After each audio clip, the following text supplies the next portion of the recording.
Chapter 1. The Apocalypse Descends, the Zombie Outbreak. Lan, don't come over. Let's perish together. In an instant, Chao Kuen's anguished cry startled everyone in the classroom. All eyes turned wide with astonishment towards Chao Kuen, who stood drenched in sweat. His expression a blend of panic and fear as he looked around in bewilderment. Meanwhile, on the podium, the Chinese teacher, Qin Lan, gazed at Chao Kuen in utter confusion, a faint blush creeping on her cheeks. What on earth is this kid dreaming about? After a long moment, Chao Kuen, still shaken, took a deep breath and surveyed his surroundings. What is happening? I distinctly remember perishing in the final battle against the 12th level zombie king, going down together with that fiend. Could it be that I've been reborn?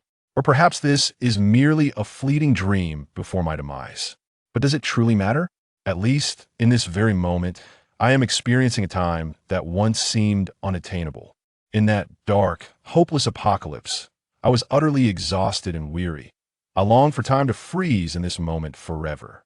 After the onset of the apocalypse, zombies ravaged the land, mutated flora and fauna claimed dominion over the world, and the very fabric of society collapsed. People lived in constant fear, governing themselves in desperate attempts to survive, resorting to any means necessary. How many instances of humanity's darkest nature and moral decay has this apocalypse witnessed? For a mere morsel of food, men and women alike would abandon all dignity and ethics, even turning against their own kin. There exists no darkest hour, only the more grotesque facets of humanity. In that hopeless world, amidst the shadows, one should never expect the arrival of light. Chao Kuen, what madness has consumed you? Why are you not paying attention in class? Have you no sense of decorum? At this moment, having recovered from her initial shock, Qin Lan looked at Chao Kuen with a mix of irritation and disbelief. Upon hearing her voice, Chao Kuen's eyes brimmed with tears as he raised his gaze towards the podium, locking eyes with Qin Lan. In that instant, time seemed to freeze.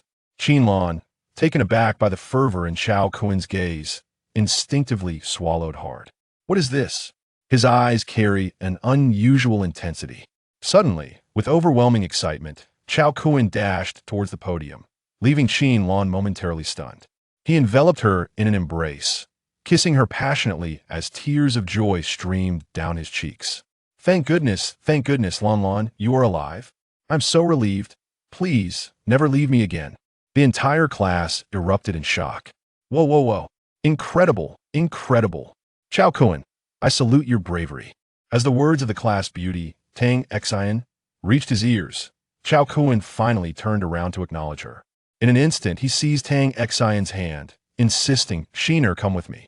Qin Lan, what is happening here? Is he really embracing both sides? Goodness, has this boy completely lost his mind? After teasing me, he now boldly pursues the school beauty? Had I known, I would never have assigned him to sit with Tang Xian. I only did so because he seemed obedient and well-behaved, never causing trouble. But now it seems he harbors ulterior motives. Tang Xian was momentarily dumbfounded. What on earth is going on? Has he gone mad?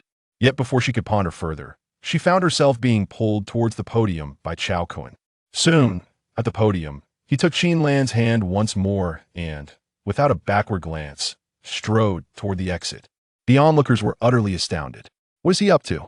Qin Lan finally lost her temper, abruptly breaking free from Chao Kuen's grasp, her voice laced with fury. Enough, Chao Kuen. What are you trying to do? What madness has overtaken you today? Yet, Chao Kuen inexplicably asked, what is today's date and what time is it? Qin Lan was momentarily taken aback.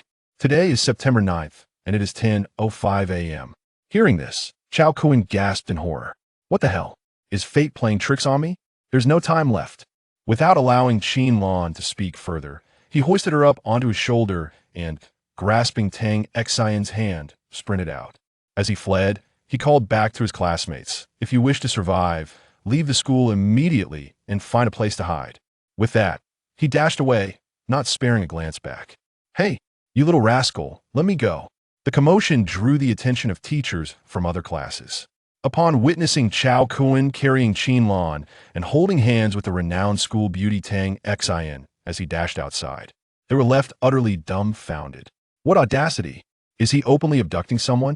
In broad daylight, under the heavens. How can he engage in such scandalous behavior?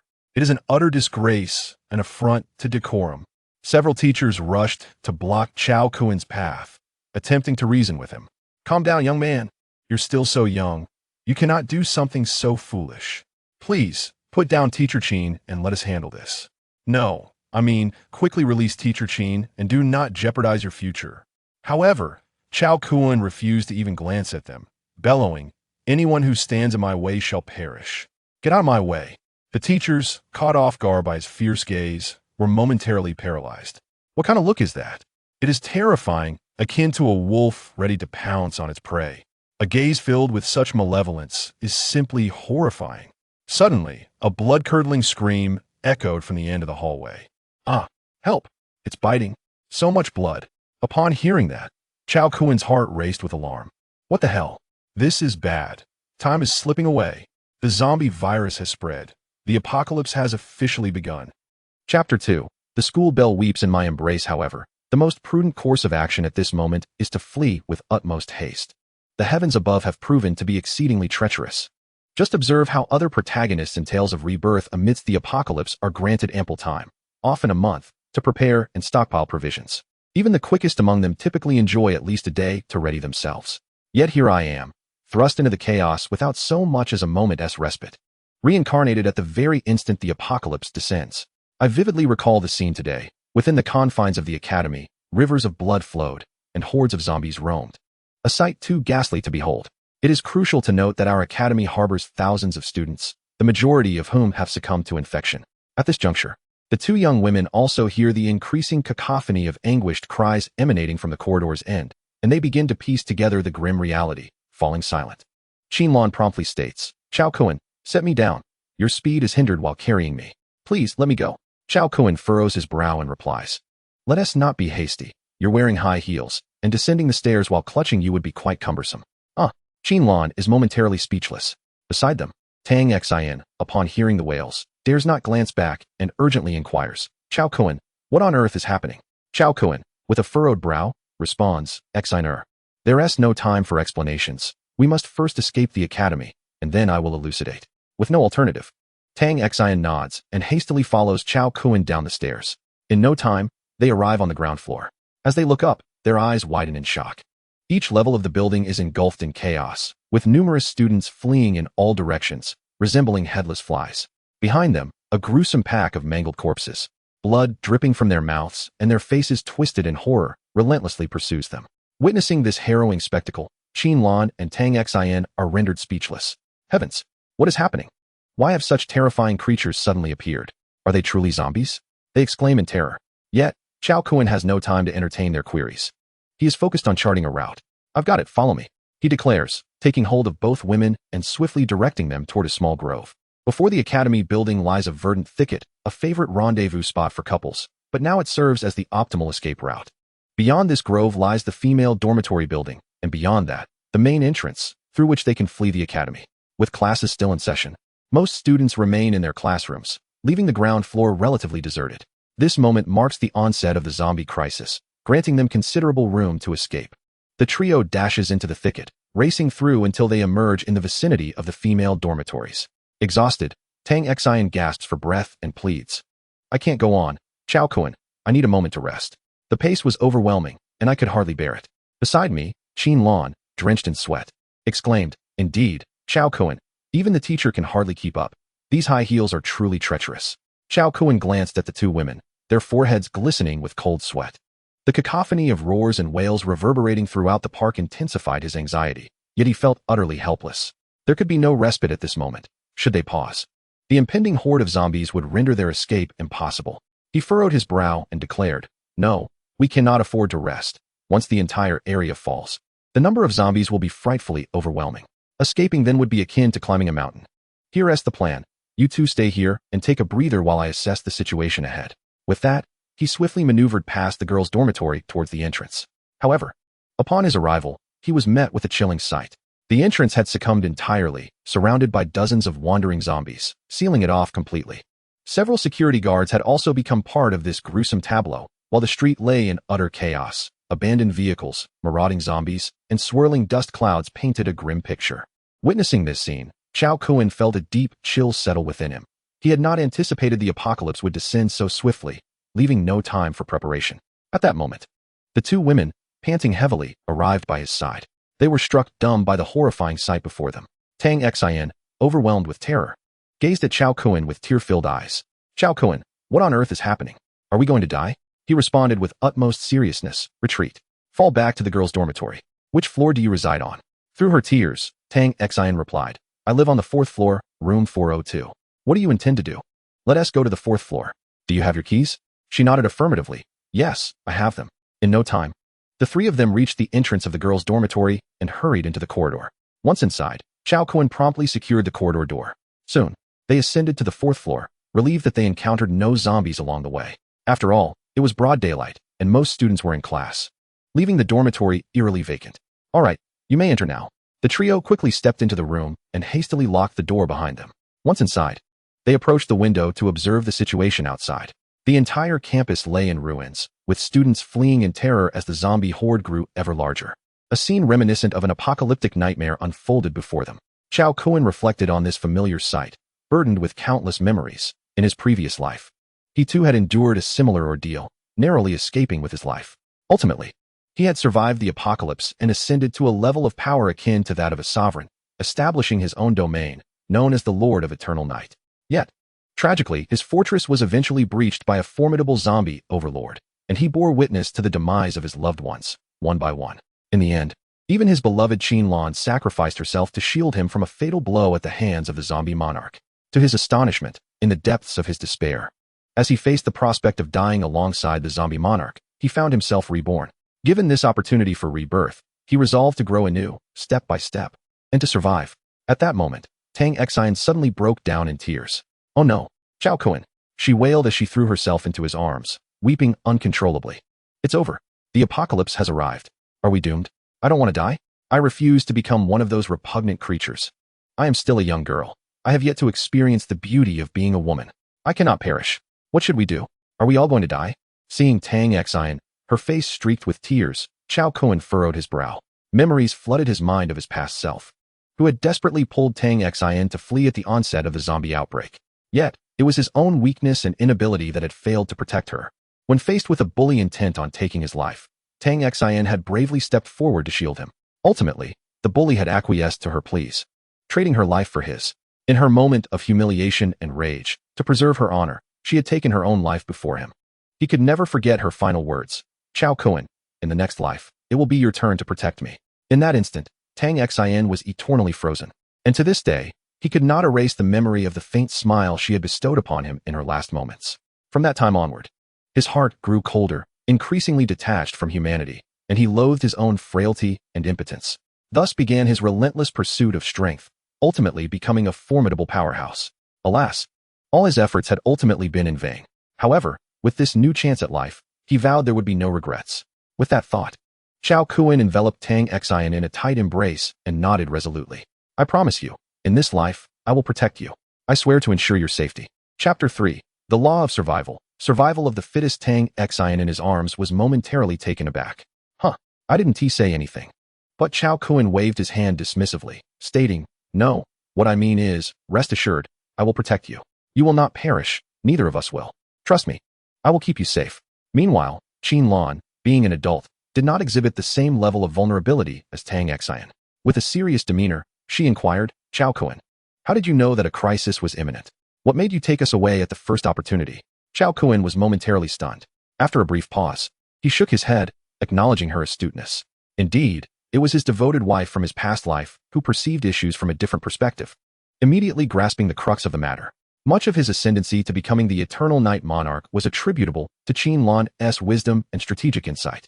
Had it not been for her strategic guidance, he would never have achieved the status of the Eternal Night Monarch. He harbored little suspicion towards Qinlan, for in his previous life, she had even sacrificed her life for him. As he gazed at the nearby Qinlan, a wave of longing surged through him. Without uttering a word, Chao Kuan stepped forward and embraced Qinlan, softly declaring, Lan, this time I shall not allow you to leave me. You must not act foolishly again. Qinlan looked at Chao Kuan in bewilderment, perplexed by the situation. Moreover, I am your teacher. Could you refrain from addressing me so intimately? Lan, my father has never called me by such an affectionate name. Tang Xian, standing nearby, furrowed her brow and remarked, Chao Kuan, what are you doing? She is Teacher Qin. How can you behave this way? Chao Kuan gently released Qin Lan, responding softly, It's nothing. We shall start anew. Upon hearing this, Qin Lan crossed her arms and gazed at Chao Kuan in sheer terror, exclaiming, What? Start anew? What do you intend to do? I warn you. Chao Kuan, do not act recklessly. Teachers are serious individuals. Chao Kuan was momentarily taken aback. Goodness, this is a clear misunderstanding. What I meant by starting anew is not what you think. Where are your thoughts wandering? In exasperation, he continued, Lan, it is not as you perceive. I mean from this day forth, we must unite to survive in this apocalyptic world. Qin Lan regarded him with skepticism, saying, Really? Your expression suggests otherwise. You seem to be hiding something. Chao Kuan waved his hand dismissively, stating, All right. Let us set aside these discussions and focus on devising a plan to escape the academy and survive. At this, both women fell silent. After a pause, Chao Kuan resumed. The world has irrevocably changed. From now on, you must remember the survival rules of the apocalypse. First and foremost, do not show mercy. This world is no longer what it once was. To endure in this new reality, one must adhere to a fundamental principle, survival of the fittest. A realm where the weak are devoured by the strong. These zombies feast upon flesh and blood. Any bite is incurable and will lead to rapid infection, transforming one into a new zombie. Therefore, we must safeguard our bodies at all costs, avoiding any bites or scratches, as these are fatal vulnerabilities.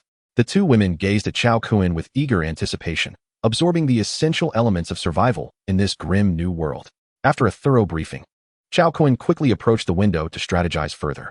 The entire campus now appeared to be in its final stages. Most of the students had succumbed to zombification, and the anguished screams of terror had largely faded into silence. Only the muffled, hoarse sounds emitted by a multitude of wandering zombies echoed throughout the campus, aimlessly drifting about. Chao Kuan observed carefully. Beneath the girls' dormitory, there were approximately dozens of roaming undead, presenting quite a formidable challenge. After all, he was no longer the Dark Knight monarch of old. Presently, he was but a feeble creature, devoid of any real strength. Nevertheless, drawing upon his past experiences, he felt capable of dealing with one or two zombies. However, facing this horde was entirely another matter, unless he could ascend to the rank of a level 1 hunter. To achieve such advancement, one must first become an awakened, and the prerequisite for this transformation was to hunt zombies and acquire the crystal cores from their foreheads. By absorbing the power of these cores through specialized methods, one could unlock the latent abilities within their body and thus become awakened. Each awakened individual possessed unique powers upon their awakening. In his previous life, he had awakened a formidable ability related to time and space. As the name suggests, this ability allowed him to manipulate the fabric of time and space. Among all powers, time reigned supreme, and space held dominion. It was precisely this mastery over time and space that had facilitated his rise to the title of Eternal Night Monarch. Faced with such a multitude of zombies, what were they to do? How could they escape? The two girls beside him inquired anxiously. Chao Kuan furrowed his brow and replied, Charging out is simply not an option. With our current abilities, we would merely serve as their next meal. Upon hearing this, the girls' concern deepened, and they exclaimed in fear, What shall we do? It's all our fault. If we hadn't burdened you, you would have escaped by now. We've trapped you here in the academy. And now we are surrounded by wandering zombies, unable to leave. Chao Kuan waved his hand dismissively. That is not the case. There is always a way out. As the saying goes, heaven does not forsake those who strive. Besides, I am here. I cannot bear the thought of you both meeting a grim fate. This apocalypse will not be resolved in a day or two. Without the company of lovely companions, I would surely go mad.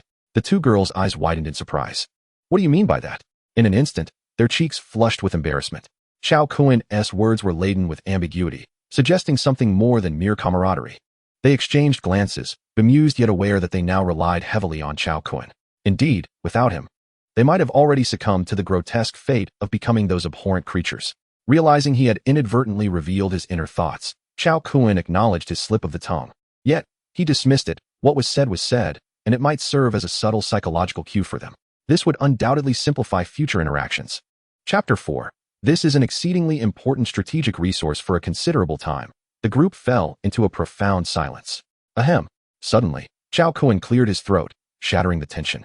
Well, our primary task now is to devise a way to survive, so we must utilize all available resources around us. In this apocalyptic survival scenario, the most critical aspect is food. Without it, none of us can endure. In the end, food is the most vital resource for survival in this desolate world. The two women nodded in agreement, saying, Yes, we didn't have enough to eat this morning before encountering this situation. Just then, Tang Xian exclaimed, "Oh right. I remember that I have some snacks in my bag. These are things I've been hoarding for those late-night cravings." With that, she hurried to her bed and retrieved a small backpack, opening it to reveal an abundance of snacks. There were spicy strips, meat sticks, spicy shrimp chips, and crunchy noodles. Upon seeing these snacks, Chao Kuen's eyes widened in disbelief. "What? You usually consume these snacks?" Tang Xian nodded and replied, "Yes, what's wrong? Are these snacks not permissible?" Chao Kuen waved his hand, saying, "No, my point is, how could you indulge in such junk food? You really shouldn't." Tang Xian pouted, retorting, "Why not? Who says I can't enjoy these snacks? I simply like them." Chao Kuen chuckled awkwardly. No, I meant, in my imagination. You wouldn't be the type to eat these snacks." Tang Xian smiled mischievously. "Oh, I see. I truly wonder how you boys think. Can't a little fairy indulge in some snacks?" Chao Kuen shrugged. "All right. It's my fault for being a stubborn traditionalist. Just thinking about how this little fairy also has to. You know, it makes my heart ache." Tang Xian's face flushed at his words, and she retorted, "Hey, are you crazy? Talking about such things while eating? Little fairies are human too. Your thought process is truly astonishing." Meanwhile, Qin Lan frowned and interjected, "Enough of your banter. These snacks are hardly sufficient for us. We don't know how long we might be trapped, and this little food supply is far from adequate. We must find a way to procure more sustenance." Upon hearing this, Chao Kuen regarded Qin Lan with admiration. Indeed, this woman is truly remarkable, sharp, and insightful. She always manages to pinpoint the crux of the issue. Thus, he nodded affirmatively. "Don't worry, I'll handle this. Let's first scour our dormitory for resources. Many girls have a habit of stockpiling food. We should find something worthwhile." With that, Chao Kuen was the first to begin searching the other bed. Tang Xian and Qin Lan quickly joined in the quest, and soon, their efforts bore fruit. Before long, the two women had gathered numerous snacks, and they both wore satisfied smiles as they surveyed their bounty. "These should suffice for several days," Qin Lan said with a reassuring smile. At that moment, the two women noticed Chao Kuen silently stuffing something mysterious into his pocket. They approached him and asked, "What are you hiding? So secretive, are you hoarding something valuable?" Startled by their sudden inquiry, Chao Kuen lost his grip on the item, causing it to tumble to the ground. It's nothing," he exclaimed hastily as he bent down to retrieve it, only to have Tang Xian swiftly pick it up. Upon seeing the item, Tang Xian froze for a moment, her cheeks flushing crimson as she instinctively murmured its nature. Qin Lan, witnessing the object, also blushed, feeling quite embarrassed. It turned out that Chao Kuen had discovered this from a girl's bag next to Tang Xian's bed. Overcome with embarrassment, Tang Xian handed the item back to Chao Kuen, unable to resist muttering, "Why are you hiding such things? How shameless." Qin Lan, intrigued, glanced at Chao Kuen and playfully remarked, "Chao Kuen, who would have thought you to be so cunning? At such a young age, what are you thinking?" To their surprise, Chao Kuen responded without hesitation, "I was thinking of you. You're always on my mind." In an instant, both Tang Xian and Qin Lan were left speechless. Wow, that was rather direct, they thought, plunging the group into an awkward silence. After a while, Qin Lan took a deep breath and said, "Chao Kuen, now is not the time for such thoughts. Our primary goal is survival. Only by living can we seize a better future, do you understand?" Chao Kuen was momentarily taken aback. That statement echoed precisely what she had said when they first met during the apocalypse. Back then, Qin Lan was among the first to escape the academy, and he had only encountered her in the 3rd year of the apocalypse. She had spoken those same words to him then, when she was a far stronger presence. He was merely a level 2 hunter, while she was a level 4 hunter. However, after joining forces with her, he had gradually grown under her guidance. Now, gazing at the close proximity of Qin Lan, Chao Kuen set aside his previous thoughts, deciding to first focus on enhancing his strength. He nodded earnestly and replied, "Indeed. I understand completely, which is why I was initially cautious. After all, this item is an incredibly critical strategic resource in the apocalypse, something rare and hard to come by. It will only become more difficult to find, so we must stock up while we can. Now, you two should search for any additional supplies that may be useful. I will safeguard these. They must not go to waste. By the way, who is this girl?" Tang Xian, her cheeks still flushed, replied, "Oh, it's that little firecracker, Lu Xiaoxi.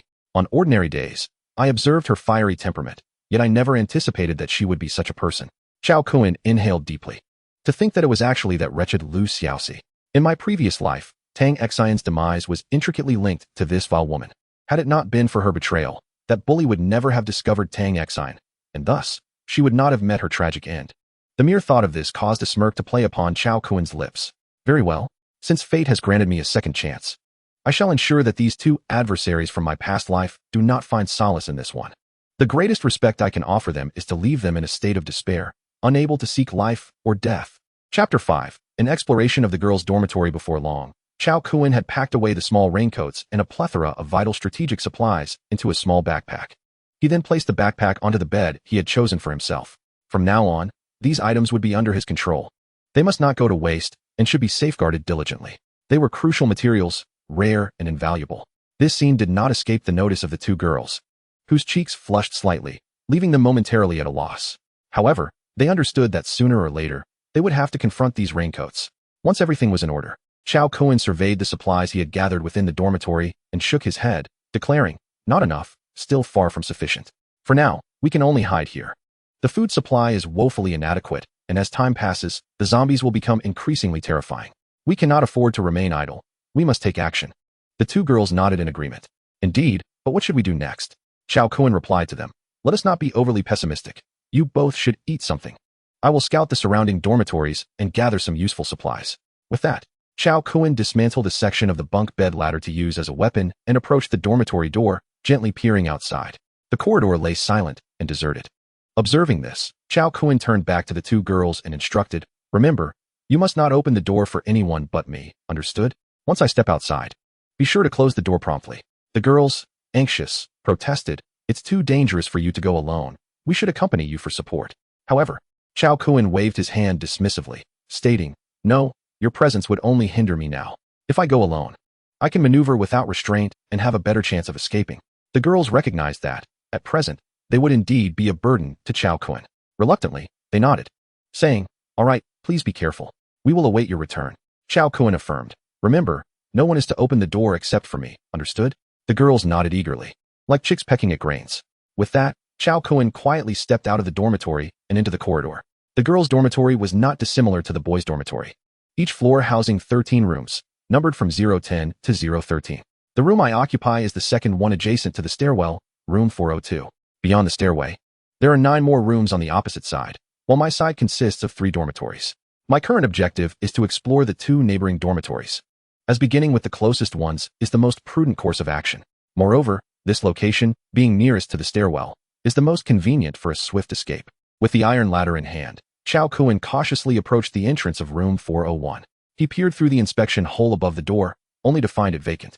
After examining the lock on the door, he took a deep breath and, with determination, raised the iron ladder and struck forcefully. The locks in these dormitories are the simplest types, and with a single blow, it was shattered. However, the sound of the lock breaking reverberated loudly throughout the corridor. Realizing this, Chao Kuan hurriedly pushed the door open, swiftly entered, and closed it behind him. After a considerable pause, during which the corridor remained silent, Chao Kuan cautiously peered outside. Not sensing any immediate reaction, he exhaled in relief, securely locked the door, and began to explore the dormitory. Rooms 401, 402, and 403 are designated for the female students of his class. The allocation of dormitories is organized by class, and since his class has the largest number of female students, at least 3 rooms are necessary to accommodate them. Nevertheless, these details were secondary. The priority was to gather supplies. Before long, he commenced his search at the first bed. After rummaging for a while, he uncovered a photograph from a small bag, revealing a picture of one of the girls from his class. Shaking his head, Chao Kuan lamented, "What a pity. This despicable apocalypse has claimed these blossoming young lives, a veritable waste of potential." With that, he cast the photograph aside and continued his search. Shortly thereafter, he discovered several packets of instant noodles and half a box of crispy noodles.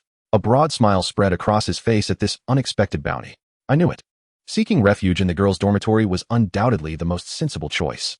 In my previous life, I fled to the integrated building and nearly starved to death. Had I not managed to escape later on, I would have surely succumbed there, he mused, setting the crispy and instant noodles aside to continue his exploration of the second bed. After a flurry of activity, he finally scoured the entire dormitory. When he gathered all the food, he was astonished to find a greater quantity of snacks than in Tang Xian's dormitory. It appeared these girls had no resistance to such treats and relished them, which now fortuitously suited his needs. He swiftly grabbed a bedsheet and wrapped the collected food, cautiously opening the door to the room and carrying the provisions to room 402, where he knocked on the door. "Tang Xian, please open the door."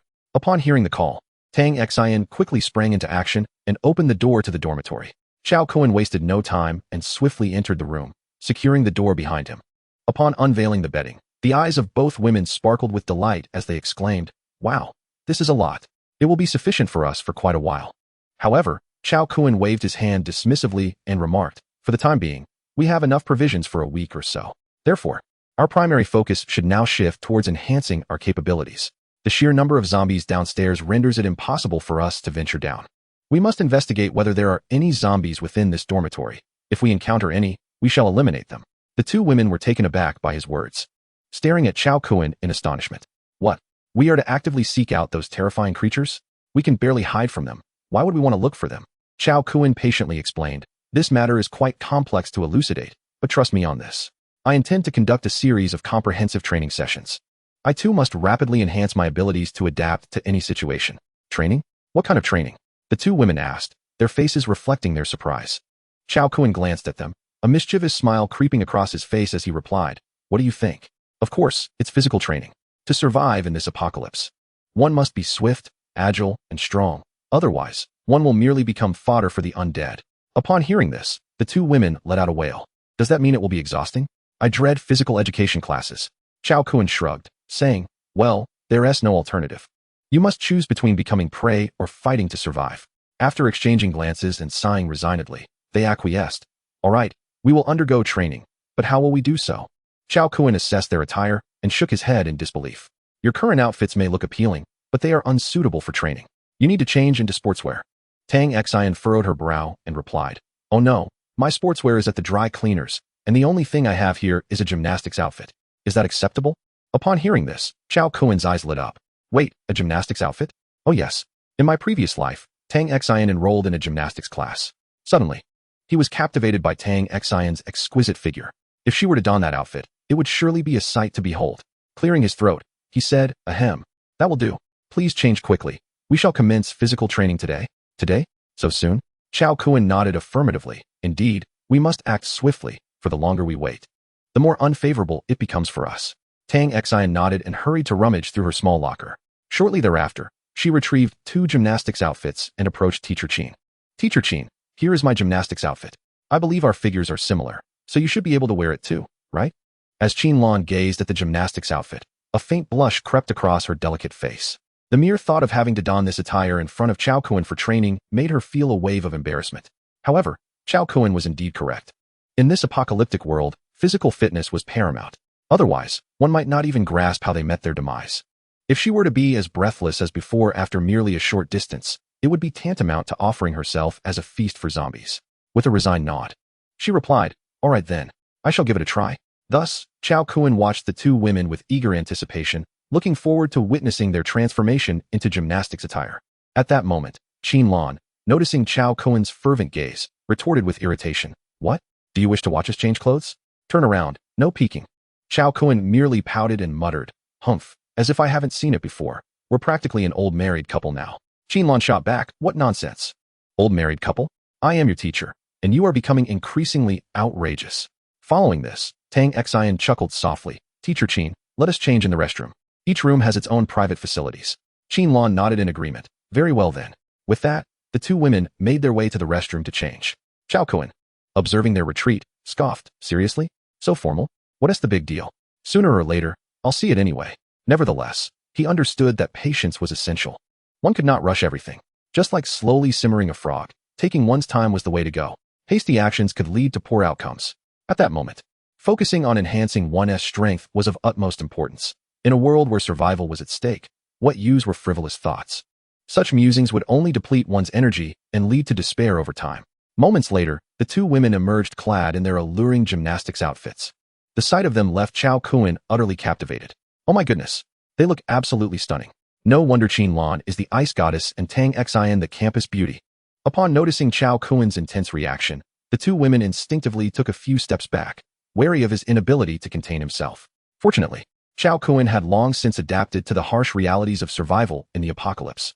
Moreover, in his previous life, he had encountered countless beauties. He had seen it all. And no level of beauty could faze him now. Thus, no inappropriate behavior ensued. Coughing lightly, he remarked, ahem. Now that you're ready, shall we begin? Are you prepared? Today marks the start of a 7-day physical training regimen, followed by practical combat training after a week. The two women widened their eyes in surprise. Huh, so soon? Will we be able to adapt? Chao Kun waved his hand dismissively. Well, if you can't adapt, I suspect those creatures outside will find you quite interesting. They'll surely come charging at you. The two women murmured. What do those monsters not lunge at? They're deadly. You'd bleed if they came for you. Chao Kun inquired, what? What were you just murmuring about? The two women quickly shook their heads and replied, no, nothing. All right, let us not waste time. Let us begin the training. However, just as Qin Lan was performing the simplest warm-up exercise, she rose from a deep squat and, with a face full of grievance, remarked, Tang Xian, shouldn't yours be AC? Mine is AD. It's simply too uncomfortable and constricting. Do you have anything a bit more loose? Upon hearing this, Chao Kun finally took a serious look at the disparity between the two women. Yet, upon closer inspection, he couldn't help but gasp in surprise. He had not noticed before. But compared to Qin Lan, Tang Xian's attire seemed a size smaller, a detail that was easily overlooked at first glance, but upon closer observation, the difference was quite significant.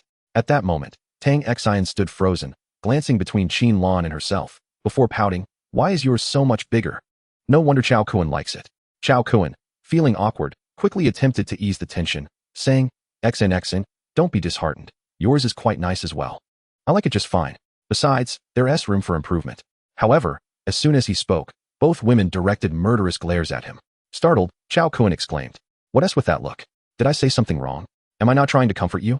The two women scoffed, if you keep quiet. No one will think you're a mute.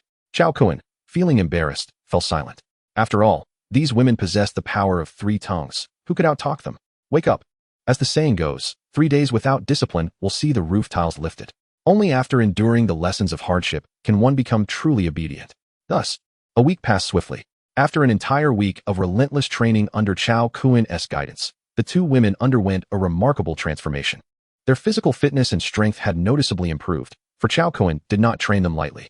During these 7 days, he employed the ancient body refinement techniques he had mastered in his previous life. Consequently, they had achieved a preliminary metamorphosis by the end of the week. This body refinement technique was an ancient art he acquired at great cost, possessing tremendous power. In his former life, he was renowned for being invincible in physical prowess. A formidable force indeed. His own physique had been honed to perfection, which explained why those charming confidants from his past were so devoted to him. It was all thanks to the extraordinary effects of this technique. When perfected, it transformed one into a human cannon, capable of unleashing immense power with every movement, able to dispatch even advanced zombies with ease. Now, having completed their training, they found the food supply in the dormitory had also been exhausted. At this moment, Chao Kun addressed the two women, next, we will commence practical combat training. The fighting techniques I have taught you over the past few days must be applied with confidence. This is your greatest safeguard, understand? The two women nodded earnestly, like chicks pecking at grain. After several days of cohabitation, the two women gradually lowered their guard against Chao Kun. On the contrary, they felt immense gratitude towards him, regardless of the circumstances. Chao Kun had been exceptionally kind to them. Without his intervention, they might have perished by now. Subsequently, one of them dismantled a metal ladder from a bunk bed to use as a weapon and quietly opened the door to venture outside. The corridor remained eerily silent. As usual, soon, Chao Kun took the lead and ascended the stairs, reaching the 5th floor in no time. However, the 5th floor remained utterly quiet, showing no signs of life. After some contemplation, Chao Kun led the two women up to the 6th floor. Just as they turned the corner of the staircase, a female zombie suddenly lunged at Chao Kun with a chilling shriek. Witnessing this scene, the two women screamed in terror, help! The zombie is coming. Chapter 7. The first time is always like this. You will get used to it. Seeing the panic-stricken expressions of the two women, Chao Kun shook his head. If they were so afraid of an ordinary female zombie, how could they ever engage in practical combat training? Chao Kun glanced at the female zombie he had blocked. Noting its grotesque face and diminutive stature, was this truly a threat? He could easily overpower it, yet he chose not to. This petite female zombie was, in fact, the perfect sparring partner for the two women to build their courage. Thus, he kicked the zombie away and addressed the two women. All right. This ordinary female zombie is now your responsibility. Remember, striking the head is the key to defeating zombies. Other areas are far less effective. The two women trembled at the sight of the monstrous female zombie on the ground.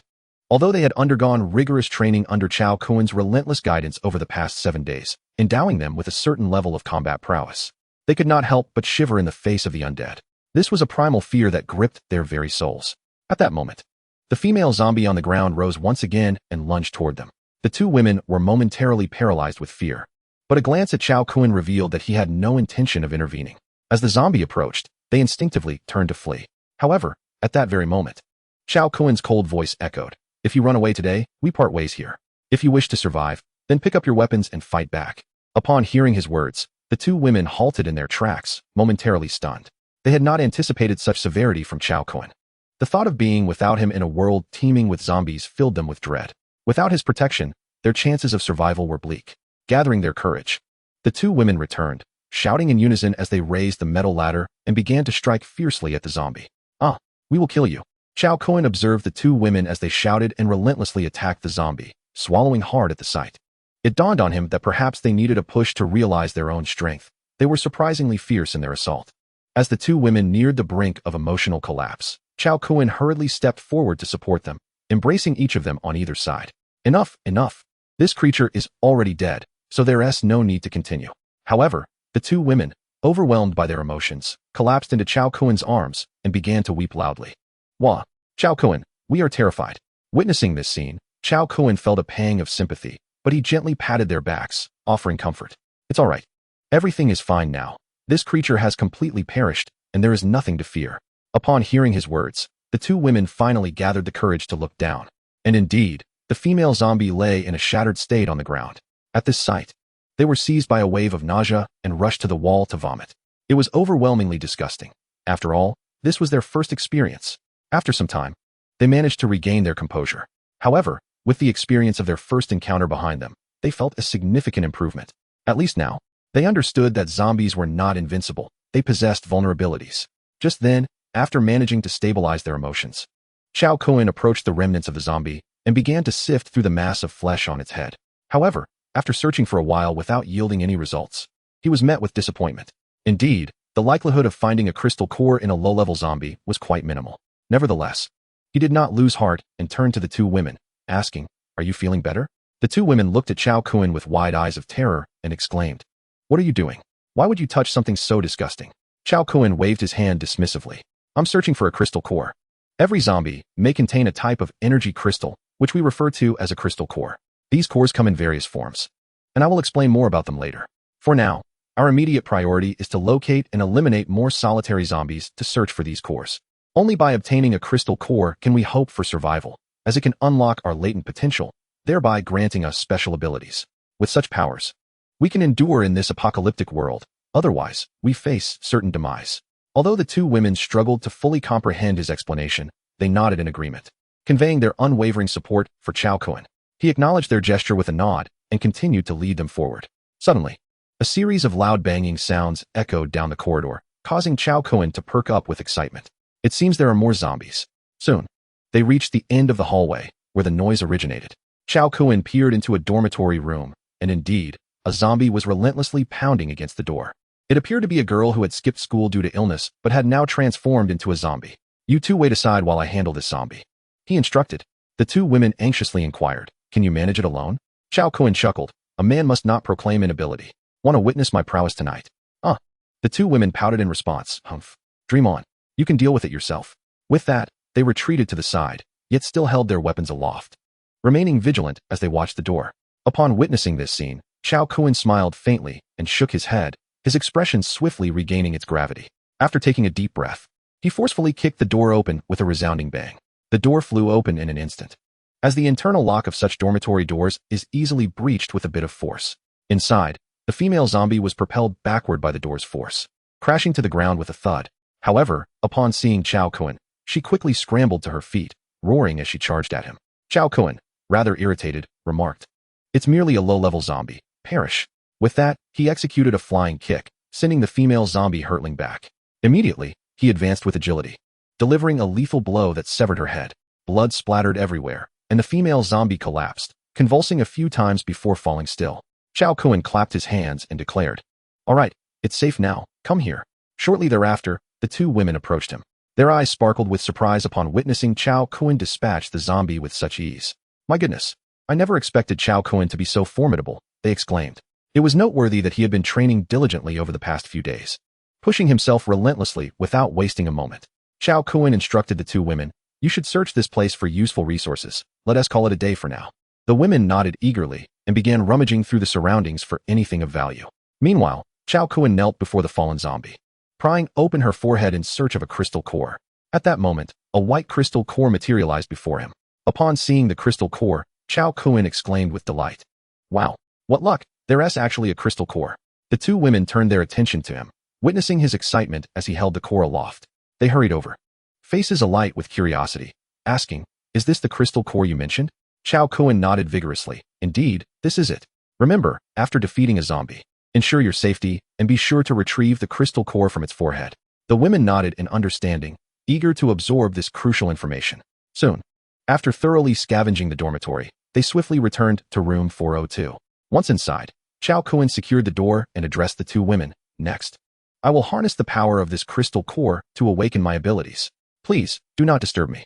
They nodded fervently, resembling chicks pecking at grain. And one of them added, "We're covered in blood. We should wash up first." "Don't worry, we won't interrupt you." Chao Kuan acquiesced. "Very well, go take your showers." Chapter 8. Time is of the essence. Space is sovereign. The dimensions are infinite. The two women nodded and hurried into the bathroom to clean themselves. They had splattered quite a bit of blood while dispatching the female zombie, and the stench was utterly repugnant. Now, they are eagerly yearning to cleanse themselves. Upon seeing the two women enter, Chao Kuan shook his head, realizing that, for the moment, they were still struggling to accept the survival rules of this post-apocalyptic world. However, time was of the essence. If he did not push them forward, they would remain stagnant in their growth. He was not the type of man who believed he could single-handedly protect them, insisting they merely needed to follow him. Such a mindset was foolish. In a world ravaged by chaos, the strength of each individual could not be squandered. If he did not train them to become competent hunters, how could they endure in this harsh reality? Was it feasible for him to guard them at all times? Certainly not. Their empowerment was the most effective safeguard for their well-being. Therefore, he must adopt a rigorous approach. Otherwise, they would inevitably face a fate of becoming prey. He was not omnipotent, but armed with the wisdom from his previous life, he understood the urgency of rapid growth at the dawn of this new era. Thus, he gazed at the crystal core in his hand, contemplating, "Let us begin with you." Taking a deep breath to clear his mind, Chao Kuan swallowed the crystal core whole. At the moment it entered his abdomen, an overwhelming surge of heat coursed through his body, as immense power began to swirl chaotically within him. This was the essence of the crystal core's energy. Yet, he remained composed, quickly activating a method he had devised in his past life for absorbing crystal cores. Before long, the turbulent energy within him was skillfully guided into his dantian. Time passed indistinctly. At last, when the power had gathered completely within his dantian, Chao Kuan shouted, "Spiral, manifest." In an instant, the energy within his dantian erupted, creating an expansive vortex that emerged with remarkable clarity. A swirling cyclone gradually took shape, and the surrounding energies began to circulate in a harmonious rhythm. Subsequently, beside his dantian, a small black hole materialized, spinning with a mesmerizing allure. Upon witnessing this miniature vortex, joy surged within Chao Kuan. This was his unique ability. Typically, if it manifested as a flame, it would signify fire-based powers. If it appeared as mist, it would denote water-based powers, and so forth, with each ability reflecting its distinct nature. His power, however, was the most esteemed and formidable of all, the ability of time and space. Among all abilities, time reigns supreme, and space holds dominion. His prowess was the rare gift of temporal spatial manipulation. As the name implies, it endowed him with both temporal and spatial abilities. A rarity among abilities that was simply referred to as time-space power. Thus emerged the adage, "Time is revered, space is sovereign, time and space are boundless." The five elements counteract, yin and yang alternate, light and darkness coexist, and power reigns supreme. This black hole served as a conduit to another realm, with the other side revealing a secluded microcosm. It could also be regarded as his personal sanctuary, though in his past life, he had not reached a level of mastery within it. Upon reaching the formidable strength of a 13th level hunter, it is conceivable that I may fully unveil this independent little world. This secluded realm is accessible solely to myself. However, at present, it remains rather feeble. The space within measures merely a few hundred cubic units, yet it suffices for the storage of survival provisions for the time being. As my power escalates, this space will continue to expand.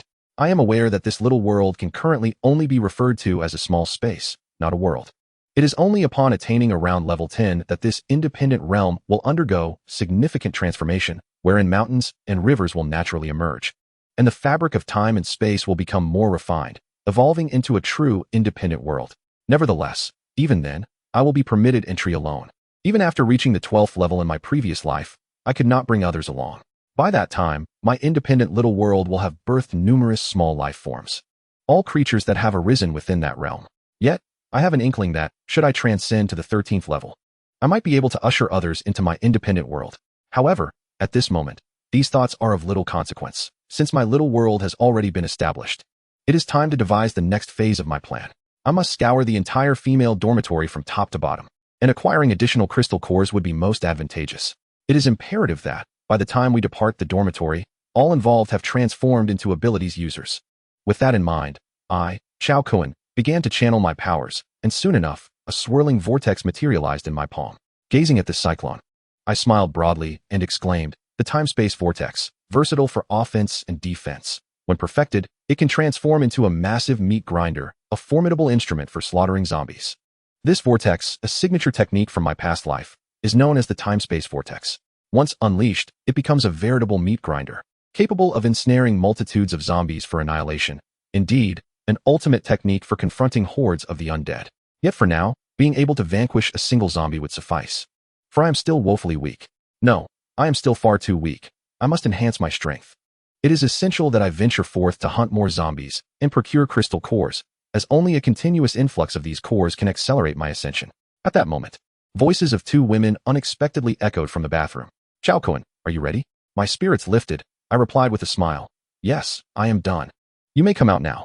However, after a considerable pause, their voices emerged intermittently from the bathroom. Chao Kun. We rushed out in such a hurry that we forgot to grab our bathrobes. Could you please pass them in? Upon hearing this, I was momentarily taken aback. What does this imply?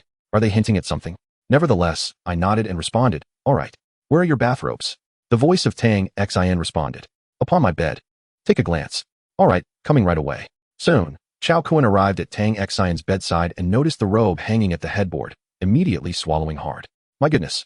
This robe is far too alluring. It's a semi-transparent lace design, a tantalizing blend of concealment and revelation. I never would have guessed that this seemingly demure girl would wear such a provocative robe in private. Nevertheless, Chao Kun took a deep breath, removed the robe, and approached the bathroom door, stating, could you open the door? I'll hand it to you. Tang Xin nodded, softly uttering an acknowledgement, and gently opened a crack, extending her delicate hand to say, just pass it to me. Chao Kun nodded and extended the robe, but when he glanced through the door's gap, his eyes widened in shock. Goodness gracious. Inside, the two women appeared to be taking a cold shower, shivering visibly, and certain sights that should not be seen were laid bare before him. In an instant, Chao Kun nearly succumbed to a nosebleed. Goodness. I haven't had the chance to truly indulge since my rebirth. My vitality is rather strong. He quickly handed the robe to Tang Xin and stepped aside to calm himself. This cannot continue, or I might attract misfortune.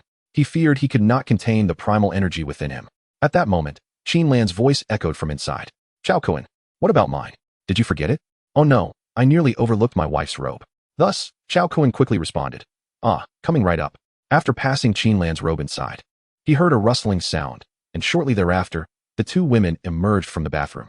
In an instant, Chao Kun found himself unwittingly bleeding from his nose. The two women paused in surprise, then smiled and said, Chao Kun, you're bleeding. Realizing the situation, he awkwardly chuckled and replied, Ahem, I've been a bit fiery lately. He quickly wiped his nose and made a hasty retreat. The two women exchanged glances and chuckled, seemingly pleased with their allure.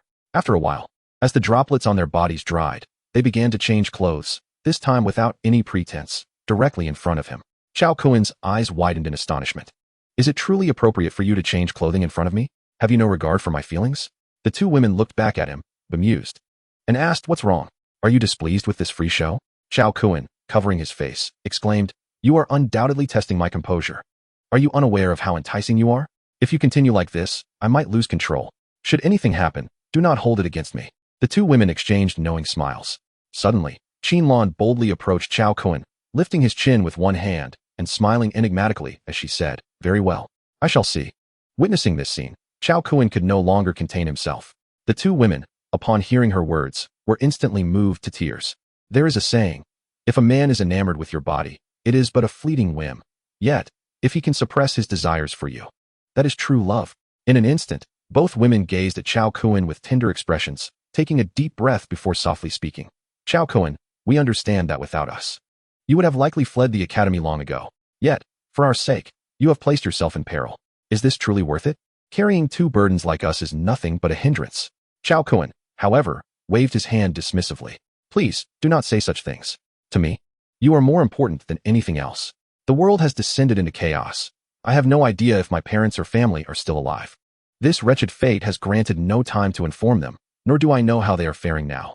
Nevertheless, we must survive. Only by living can we harbor hope. You are individuals I never wish to lose, akin to family. I am determined to protect you. Once we escape the academy, we shall rescue our parents. A family reunited is worth more than anything. Upon hearing his words, the two women were deeply touched. It seemed they held such significance in Chao Kuen's eyes that he regarded them as family. Suddenly, a realization struck them, and they slapped their foreheads, exclaiming, "Oh no, family! How could we have forgotten to notify them?" Chao Kuen was momentarily taken aback. "What? I can't even recall my parents' phone numbers. Did you not inform them either?" The two exchanged glances, their expressions filled with regret as they replied, "In our anxiety, we completely forgot." Chao Kuen's lips twitched in disbelief. "Goodness! Both of you are dutiful daughters." It had been over a week since the apocalypse began, yet the two had not thought of their families. Truly, they were devoted daughters. However, he genuinely could not remember his parents' phone numbers. After all, he had endured decades in a post-apocalyptic world, facing countless trials. If he could still recall his parents' numbers now, that would be nothing short of miraculous. Yet, there was nothing to be done for the moment. He could only wait until he gained strength to return home. He recalled how, in his previous life, he had encountered his parents in a shelter. Logically, they should still be alive at this point. Although his rebirth had altered the destinies of several individuals, the broader circumstances should remain relatively unchanged. Thus, he still had a chance to rescue his parents. In his past life, he had met them in that shelter, but the respite was short-lived. Soon after, the shelter fell, and his parents had sacrificed themselves to protect him from the undead, ultimately perishing amidst the horde. 3 months had elapsed since the cataclysm, granting him a precious window of opportunity to rescue his parents. According to the events of his previous life, Tang Xian had met her demise within the confines of the complex, and in merely 3 days, the day of mass exodus for the survivors of the academy would arrive. Thus, he felt an urgent need to hasten his pace. Otherwise, the chance for vengeance would slip away. After all, the very bully who had driven Tang Xian to despair had met his end at the jaws of a zombie immediately upon escaping the campus. Yet this individual, who had caused Tang Xian's untimely death, must ultimately perish by his own hand. This was the vow he had sworn. It was imperative that he fulfill it. Now, as a level 1 hunter, his strength had significantly increased. The horde of zombies roaming downstairs posed no challenge for him. He resolved to scour the entire female dormitory, hoping to encounter a few more zombies to eliminate and assist the 2 young women in becoming hunters themselves.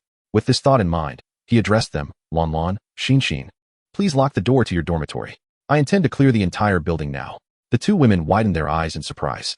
"What? Alone? Perhaps we should accompany you." Chao Kuen smiled gently. "No need for that.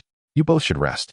If all goes as planned, we shall depart the female dormitory by the day after tomorrow at the latest." Chapter 10.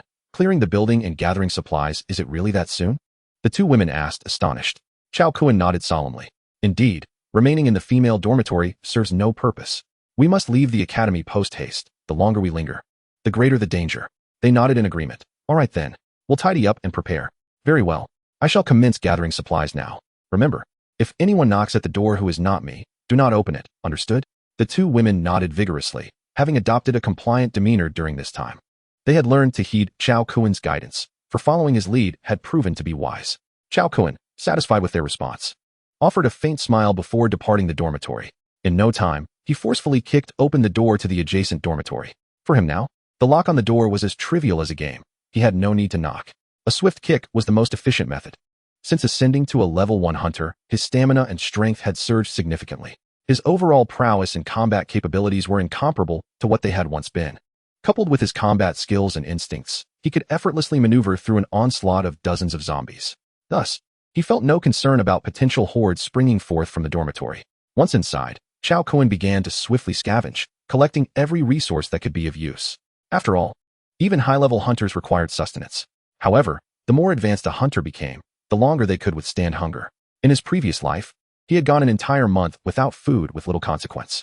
This exemplified the principle that greater strength led to enhanced capabilities in all aspects. Before long, all the valuable resources within that dormitory had been thoroughly depleted. Shortly thereafter, he proceeded to the second room and continued in this manner. Before long, he had thoroughly scoured the entire floor. Surprisingly, his haul was quite substantial.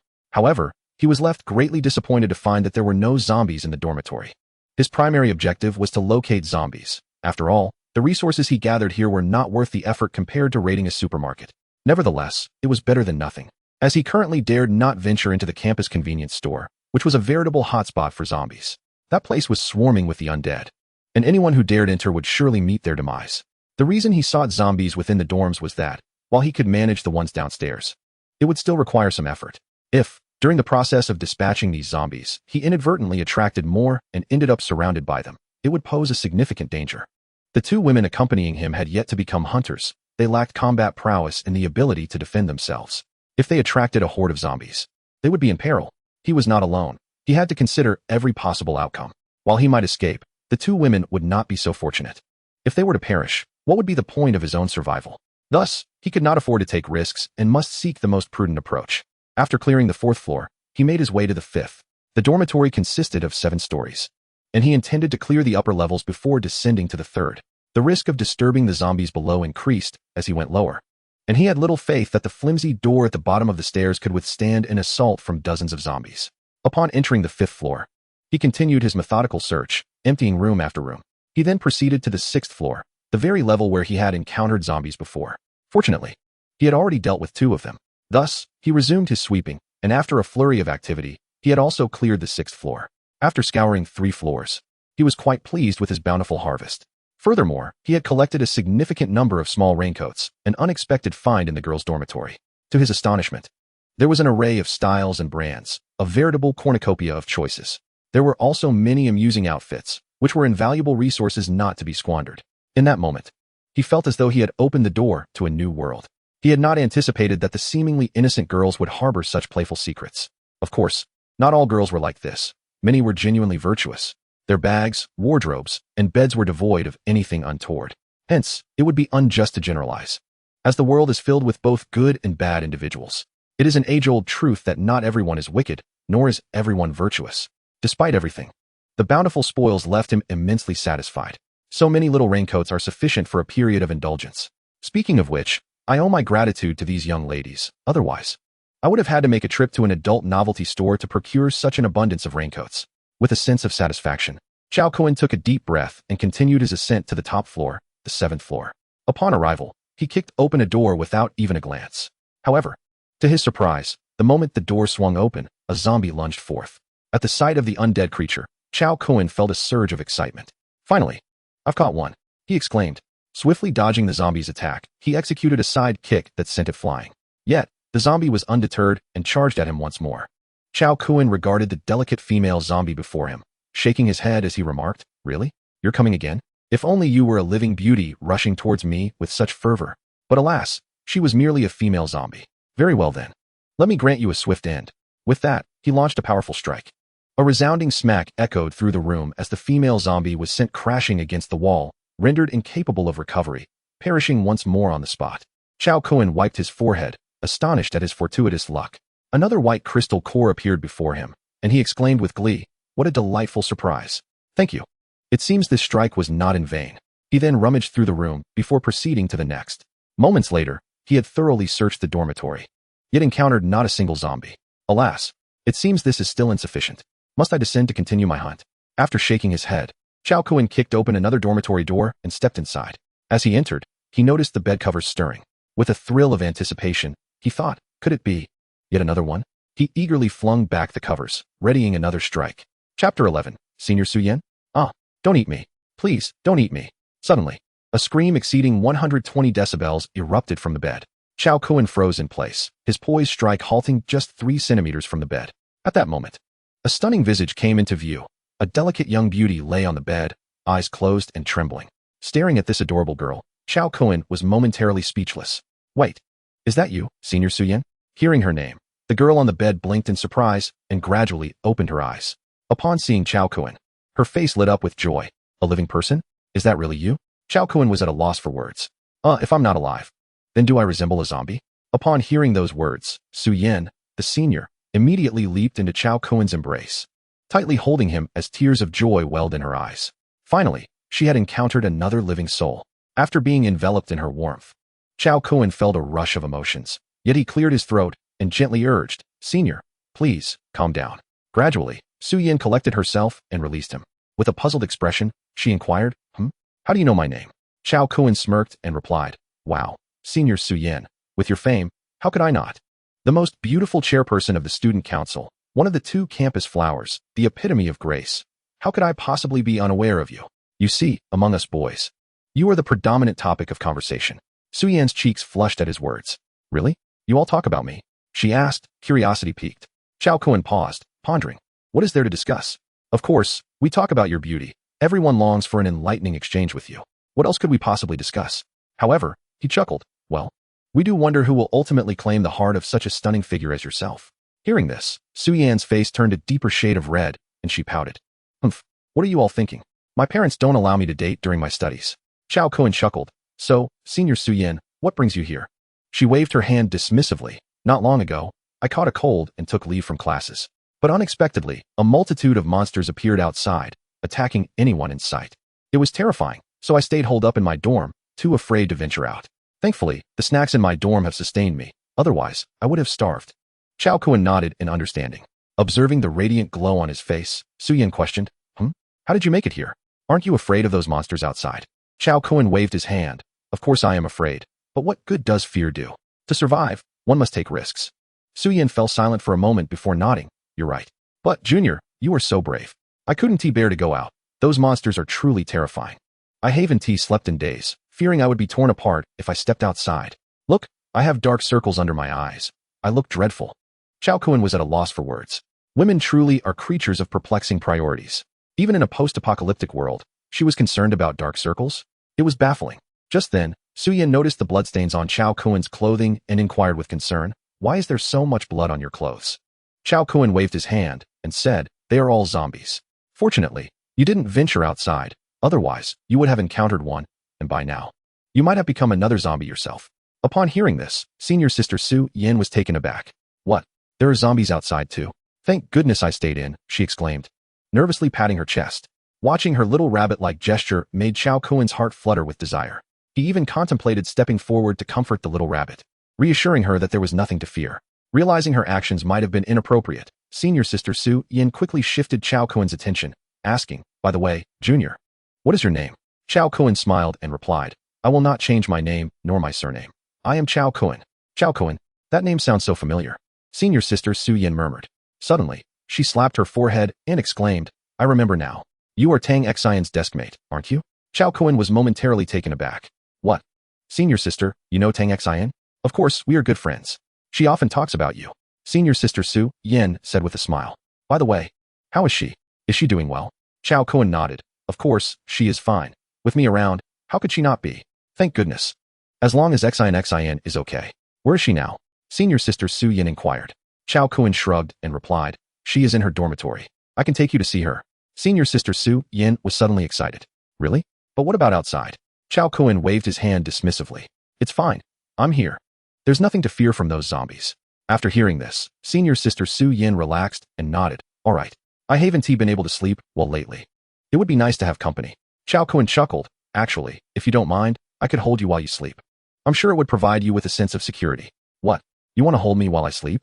Senior Sister Su Yan exclaimed, her eyes wide with shock. Chao Kun shook his head, laughing. I'm just joking. No need to be so startled. She managed a shy smile and asked, You and Xian aren't sleeping together, are you? Chao Kun shrugged. Well, yes. With that, he headed towards the door. In an instant, Senior Sister Su Yan stood frozen in place. I can't believe this. Xian has already been taken by this scoundrel. The thought sent her into a whirlwind of hesitation. It seemed this fellow was not to be trusted. However, at this moment, she felt she had no choice. Following him might lead to survival. But refusing to leave would surely result in her demise. Even hunger could lead to her downfall. Resolving herself, Senior Sister Su Yan hurriedly called out, Junior, wait for me. Chapter 12. Junior, I'm hungry. Could you spare something to eat? Bang. Just as Senior Sister Su Yan rushed out, she saw Chao Kun kick open the door across the hallway and step inside. Senior Sister Su Yan gasped, Oh my goodness. Is he even human? How is he so strong? With a mere kick, the door swung open. However, at that moment, there was no time for contemplation. She hurried inside. Her eyes sparkled with excitement. Perhaps being by the side of such a formidable man was indeed the best choice for survival. No wonder Xian had chosen him. She had not anticipated his prowess to be so remarkable. Upon entering, Chao Kun immediately commenced his search for usable supplies. In no time, he had gathered several bags of instant noodles and other essentials. Yet, the resources within this dormitory were scarce. Not every room was stocked with ample provisions, as not everyone had the habit of hoarding food. Meanwhile, Senior Su Yan gazed at the bags of instant noodles in Chao Kun's hands, her mouth nearly watering. She had long exhausted her snacks over the past few days, and the food in her dormitory had dwindled to nothing, starving for 2 or 3 days. Had Chao Kun not come today, she might have succumbed to hunger and cold in a few more days. Now, seeing food before her was akin to a beacon of hope, her eyes practically gleaming with desire. After a prolonged gaze, Senior Su Yin timidly looked up at Chao Kun and said, Junior, I'm hungry. Could you spare me some food? Chao Kun furrowed his brow as he regarded her. Then with a wry smile, he replied, we are not related, so why should I give you anything? In that instant, Senior Su Yin was taken aback. She had not expected such a response from Chao Kun. During her time at the academy, every boy who laid eyes on her had been stammering and fawning over her. Not one of them would hesitate to offer her a package of instant noodles, let alone kneel and offer themselves as her devoted admirer. Yet here was Chao Kun, uttering words that left her momentarily speechless. She could hardly fathom his indifference. Observing the astonished look in her eyes, Chao Kun shook his head and explained, Senior, you must understand that we are in an apocalypse now. Food is the most scarce resource, while women, especially beautiful ones, are also a rarity in this dire time. Tell me, what value does beauty hold when compared to sustenance? Wake up. In this world, survival comes first, everything else is secondary. For a moment, Senior Su Yin stood frozen in place, lost in thought. After a while, she lowered her head. Disappointment etched across her face, and slowly nodded, I understand. With that, she turned to leave, her spirit visibly deflated. Just as she was about to step out, Chao Kun stopped her. Wait. Puzzled, Senior Su Yin turned back to him and asked, Junior, what is it? Is there something else? Chao Kun then handed her all the food he had gathered. Here, take these. Senior Su Yin was momentarily stunned before she responded. Didn't you just say that food is the most important resource in this apocalypse? Why are you giving it to me? Because you are Xion's good friend. I can offer you food this one time without conditions. However, do not expect any future free lunches. Upon hearing these words, Su Yin was momentarily taken aback, and her eyes began to dart about restlessly. Glancing at the food in her hands, tears unexpectedly streamed down her cheeks. Finally, with a resolute gaze, she declared, Chao Kun, from now on, allow me to accompany you. Rest assured, I am quite capable and can handle any task. I will not be a burden or a liability to you. Chao Kun, upon hearing this, responded with a bemused smile. Oh, you are quite capable. Is that so? With unwavering determination, Su Yin replied, Indeed. I am very capable and unafraid of hardship. As long as you can provide me with something to eat, I will follow you. You are correct. In this apocalyptic world, beauty is not an asset but rather a burden, even a calamity. I failed to realize this before, but your words have awakened me to a crucial truth. The moral order has long since collapsed in this world. You could have acted unscrupulously towards me, as no one could hold you accountable. Yet, you have chosen not to do so. I can sense that even in these dire times, you possess principles and boundaries. Someone like you is worthy of reliance and trust. I choose to follow you, seeking only a chance to survive. I do not wish to perish. I want to live. Seeing Su Yan's steadfast resolve, Chao Kun praised her. Well, you certainly live up to your reputation as the most beautiful president of the student council. I admire your audacity. Very well. From now on, you shall accompany me along with Xion. However, I advise you, never betray me, for the consequences are beyond your imagination. Su Yan nodded, affirming, I understand. Rest assured, whoever I choose, I will never betray you. All right, then you should eat first while I clear out the remaining dormitories. After that, we shall return, he instructed. Soon, Chao Kun finished tidying up the remaining dorm rooms and collected all usable resources before leading Su Yin downstairs. As they walked, Su Yin inquired, Junior, how did you make the items disappear with just a wave of your hand? What is the secret? Chao Kun merely smiled and shook his head, choosing not to elaborate. Acknowledging his silence, Su Yin wisely refrained from pressing the matter further. Before long, they arrived at the door of room 402 on the 4th floor. Knock, knock, knock. Chao Kun tapped on the door and called out, Xion, open the door. I'm back. Upon hearing Chao Kun's return, Tang Xion excitedly rushed to the door and opened it. In an instant, she leaped into Chao Kun's embrace, crying, Why did you take so long? I was so worried about you. At that moment, as Tang Xion clung to Chao Kun, she was startled to see a girl accompanying him. When she released her hold and clearly saw Su Yan's face, her surprise turned to joy as she exclaimed, Su Yan, is it really you? Su Yan, equally delighted, responded, Yes, Xion, it's me. In an instant, the two young women embraced tightly, overwhelmed with emotion as they shared their heartfelt confessions. Beside him, Chao Kun spoke with a hint of irritation. Hey, could you two sisters indulge in your heartfelt confessions indoors? What if there are zombies? Upon hearing his words, the two women promptly nodded, grasped each other's hands, and hurried back into the room. Shaking his head, Chao Kun entered the dormitory and closed the door. As he observed the two women chattering and laughing together, he shook his head and sat down on the bed. At that moment, Lan approached him and sat beside him, offering him a glass of water. You've been out for quite a while. You must be thirsty, she said. Chao Kun smiled faintly, accepted the glass, and drank it in one go. Ah, my dear wife truly knows how to care for others. Upon hearing this, Lan's cheeks flushed with embarrassment as she shot him a glance and retorted, Stop talking nonsense. Who is your dear wife? You mischievous boy. Always teasing the teacher for amusement. Unexpectedly, Chao Kun wrapped his arm around Lan's waist and chuckled. Oh, don't be shy. It's only a matter of time. You can't escape this. You are indeed my dear wife, and nothing can change that. Chapter 13. A play with three women goodness. How did this turn into flirtation? At that moment, Tang Xian's sarcastic voice interjected. Upon hearing her, Lan's face turned crimson, and she hastily pushed Chao Kun away, retreating to her own bed. Chao Kun, noticing this, pouted and remarked, Hey, Tang Xian, why are you stirring the pot? If it weren't for you, the glaring light bulb, Lan would have long been playing cards with me. Yet, you had to interfere, didn't you? Are you hoping to join us for a game of landlord? Tang Xian's face flushed with indignation as she replied, Chao Kun, what do you mean? How did I become the light bulb? What are you two planning? I'm not holding you back, am I? Beside them, Su Yan stifled a laugh and said, Xian, that's where you're mistaken. Can't you see that Teacher Qin has long been enamored with Brother Kun? Honestly, you should grant them some private space. Hey, Su Yan, whose side are you on? Why are you siding with this guy? Have you already been swayed by him? Tang Xian teased playfully. Su Yan's face instantly turned red as she retorted sharply. Why are you dragging me into this? What does it have to do with me? I'm merely stating facts. Besides, you haven't even been thoroughly wooed yet. I've just met him. How could that be possible? And with such little time, how could it be enough? Tang Xian smirked and said, Well, that is not necessarily the case. What if Kun is a 3-second man? Upon hearing this, Chao Kun's eyes widened in disbelief. What?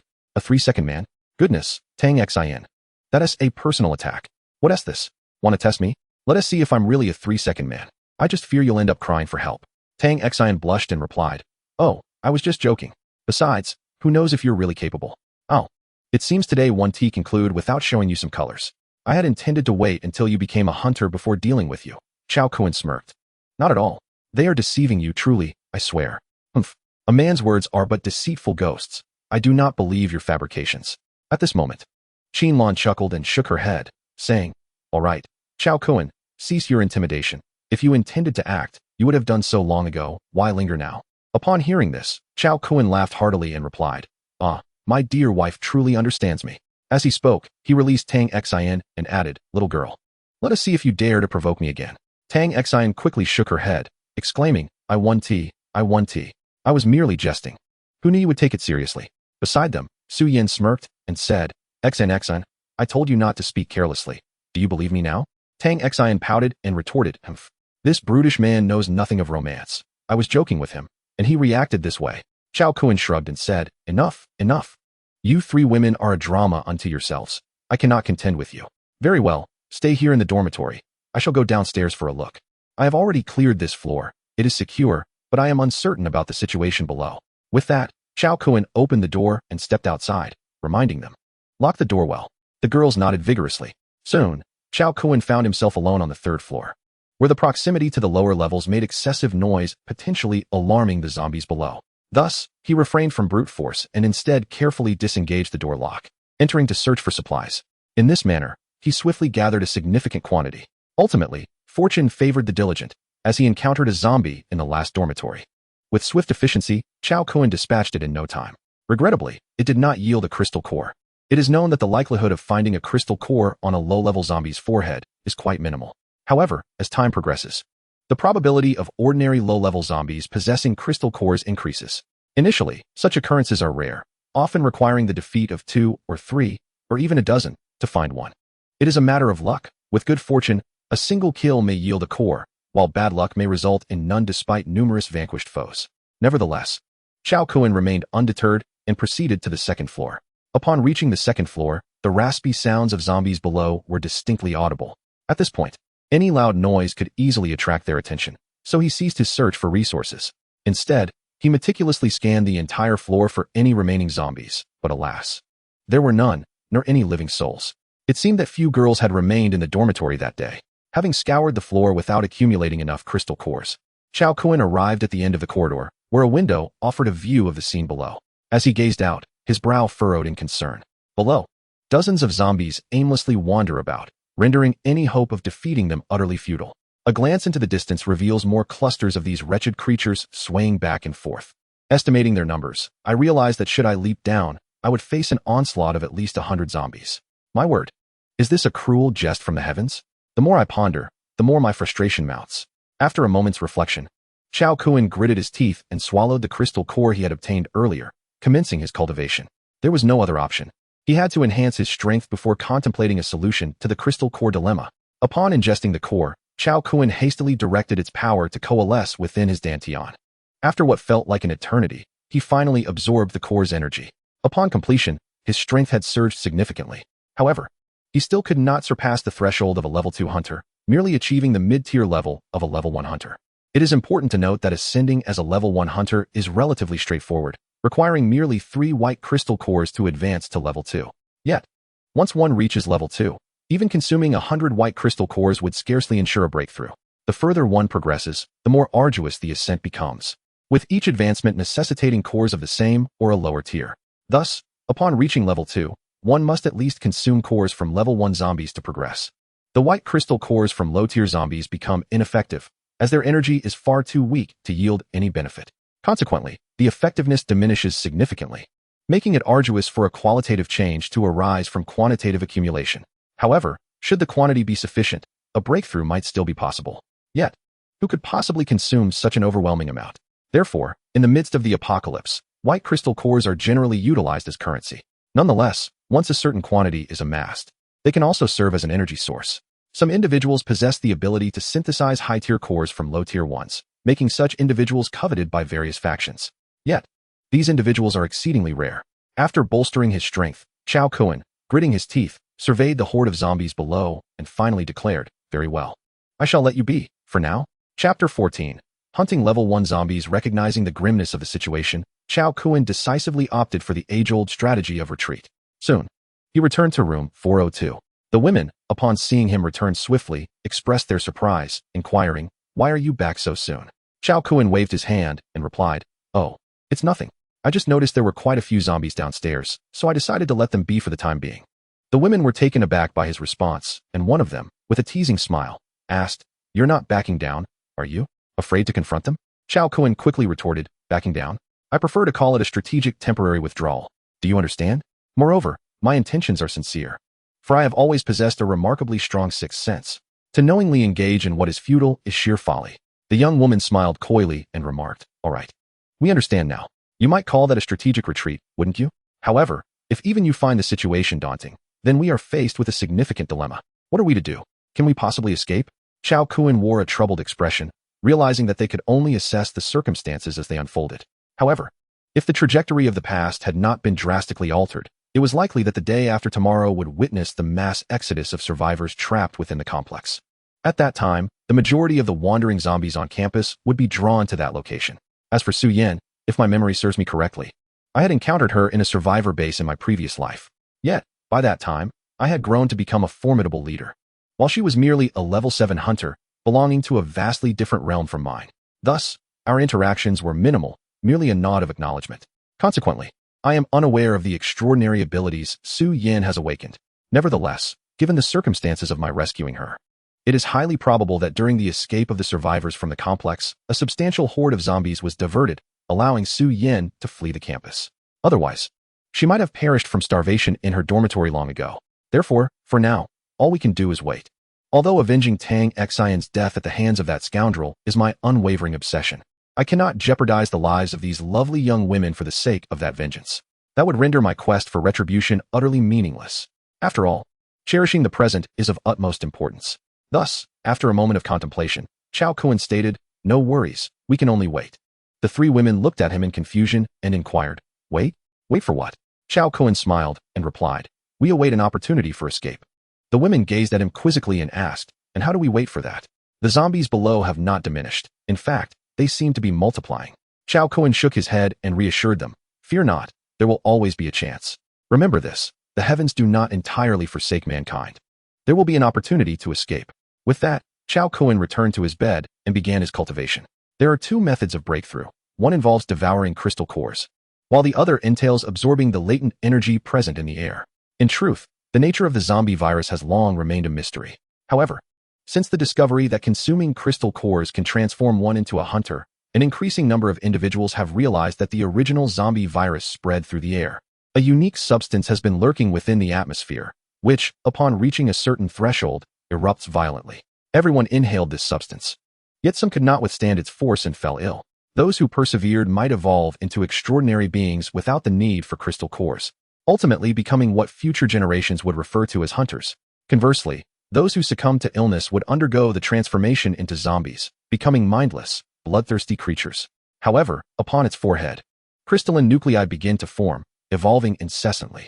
When this evolution reaches its zenith, the zombie will exhibit human-like thoughts, perhaps even surpassing human intelligence, ascending to a higher form of life. Consequently, few comprehend the true nature of the zombie virus. Nevertheless, one thing is evident.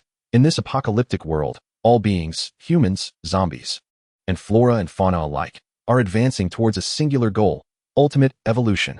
Perhaps in the previous world, the evolutionary paths of all organisms had approached a relative saturation point. The outbreak of this zombie virus serves to propel all life towards the evolution of higher beings. This is a mystery that remains unsolved. Yet it is clear that the more potent the evolution, the greater the likelihood of survival. The few women gazed at Chao Kuen's peculiar demeanor, uncertain of his intentions, and could only watch him quietly. Soon, night descended, and Chao Kuen slowly opened his eyes. Upon seeing him awaken, the women hurriedly exclaimed, "Chao Kuen, come quickly. There's something happening downstairs." Chao Kuen furrowed his brow and approached the window to inspect the scene below. He beheld a zombie in the open area, howling in rage towards the heavens, surrounded by dozens of others that seemed to orbit it, as if commanded by this singular creature, which stood regal in the center, issuing orders like a king. Witnessing this spectacle, Chao Kuen's expression hardened, and he thought to himself, this is dire. He had not anticipated such rapid evolution among the zombies. This particular one had ascended to the first-level zombie stage. It appeared that the denser the congregation of zombies, the greater the likelihood of higher-tier zombies emerging. This first-level zombie, in terms of both strength and agility, was far superior to ordinary zombies. While he could easily dispatch a single ordinary zombie, confronting this first-level zombie would require at least 3 times the effort. Chao Kuen spoke gravely. When did this situation arise? Tang Xian promptly replied, around 5 or 6 o'clock. This creature appeared out of nowhere, and then this situation unfolded. All the zombies downstairs were summoned by it, forming this surrounding formation. Chao Kuen's demeanor grew serious. I understand. You all should return to rest. Remember, if I do not return tonight, move the bedding to the doorway and barricade it. Upon hearing this, the women widened their eyes in terror and asked, Chao Kuen, what are you planning to do? Chao Kuen smiled reassuringly. I intend to take care of this wretched creature. Otherwise, how shall we escape? The women quickly shook their heads, insisting, Chao Kuen, don't take such risks. This one is evidently stronger than the others. It is far too dangerous, and we cannot allow you to go. They clasped hands, forming a barrier before him, resolute in their refusal. Chao Kuen waved his hand dismissively. It's all right. Even if I cannot defeat it, I will ensure my safe return. Besides, I plan to lure them away first. At that moment, I will return to fetch you. Otherwise, we shall remain trapped here indefinitely. The girls shook their heads, unable to suppress their tears. No, we cannot allow you to go. There is an abundance of food in this dormitory, and as girls, we cannot consume much. It will suffice for us for an extended period. Moreover, we have done no labor each day and expend little energy. We can manage with even less. This food will sustain us for a while. Let us not take any risks, shall we? If necessary, we can wait a few more days. What if a miracle occurs? What if help arrives soon? Observing the girls in distress, Chao Kuen stepped forward and embraced them all, smiling as he reassured them, do not worry. I am blessed with great fortune and will be fine. Just trust me. If I have not returned by midnight, barricade the door. I have left ample food for you. Please, do not act rashly. I will return for you. With that, Chao Kuen left the dormitory without looking back, offering the girls no opportunity to stop him. Once Chao Kuen departed resolutely, the girls could no longer contain their emotions and burst into tears. However, they recognized that this was not the time for sentimental lamentations. They quickly closed the door and approached the window to observe the situation outside. Yet, upon looking, they were taken aback. They witnessed Chao Kuen leap from the third-floor window. In shock, the girls stared at his retreating figure. Good heavens! Is he so overwhelmed that he intends to take his own life? Chapter 15. The dual-element hunter. With a thunderous crash, Chao Kuen slammed his foot onto the ground, producing a resounding noise that drew the attention of all nearby zombies. Upon spotting him, the horde of zombies began to roar and surge toward him. Undeterred, Chao Kuen charged directly into the clearing where the first-level zombie stood. In an instant, A multitude of zombies converged upon him, densely packed, at least 100 or so. In the distance, even more zombies were advancing toward his location. Meanwhile, the girls on the upper floor were horrified at the sight and covered their eyes, terrified of witnessing Chao Kun being torn apart by the zombies. However, after some time passed without hearing any cries of agony from him, they cautiously opened their eyes. To their astonishment, they saw Chao Kun surrounded by zombies. Resembling a god of war, none could approach him within a meter without being sent flying. In mere moments, he dispatched one after another with powerful punches and kicks, even a large zombie being struck down effortlessly. Witnessing this, the girls widened their eyes in disbelief, marveling at Chao Kun's prowess. Good heavens, is this still a mere human? How can he be so formidable? One punch for every little creature? In no time, dozens of zombies lay defeated around him. In the eyes of Chao Kun, it appeared as though these zombies were merely playthings, easily dispatched at will. Suddenly, a level 1 zombie let out a ferocious roar and lunged at him. Observing this, Chao Kun's lips curled into a smile as he remarked, "Cunning creature, I was waiting for you." With that, he forcefully kicked aside the zombie that had attacked him and charged straight towards the level 1 zombie. A swirling vortex of energy coalesced in the palm of his hand, his signature technique known as the time-space vortex. Though this maneuver could only achieve destruction on a small scale, it was more than sufficient to deal with a solitary level 1 zombie. With a decisive shout, Chao Kun unleashed the time-space vortex upon the head of the level 1 zombie. In an instant, the creature's head was enveloped by the vortex, and with a swift motion, Chao Kun retracted it. The head of the level 1 zombie vanished, while its lifeless body collapsed to the ground with a thud. Immediately, Chao Kun retrieved a white crystal core emanating a spectral glow from the vortex. However, this crystal core was markedly different from the ones he had previously acquired. This core radiated an ethereal light, signifying it as a superior quality crystal among the white cores. Each type of crystal core is categorized into 3 grades: ordinary, superior, and premium. The core before him was indeed a superior variant of the white crystal, with premium cores existing above it. The power contained within a premium core far surpasses that of an ordinary one of the same level. A single premium core can be exchanged for thousands of ordinary cores, underscoring its immense value. However, the likelihood of obtaining a premium core is exceedingly rare. Thus, this one was worth far more than 100 ordinary white cores. Alas, it was not of the premium grade, otherwise, its worth would diminish. After securing the crystal core, Chao Kun turned his attention to the remaining ordinary zombies, finding the task to be both effortless and enjoyable. However, with his objective accomplished, he knew he must act swiftly. He activated the time-space vortex and began to reap through the horde of zombies with fervor. In no time, hundreds of zombies lay defeated, forming a small mountain of bodies. Spotting more zombies approaching in the distance, Chao Kun sprinted in the opposite direction to draw them away. The 3 women watched anxiously as Chao Kun led the swarm of zombies away, their concern for his safety growing with each passing moment. As they waited with bated breath, time stretched on until, near dawn, the sound of knocking echoed from outside the door. Knock, knock, knock. Upon hearing the sound, the women were filled with delight and exclaimed, "Chao Kun, is that you returning?" Outside, Chao Kun nodded and replied, "Yes, it is." After successfully diverting the horde of zombies, they hurriedly opened the door, utterly exhausted. Upon hearing the unmistakable voice of Chao Kun, the girls eagerly flung the door wide. In that fleeting moment, Tang Xin could no longer restrain her overwhelming emotions. She leaped into Chao Kun's embrace, sobbing uncontrollably. "Are you trying to scare me to death?" she cried, tears streaming down her face. Feeling the tremors of Tang Xin in his arms, Chao Kun gently caressed her back, reassuring her, "It's all right, it's all right. Stop crying. Look, I'm perfectly safe, aren't I?" But through her tears, Tang Xin retorted, "If you had died, how would I have lived? You big fool, can't you see how much I care for you? Do you have any idea how worried I was when you left? You blockhead, how many hints have I dropped? Each time, you acted like a complete dolt. Can't you tell that I've liked you for a long time? You always put me in a state of worry, and I want to allow you to take any more risks. Next time, you cannot leave me behind. I want to face any danger alongside you. Even if it means death, I wish to die with you. Do you understand?" Chao Kun stood stunned, taken aback by Tang Xion's emotional outburst. He had not anticipated such a fervent confession from her. Memories flooded back to him, recalling the past and the previous life of Tang Xion, how she had bravely confronted bullies for his safety and ultimately sacrificed herself to preserve her honor in front of him. Moved by these recollections, Chao Kun tightened his embrace, gravely nodding. "All right, I promise you, I won't take unnecessary risks again. I will always be by your side." Upon hearing this, Tang Xion's tears transformed into a smile. "Good, you said it. No backing out. Whoever goes back on their word is a little dog." Chao Kun chuckled in response. "All right, I agree. Whoever reneges is indeed a little dog." The two other girls observed this scene with faint smiles, their eyes reflecting an indescribable envy, yet they remained at a loss for words. Soon after, upon entering the inner room, Chao Kun produced a small pile of crystal nuclei with a flourish. The haul was impressive, yielding enough nuclei for everyone to awaken as hunters.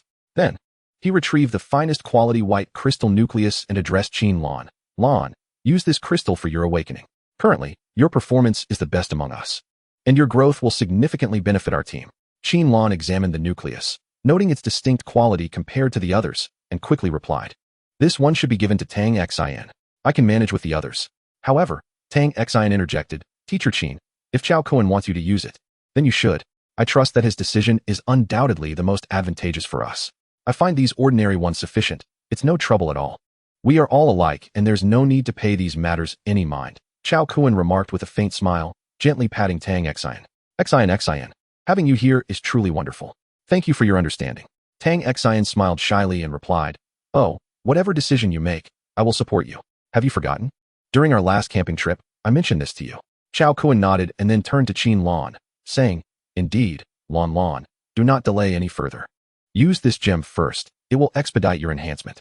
This way, you can grow rapidly and become my aide, maximizing our small team's chances of survival. After all, Xin has a somewhat gentle disposition and lacks your decisiveness.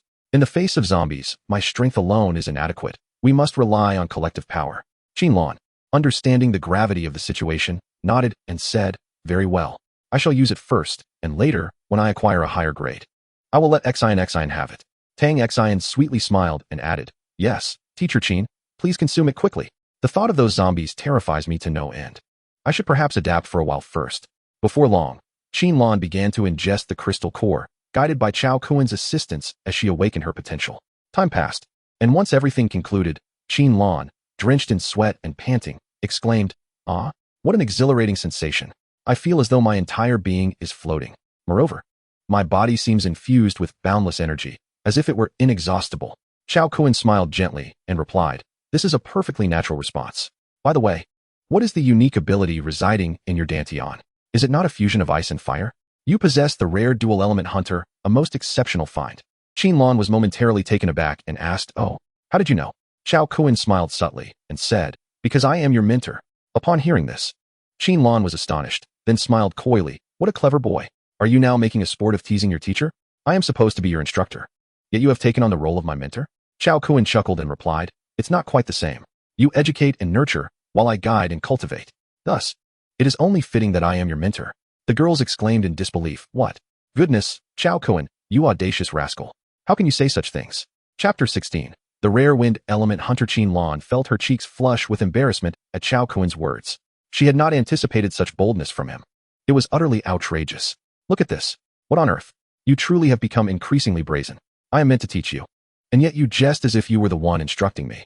How ridiculous. Do you really need my guidance in such matters?" Despite her outward irritation, she felt an inexplicable flutter within her. After all, Chao Kun was rather handsome. Though he appeared somewhat youthful, he had already matured significantly. Although I am slightly older than him, I take great pride in my own allure. The fact that this young man is utterly captivated by me brings me joy. At least, when compared to Tang Xin and Su Yin, I possess certain advantages. My maturity and charm wield an irresistible allure for all men. These two girls are akin to unripe green apples, while I am a fully ripened red apple. In this regard, I certainly hold the upper hand. After all, who would prefer the tartness of a green apple over the sweetness of a ripe one? Of course, there are those who favor green apples. Yet judging by how Chao Kun was transfixed by my Balenciaga socks, it is evident that he favors the mature and enchanting kind. Thus, I remain quite competitive. In this moment, feeling somewhat at a loss for words, I opted for silence. Yet, Chao Kun, observing this scene, understood that I had already accepted him at a deeper level. It is worth noting that in my past life, it was Qin Lan who first pursued me. She was formidable, providing me with protection. Moreover, it will not be long before the number of hunters in this world increases. In 3 months, when I reached the survivor base where I first encountered my parents, a mysterious individual will announce over the radio that consuming the crystal cores from zombies can lead to evolution into hunters. Consequently, more and more humans will evolve into hunters. However, despite the proliferation of hunters in my previous life, none were able to save the world from its dire fate. Currently, it remains uncommon to encounter extraordinary hunters. Yet, following the mysterious person's announcement in 3 months, the emergence of more extraordinary individuals will be inevitable. At that point, my competitive edge will diminish. Therefore, I must seize the opportunity to establish my own faction within these 3 months. This way, I can gain an advantage. Otherwise, as extraordinary individuals emerge like mushrooms after rain, I will face increasing competition from many unencumbered hunters who will develop rapidly. These 3 months represent my golden period for development, and I have already devised a plan for my base's location. It will be situated in the same area where I established a base in my previous life, over 600 kilometers away, a considerable distance. However, this location is defensible and challenging to attack. The reason I became a dominant force in my past life was due to this advantageous geographical position. Furthermore, a vast region nearby remains uninhabited, minimizing the chances of being discovered by zombies, and it is also a substantial military base, possessing formidable defensive capabilities. The formidable firearms within have become one of its greatest weapons. After all, when it comes to dealing with ordinary zombies, firearms exhibit considerable lethality. In my previous life, conquering this stronghold required significant effort, as it housed a vast number of zombies. After clearing out the undead, it eventually became my base. Ultimately, my stronghold was the last to fall. During the final days of my past existence, all bases, large and small, were swept away by the powerful zombie overlords. My base was discovered only in the end, leading to my tragic demise, isolated and helpless. In this life, I can no longer maintain a detached and indifferent attitude. In this apocalyptic world, pursuing individual agendas is inherently perilous. Many large bases sought my assistance in the past, yet I turned a blind eye. Eventually, after the fall of other factions, it would have been my turn. Therefore, in this lifetime, I must not commit such a grave error. Only by resolving the zombie crisis can I then decide the battles for power that remain. I have given myself 3 months. I must seize this time wisely. If I do, I shall emerge as the first major power in this apocalypse. I will absorb the remaining smaller factions and rapidly expand my territory. Since I have been reborn, I shall strive to be the strongest in this world of chaos. After arranging for Qinlan's awakening, Chao Kuan turned to Tang Xin and said, Xin, it is your turn now. You should swallow 2 crystal cores simultaneously to awaken. This will better stimulate the potential within you. The quality of the cores does not matter. Initially, awakening with higher quality cores will grant you slightly greater strength. But in later stages, consuming several ordinary cores can compensate for that. Tang Xin smiled and replied, All right, silly, no need to explain. I understand that Teacher Qin's capacity for acceptance and decisiveness surpasses mine. Previously, when we were battling zombies, it was Teacher Qin who struck first, and I followed suit. The sooner Teacher Qin grows, the more she can assist you. However, I will also strive to improve. Rest assured, I will not be a burden to you. I did not in the past, and I will not in the future. I will adapt and grow swiftly. Hearing this, Chao Kuan tenderly patted Tang Xion's head and said, Having you by my side is truly wonderful. In fact, there is something I have kept to myself for a long time. In the past, you were the exalted campus belle, adored by all, while I was merely ordinary, lacking any remarkable qualities. I never dared to hope that you would like me or become my girlfriend. Yet, I have liked you for a long time. I just never had the courage to confess. But to my surprise, you also like me? Upon hearing this, I was immensely joyful. Did you know? Tang Xian was momentarily taken aback before pouting and responding. You like me, yet you never mentioned it? I thought you didn't care for me at all. I have hinted at it so many times, and you always sidestepped my topics. Chao Kuan chuckled and shook his head, saying, You know my family's circumstances are not particularly favorable. Tang Xian smiled gently and replied, Silly, I have never cared about such things. Do you remember that camping trip? I confessed my feelings to you, but you were as oblivious as a log, unable to comprehend. Su Yan, who was beside them, couldn't help but smile and added, How can you say that? I was still your strategist back then. Upon hearing this, Tang Xian pouted and said, It's all your fault for using those obscure, complicated words. I couldn't understand them, and neither could he, being a straightforward guy. Chao Kuan was taken aback. So you were referring to a confession in poetic form? I was completely lost. Tang Xian shot him a playful glare. All right, that's all in the past. If you continue to act like a blockhead, I will bite you. Chao Kuan chuckled. How would you bite? Where would you bite? Suddenly, Tang Xian realized the implication and blushed angrily, exclaiming, Hey, are you trying to take advantage of me? All right, let's not linger on the teasing. We need to complete our awakening. Yes, under Chao Kuan's guidance, it wasn't long before Tang Xian successfully completed her awakening. Xian, what is your ability? Chao Kuan asked curiously. Tang Xian shook her head, saying, I don't know. There is something swirling in my dantian that resembles a tornado. Upon hearing this, Chao Kuan's eyes brightened. Wow, you are a rare wind element ability user, known for being the fastest among all abilities. Moreover, wind element hunters possess formidable attack power. Really? So that means I can become your powerful assistant? Absolutely. Come here, my dear. Let me reward you with a loving hug. Ah, everyone is watching, Tang Xian exclaimed, pushing Chao Kun away shyly. Hearing this, the other girls blushed. Goodness, you are quite bold, aren't you? Always wanting to play cards and dance the cha-cha. Tang Xian shot Chao Kun an annoyed glance and said, No, not now. I'm not ready yet. We'll talk when I am prepared. Chao Kun raised his hands in exasperation. My goodness, what more do you need to prepare for? It's a simple matter. It could be done in a heartbeat. Why complicate things? However, Tang Xian shook her head, insisting, No, this is my first time.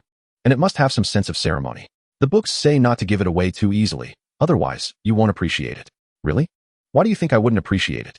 I cherish it immensely. Nevertheless, seeing that the girl was unwilling, he thought it best not to force the issue. Fine, fine. I'll wait for a while. After all, slow and steady wins the race. This girl will eventually fall into my grasp. Chao Kun nodded, saying, All right then. We shall discuss it another day. As he spoke, Chao Kun turned to Su Yin and said, Su Yin, it is your turn now. You should consume 2 crystal nuclei and see what kind of extraordinary ability you can awaken. Su Yin smiled gently and nodded, swallowing the 2 crystal nuclei. Subsequently, Chao Kun expertly guided Su Yin step by step to absorb the power of the nuclei, initiating the awakening of her innate abilities. After a while, the awakening was finally complete. When Su Yin opened her eyes, her face was filled with delight as she exclaimed, Wow, this feels truly marvelous. It's as if my entire body has been elevated to the heavens, tingling with a delightful sensation. Moreover, a remarkable power has suddenly surged within me. With this strength, I feel as though I could effortlessly take down a bull with a single punch. Chao Kun waved his hand and replied, That's merely an illusion. However, you can certainly handle a few ordinary bulky men with ease. Furthermore, dealing with those zombies outside, you could take them down one by one without much difficulty. This is the strength of a hunter. As your level rises, so too does your power. The greater your power, the stronger your chances of survival. Su Yin nodded vigorously, saying, Yes, thank you, Chao Kun. Rest assured, all of this is thanks to you. From now on, my life is yours. I will do whatever you ask of me. Upon hearing this, Tang Xian immediately felt uneasy. What did it mean to do whatever he wanted? Would she even comply if he asked her to sleep with him? Tang Xian pouted and inquired, Su Yin, what do you mean by that? Are you really saying that if he asks you to sleep with him, you would agree? Su Yin shrugged her shoulders and responded, Didn't I just say it? I'm open to anything. Qin Lan and Tang Xian exchanged wary glances at Su Yin. Goodness. This was clearly a declaration of war. She was undeniably a formidable competitor in terms of looks, physique, and talent. Seeing the tension between the women, Chao Kun quickly changed the subject and asked, By the way, Su Yin, what kind of ability did you awaken? Su Yin smiled coyly and replied, Mine isn't as impressive as theirs. It seems to be a form of water, which should be the water-type ability you mentioned. Hearing this, Chao Kun felt a bit disappointed, as it appeared that Su Yan's ability was rather ordinary. Among all abilities, the elemental ones were the most common, and within the elements, there were interactions of mutual generation and restraint. Once faced with a countering ability, the overall level would significantly diminish. Hence, the elemental affinity could only be considered average. However, Chao Kun did not reveal his thoughts and instead expressed his excitement, saying, Wow, does that mean we now have a mobile water source? The girls were momentarily taken aback. A mobile water source? Chao Kun nodded and said, Exactly. Ever since you walked in, I've noticed your sparkling eyes. It turns out your strength lies in your abundant water. No wonder you awakened a water-type ability. That's actually quite advantageous. After all, having an abundance of water is a good thing. The more, the better. Water is the essence of life. We cannot possibly exist without it. In due time, possessing the ability to manipulate water will allow you to conjure an endless supply for our consumption. Thus, aren't you akin to a portable reservoir? Wow, I didn't realize I was so significant. Su Yin exclaimed, her face alight with surprise. Indeed, every individual is born with their unique purpose. And having an abundance of water certainly brings its own advantages. Just look at you, so radiant and full of vitality. It's only natural for you to possess a generous supply of water. Upon hearing this, Su Yin nodded with satisfaction, saying, Yes, understood. From now on, if you wish for water, just come to me. Chao Kun immediately made an okay gesture, responding, Absolutely. Who wouldn't seek you out with such a bounty of water? Now that the 3 women had awakened their abilities, Chao Kun felt a great weight lift from his heart. Each of them had become a level 1 ability user. Essentially, level 1 hunters. The term ability user is commonly used, but people have taken to calling them hunters, as every surviving ability user is relentlessly hunting zombies. Thus, referring to them as hunters has become more fitting and has standardized the terminology. However, distinguishing the attributes of their abilities remains challenging, hence both terms continue to coexist. Hunters are categorized by levels, while ability users are identified by their specific powers. Now, the three women possessed certain combat capabilities, yet they lacked experience in confronting zombies. Henceforth, I must train them rigorously. Chao Kun addressed them. You are about to commence specialized training. I will personally guide you until each of you can independently hunt zombies. The women nodded enthusiastically, readily agreeing. They understood that in the face of an apocalyptic world, if they did not evolve, they would meet their demise. Seeing their determination, Chao Kun felt a great sense of relief and nodded approvingly. Excellent. In that case, let us not linger. Let us begin our training promptly. Time waits for no one. Swift action is essential. Chapter 18. Mastery and Transformation. Upon hearing his words, the three women nodded resolutely, declaring, "We are ready, at any moment." Observing their fervor, Chao Kun felt a sense of satisfaction and remarked, "Good, you're showing promise. With that in mind, from this moment onward, you must attentively absorb every key point I share. These points will guide you in effectively harnessing your abilities, acknowledging that each of your powers is unique. However, the methods of application are quite similar, and mastering various combat skills will require personal exploration. This is something I cannot assist you with, as each individual's ability is distinct and must be discovered through personal endeavor. I can only guide you to the threshold. The journey of cultivation relies on your personal efforts. The mastery of your unique abilities hinges on one's mental discipline." Subsequently, Chao Kun commenced his instruction for the three women, elucidating a myriad of key points and imparting the fundamental techniques to them. Time elapsed, and once Chao Kun had conveyed the essential principles, the women began to gradually assimilate the knowledge, diligently practicing their abilities in accordance with his teachings. Thus, they spent an entire night without rest, ultimately mastering the rudimentary operations of their powers. Under Chao Kun's guidance and inspiration, each individual commenced exploring their exclusive skills. However, there were certain aspects that Chao Kun could not teach them, as those skills were the result of his own relentless experimentation. All practitioners of such abilities learn by imitation and self-exploration, for there are no established sects or traditions to rely upon. Each person must navigate their own path. Akin to crossing a river by feeling for stones, none can foresee their next step. They must persist in their trials, gradually forging a way forward. In the days that followed, the women grew increasingly adept at wielding their powers. As time passed, they utilized the remaining crystal cores, each reaching the pinnacle of the first-tier hunters. However, upon attaining this peak, none could advance further. According to Chao Kun, they had reached a state of saturation. This signified that the ordinary crystal cores were insufficient to facilitate their ascent to the second-tier hunter level. To transcend into the realm of second-tier hunters, it was imperative to consume high-quality white crystal cores found within first-tier zombies, similar to the type Qinlan had previously ingested. At a minimum, they needed to acquire such high-quality white crystal cores. Should they possess a crimson crystal core, surpassing the white ones, a breakthrough to the second-tier hunter status would be assured. Yet, at present, even obtaining superior white crystal cores from first-tier zombies proved exceedingly challenging. It is crucial to note that we are still in the early days of the apocalypse, where the emergence of advanced zombies is notably rare. In areas densely populated by zombies, one might encounter first-tier zombies. Otherwise, they are scarcely visible. Most are merely ordinary zombies, whose crystal cores no longer yield significant benefits. It is not that they lack value. Rather, consuming more of them has become futile as their power is too weak to support any further breakthroughs. Now, with the second-tier hunter advancement unattainable, the focus must shift to mastering their unique skills. Thus, Chao Kun redirected the training emphasis towards rigorous combat techniques, fighting skills, and cooperative strategies. In essence, he employed all training methods that could enhance the team's chances of survival. Among them, none could afford to falter, otherwise, the significance of his rebirth would diminish, and they were all designated as his cherished partners. If misfortune were to befall them, where would he find solace? In this apocalyptic world, humanity is already scarce, and he must ensure their safety. For one day, after the calamity of the undead is resolved, humanity shall inevitably strive to restore its population, contributing to the proliferation of our species. At that moment, it will be imperative to play a modest part in securing the future of mankind, perhaps by taking multiple partners and nurturing the next generation abundantly. Only then can the future of humanity be a tangible reality. Alas, I am indeed a noble and ambitious young man, resolutely vowing to exert every ounce of effort to rescue countless maidens from peril, thereby slightly aiding in the survival and flourishing of our species. Time swiftly passes, and before long, 3 days have elapsed. After enduring rigorous training, our group has now reached a commendable level of proficiency.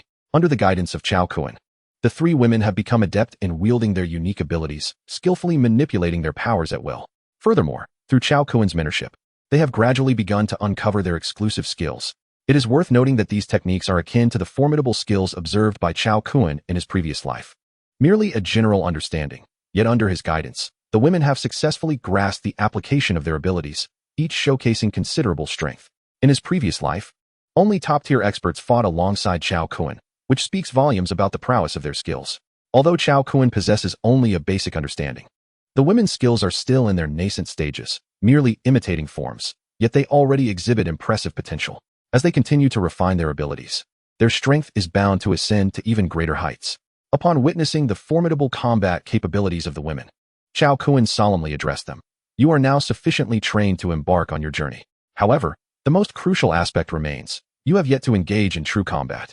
When confronted with zombies, you will undoubtedly experience significant fear, a vital concern. If you do not overcome this psychological barrier, your prowess will be rendered ineffective. Therefore, we shall descend shortly, where we will be besieged by numerous zombies. Are you prepared to carve a path through the onslaught? Upon hearing this, the women fell into a profound silence.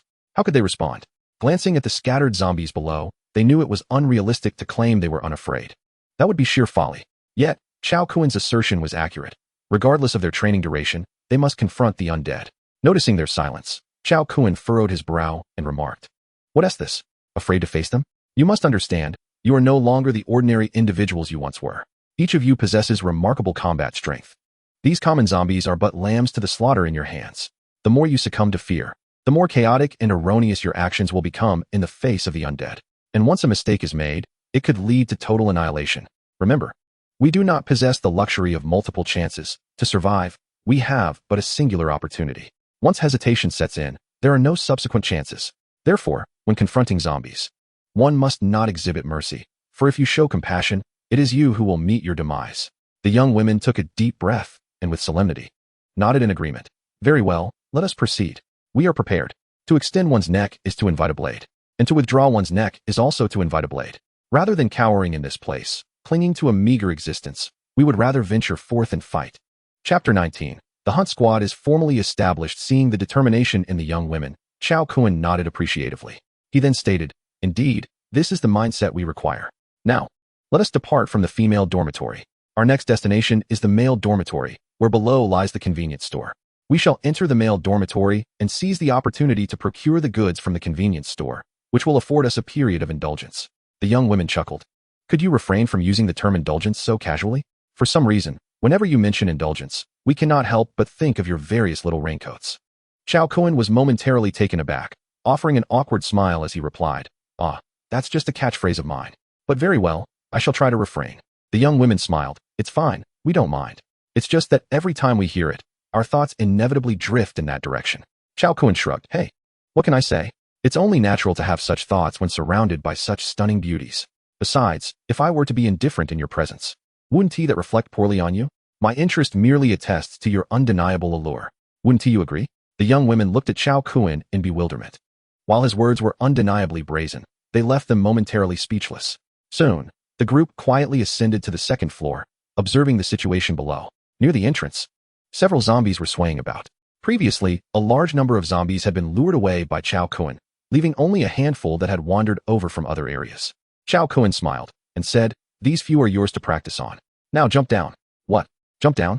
Is that feasible?" Chao Kun shrugged. "What is the worry? Why are you afraid? When it comes to jumping off buildings, I am quite the expert. With your current strength, this height poses no threat. Jump with confidence."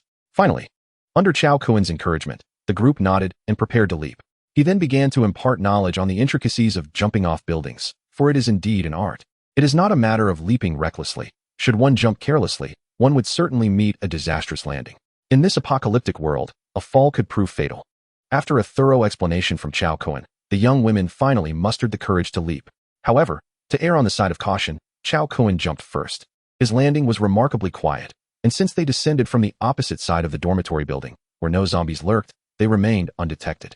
Once he confirmed their safety, Chao Kun gestured for the three women to follow suit. Yet, being girls, they exchanged hesitant glances, reluctant to jump. Eventually, Lan gritted her teeth and stepped forward to set an example.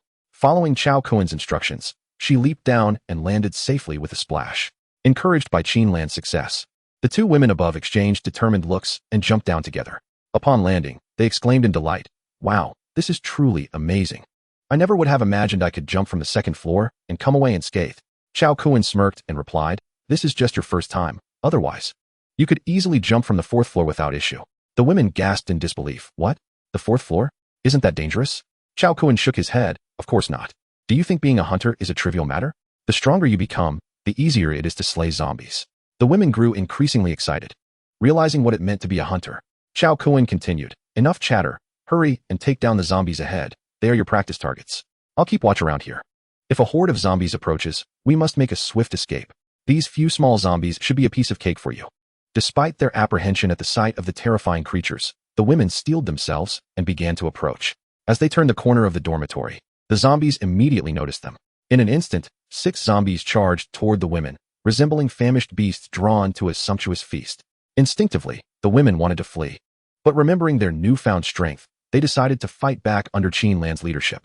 Get away from us, she shouted as she charged at the nearest zombie, delivering a powerful side kick that sent it flying. Before long, another zombie lunged at her, but Tang Xian, poised and ready, shouted fiercely as she unleashed a swirling vortex of energy to save Qin Lan. In an explosive moment, the mini cyclone tore the zombie apart, splattering blood everywhere. Oh, how disgusting, Qin Lan exclaimed, recoiling from the gruesome sight. Tang Xian spoke with evident disdain. Meanwhile, Chao Kun, who was observing the battlefield, shrugged with a smile and remarked, Xian, your skill is a ranged attack, not a melee one. Using a ranged skill in close combat is bound to splatter you with blood. Upon hearing this, Tang Xian chose to ignore Chao Kun, swiftly delivering an elbow strike that sent a zombie, which had rushed too close, flying away. Indeed, after attaining the peak of a first-level hunter, dealing with these zombies had become significantly easier. Her strength had multiplied several times over. It was nothing short of a transformative change. Previously, she had to ask Chao Kun for help even to change a bucket of water, but now, she felt she could effortlessly carry a water tank up to the rooftop. With a single punch, the zombies could not withstand being sent flying, marking a stark contrast to her former self. On the other side, Su Yan, witnessing the 2 women displaying their prowess against the zombies, felt compelled to join the fray. Otherwise, she might earn Chao Kun's disdain. Thus, she mustered her courage and charged at a zombie with a shout. With a wave of her hand, a dense mist enveloped the zombie, encasing it within a water bubble. Then, with a sharp command, she exclaimed, explode. In an instant, the bubble burst, obliterating the zombie within into a mass of flesh. Observing this scene, Chao Kun was momentarily taken aback. Goodness, this girl appears gentle and delicate, yet when she strikes, she is fiercer than anyone else. She completely pulverized it. However, this moment of triumph was short-lived. Su Yan, upon seeing the pile of mangled flesh, was instantly overcome with nausea and began to vomit. Chao Kun remarked, well, this is a classic case of beauty not lasting beyond 3 seconds. Yet, it seemed Su Yan was unaware of the explosive power of her water bubble. Meanwhile, the remaining zombies had been dealt with by Qin Lan and Tang Xian, with Qin Lan taking down 3, Tang Xian 2, and Su Yan 1, though she was still retching. Soon, Qin Lan and Tang Xian approached Su Yan to offer comfort, saying, Su Yan, be strong, there's nothing to worry about. You'll get used to it after seeing it a few times. It was worth noting that both Tang Xian and Qin Lan had encountered such scenes before and had developed a certain immunity to the horror. At that moment, Chao Kun stepped forward and applauded the girls, saying, well done, congratulations. You've passed your initial test. The girls, hearing this, were filled with joy and asked, really? Chao Kun nodded. Indeed, you have successfully overcome your fear of zombies, which is a significant milestone. However, Su Yan, you still have some way to go. Next time, you must not react like this. Otherwise, it could endanger the team. Such a scene could also bring harm to you. It will become increasingly common in the future. So it is imperative to adapt swiftly. Su Yan quickly nodded and said, I apologize, Chao Kun. I will strive to adapt and not hold the team back. Chao Kun smiled faintly, nodded, and patted Su Yan's shoulder, saying, it's all right. Everyone feels this way their first time. You will get used to it. When I first experienced it, I found it quite uncomfortable too, but as I engaged in the task more, I became desensitized. You have already performed admirably. Now, I formally welcome you to our team. From this moment on, the Su Feng hunting squad is officially established. Chapter 20. Has the convenience store fallen? The girls looked at Chao Kun in confusion and asked, Su Feng hunting squad? Chao Kun nodded and replied, indeed, we need to establish a force, and for now, we shall call it the Su Feng hunting squad. What do you think? The girls nodded and chuckled, saying, Su Feng symbolizes standing atop the mountain peak, with the rising sun, representing hope and the future, right? Chao Kun shook his head and waved his hand, saying, not quite. I simply like the character Su. It is composed of nine and sun, representing enduring, boundless power, and Feng signifies standing at the summit. Just imagine how romantic and poetic that scene would be. The three girls stared at Chao Kun, dumbfounded. Goodness, you can't seem to stray from the topic of vehicles. They chuckled. You truly are a talent. Haha, so, what do you think of this name? Is it imposing enough? The girls wrinkled their noses in disdain and said, as long as you're happy. Seeing this, Chao Kun shrugged his shoulders, deciding to stick with the name. Then, Chao Kun addressed the three girls, saying, let us take a detour to the side to avoid entering head-on. There are swarms of zombies in that direction, and it's best not to take unnecessary risks. The girls nodded in agreement, saying, yes, we will follow your lead. Chao Kun nodded and began to lead the way. It seems the designer of the academy had a romantic disposition, for the girls' dormitory is directly opposite the boys' dormitory. Before the apocalypse erupted, Chao Kun and his friends could utilize modern instruments, such as telescopes, to observe the girls' dormitory closely. Before long, under Chao Kun's guidance, they advanced cautiously, using flower beds and groves to evade large groups of zombies. In a short while, they had successfully navigated to the base of the boys' dormitory. Observing the second-floor windows, Chao Kun turned to the three girls and asked, do you see the windows? Are you confident? The girls looked at the second-floor windows, astonished, and exclaimed, wait, you're not suggesting we enter through the second-floor windows, are you? Chao Kun, with a serious demeanor, nodded and said, yes, why? Is there a problem? The girls rolled their eyes at Chao Kun and replied, hey, how do you expect us to get up there? Chao Kun shrugged his shoulders and remarked, it's quite simple. Just take a running start, leap, and push off the wall. Let me demonstrate. With that, Chao Kun took a running leap, kicked off the wall, and swiftly grasped the windowsill of the second floor. In an instant, he propelled himself upward with his arms. The three women, witnessing this scene, couldn't help but twitch their mouths in disbelief. Goodness, Chao Kun, do you think we are superhumans? Not everyone can ascend like you. Qinlan furrowed her brow and said, Chao Kun, we can't manage that. Chao Kun felt somewhat speechless. These women were indeed troublesome, having already surpassed the level of first-tier hunters. Ascending should have been a simple feat, however, they were still struggling to adapt. Otherwise, it would have been easily achievable. Nonetheless, it was impractical to force them into performing such advanced maneuvers. They needed to learn gradually. After all, the more complex the action, the more physically demanding it became. Suddenly, Chao Kun's eyes lit up as he spotted a nearby fire hydrant. He quickly retrieved the fire hose and said, hold on to the fire hose, and I'll pull you up. The women nodded eagerly, one by one grasping the fire hose and ascending. Once they all reached the second floor, they cautiously approached the staircase to investigate. Shoo! Wait for me here for a moment. I'll go downstairs to assess the situation, Chao Kun instructed the women. They obediently nodded, watching as he descended. Chao Kun carefully made his way to the first floor, trying not to make any loud noises, for a horde of zombies had gathered outside the boys' dormitory. They had entered the dormitory from the side, which was shielded by greenery, thus escaping the notice of the zombies. Before long, Chao Kun stealthily reached the back door of the convenience store. At that moment, he could hear the raspy sounds of countless zombies outside. The main entrance of the dormitory was closed, with a few corpses of zombies that had been brutally killed nearby. It appeared that a large number of students had fled into the boys' dormitory, managing to close the door just in time to avoid being overrun by zombies. The boys' dormitory was the closest to the classroom building, so it was understandable that most people sought refuge there. Meanwhile, the girls' dormitory had been locked in advance, preventing anyone from escaping there. The back door of the convenience store was equipped with a glass panel for peering inside. Chao Kun approached to inspect the situation and found a dismembered corpse inside, along with dozens of wandering zombies. The rolling shutter door outside was ajar, indicating that the convenience store had fallen victim to the chaos almost immediately. Beyond the shutter lay a dense horde of zombies, sending a shiver down Chao Kun's spine. It was evident that obtaining resources from this convenience store was out of the question, and he needed to vacate the boys' dormitory post-haste, for the danger here was overwhelming. Thus, Chao Kun hurriedly returned to the second floor and addressed the women, saying, "This is unwise. The situation downstairs is perilous. I underestimated the threat. The convenience store has fallen to the horde almost immediately. It is teeming with zombies. We must vacate the boys' dormitory at once. Otherwise, should the Legion of the Undead discover our presence, our chances of escape will dwindle to nothing."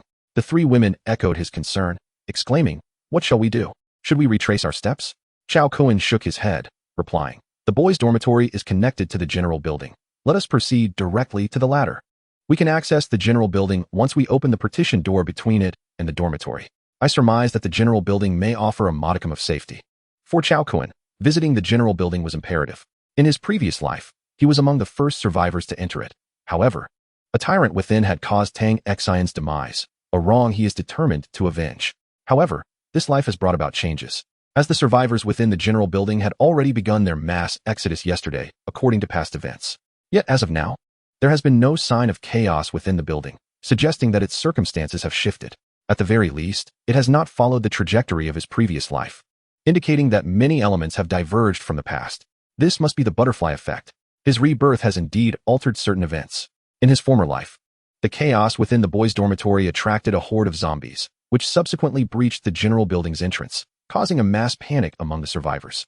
Yet now, the dormitory remains eerily quiet, implying that the issue lies within it. Thus, Chao Kun instinctively glanced upstairs and eventually said slowly, "Let us ascend and see if there are any survivors left in the boys' dormitory." Chapter 21. What are you doing? Don't come any closer. The women nodded in agreement. Very well. Chao Kun affirmed and took the lead, forging ahead. Soon, they arrived on the 3rd floor, where most of the dorm rooms had already been opened. Upon inspection, Chao Kun discovered that all usable resources had been depleted. It seemed that survivors had indeed been present, and likely in considerable numbers. Otherwise, a zombie tide would not have erupted in the past. It is worth noting that, in his former life, upon witnessing the massive influx of zombies towards the boys' dormitory, they had little time to think and had fled in a frenzy. However, there were also many survivors within the general building. Otherwise, he would not have been able to escape amidst the chaos. It appears that there are still survivors here, the women remarked. Chao Kun nodded in agreement. Indeed, there should be some survivors left. Let us continue upward to investigate. Qinlan, standing nearby, furrowed her brow and said, Chao Kun, are we certain we wish to proceed? In this desolate world, upon hearing Qinlan's words, Chao Kun regarded her with admiration and said, Lan Lan, I understand your concerns. However, I assure you, I am capable of handling this. These youngsters are not a challenge for me. With Chao Kun's decision made, Qinlan nodded in agreement, saying, All right, I will follow your lead. The group then continued their journey. Before long, they arrived at the 6th floor, only to find the stairway leading to the 7th floor completely obstructed by an array of miscellaneous items, rendering it impassable. Observing the clutter, the women furrowed their brows and remarked, It seems there are quite a few survivors here. Such a heap of debris could not have been moved by a single person. Chao Kun smiled reassuringly and replied, No matter, let's see what lies above.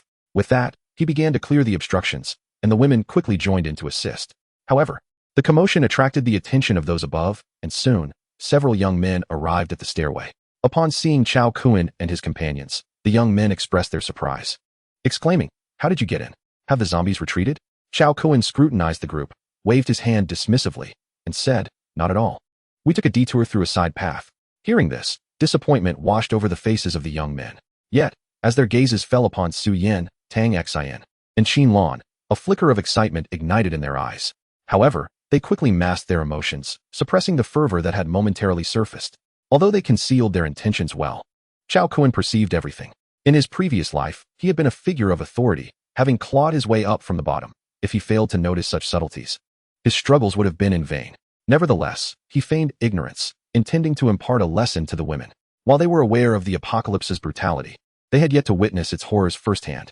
If his instincts served him correctly, something was amiss with these young men. In the wake of the apocalypse, everyone would inevitably unveil their repressed second persona from the peaceful times. It had been over a week since the onset of the end times. Yet these individuals appeared vibrant and unscathed. This was inherently irrational. Furthermore, the way they gazed at him and the women was distinctly different, tinged with greed and unspoken desire. Qinlan furrowed her brow, but seeing Chao Kun's nonchalance, she chose not to comment further and continued clearing the debris. Meanwhile, Tang Xian and Su Yin remained blissfully unaware, cheerfully assisting with the task, believing they had found their classmates, entirely oblivious to the fact that these individuals were no longer the same. However, Chao Kun refrained from revealing the truth. He intended to use this opportunity to educate them, ensuring they understood the importance of caution and mistrust in a world ravaged by chaos. At last, after considerable effort from several individuals, the clutter was finally cleared away. A few young men cordially extended their invitations to the ladies, guiding them to their gathering place. Shortly thereafter, they ascended to the 7th floor, where a dozen young men stood guard in the corridor. The group leading Chao Kun brought them to the entrance of a heavily guarded dormitory. These are a few survivors I found outside. I'll take them in to meet the boss, one of the boys announced. The two guards at the door nodded and opened it, allowing them entry. Upon entering, Chao Kun immediately recognized the so-called boss within the dormitory. This individual was none other than Wang Dongxing, a fellow student from Su Yin's class, notorious for his prowess in combat. He was a prominent figure on campus, and it came as a surprise to discover that this dormitory had become his stronghold. Once inside, the lead boy hurriedly introduced the survivors to the boss, stating, "Big brother, these are the survivors I just brought back from outside." Wang Dongxing's expression shifted to one of astonishment as he scrutinized Chao Kun and then turned his gaze to Su Yin and Tang Xian. However, upon catching sight of Su Yin, his face lit up with joy. "Su Yin, you're alive? Is it really you?" Su Yin, upon recognizing Wang Dongxing, frowned in surprise. She had anticipated that this place was his territory. "Wang Dongxing, what are you doing here?" she inquired, her brow furrowing. Wang Dongxing, brimming with excitement, approached Su Yin and gazed at her with fervor. "Su Yin, it's fantastic. You're not dead. Do you know how many times I wanted to rescue you with my brothers? Unfortunately, the zombies outside were overwhelming. I never imagined you'd be alive and unharmed."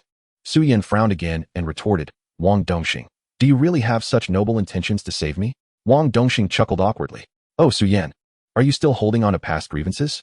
I've genuinely liked you for years. Would you not consider me? I pursued you for 3 years. And you've always been so cold towards me. The last time, I couldn't help myself and slapped you. I didn't think you'd still remember that small grievance. Let us put that aside. It's the end of the world now. Shouldn't you seek protection from someone strong like me?" Su Yin, furrowing her brow, coldly replied, "Enough. There's nothing more for us to discuss." Turning to Chao Kun, she stated, "Kun Gu, this guy is not trustworthy at all. We should leave here quickly. We are not on the same wavelength." Chao Kun shrugged and replied, "It's fine. We're in the apocalypse now. Why dwell on the past? Since we have all managed to survive against the odds, we should unite and set aside our previous grievances." With that, Chao Kun discreetly winked at Su Yin, signaling her to remain cautious and observe their intentions. Su Yin, being an individual of sensitivity, could only nod helplessly upon witnessing Chao Kun's demeanor, saying, "Very well then." On the other hand, upon hearing Su Yin's agreement to stay, Wang Dongxing's face lit up with delight, exclaiming, "Ah, brother, what you said is splendid. Indeed, in this apocalyptic world, we must unite. Without further ado, since you've come from outside, I presume you must be famished. I have plenty of food here. Let us eat and converse." Chao Kun chuckled, nodding in acknowledgement. "Thank you very much." The young ladies furrowed their brows, casting perplexed glances at Chao Kun, uncertain of what scheme he was concocting. Shortly thereafter, they followed Wang Dongxing into a dormitory, which was brimming with food, evidently scavenged from various quarters. After all, in such a multitude of dorms, one could surely gather some snacks. However, as they entered the room, several of Wang Dongxing's subordinates began to crowd in from outside. The girls, upon seeing these individuals, instinctively huddled closer to Chao Kun, sensing their menacing presence. Wang Dongxing, however, merely smiled broadly, cheerfully beckoning, "Su Yin, come over here with me. I assure you, I will provide you with delightful treats." Su Yin frowned and retorted, "Wang Dongxing, what exactly are you up to? I warn you, do not approach me, and forget about your desires. I will never harbor any affection for you." Upon hearing this, Wang Dongxing's expression darkened, his lips twitching in anger before he scoffed. "You wretched woman, what do you think I want? Of course I want you. Come here," and seize her along with these 2 lovely maidens. They are no less beautiful. Tonight, I intend to indulge and savor the exquisite taste of fresh flesh. It has been far too long since I have enjoyed such enchanting delights. Chapter 22. The end of lineage. The girls were thoroughly disheartened upon witnessing Wang Dongxing's foul countenance. Fortunately, they had encountered Chao Kun instead. Had they first come across Wang Dongxing, they might have already fallen victim to his forceful advances. Although Chao Kun had his own inclinations, he had never coerced them. In fact, he had the power to compel them, and should he choose to act, they would have no chance of escape. Nevertheless, Chao Kun had always respected their autonomy. As long as they were unwilling, he never imposed his will upon them. In this lawless and chaotic apocalypse, where no one is held accountable for their actions, Chao Kun emerged as a refreshing anomaly. Yet, upon recalling the raincoats in his bag, they understood that he was not entirely virtuous. However, at the very least, being by Chao Kun's side offered a stark contrast to the shamelessness of those ruffians, and it was evident that he genuinely cared for their well-being. He truly wished for their survival, imparting invaluable lessons in the art of living in these dire times. It can be said without exaggeration that once they mastered these skills and their strength grew, Chao Kun would no longer have the upper hand should he attempt to impose his will upon them. In fact, he would find it impossible to coerce them into submission. Yet, he disregarded this entirely and unreservedly imparted these skills to them. This clearly illustrates that Chao Kun genuinely cared for them, treating them not merely as tools to be utilized. In that moment, the women comprehended this truth, and thus, when they gazed upon Chao Kun, their eyes were filled with complex emotions. It seemed that, at least in this post-apocalyptic world, they were fortunate to have encountered such a man. Although they felt a tinge of anger, they were not overly frantic.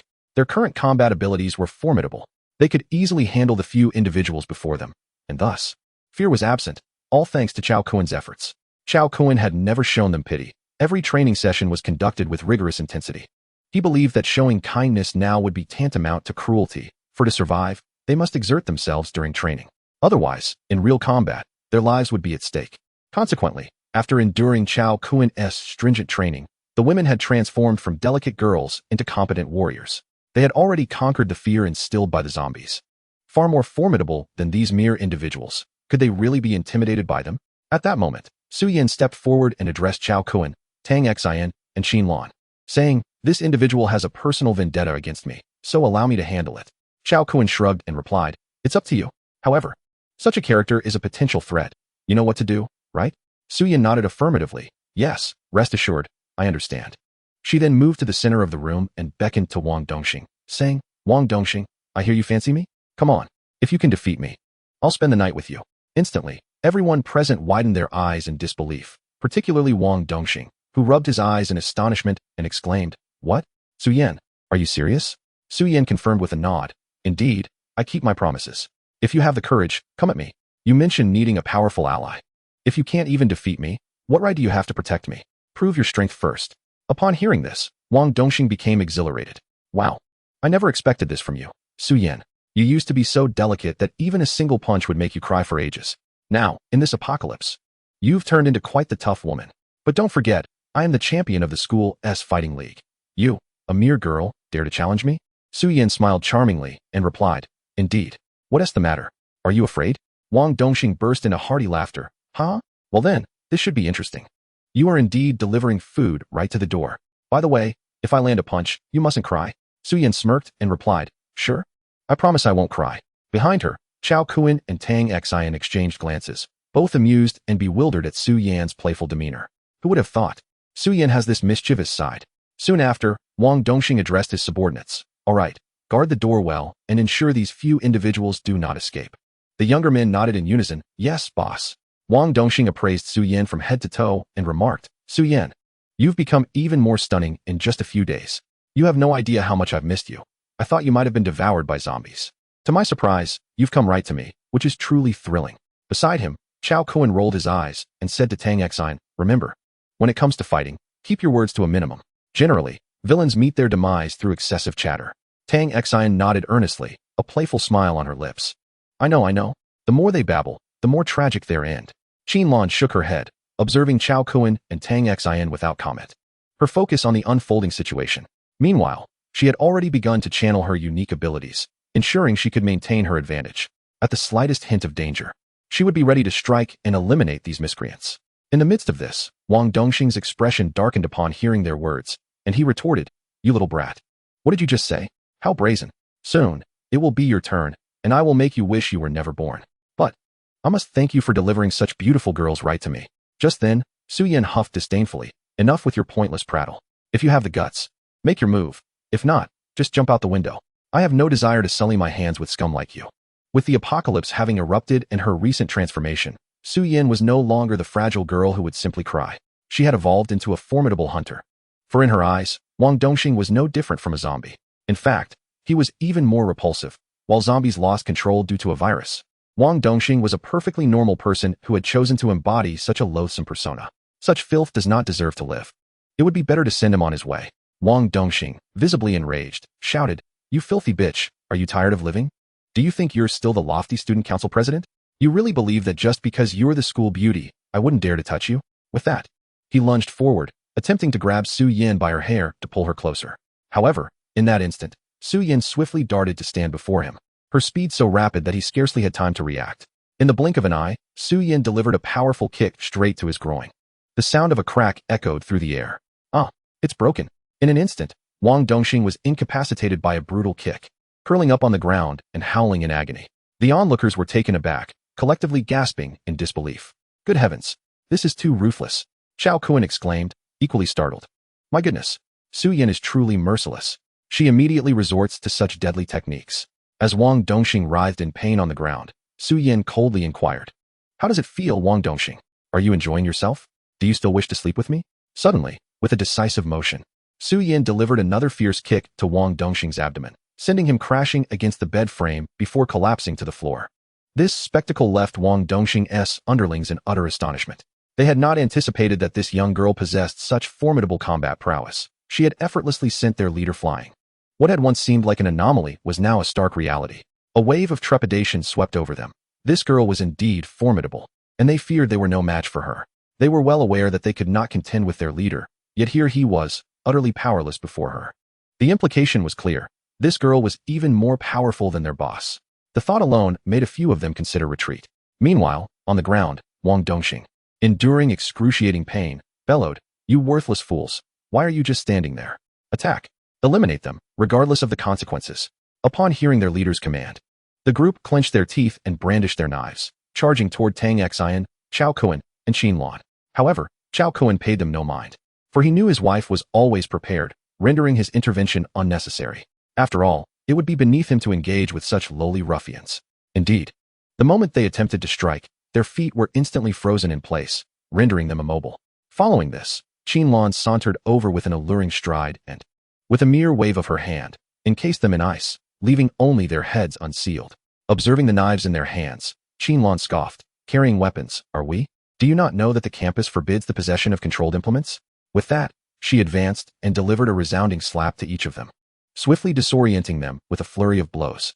Soon, Wang Dongxing's subordinates arrived, drawn by the commotion, but they too could not escape the fate of being encased in ice. Within moments, a dozen individuals found themselves immobilized in the corridor. Inside the room, Chao Kuan nodded appreciatively, remarking, "Truly, my wife is impressive. Her strikes are swift and seamless." Xin Luan shot him a glance, retorting, "Humph. Next time, you should take action instead of relying on me to do everything. Just stand back and observe." Tang Xian smiled gently and said, "Thank you, Teacher Qin. It's no trouble at all. Next time, I'll take charge. It would be a waste of talent for Chao Kuan to deal with these lowly thugs. I'll handle it," Xin Luan said with a shrug. "Ah, you just indulge him. It appears that a woman in love has an IQ that plummets." Tang Xian teased Xin Luan, sticking out her tongue playfully. "Hee, it's all good. In front of Chao Kuan, I don't need to think." Chao Kuan chuckled. "So, does that mean you're fierce, completely unthinking, and easy to handle?" Tang Xian exclaimed, "What? Ah, how could you say that? You're the one who's fierce and thoughtless." "That's not what I meant." Chao Kuan merely smiled, choosing to remain silent. Meanwhile, on the ground, Wang Dongxing witnessed this extraordinary scene, as if he had stumbled upon something terrifying. "What is going on? Are you even human?" Faced with such incomprehensible abilities, Wang Dongxing was utterly rattled. This was beyond the realm of ordinary people. It resembled something out of a superhero film. At that moment, Su Yan squatted down in front of Wang Dongxing and remarked, "Oh, isn't this rather peculiar? Let me show you my methods, dear sir. Did you really think you could plot against me? And as for that slap you gave me earlier, I shall return it in kind." With a swift motion, Su Yan delivered a resounding slap to Wang Dongxing's face, instantly knocking out one of his front teeth. Without hesitation, she seized Wang Dongxing by the throat, lifting him effortlessly off the ground. "From this day forth, our animosity is resolved. Remember, in your next life, tread carefully, should our paths cross again. I shall not hesitate to eliminate you." With that, she dragged him to the window. Wang Dongxing peered down at the mass of zombies below and began to struggle desperately. "No, Su Yan, I'm sorry. I was wrong. Please don't kill me. I truly regret it. I promise I won't dare to think of you in that way again. Spare my life." However, Su Yan coldly scoffed, "Humph. It's too late for your pleas. When I mentioned leaving, did you offer me a chance? If I hadn't possessed this strength, would you not have taken advantage of me? Speak. Moreover, you have repeatedly threatened me and blocked my way home. Had I not managed to escape, I would have been humiliated long ago. So how dare you plead for mercy? Do you have no shame? You, a scoundrel, do not deserve sympathy. Reflect on your conscience. How many innocent girls have you bullied? You are unworthy of being human. Perhaps you should join those monsters below." Without a moment's hesitation, Su Yan hurled Wang Dongxing out of the window. Thud! Chao Kuan stood in shock, completely astounded. It seemed that when a woman becomes fierce, men have no place in the equation. An ancient saying warns against provoking women, and it rings true. A woman's desire for vengeance is indeed formidable. Once a woman is wronged, it is not a matter of if, but when she will retaliate. Chao Kuan approached the window, gazing down at Wang Dongxing, who was instantly torn apart by a horde of zombies. His lips twitched involuntarily. "Good heavens! Su Yan, you truly are a ruthless individual. No wonder, when I encountered her in my previous life, she had already ascended to the status of a level 7 hunter. I had my suspicions. An ordinary person, lacking in willpower, especially one as beautiful as her, how could she possibly survive in the apocalypse and reach the level of a level 7 hunter?" It seems there is indeed merit in Su Yan. At the very least, her decisiveness in killing likely surpasses even that of Qin Lan. Conversely, among the women, Tang Xin is the most concerning. She is indecisive, her spirit not strong enough. However, I believe that with time, Tang Xin will surely adapt. After all, how weak can a girl be who would dare to take her own life to preserve her innocence? And then there's Qin Lan from my past life, who was even more ruthless in her extermination of zombies than I was. Women are truly unfathomable beings. After all, she could endure a week of bleeding and remain unscathed. This is utterly terrifying. When women choose to be fierce, they can be even more formidable than men. Thus, it is best to avoid provoking women, for once angered. One can scarcely predict the madness they might unleash. It is wiser to appeal to them with love. Chapter 24. Is Su Yan a Yandere? After dealing with Wang Dongxing, Su Yan stood in a daze, staring at her hands, a profound sense of unfamiliarity enveloping her. Is this truly still me? I just killed someone. At that moment, Chao Kuan noticed something amiss with Su Yan. Soon, Tang Xin and Qin Lan also observed her abnormality. Tang Xin hurriedly approached Su Yan, shaking her gently and asking, Su Yan, what's wrong? Su Yan slowly raised her head, locking eyes with Tang Xin as she spoke. Xin, I just killed someone. Tang Xin nodded, yes. What's the matter? Is there a problem? You have no idea how impressive you were just now. Beautiful and fierce. Yet, Su Yan collapsed into Tang Xin's embrace, weeping bitterly. Woo-woo. Xin, I killed someone. I don't know why, but in that moment of rage, I lost control. It felt as though someone was compelling me to kill him. Upon hearing this, Chao Kuan felt a stirring in his heart. What is happening? Su Yan's condition is decidedly troubling. Reflecting on his previous encounters with Su Yan, he recalled the indifference in her gaze, a chilling disregard for life. That look was terrifying.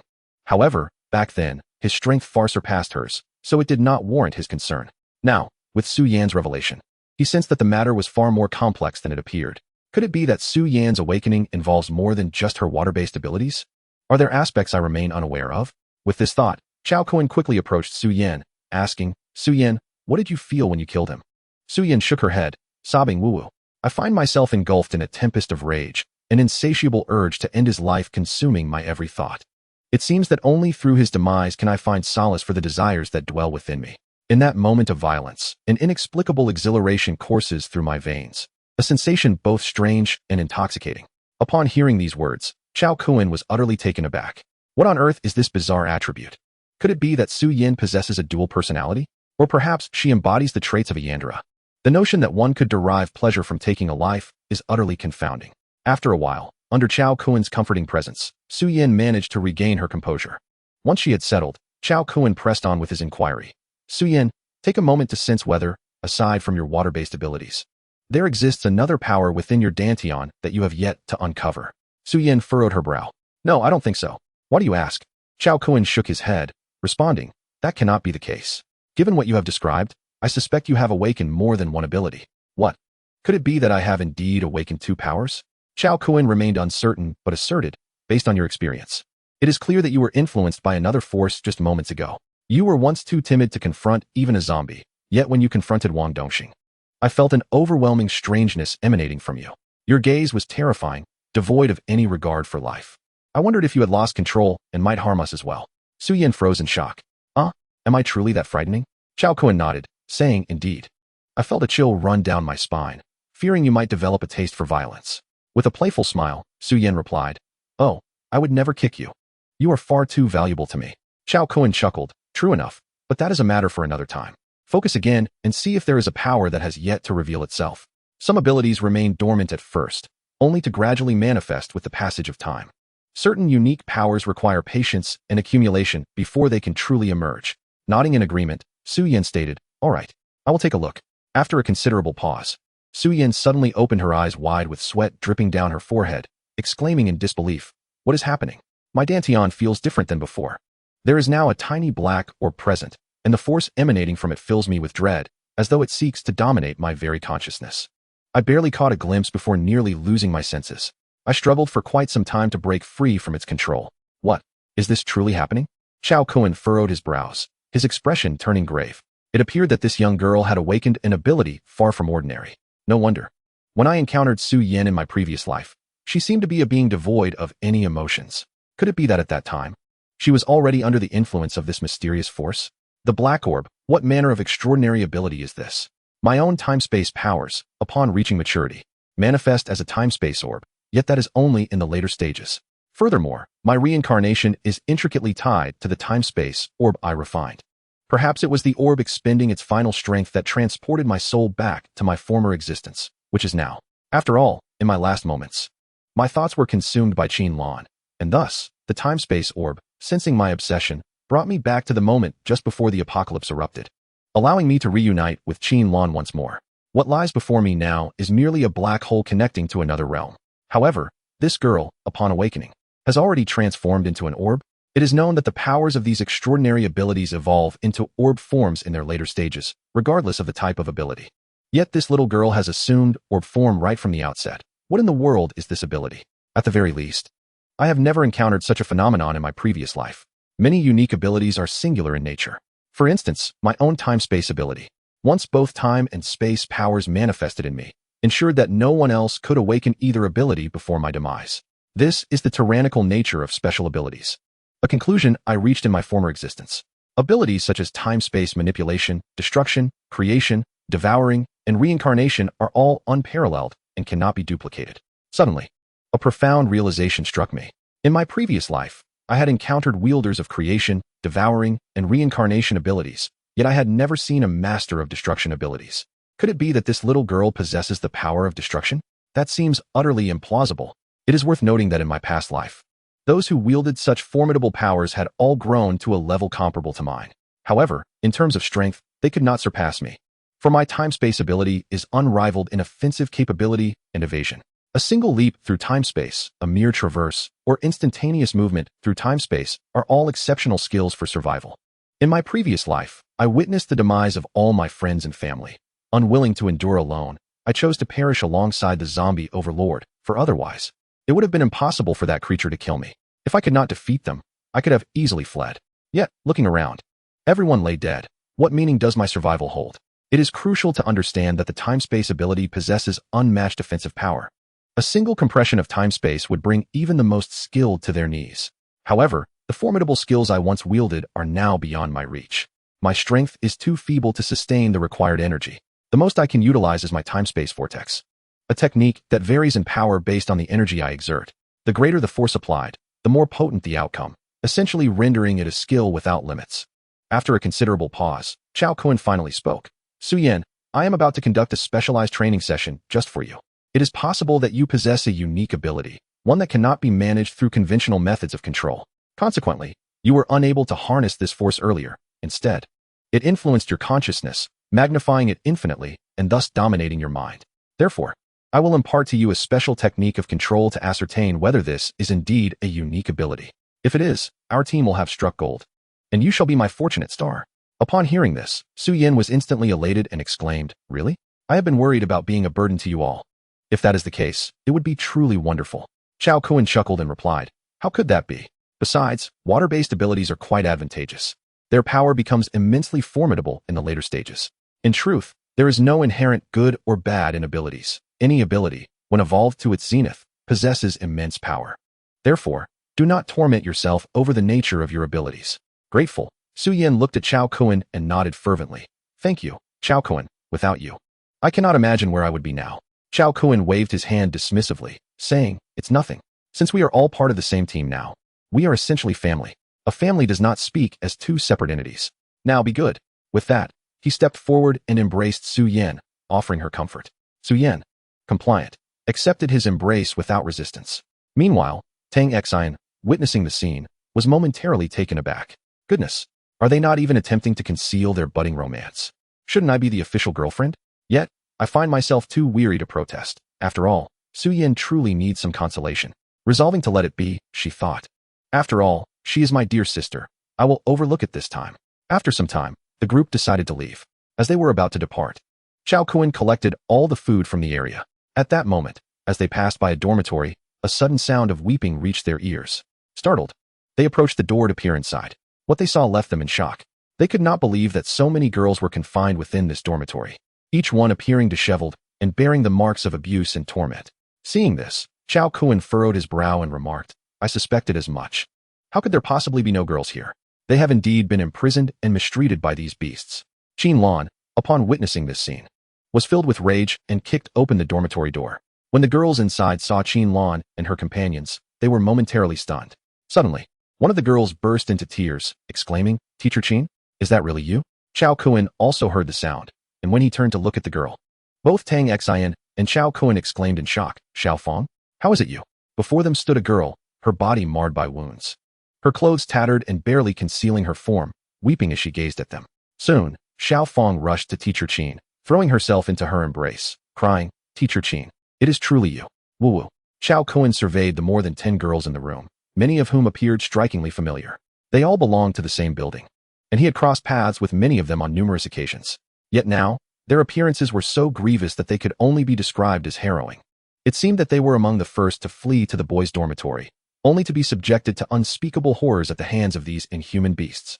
In this apocalyptic world, everyone would unleash the primal instincts that lay dormant within them.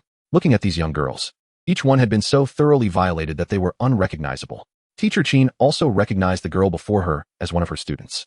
In that moment, she glanced at the girls, her expression darkening.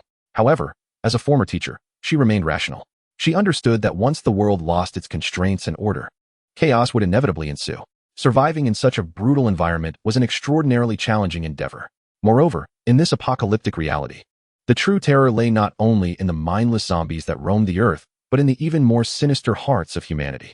After a long while, under Teacher Qin's continuous reassurances, the girls gradually calmed down.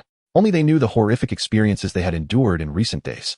At that moment, the girl named Xiao Fong suddenly spoke up, "Teacher Qin, there are still many girls locked up in other dormitories. Please hurry and rescue them." "What? There are more?"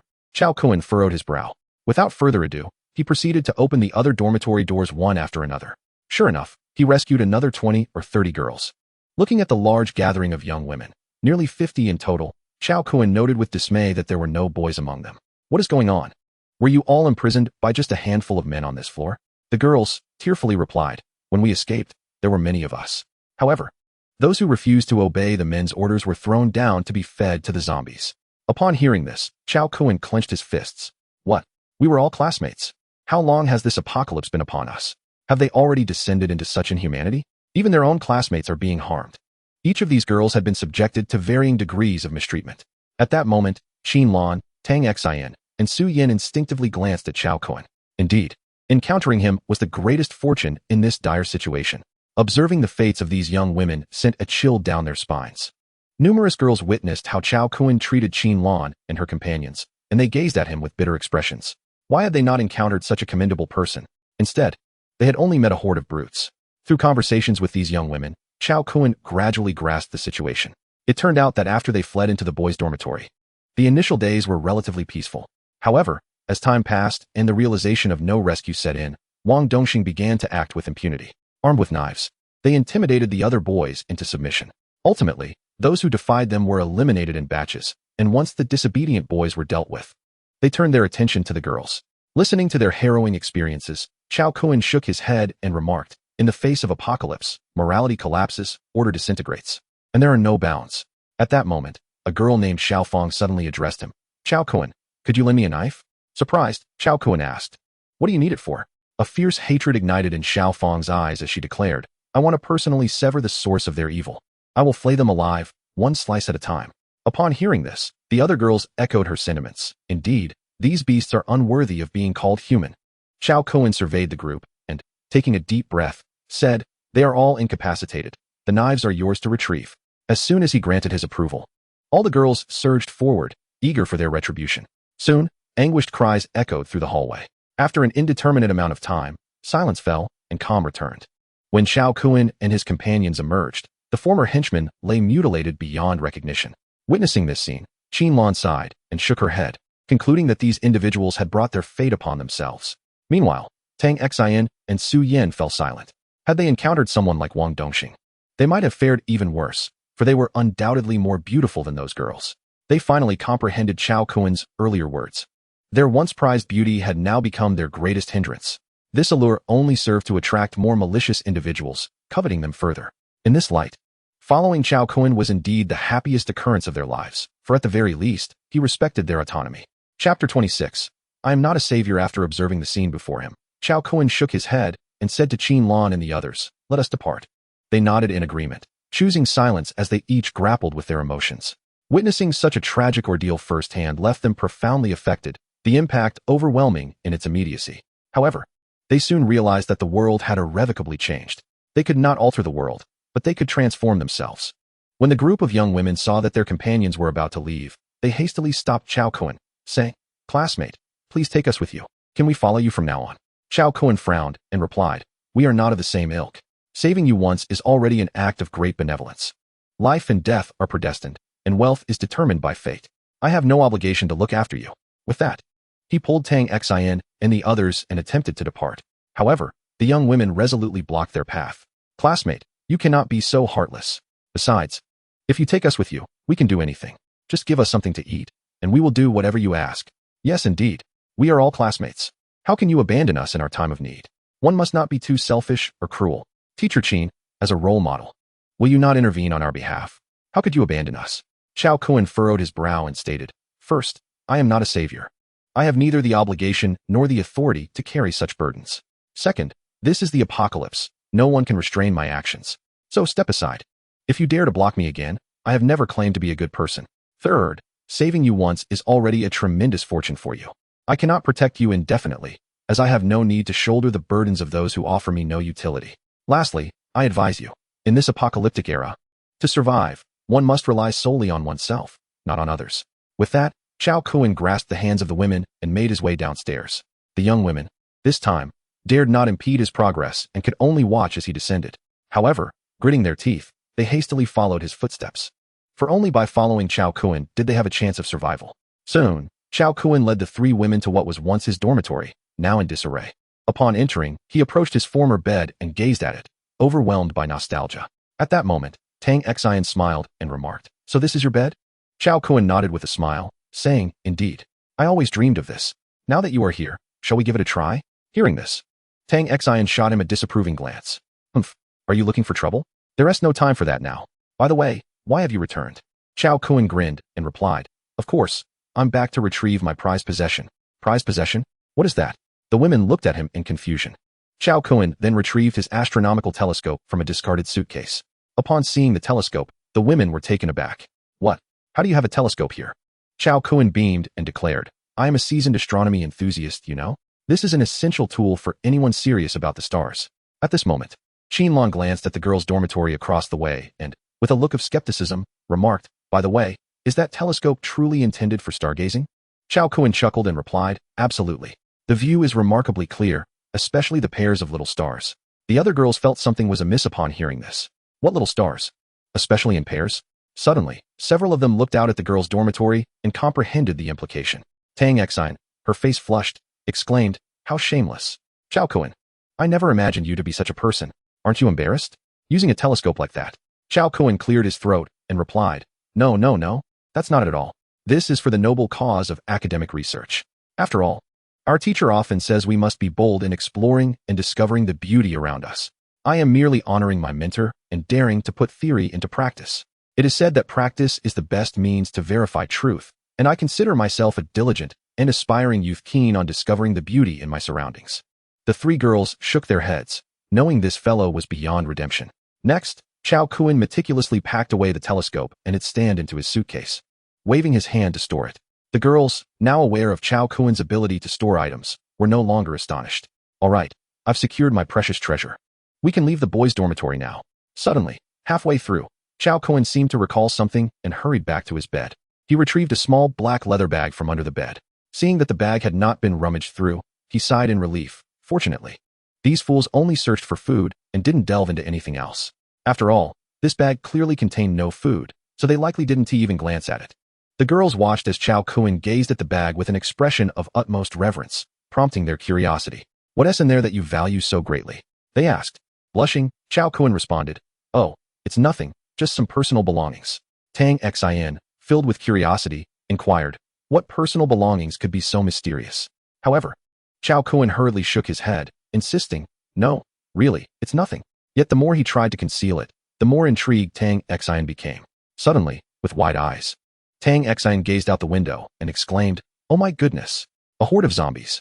Hearing this, Chao Kuan was startled and quickly turned to look outside. But upon glancing out, he saw nothing resembling a horde of zombies. Realizing he had been tricked, it was already too late. The little leather bag was snatched from his hands by Tang Xine, who swiftly unzipped it. To his shock, it contained a collection of limited edition DVDs, the covers of which caused the girls to blush, as they were undeniably eye-catching.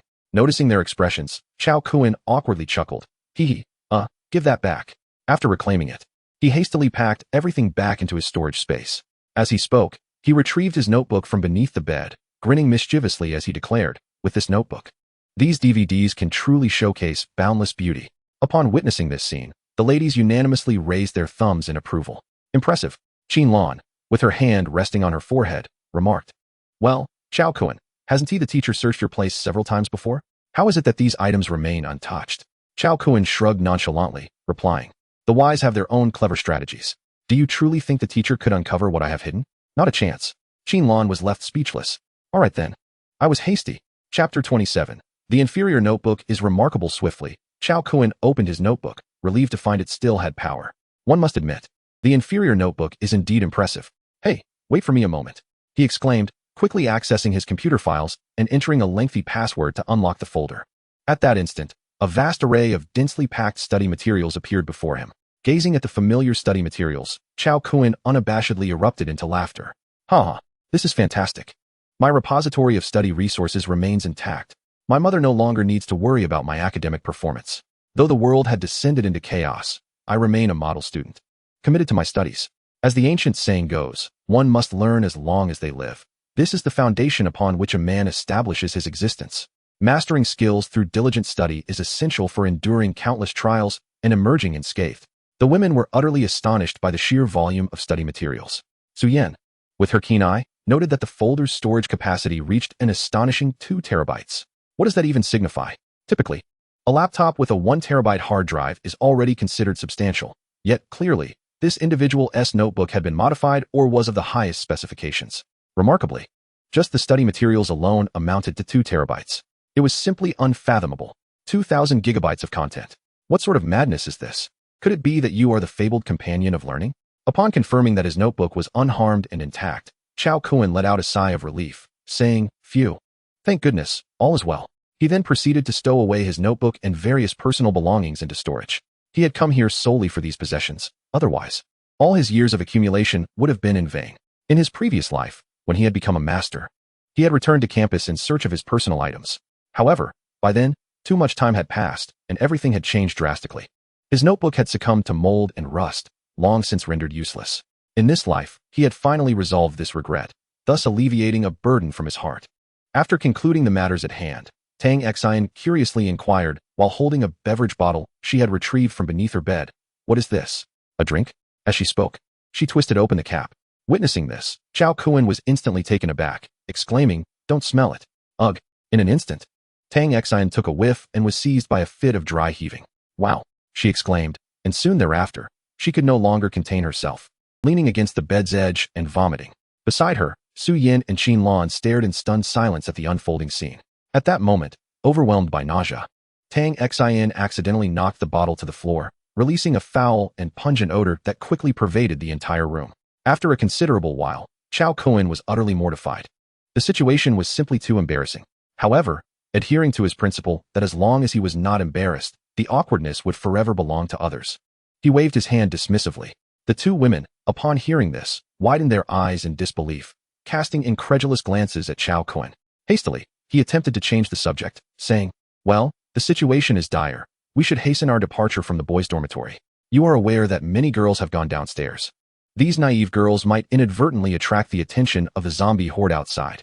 If a wave of undead were to break out, our escape would be nearly impossible. So let us move quickly. With that, Chao Kuan took the lead and hurried away. Seeing Chao Kuan's attempt to redirect the conversation as an excuse to flee, the girls couldn't help but smile. Moreover, the current Chao Kuan was a strengthened ability user, no longer the ordinary person he once was. Wasn't that even more terrifying? Soon, the group of girls followed him to the second floor. The ground floor was too perilous. They dared not descend into such danger.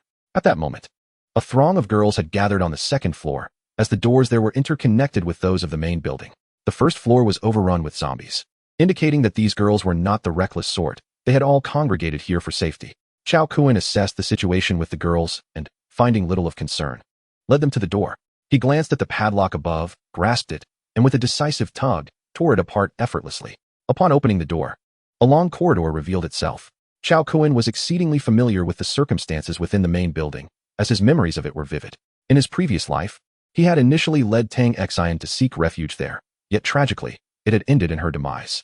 The recollections of his past surged within him, and the bitterness of his resentment flowed like a torrential river. Unconsciously, he tightened his grip on Tang Xian's hand. "Ah, Chao Kun, what are you doing? Be gentle. You're hurting me." Tang Xian's exclamation drew the attention of everyone present. Chao Kun was momentarily taken aback, then sheepishly replied, "Oh, I'm sorry. I'll be gentler, so it won't hurt anymore." Qin Lan and Su Yin exchanged glances, both feeling a flush of embarrassment. "Honestly, could you two speak without such ambiguity? Let us go." Chao Kun held Tang Xian's hand as they stepped into the comprehensive building. In a previous life, he had similarly led her into this very edifice. In this incarnation, he returned in the same manner. However, this time, the wheels of history would undoubtedly alter their course. "Lu Rongshuan and Lu Xiaoxi, you two wretches, await my return, for I, Chao Kun, have come back." Chapter 28, A Clash of Enemies Before Long. The group arrived at the expansive hall on the second floor of the comprehensive building.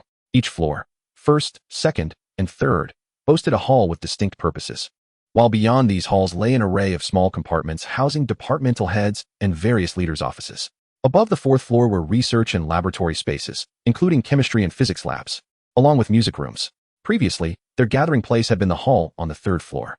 However, after Tang Xian was tragically murdered, he had isolated himself in a laboratory on the fourth floor. Shortly thereafter, a zombie outbreak surged into the building, resulting in a relentless pursuit of survivors, with most meeting their demise. Conversely, his retreat to the fourth floor allowed him to escape this calamity, and when the zombies were drawn away, he seized the chance to flee the comprehensive building, thus commencing his odyssey of survival. Yet this time, Lu Rongshuan, I shall not permit you to succumb so easily to the jaws of the undead. Until I have fully experienced my vengeance, your death shall remain a distant prospect. You deserve a fate worse than death." Upon reaching the entrance to the third floor, Chao Kun addressed the women. "Wait, whatever you see, do not be surprised or afraid. Understood?" The girls paused, puzzled, and asked, "What do you mean? Is there something monstrous up there?" Chao Kun smiled faintly, caressing Tang Xian's cheek. "Indeed, there exists a beast more monstrous than any other." Tang Xian was momentarily taken aback, sensing a flicker of something unusual in Chao Kun's gaze, an echo of profound guilt and heartache. What was this about? Yet, she brushed aside her concerns, smiling as she replied, "I fear nothing, for you are by my side." With that, she linked her arm with his, as if to declare that with Chao Kun by her side, she would face any calamity without trepidation. Seeing this, Chao Kun smiled slightly and continued to ascend the stairs. Soon, the entire group arrived at the third floor, only to find the door locked. Without hesitation, Chao Kun approached and forcefully kicked it open. The moment the door burst ajar, everyone in the hall was startled, their gazes shifting toward the entrance, some fearing that zombies had breached the threshold. When the occupants inside glimpsed the throng of young women gathered outside, they were rendered speechless. Chao Kun observed the scene with a cold demeanor. It bore a striking resemblance to his previous life. In no time, the entire group entered the hall. Chao Kun immediately spotted his nemesis from a past life, Lu Rongshuan. This Lu Rongshuan is the eldest son of the Lu group in this city, a quintessential second-generation wealthy heir whose family possesses immense riches. He is notorious for his bullying demeanor and malevolent deeds, exuding an air of arrogance that leaves no girl he fancies unscathed. Chao Kun glanced around and noticed numerous young women present. Yet each one appeared to be in a state of dazed numbness, resembling mere shadows of themselves. Perhaps for them, mere survival had become the pinnacle of happiness. Witnessing this, Chao Kun couldn't help but sigh. Indeed, it mirrored the circumstances of his past life. This beast is utterly unworthy of existence in this world. Although he does not consider himself a savior or a saint, he cannot condone such monstrous behavior that incites both human and divine wrath. Moreover, this scoundrel bears a grudge against him. Thus in this life, he is determined to eliminate him. However, at present, Chao Kun has yet to fully indulge in his pursuit. The cat-and-mouse game must unfold. A cat, before consuming its prey, delights in tormenting it until it grows weary, only then savoring the catch.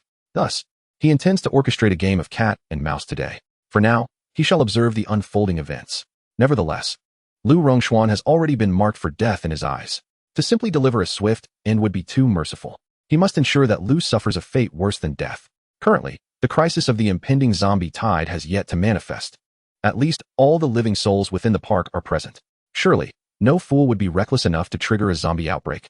Therefore, he has ample time to play with him. At that moment, Lu Rongxuan also beheld the scene, and upon seeing so many girls seemingly delivered to him, his eyes sparkled with excitement. Is this a delivery service just for him? In an instant, Lu Rongxuan was overwhelmed with exhilaration. He then glanced at a woman before him, shook his head, and scoffed. Truly, a mere wastrel, squandering resources. What a pity to waste a whole loaf of bread on you. The girl, chastised by his words, hurriedly scurried away in fright. Tang Xin and her companions watched this scene, filled with a sense of helplessness and reflection. They now realized that encountering Chao Kuan was indeed the greatest fortune of their lives. Instinctively, Tang Xin tightened her grip on Chao Kuan's hand, fearing he might abandon her. After all, in this apocalyptic world, beauty and physique no longer serve as advantages, but rather sources of peril. The less attractive girls suffered even more tragically, directly subjected to inhumane acts and discarded from windows to feed the zombies. These are the harrowing tales shared by the girls they rescued. Many of those deemed unattractive were thrown down by the perverse Wang Dongxing. Thus, the survivors among them are the cream of the crop, considered the more appealing. At that moment, in the center of the hall, Lu Rongxuan, accompanied by his entourage and several bodyguards, made his entrance. With a mischievous glint in his eyes, he surveyed the group of charming young women, then turned his gaze to the captivating Tang Xin, who was being led by Chao Kuan, as well as Qin Lan and Su Yin standing beside him. Upon seeing these three ladies, Lu Rongxuan's eyes sparkled with delight as he exclaimed, "My goodness! Su Yin, Tang Xin, two goddesses, and Qin Lan, the Ice Queen is here too, not to mention so many lovely girls. How curious that you choose to wander into paradise, while hell lies untraveled. Is that so? Are you certain this is hell?"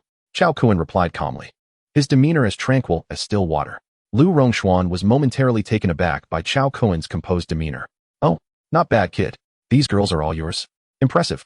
Considering you've brought so many delightful treats for me, I shall reward you with a bag of bread. Now, be on your way and refrain from meddling in my affairs, lest you find yourself amidst a horde of monsters eager to feast." Chao Kuan merely smiled and said, "Oh, is that so? I was thinking the same." In an instant, their eyes met, each filled with palpable tension, as the saying goes.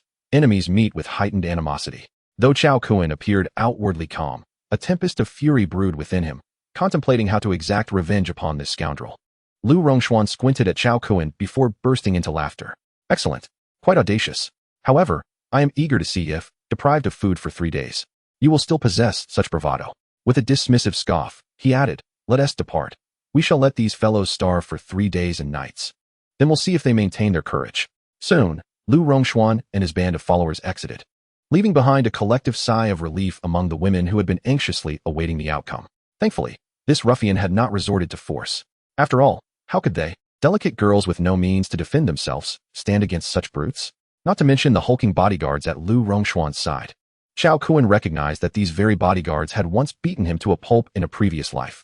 Yet, these fools, in the midst of this apocalyptic world, continued to pledge loyalty to this scoundrel, revealing their foolishness. However, one could understand their plight. Lu Rongxuan's parents were executives of a powerful conglomerate, and these bodyguards likely believed his family would send someone to retrieve him. Little did they know, Lu Rongxuan's parents had long since succumbed to the fate of becoming zombies. Alas, those who aided such malevolence deserve their fate. Soon, the group entered the hall, locking the doors behind them before each finding a place to settle. The other survivors, upon seeing the influx of newcomers, initially glanced over but soon fell into a sullen silence, devoid of further conversation. It seems that these individuals have all been victimized by Lu Rongxuan. Now, observing their lifeless expressions, Tang Xin and her companions are filled with melancholy. "Chao Kuan, how fortunate I am to have encountered you. Had we met someone else, we would likely be in a far worse predicament." Chao Kuan smiled faintly, shaking his head as he remarked, "In this apocalyptic world, there are no true heroes. I have never claimed to be one. In such a dire existence, virtuous souls do not survive long. You must remember this. Compassion can lead one to the abyss. However, we must also uphold our principles. If we do not, how do we differ from beasts? Our humanity elevates us as a higher form of life, rooted in rationality, principles, and boundaries. Yet, when these principles and boundaries are shattered, we lose our sanity. At that moment, one cannot even be deemed human. The essence of humanity is put to the ultimate test in the face of calamity. When a person is devoid of humanity, they become indistinguishable from the zombies below, perhaps even more terrifying." The girls were momentarily taken aback by his words, and silence enveloped them. After a long pause, Qin Lan finally spoke. "Yes, Chao Kuan, you are right. In this world of despair, we must prioritize our own survival. After all, we are not saviors. Only by enduring can we hope to secure a future. Chao Kun regarded Qin Lan with admiration and smiled. Indeed. You are the most perceptive of the group. You grasp the essence with such clarity. Qin Lan's cheeks flushed, and she retorted, Who is your big wife? I have not agreed to that yet. Chao Kun chuckled. That is merely a matter of time. There is no rush. The slow pursuit is far more delightful. Observing the bashful Qin Lan, he found her flustered demeanor quite charming, a rare sight indeed. After all, in their previous life, it was she who had teased him. Thus, in this life, he felt compelled to return the favor, lest he miss out on a delightful opportunity. Time swiftly passed, and soon nightfall descended upon them. Gurgle. The sounds of hunger echoed from the girls' stomachs. Noticing this, Chao Kun smiled and said, Are you all feeling hungry? The girls nodded, their faces tinged with embarrassment. Yes. We are a bit hungry. Without further ado, Chao Kun retrieved some snacks from his pocket and offered them to the girls. Upon receiving the treats, they wasted no time in tearing open the packaging and indulging. However, this scene did not go unnoticed by the onlookers. It is worth noting that there were now approximately 100 people present. Chao Kun had brought over 40 to 50 girls from the boys' dormitory, and there were already about 50 people there, making the total exceed 100. This likely comprised all the survivors within the entire compound. Chao Kun glanced at his electronic watch, sighing quietly. He wondered how his parents were faring. The chain of events within this compound had already initiated a butterfly effect, altering the course of their previous lives. In this lifetime, whether they will reappear in that survivor base remains an enigma. Previously, he resolutely believed that his parents had not yet encountered misfortune. However, as the trajectory of this place shifted, he began to doubt the predetermined path of his former life. Perhaps, from the moment of his rebirth, the entire world had already transformed, triggering a series of butterfly effects that irrevocably altered the course of his past existence. According to the trajectory of his previous life, Tang Xian should have perished by now, and Teacher Qin would have long escaped the campus. Su Yin might have also seized the chaos to leave the school, yet the present circumstances starkly indicate that the past trajectory had diverged entirely. He realized he must leave the campus swiftly. Initially, he had intended to toy with this individual before allowing him to succumb to despair. However, as night fell, he gazed at the electronic watch his mother had gifted him, and thoughts of his parents enveloped him. At that moment, as Chao Kun yearned for his parents, a throng of people surrounded them. Tang Xian, Su Yin, and Qin Lan, who were enjoying their meal, abruptly halted, frowning at the encroaching crowd. Chao Kun snapped back to reality, and upon witnessing the scene, he furrowed his brow and inquired, Oh, what is your intention? Are you here to steal food? The crowd sighed and replied, Classmate, we have been hungry for quite some time. Do you have any food to spare? Just share a little with us. If you are willing to hand over your provisions, we assure you, we will not trouble you. Hearing this, Chao Kun smiled faintly, rising slowly as he responded, Oh, is that so? Very well, but do you think you are worthy? The crowd paused, momentarily taken aback, before one of them frowned and retorted, Classmate, we are speaking kindly. It would be wise not to be ungrateful. We fear Lu Rongshuan because his enforcers are formidable. You appear to be a fellow student, and we mean you no harm. Simply surrender the food, and we will not lay a finger on you. Observing this, Chao Kun shrugged, and then retrieved an assortment of items from his pocket. The crowd's expressions brightened, their eyes gleaming with desire as they gazed at the food in Chao Kun's hands. Well done, classmate. Clearly, you possess self-awareness. Rest assured, we will not make things difficult for you, one of them said as a boy reached for the food. However, Chao Kun suddenly sprang into action, kicking him away with force. How dare you attempt to seize my food? Are you tired of living? In an instant, the crowd was taken aback by Chao Kun's ferocity. Good heavens, how terrifying is this fellow? Subsequently, Chao Kun gently placed the food on the ground and beckoned to the crowd, saying, Those unafraid of death, come forth. If you can defeat me, the food shall be yours. Chapter 30. You are mistaken, we are not aligned. Silence engulfed the scene. No one dared to approach, for this individual was undeniably fierce, and his strength appeared formidable. They had been starving for so many days, their faces gaunt and bodies emaciated, lacking even the strength to fight for food. Yet, the allure of the delicacies lay before them, and they could hardly resist the temptation. Finally, someone yelled, Let's take him on. There are so many of us, and he is but one. We charge together, and whoever seizes it, it belongs to them. After this rallying cry, a fire ignited in everyone's eyes as they roared and surged toward the food before Chao Kun. Chao Kun furrowed his brow at the sight, but merely snorted in disdain. Seeking death, in an instant, he advanced, delivering a punch that sent each assailant sprawling. Before long, the 20 or so surrounding him lay defeated on the ground. He then approached the one who had instigated the charge, placing a foot upon his face, and coldly remarked, You think you can scheme against my provisions? Are you tired of living? Do you believe that Lu Rongshuan is not to be trifled with? Am I any different? With a powerful kick, he sent the man flying. his voice icy as he declared, "Whoever dares to snatch again shall face dire consequences. Remember, Lu Rongshuan is not to be trifled with, and neither am I. Anyone who dares to act rashly will be thrown to the zombies." Suddenly, a series of claps echoed through the air, causing Chao Kun to pause in surprise. From a distance, Lu Rongshuan appeared, accompanied by his entourage, clapping his hands in a mocking rhythm. Well, today, I see your remarkable presence. You are indeed a person of significance. It is evident that you are no easy foe, and your skills are impressive, with a temperament that suits my taste. What do you say? Would you be interested in a partnership? Join us, and I shall make you my second in command, sharing the provisions here. As for the women, we can split them equally. And those girls you brought, I understand the arrangement, and one T lay a finger on them. Shall we collaborate for mutual benefit? Upon hearing Lu Rongshuan's proposition, Chao Kun let out a cold laugh. Oh, should I feel honored to receive the attention of young Master Lu? Lu Rongshuan laughed heartily. No need for that, but I do admire your style. We are kindred spirits, aren't we? Collaboration is the key to mutual success. What do you think? However, Chao Kun waved his hand dismissively. Let us forget it. I am accustomed to working alone. I am merely a fisherman in this post-apocalyptic world. While you are a soulless beast, you are mistaken. We are not of the same ilk. Different paths yield no alliance, so let us not discuss this further. At Chao Kun's words, everyone fell silent, astonished that he dared to speak to Lu Rongshuan in such a manner. Lu Rongshuan, enraged, bellowed, "You dare insult me? Do you know that I offered you this invitation because I hold you in high regard? Yet, you reject it, seeking trouble. Fine. I cannot believe that even the toughest man can withstand starvation. I am curious to see how long this meager sustenance of yours can last. I want you to kneel and beg for my mercy, to grovel before me. Fear not. I am well aware of your formidable prowess, but what does that matter? Even an iron man requires nourishment. We shall see. You will eventually seek my aid." With that, Lu Rongshuan, in a fit of rage, turned and strode away with his subordinates. At that moment, a woman's sultry voice slithered through the air. "Oh, Lu Xiao, how can you allow yourself to be vexed by such a lowly person? What will happen to your health if you become too agitated? Come, let us return home. Allow me to soothe your spirit." Upon hearing that voice, Chao Kun's heart skipped a beat as he turned towards its source. That voice was indelibly etched in his memory. It belonged to the wretched Lu Xiaoxi. There she was, swaying her alluring figure towards Lu Rongshuan, wrapping her arms around as like an octopus, embodying all that is shameless.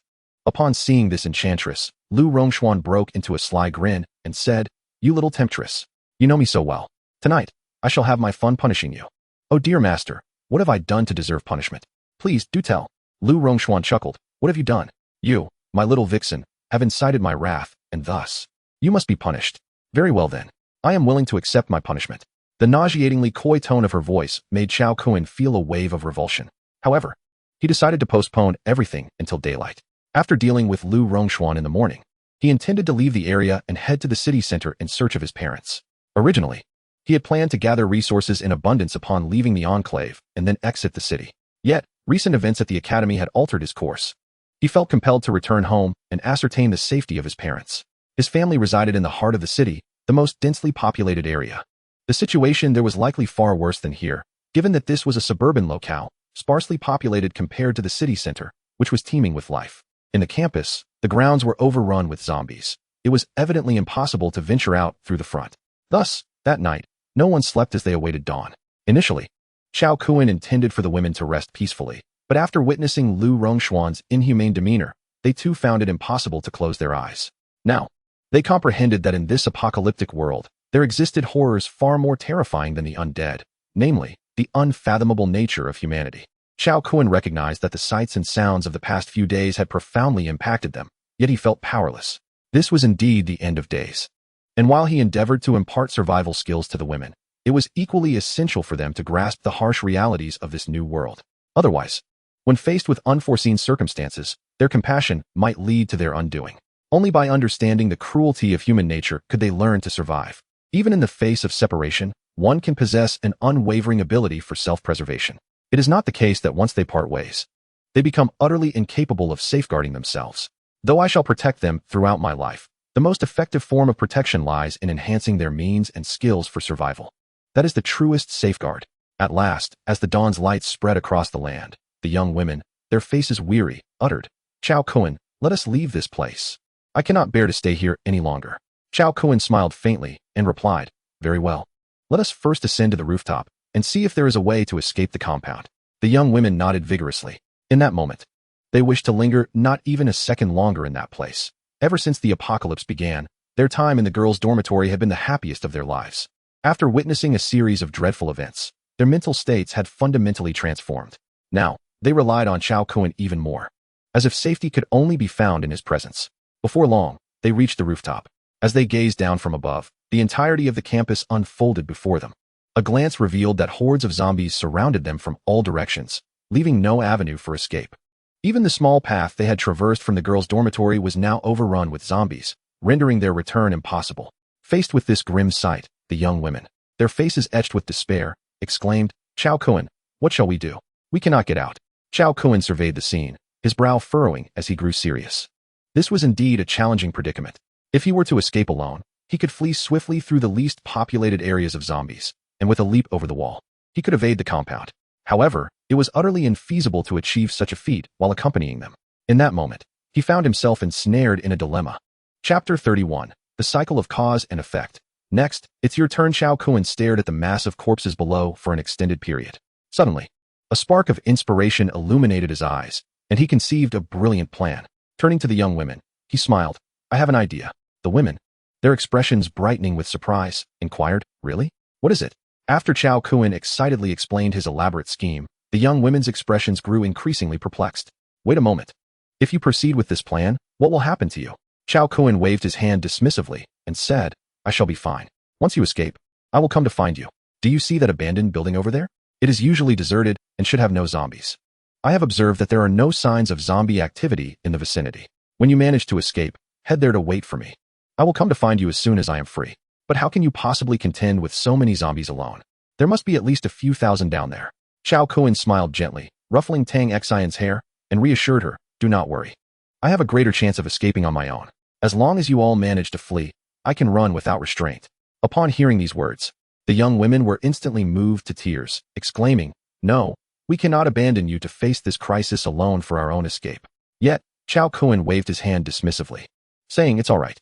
As long as you are safe, I can let go and leave. Once I divert the zombies, you must flee without hesitation. Remember, do not wait for others. They will only become a burden. You are all endowed with abilities now, and your speed is commendable. Depart swiftly, and I will find you." The girls glanced at the dilapidated building across from them, and then into Chao Kun's resolute gaze, biting their lips in agreement. "All right, you must come quickly. Okay, don't worry about me. I will be fine." Soon, they returned to the hall. At that moment, Lu Rongshuan was once again tormenting the defenseless girls. This time, his target was Xiao Fong, who had a relatively good rapport with Chao Kun. Xiao Fong was among the most beautiful of the group, second only to Tang Xian, making Lu Rongshuan's choice understandable. Meanwhile, at a window seat, the malicious Lu Xiaoxi coldly watched as Lu Rongshuan yanked Xiao Fong by her hair from the corner, a triumphant smile gracing her face. Seeing this, Chao Kun was reminded of the time when Lu Xiaoxi had sought to curry favor with Lu Rongshuan by exposing Tang Xian. Wearing the same contemptuous expression, this woman could never stand to see another more beautiful than herself. Her envy was palpable. At that moment, Xiao Fong, dragged from her corner, looked up at Chao Kun with desperate eyes, crying out for help. "Chao Kun, please save me just this once. I will repay you." Tang Xian, witnessing this scene, felt a pang of compassion but refrained from intervening, recalling Chao Kun's words about not showing mercy in this apocalyptic world, though she had a decent relationship with Xiao Fong. Seeing her in such distress was heart-wrenching. At that moment, Lu Rongshuan noticed Chao Kun. "Oh, kid, I thought you had fled. I didn't expect you to return." He sneered, stepping on Xiao Fong and taunting Chao Kun. "Oh, this little slut knows you. Even better, it adds to my excitement." He then yanked Xiao Fong's hair, lifting her into his embrace, gazing at her delicate face and remarking, "Chao Kun, is it? I didn't realize you were surrounded by beauties. Quite the charmer. But today, I shall show you what a real man is, unlike you, a worthless fool, surrounded by lovely women yet unable to seize the advantage." With that, Lu Rongshuan leaned in to kiss Xiao Fong. Just then, Chao Kun smiled slightly and said, "Lu Rongshuan, if I were you, I would choose to let her go right now." Lu Rongshuan frowned. "What? You're instructing me? What if I choose not to?" Upon witnessing this scene, the calm demeanor on Chao Kun's face instantly shifted. His expression darkened, and he spoke slowly and deliberately. "Lu Rongshuan, very well. What do you intend to do?" "I do not care, but how dare you insult my mother? Then I shall take your life." With that, Chao Kun vanished into thin air. At the moment Lu Rongshuan was momentarily stunned, Chao Kun had already materialized before him, swiftly seizing Lu Rongshuan by the throat and lifting him off the ground.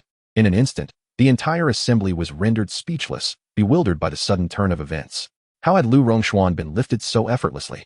Lu Rongxuan gasped, "What the hell? How can you move so swiftly? Let go of me. Do you know who my father is?" Chao Kuan replied with a cold snort. "I couldn't care less who your father is.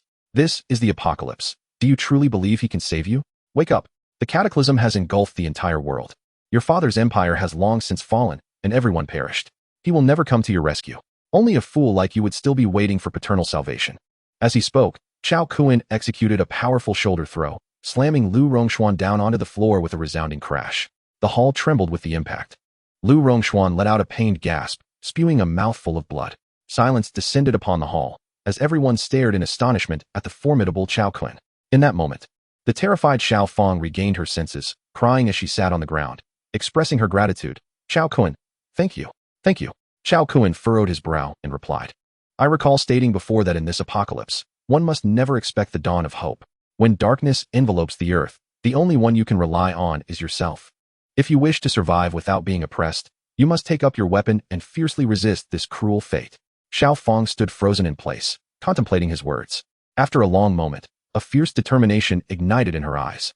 She wiped her tears away, reflecting on her recent tribulations, and recognized the truth in Chao Kuan's words. Gradually, she stood before him, bowing deeply. "Thank you, Chao Kuan. If I survive, I shall repay this kindness 1,000-fold. I understand now. To live, I must rely on myself." With resolve, Xiao Fang returned to her previous position, retrieving the dagger that had fallen to the ground. It was her sole weapon and the beginning of her transformation. From that moment on, she would no longer depend on anyone else. Her declaration resonated through the hall, and for a time, everyone stood in stunned silence. Eventually, they clenched their fists in silent agreement. Indeed, this was the apocalypse. If they continued to hope for rescue, it would be a delusion. If they did not change themselves, they would face only a dead end. At this moment, the group of followers and subordinates surrounding Lu Rongxuan, along with a few bodyguards, had also come to a realization. Indeed, the world had drastically changed, and if Lu Rongxuan's parents truly intended to send someone for him, they would have done so by now. Perhaps his parents had long since perished. Why should he continue to heed his commands? Consequently, no one stepped forward to assist Lu Rongxuan, especially with the formidable Chao Kuan present. Who would dare provoke such a powerful figure? Just then, Chao Kuan's gaze fell upon the stunned Lu Xiaoxi. Upon noticing Chao Kuan's attention, Lu Xiaoxi naively assumed that he was captivated by her beauty. With a sultry sway, she approached him, striking a seductive pose as she exclaimed, "Chao Gij, you are so handsome. I always knew you were the most dashing and capable among everyone. Given your evident fury, how about I help you cool off? I am quite skilled in this regard and can assure you an experience fit for royalty." Chao Kuan frowned, letting out a cold snort. "Wretched woman, do you think you are worthy? The cycle of fate has come around. It is now your turn." In an instant, Chao Kuan delivered a forceful strike, sending Lu Xiaoxi crashing to the ground with a resounding thud. Silence enveloped the scene, deepening the atmosphere of dread.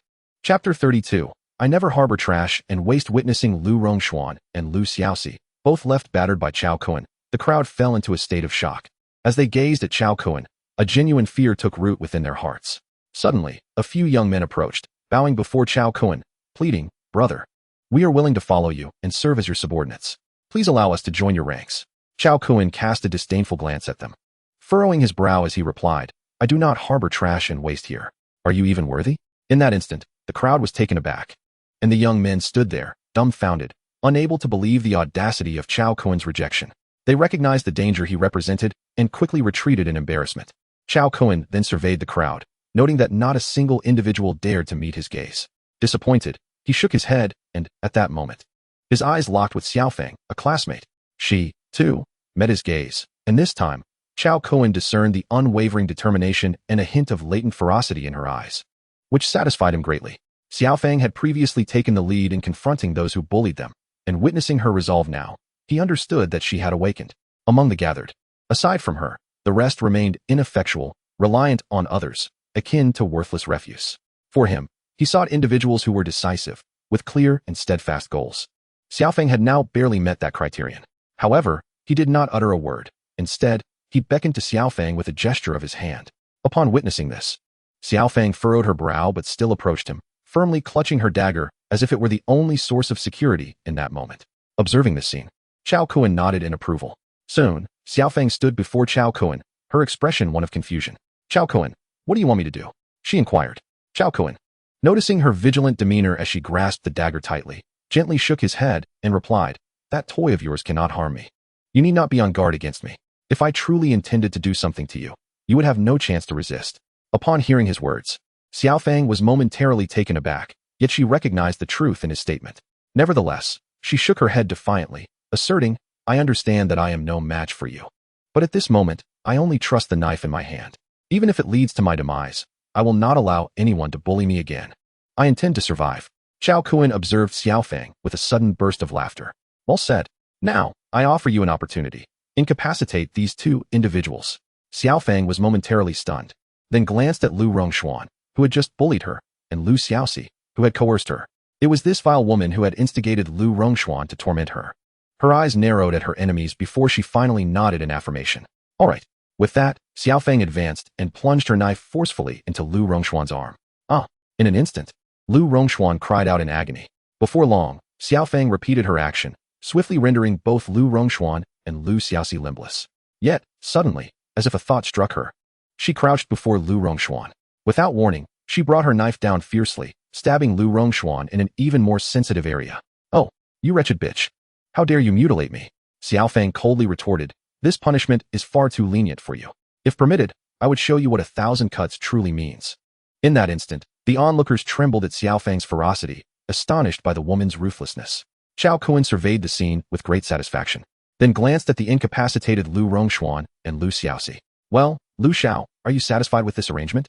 Lu Rongshuan, writhing in pain, cast a resentful gaze at Chao Kuan. He lamented that if it weren't for this man's arrival, he would still wield power and influence. Yet he had been reduced to this state. "Kid, my greatest regret is not eliminating you at the first opportunity." Chao Kuan smiled and remarked, "Lu Xiao, you're still able to speak despite losing so much blood? I must commend your resilience. However, I am curious to see just how much more blood you can afford to lose, and how much bravado you truly possess." As he spoke, Chao Kuan directly embraced Xiaofang, saying to her, "You have done remarkably well. Come with me into the room. I intend to reward you suitably."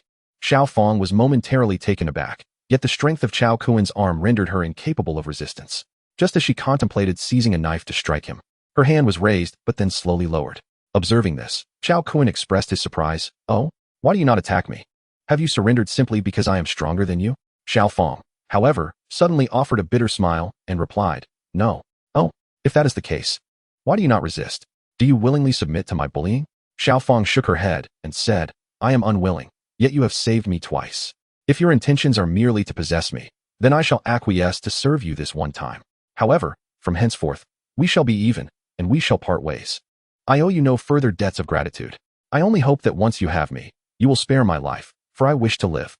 I must seek out my parents and rescue my younger sister. They are my only family in this world. Regardless of the outcome, I must find them." Upon hearing her words, Chao Kuan was deeply moved, but nodded in agreement, saying, "Very well. I promise you, should you behave well, I shall spare your life." Xiaofang trembled at his response, yet she managed to hold back her tears and nodded slowly. "All right. I will do whatever you ask." With that, she suppressed her tears, lowered her head, and followed Chao Kuan into the office. Meanwhile, Tang Xian, witnessing this scene, felt an explosion of emotions. "Hey, Chao Kuan, what are you up to? Are you trying to emulate that lunatic Lu Rongshuan?" However, Chao Kuan ignored her and continued to lead Xiaofang into the office, disregarding the three girls entirely. This only intensified Tang Xian's frustration, and just as she was about to kick the office door down to confront Chao Kuan, Qin Lan and Su Yin swiftly restrained her. "Tang Xian, don't you find this unusual? If Chao Kuan truly were that kind of person, how many opportunities do you think he had to act against us in the girls' dormitory? Do you really believe Xiaofang is more attractive than you? While Xiaofang is indeed quite lovely, do you lack confidence in yourself?" Tang Xian replied, "What?" After a moment of contemplation, she was taken aback and said, "You're right. That makes sense, but what is Chao Kuan really up to?" Qin Lan shook her head. "I am not entirely certain. But it is evident that Chao Kuan does not harbor such intentions toward Xiaofang. If he were truly that kind of person, then we have all misjudged him. Yet, I absolutely refuse to believe he is such a person. Therefore, what we must do now is place our complete trust in him, betting on the Chao Kuan we know, not the unfamiliar one." As Qin Lan finished speaking, Su Yin and Tang Xian fell silent. However, Su Yin managed to smile and said, "Don't worry, everything will be fine. Previously, during my time in the girls' dormitory, when I first laid eyes on him, I subtly hinted that he could have his way with me. I was willing to pay any price. In fact, I even unbuttoned my blouse in front of him. Yet, he remained indifferent, merely stating, You are Tang Xion's close friend. I would not put you in a difficult position. Thus, I firmly believed in his character. Xion, you too must trust Chao Kun. He undoubtedly loves you. He even hesitates to hurt your friends, so how could he possibly harm you? Upon hearing this, Tang Xion was momentarily taken aback. She then slowly nodded and said, yes, I believe in him. If he acts this way, there must be a reason behind it. Meanwhile, in the hall's partition, chapter 33, would you be willing to become mine? Observing Xiao Fong, who was in the process of unbuttoning her clothes, Chao Kun suddenly inquired, are you truly content with this? Xiao Fong paused her actions, hesitated for a moment, and then self-deprecatingly replied, do I have any other choices? After everything I've been through, I've come to understand one thing. When the world is devoid of rules and constraints, it transforms into a terrifying place. However, at the very least, I do not harbor any dislike for you. After all, you are quite handsome, and you used to excel academically. You may not know this, but many girls in our class have secretly admired you. It's just that you've never been aware. I am one of them, but I know you would never like me. Therefore, I have never expressed anything. The moment you saved me, I thought my dawn had arrived, only to realize I was mistaken. You still have never truly looked at me. Just now, when you saved me for the second time, I hope you finally recognized my existence. Yet again, I was wrong. Your act of saving me left me in despair. I have come to understand that, in this world, no one can be relied upon, only oneself. Nevertheless, I thank you for enlightening me. I once believed you were different from others, but in the end, I was mistaken. You were just like them, merely someone who knows how to vent their base desires. Well then, you wanted to possess me, didn't you? Here I am before you. What are you waiting for? I am ready, hurry up. After this, I hope you will keep your promise and let me go. I cannot die yet. Upon hearing this, Chao Kun smiled and slowly sat back in his office chair, a smirk playing on his lips as he gazed at her and said, I have always been a man of my word, but do you truly have feelings for me? Xiao Fong shook her head and replied, that was in the past. Now, I cannot bring myself to like anyone. Hearing this, Chao Kun nodded and shrugged, saying, all right then, I was merely inquiring. Xiao Fong nodded and gradually began to remove her outerwear. As Chao Kun beheld the delicate skin of Xiao Fong, he suddenly narrowed his eyes and remarked, in truth, you have the option to take up your weapon and rise against me. Xiao Fong, her expression unchanged, regarded Chao Kun and stated, in the face of certain death and a slim chance of survival, I can still discern the difference. If I were to resist you, my demise would be certain, yet, should I serve you well, perhaps a glimmer of hope remains. Thus, which path do you believe I should choose? Upon hearing this, Chao Kun was momentarily taken aback. He then burst into laughter, clapping his hands together. Bravo, bravo. I am pleasantly surprised that you have reached this level of awareness in such a short time. Excellent. Truly excellent. Very well, you have passed the test. What say you? Are you willing to follow me from this moment forth and become one of my own? Xiao Fong was momentarily stunned, gazing at Chao Kun in perplexity, unsure of his true intentions. Noticing her confusion, Chao Kun smiled gently and inquired, do you not understand? Xiao Fong shook her head. It is quite simple. Everything that transpired earlier was a test. If I truly desired you, do you think I would waste so many words? With your slight frame, I could easily subdue you, far simpler than crushing an ant. Hence, I chose to act this way to assess whether you possess the merit to survive. Now, you have successfully passed my trial. Although you still have much to learn, it is sufficient for now. Xiao Fong looked at Chao Kun with a bewildered expression. What? A test? The merit to survive? What do you truly mean? Chao Kun waved his hand dismissively. At this juncture, further discussion is futile. The entire campus has succumbed to the onslaught of zombies. Thus, escaping has become exceedingly difficult. The number of people capable of surviving here is alarmingly low, almost negligible. Therefore, I sought to discern whether anyone was worthy of my assistance, and you have successfully passed my evaluation. You now have a chance at life. What do you say? Are you interested in joining my team? We are known as the Rising Peak Hunting Squad. Will you pledge your allegiance to me and become one of us? After processing his words, Xiao Fong took a moment before responding. She furrowed her brow and asked, can you guarantee my survival? Chao Kun shook his head. I have already stated, to survive, you must rely on yourself.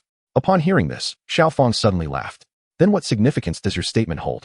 Chao Kun waved his hand, revealing several white crystalline cores on the desk. Consume these. Xiao Fong stared at the white crystalline cores on the desk, which resembled small pills, and was momentarily taken aback. What is this? Are you suggesting I take these to amuse you? That is entirely unnecessary. I will cooperate with you. So there is no need for such pretentious displays of false compassion. Chao Kun's expression twitched in irritation. What the hell? Am I being wronged for trying to be good? Small pills. Your imagination is indeed vivid. Do I require such trivialities to accomplish my tasks?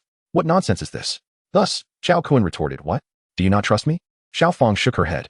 It is your teaching. Chao Kun was momentarily stunned, before shaking his head in bemusement.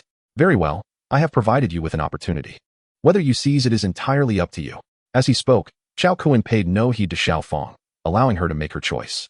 He then proceeded to close his eyes and rest. Xiao Fang glanced at Xiao Kun, who had shut his eyes, then at the dagger and the small pill on the table. Finally, gritting her teeth, she picked up the small pill and consumed it entirely. As the pill took effect, a surge of warmth coursed through her body, and her vision momentarily darkened. Indeed, this man was no different from those beasts. He, too, was a wolf in sheep's clothing.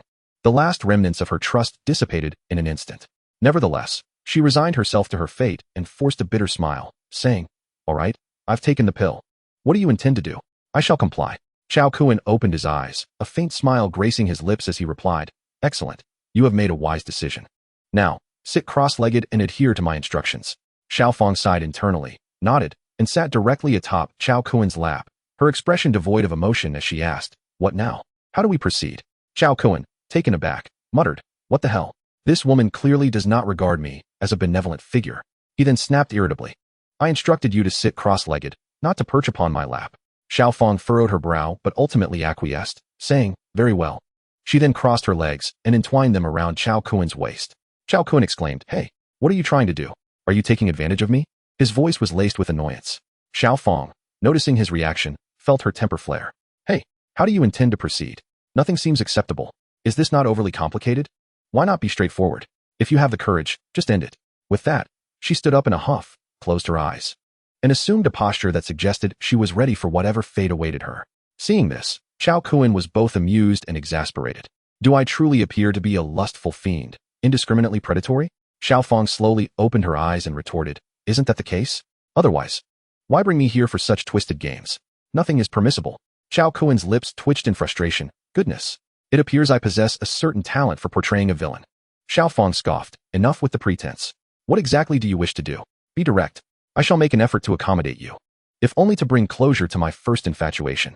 Xiao Kun shook his head. Forget it. Just learn from me first. We shall discuss further once you've grasped it." "What? I must learn before we continue? Could you not be a bit more outrageous?" Chapter 34. Offensive Gold Elemental Ability. Xiao Kun was utterly exasperated. "Hey, you are convinced I'm a beast, aren't you?"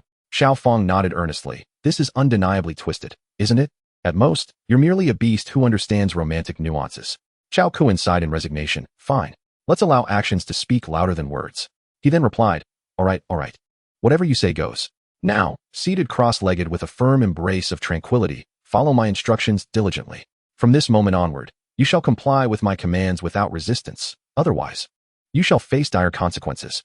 Xiao Fang sighed softly and nodded, replying, "All right. I will cooperate with you as much as I can." Xiao Kun shook his head and approached her, directly guiding her on how to harness the power of the crystal core for her cultivation. Gradually, she began to sense something amiss, and with a perplexed expression, she inquired, "What is happening? Why do I feel increasingly strange all over?" Xiao Kun's mouth twitched at her words. "Who told you to consume it all at once? That was reckless," he retorted, exasperated. "All right, I'm coming." He stepped forward, placing his hands on her back, channeling his own energy into her to help her temporarily suppress the chaotic forces within.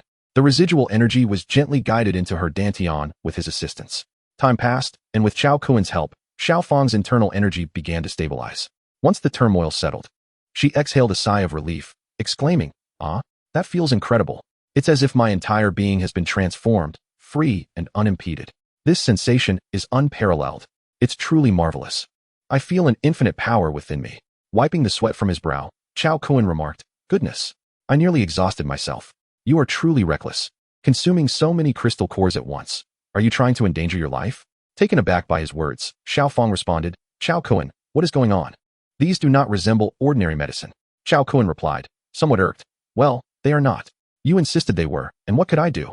He then patiently explained the situation to her for some time. Once Xiao Fang grasped the reality of it all, she was momentarily stunned.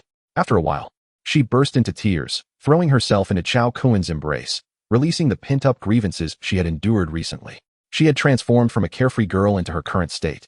And in that moment, she felt the warmth of Xiao Kun for the first time in this apocalyptic world. Eventually, under Xiao Kun's comforting presence, Xiao Fang gradually relaxed. With a serious expression, she looked at him and said, "Xiao Kun, I truly like you. I am not deceiving you. You are capable. Why don't we continue what we left unfinished?" Xiao Kun was taken aback. "Now," he asked, bewildered. Xiaofang nodded, affirming yes. What is the matter? Are you unwilling? Xiao Kun waved his hands. No, but. Noticing his hesitation, Xiaofang's expression darkened, and she said, do you find me unclean? I understand. Xiao Kun quickly shook his head. No, not at all. In this day and age, who still worries about such things?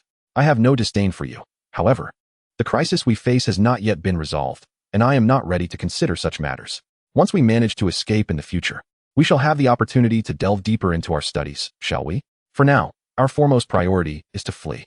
Shortly, you must rendezvous with Tang Xin and the others. At that moment, follow them as they make their way out of the campus. The fate of the rest is theirs to contend with, reliant solely on their own fortunes. Xiaofang furrowed her brow and asked, aren't you coming with us? Xiao Kun shook his head and replied, I must divert the zombies. Otherwise, how will you escape? Xiaofang was taken aback. What? With so many zombies outside? You're going to draw them away? What will happen to you? Xiao Kun shook his head once more and said, Xiaofang, listen to me. Your awakening is the most formidable attack type ability among the 5 elemental powers, the metal attribute. You can conjure weapons such as long swords made of metal and manipulate all metallic materials to combat the zombies. Therefore, your offensive capability is incredibly potent, and you are more decisive and ruthless than the others. I hope you can assist them in critical moments. I can handle the zombies. You should escape without looking back. Xiaofang nodded and assured him, rest assured, as long as I draw breath, I will not allow them to come to harm. Everything I possess is thanks to you. I take back my previous words. You are truly different from those scoundrels. From this moment on, I am yours. With that, Xiaofang stepped forward, planted a kiss on Xiao Kun, donned her clothes, and exited, leaving behind a stunned Xiao Kun. Wow, our Xian hasn't even kissed my face yet. You've beaten her to it? However, adhering to the principle of a gentleman not contending with a lady, Xiao Kun chose not to dwell on it further and followed her out. Upon exiting, he saw Xiaofang had already joined Tang Xin and the others. And to his surprise, the group was engaged in lively conversation. Observing this, Xiao Kun shook his head and approached them. Xin. Just now, at that moment, Tang Xin hushed him, saying, no need to explain, I understand. I trust you, and even if you truly can't hold back, I won't blame you. Xiao Kun was momentarily taken aback. What? Has she changed her tune? Nevertheless, since they understood, he saw no need for further explanation. He then whispered to the group, all right, follow me. Before long, they descended the stairs and soon reached the corridor on the first floor. Gazing at the swarming zombies outside, they felt a chill run down their spines. Xiao Kun pointed to the side and said, I will draw all the zombies to the side and the back. Once you see them leave, hurry through the front door and head towards the side entrance of the school. I've observed that area. There are no zombies there. Exit the campus through the side door and wait for me to join you. Do not venture to the front entrance, where the zombies are plentiful and beyond your capability to handle. The girls expressed their concerns, but what about you? Xiao Kun shook his head. It's nothing. I have my own strategies. Why should you worry? Fortune favors the bold. I fear nothing. Upon hearing these words, tears flowed uncontrollably from the eyes of the women. Xiao Kun, why are you so kind to us? You could have left on your own, one of them lamented. Xiao Kun offered a gentle smile, saying, all right, no more tears. If you cry, you won't look as beautiful. If you truly feel indebted, then when peace returns, you could bear me a few offspring as a form of repayment. At his words, the women blushed and shot him a reproachful glance, murmuring, you think too highly of yourself. Besides, I've heard that childbirth is quite painful, you know, and you want more? Xiao Kun shrugged his shoulders and replied, I am merely contributing to the grand scheme of humanity's future propagation. The women stifled their laughter, rolling their eyes at him as one said, very well. But you must promise us that you will come to find us. We will be waiting for you. Xiao Kun quickly waved his hands with a chuckle. At this moment, let's not tempt fate with such declarations. It's inauspicious. The women paused in surprise, then exchanged amused smiles, saying, all right, we won't make any promises. We will always be waiting for you. Xiao Kun smiled faintly, but Qinlan cast him a disdainful look and remarked, I think I'll pass. Let us talk when you return alive. At that time, I shall seek your guidance on the academic study of procreation. Xiao Kun shrugged and chuckled. That sounds splendid. I shall need to contemplate how to approach such scholarly research. Next, he turned his attention to Su Yin, who smiled coyly and said, I am your dear friend. What do you think? Do you wish to have it all? Xiao Kun shrugged again. All right, there's no rush. We can discuss this later. For now, I must divert the zombies. As the women watched Xiao Kun's retreating figure, tears streamed down their faces. They clenched their fists, realizing that if they were strong enough, they wouldn't be leaving him alone to face danger in search of an escape for them. In that moment, they silently vowed to enhance their strength, refusing to become a burden to Xiao Kun, determined to fight alongside him. Xiao Kun, we will strive to grow stronger and battle with you. Chapter 35. The zombie tide erupts. The complex falls on the third floor. Chao Kuan returned to find the others growing increasingly anxious, huddled in groups, discussing matters unknown to him. However, he chose not to engage with them. Their survival was of no consequence to him. This was not out of indifference or a lack of compassion. In his past life, he had been benevolent. Yet his kindness had nearly cost him his life on multiple occasions. In this apocalyptic world, one cannot expect every person saved to be grateful. It is an impossibility. Some possess a sense of gratitude, while others are akin to ungrateful wolves. In critical moments, they may even turn against you. Thus, in the face of such adversity, mercy becomes the gravest sin. He felt no guilt. He had already offered these people opportunities, yet they failed to appreciate them. Since they were merely weaklings who preyed on the strong, they had lost their value to him. Therefore, let them fend for themselves. Soon, Chao Kuan directly approached Lu Xiaoxi and Lu Rongshuan. Observing them on the ground, he noted that they were still glaring at him with fierce intensity, not yet lifeless. With a sinister smile, Chao Kuan remarked, "Oh, impressive, you're still alive? How delightful. Your survival adds to the amusement. Aren't you too fond of witnessing the despair in others' eyes? Today, I shall let you experience what true despair feels like." Saying this, he seized their ankles and dragged them toward the rooftop. Before long, they arrived at the top, where he connected all the high-pressure hoses from the fire hydrant he had prepared beforehand. Subsequently, he bound the two of them together. He then lifted them and suspended them outside the building, dangling precariously over the edge. Once they caught sight of the throngs of zombies below, they began to scream in utter terror. "Bastard! Scoundrel! Devil! Chao Kuan, I curse you! You will go to hell for this." They now comprehended his intentions. Chao Kuan intended to use them as bait to lure the zombies. At that moment, his calm voice echoed in the air. "Ah, Lu Xiao, true to your reputation. Even in this predicament, your voice remains loud and clear. I commend you." He then positioned them at a height just low enough to attract the zombies' attention while remaining out of their reach. Indeed, as they hung there, surrounded by the dense mass of zombies, fear overtook them, and they screamed in desperation. This perfectly aligned with Chao Kuan's plan. As the surrounding horde of zombies began to take notice of Lu Rongshuan and Lu Xiaoxi, in an instant, the zombies roared and reached out for them. But they could not grasp them. As the zombies were sufficiently drawn in, Chao Kuan deftly maneuvered them as bait, directing the horde towards the rear of the building. The plan unfolded seamlessly, with waves of zombies following the lure toward the back. Meanwhile, several women, witnessing this scene, realized that Chao Kuan had intervened when they saw the zombies in the front courtyard being drawn away. Tears streamed down their faces. Knowing they were powerless to change the situation, they could only wait, weeping, until the zombies had fully dispersed before making their escape, as venturing out too soon would inevitably lead to detection by the remaining zombies. Just then, a cacophony erupted from the stairway.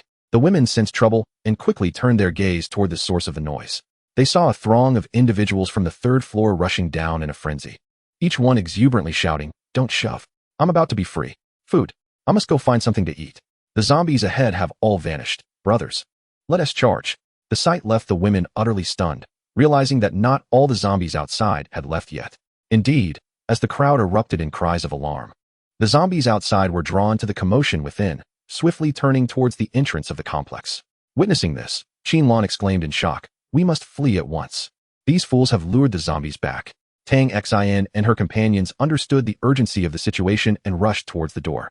With a decisive kick, they shattered the glass entrance and surged forth with all their might. Meanwhile, an ever-increasing horde of zombies besieged the building. Amidst the chaos, the women cursed the foolishness of those who had attracted the zombies, lamenting, "How reckless they are, not only coming here, but also shouting and drawing the undead upon us. We are doomed." At that moment, Xiao Fong raised her hand, which transformed into a razor-sharp longsword. "Follow my lead. We will break through. We were the first to escape, and there are not many zombies in our path. It should not be a problem. I will hold them off. You must retreat." Upon witnessing the lethal sword in Xiao Fong's grasp, the women finally comprehended the true purpose of Chao Kuan's summons. "No, we are also endowed with abilities. We shall charge out together." Xiao Fong smiled slightly and replied, "I promised Chao Kuan that I would protect you. You must hurry and withdraw. If anything happens to you, Chao Kuan will be devastated. All his efforts will have been in vain. You cannot disappoint his hopes." With that, Xiao Fong led the charge, her sword cleaving through several zombies with brutal efficiency. Blood and gore splattered as she moved like a machine of slaughter, leaving a trail of dismembered corpses in her wake. Seeing this, the other women gritted their teeth and rushed to join the fray. Each of them, as powerful abilities users, proved formidable in battle. Even the previously timid Su Yan hurled water cannonballs into the throng of zombies, inflicting significant damage and swiftly dispatching a group at the forefront. Tang Xin displayed remarkable speed. a whirlwind of motion that sent a wave of zombies crashing down. On the other side, Qin Lan was equally relentless, wielding fire in her left hand and ice in her right, unleashing a fiery palm strike followed by a freezing blow, ruthlessly harvesting the lives of the undead. Through their combined efforts, they finally carved a path and swiftly made their way towards the side entrance of the academy. Meanwhile, the survivors who had attracted the zombies were now completely surrounded within the complex, with only a few from the front managing to escape, only to be overwhelmed by the horde moments later, torn to shreds. As they witnessed the relentless mass of zombies converging upon the complex, fear gripped their hearts, compelling them to flee. However, they found themselves trapped, surrounded by the ravenous undead, and the only option left was to ascend the stairs. Yet, the sheer number of zombies behind them quickly filled the stairwell, a relentless tide of horror claiming victim after victim. At this moment, they finally regretted their actions. Why did they need to crowd together in disunity, shouting and yelling? Now, it seemed that everyone was doomed. The comprehensive building had utterly fallen. Meanwhile, atop the roof, Xiao Kuan was completely flustered upon witnessing the horde of zombies surging forward. He hastily connected the fire hose to the outlet of the fire hydrant, just in time to hold up Lu Xiaoxi and Lu Rongshuan, continuing to attract the zombies from behind. Upon reaching the front and observing the dire situation outside the comprehensive building, Xiao Kuan was consumed with rage. Damn it, these foolish beings. Had I known, I would have locked them on the third floor. Now it's too late. I was far too merciful. These bastards are a plague. At that moment, he spotted 3 exceptionally swift zombies roaring as they charged towards Tang Xin and her companions. Seeing these zombies sent Xiao Kuan into a panic. Damn it, 3 first-level zombies. They stand no chance against them. What should I do? Chapter 36. This is my first kiss. Just then, a cacophony of roars and cries echoed from the stairway. Xiao Kuan's eyes narrowed. He glanced at the fire cabinet beside the hydrant, where several fire axes lay, and hurriedly rushed over to stow them in his storage space, keeping only one in hand. Meanwhile, from the staircase emerged a dozen or so classmates who had previously sought refuge, both male and female. Upon seeing Xiao Kuan, they urgently pleaded for help. Help us, classmate. Please save us. Xiao Kuan, witnessing this scene, cursed loudly. You fools. I had already drawn the zombies away. And yet you lot couldn't quietly slip away, instead bringing the zombies back. Your very existence is a waste of resources. It is merciful of me not to slay you. With that, Xiao Kuan swiftly lifted Lu Rongshuan and Lu Xiaoxi. As they were hoisted up, they glared at him with resentment, cursing, Xiao Kuan, I curse you to an untimely death. Xiao Kuan coldly retorted, whether I live or die is no concern of yours, but you are about to meet your maker. With those words, he swung the axe, severing the fire hose. The two were momentarily stunned before plummeting down amidst their screams, only to be torn apart by the zombies below shortly thereafter. At that instant, the classmates who had just climbed up were also overwhelmed and brought down by the encroaching zombies, being viciously devoured. Witnessing this hellish scene, Xiao Kuan felt no stirrings within. He had witnessed such horrors countless times in his past life. This spectacle no longer evoked any emotional response from him. Now his sole focus was to rescue the girls. He quickly grasped the fire hose and rushed toward the front yard, planning to descend the outer wall directly. However, it was still perilously high, a full 7 stories. At his current strength, jumping down posed a significant risk. Yet, if he could manage to land on the 3rd or 4th floor, he would be safe to leap down. However, an incessant wave of zombies surged in from the staircase, and the rooftop was now completely encircled. Observing this, Xiao Kuan gripped his axe tightly to carve a path, and soon, severed zombie heads filled the air. Ultimately, after a frenzied massacre, he reached the edge. Without hesitation, he leaped downwards, descending rapidly via the water pipe, soon reaching the 2nd floor. At that moment, the length of the fire hose had reached its limit. Earlier, he had severed a significant portion, rendering it insufficient to reach the ground. Nevertheless, it was adequate. He kicked off the wall, launching himself into the air. Upon landing, a horde of zombies closed in once more. Witnessing this, Xiao Kuan cursed furiously, damn it, these fools are a menace. Yet, he remained undeterred, swinging his blade with precision, as heads rolled one after another.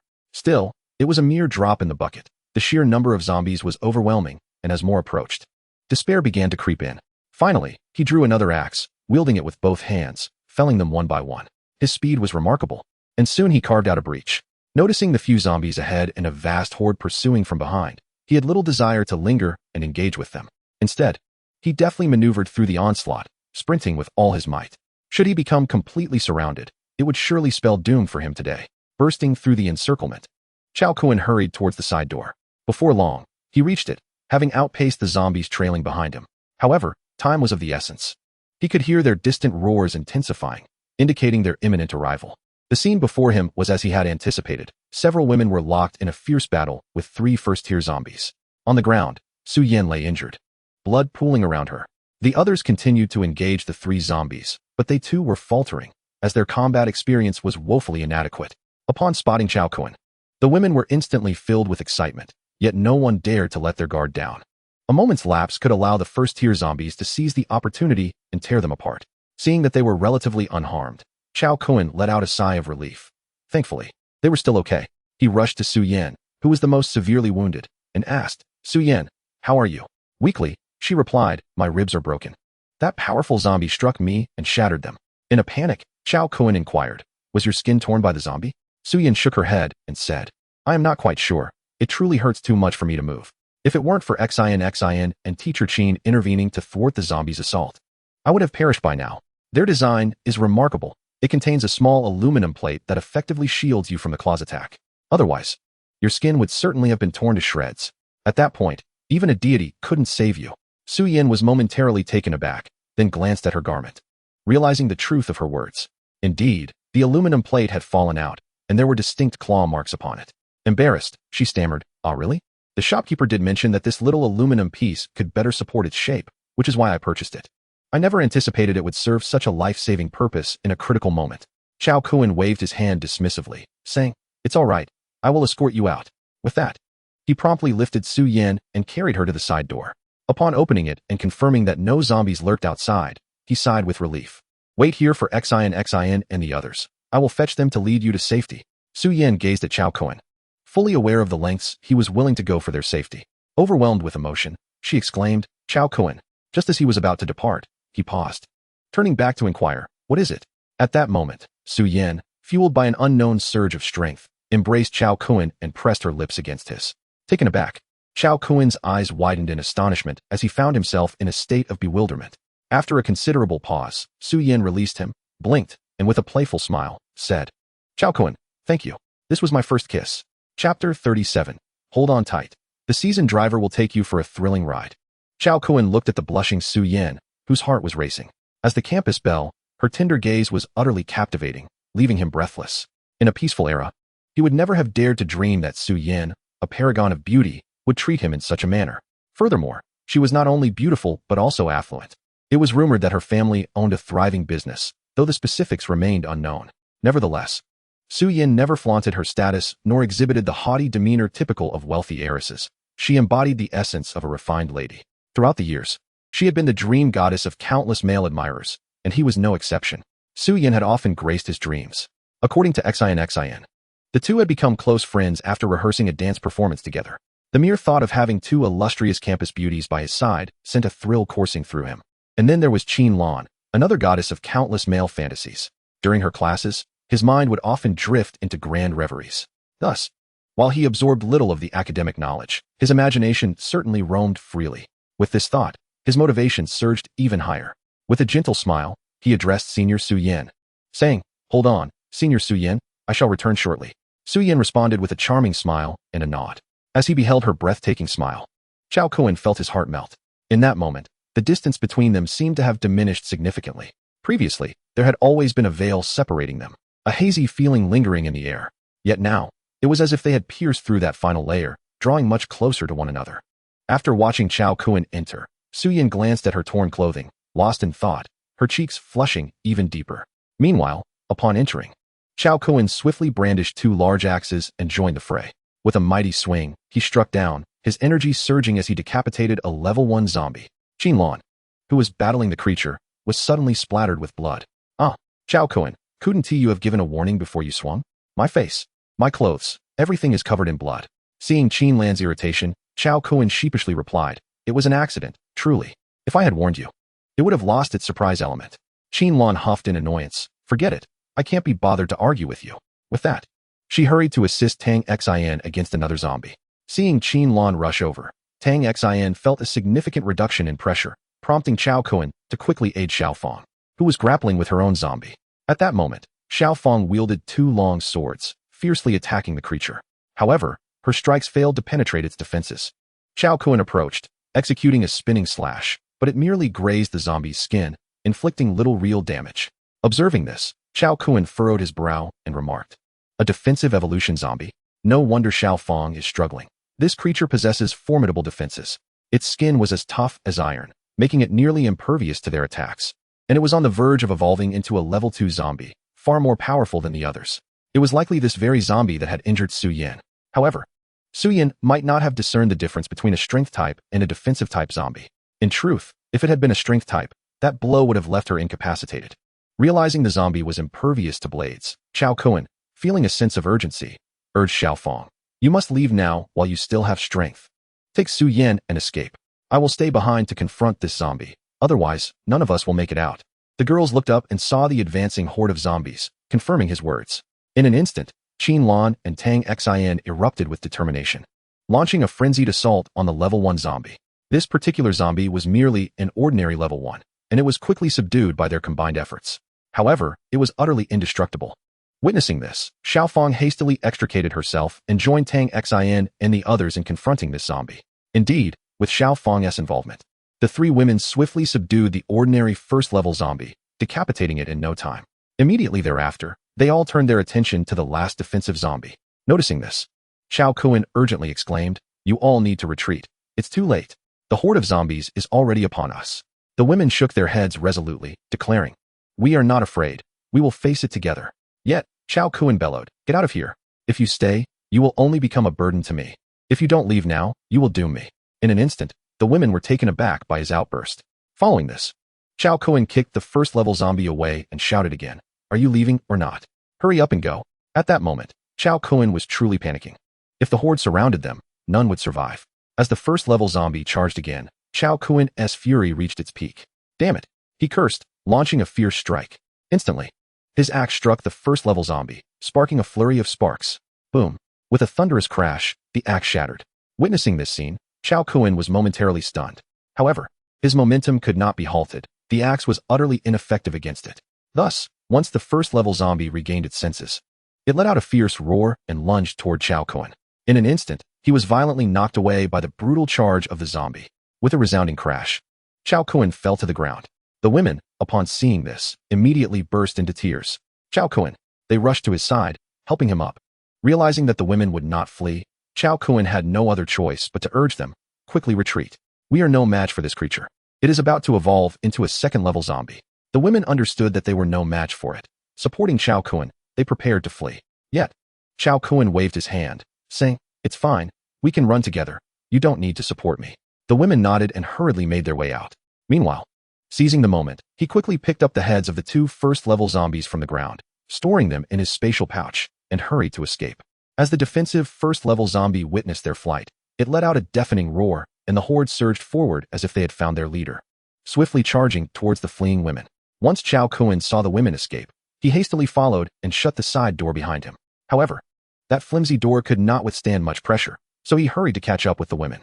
At that moment, Su Yan was being carried away by Qin Lan, fleeing into the distance. Xiao Kun observed this scene, feeling helpless. With his current strength, he was barely managing to escape. The women were unaware that he was already gravely injured. Nevertheless, he understood that he could not succumb. If he fell, the women would surely meet a dire fate. Thus, he must persist and flee to a safe place. Now, a violent stabbing pain surged through his chest relentlessly. However, he found himself unable to stop. To cease would mean death for them all. He could sense that several of his ribs were fractured, perhaps even more grievously than Su Yan's. At least 3 or 4 ribs were broken, with one piercing his lung. Blood continuously welled up in his mouth. Yet he resolutely swallowed it down, knowing that if he were to vomit blood now, the women would surely panic. Suddenly, he caught sight of a nearby street where a vehicle stood ajar, the driver having been gruesomely bitten to death in the driver's seat, now transformed into a zombie, clawing at the air. However, the seatbelt restrained the corpse, preventing it from escaping. Observing this, Xiao Kun quickly exclaimed, "There's a car over there. Let us hurry." The women turned their gaze toward the vehicle, their spirits lifting momentarily. In no time, they reached the car, eyeing the zombie with apprehension. Without hesitation, Xiao Kun delivered a powerful kick, dispatching the creature, then unfastened the seatbelt and discarded the body. The women hastily opened the rear doors and climbed in. Xiao Kun then took the driver's seat and instructed them, "Hold on tight. Your experienced driver is about to take you for a wild ride." Chapter 38. Taking refuge in a farmhouse, Xiao Kun deftly ignited the engine and shifted gears, executing the maneuvers with an elegance akin to flowing water. With a roar, the engine sprang to life, and the vehicle surged forward. Behind them, a dense horde of zombies erupted from the compound, pursuing them zealously. Chao Kun, glancing in the rearview mirror at the throng of undead, felt a chill run down his spine. He pressed the accelerator to the floor, racing furiously into the distance. On the streets outside, a few scattered zombies wandered aimlessly. Upon noticing the car, they roared and charged. Yet, regarding these relatively few adversaries, Chao Kun thought little of it. Plowing through them without hesitation, driving provided a sense of power. Soon enough, the pursuing horde began to fade from view.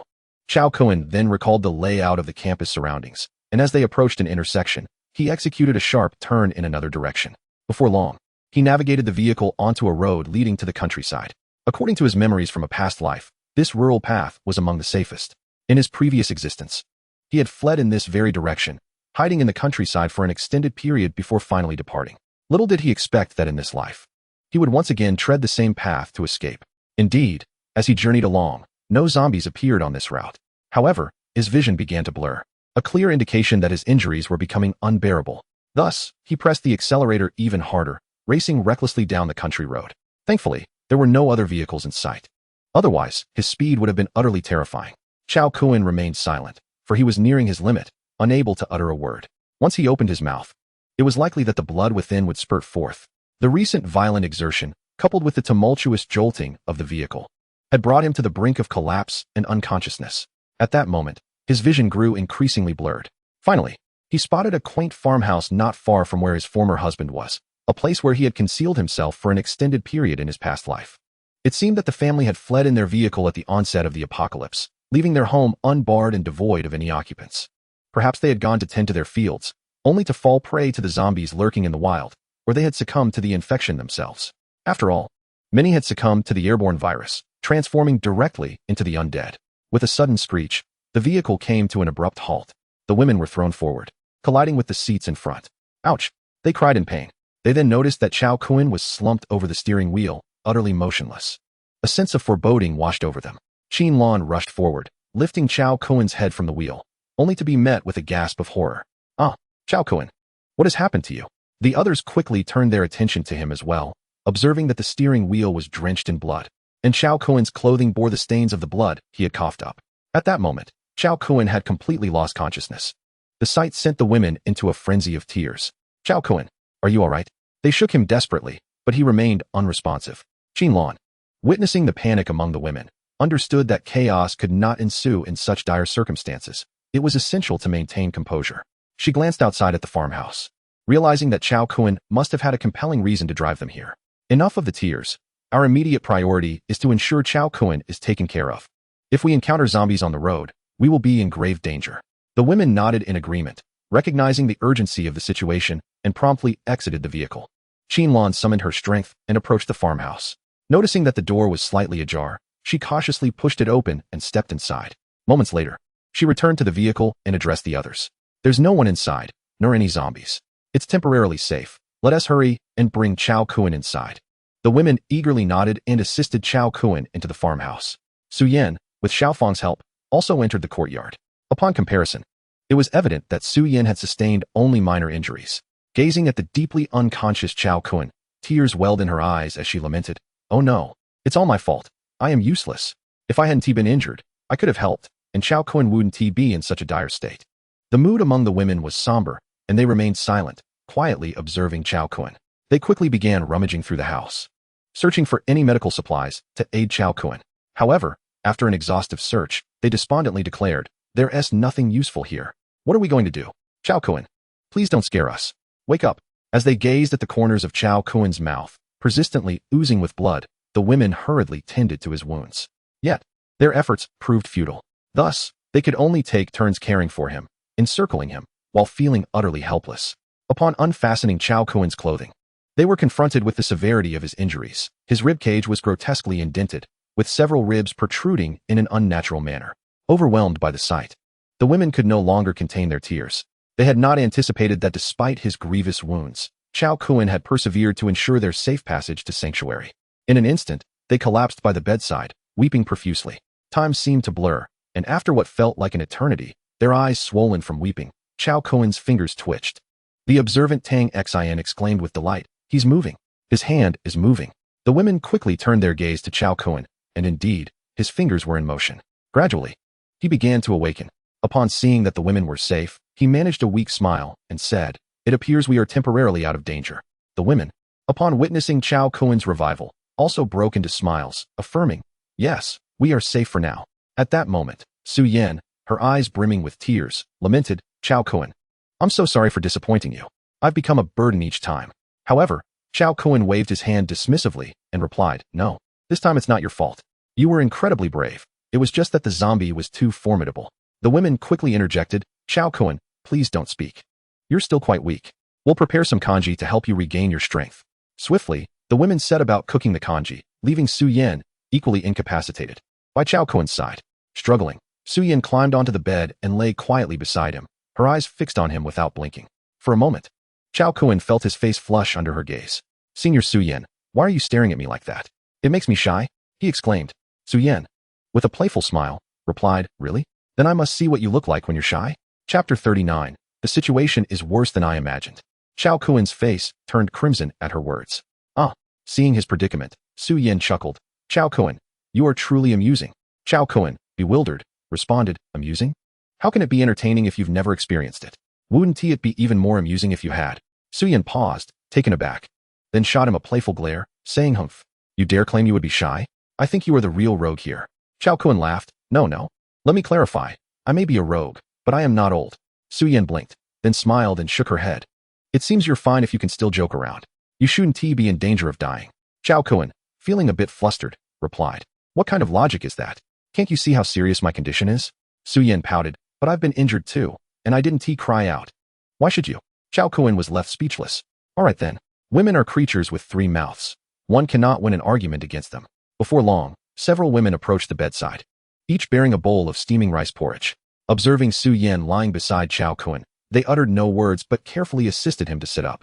Tang Xian gently blew on the porridge and personally fed it to Chao Kun. Upon witnessing this, Chao Kun chuckled and remarked, "Our Xian is truly considerate." Tang Xian shot him a playful glance and replied, "Enough of that, just drink some. I thought you had kicked the bucket and it frightened me to death." Chao Kun chuckled softly, saying, "I've already mentioned that I am a harbinger of fortune. How could I possibly perish?" The women exchanged exasperated glances, retorting, "Humph, you call yourself fortunate? You were on the brink of disaster and still have the audacity to say that?" Chao Kun felt a wave of embarrassment wash over him as he stammered, "Well, it's all fine now. It's those scoundrels' fault. If they hadn't disrupted my plans, none of this would have happened. Surviving this ordeal truly feels like a stroke of luck. It seems I have been too lenient. Had I locked them all within the complex, we wouldn't be facing such troubles." The women shook their heads and said, "Let it go. What fault do they bear? In truth, no one is at fault. We are all merely striving for survival. Every situation has its duality. We wish to live. And do they not wish for the same? They are simply less fortunate than us." Chao Kun nodded in agreement. Indeed, in this apocalyptic world, one must continuously enhance their strength to survive. At that moment, the women all nodded in unison. Soon, after consuming the porridge, Chao Kun regained some of his strength. "Alas, I was careless. These ordinary weapons are adequate against common zombies, but they are woefully inadequate against these evolved ones. I never anticipated being so severely injured by such a foe. It seems recovery will take quite some time." Upon hearing this, the women grew anxious and inquired, "We can see your ribs are severely deformed. What shall we do? It's impossible to go to the hospital now. It's likely deserted by now. I assent it." Chao Kun waved his hand dismissively. "What are you joking about? The hospital is a disaster zone. The number of people there is no small figure. If it falls, it will be far more terrifying than the academy."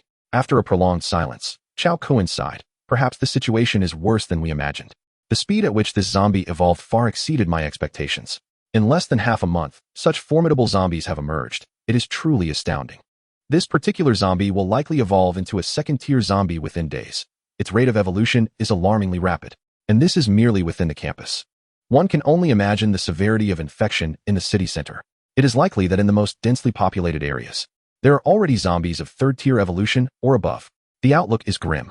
The women fell silent for a considerable time after hearing this. Beside them, Su Yan, with a shadow of despair in her eyes, asked, "Chao Kun, do you think there are any survivors left in the city center?" Chao Kun, with a stern gaze, shook his head and replied, "I do not know. However, I must make the journey regardless." The girl, her eyes brimming with hope, looked at him and asked in surprise, "Are we heading to the city center?" Observing the girl's expression, Chao Kun solemnly inquired, Could it be that your parents are also in the city center? The girl nodded sadly and responded, yes, they are likely located around the city center. Tang Xin, weeping, lamented, my home is at 402, Building B, Tianqin Community. I have no idea how my parents are faring. Are they well? Oh dear. Qinlan sighed quietly and said, my home is at 601, Area A, Building 12. Street Heart Garden Community. Su Yan, in a subdued tone, remarked, my residence is in the Crescent Garden Villa Area, East District, Villa number 3. Upon hearing this, the girls stared at Su Yan in astonishment. They had not realized that among them, Su Yan was the daughter of wealth. It is worth noting that Crescent Garden is the largest and most luxurious villa community in the city. Yet, Su Yan had been so discreet. None were aware that she resided in a villa. What was more surprising was that such a privileged girl was living in a dormitory like them. Typically, one would wonder how a girl of her stature could possibly adapt to the dormitory life. As if sensing the bewildered expressions of the others, Su Yan slowly explained. In truth, I grew up at my grandmother's house in the countryside. Therefore, please do not look at me so. I have only just come to the city to study. I haven't lived in that villa for long, as my parents are busy with their business and have little time for me. It has been my grandmother who raised me. The others nodded in understanding. That was why Su Yan did not exhibit the typical temper of a wealthy young lady. Xiaofang shook her head and said, my home is not in the city center. I live in the countryside of a small town. It is quite far from here. For a moment, Xiaofang's expression darkened, but she soon added, however, my younger sister attends the second high school in the city, which is not too far from the city center. I must first search for her. It seems we are headed in the same direction. Seeing that the girls had clear objectives, Chao Kuan nodded and stated, very well. Once I recover, we shall set off for the city center. The girls curiously inquired, and where is your home, Chao Kuan? Chao Kuan furrowed his brow and then said, my home is in the city center tower. The girls were momentarily taken aback and then exclaimed in astonishment, the city center tower? My goodness, that place is extremely valuable. Your family must be quite affluent to reside there. Tang Xian smiled and remarked, you live there, yet you claim your family is not well off? Chao Kuan waved his hand, conflicted, and explained, no, my parents work in the city center tower, and our family resides in the basement provided by the company. Upon hearing this, the girls fell silent. Realizing the unexpected hardship faced by Chao Kuan, they had not anticipated that he lived in such difficult circumstances, without a proper home, residing in a basement arranged by the company. In a moment, several women noticed the troubled expression on Chao Kuan's face and understood why he had previously mentioned more than once that his family was in disarray. When Tang Xian had confessed her feelings to him earlier, he appeared genuinely astonished, clearly not having anticipated that she would harbor such affections for him. The very thought seemed unimaginable to him. Consider, had the apocalypse not occurred, it is likely that none of them would have crossed paths with Chao Kuan. Furthermore, the disparity between them would have rendered any interaction improbable. However, in the wake of the cataclysm, everyone was brought back to a level playing field. At this moment, no one was superior to another, even though they had never contemplated it in such terms. Seeing Chao Kuan in this state, Tang Xian compassionately embraced him, saying, Chao Kuan, you know I have never cared about those things. What I truly adore is you as a person, your innocence, your kindness, your sense of responsibility. These qualities of yours provide me with immense security. Upon hearing her words, Chao Kuan trembled slightly, then gradually nodded and replied, thank you, Xian. After a considerable time, Chao Kuan declared, we cannot delay any longer. The longer we wait, the more perilous the city center becomes. I must recover swiftly. With that, he produced 2 zombie heads and instructed Tang Xian, take a look at these heads and see if there are any crystal cores. Tang Xian examined the severed heads. Although she had dispatched zombies before, she had never actually dissected a head. Hesitating for a moment, she eventually nodded and prepared to cut open the skull. However, Xiaofang shook her head and said, let me do it. She stepped forward and decisively sliced open one of the heads. Soon, she presented 2 radiant crystal cores to Chao Kuan. Is this it? Chao Kuan inquired. Observing the 2 high-quality white crystal cores. Nodding, he remarked, yes, quite satisfactory. We are fortunate.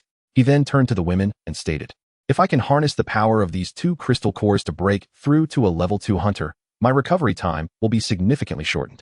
The women nodded in agreement, urging him, then hurry and swallow them. Chao Kuan nodded, eschewing any pretense, for he needed to recover rapidly, otherwise, they would all face dire consequences. He swallowed the cores, and then consumed all the crystal cores he had on him in one go. Help! Water! The women were taken aback by Chao Kuan's violent struggles and quickly inquired, Chao Kuan, what's wrong? Water! He gasped. The women exchanged bewildered glances before rolling their eyes. But they swiftly handed him a cup of water. Gratefully, Chao Kuan took it and gulped down a large mouthful. Phew! I almost choked to death. The women, exasperated, exclaimed, Are you foolish? Swallowing so many crystal cores at once. It's a miracle you didn't choke. Chao Kun shrugged and replied, I just wanted to recover quickly. The women sighed, all right. That was reckless. At the very moment the crystal core entered his abdomen, it instantaneously transformed into a surging power that coursed throughout his entire being. Soon, under the influence of this formidable strength, Chao Kun diligently guided the energy towards his dantian, intending to break through to the level of a second-tier hunter. It was unclear how much time had elapsed, but a deep, resonant sound emanated from within his body. Just then, Chao Kun abruptly opened his eyes, laughing heartily as he proclaimed, It is done. At last, the heavens have rewarded my perseverance. I have broken through.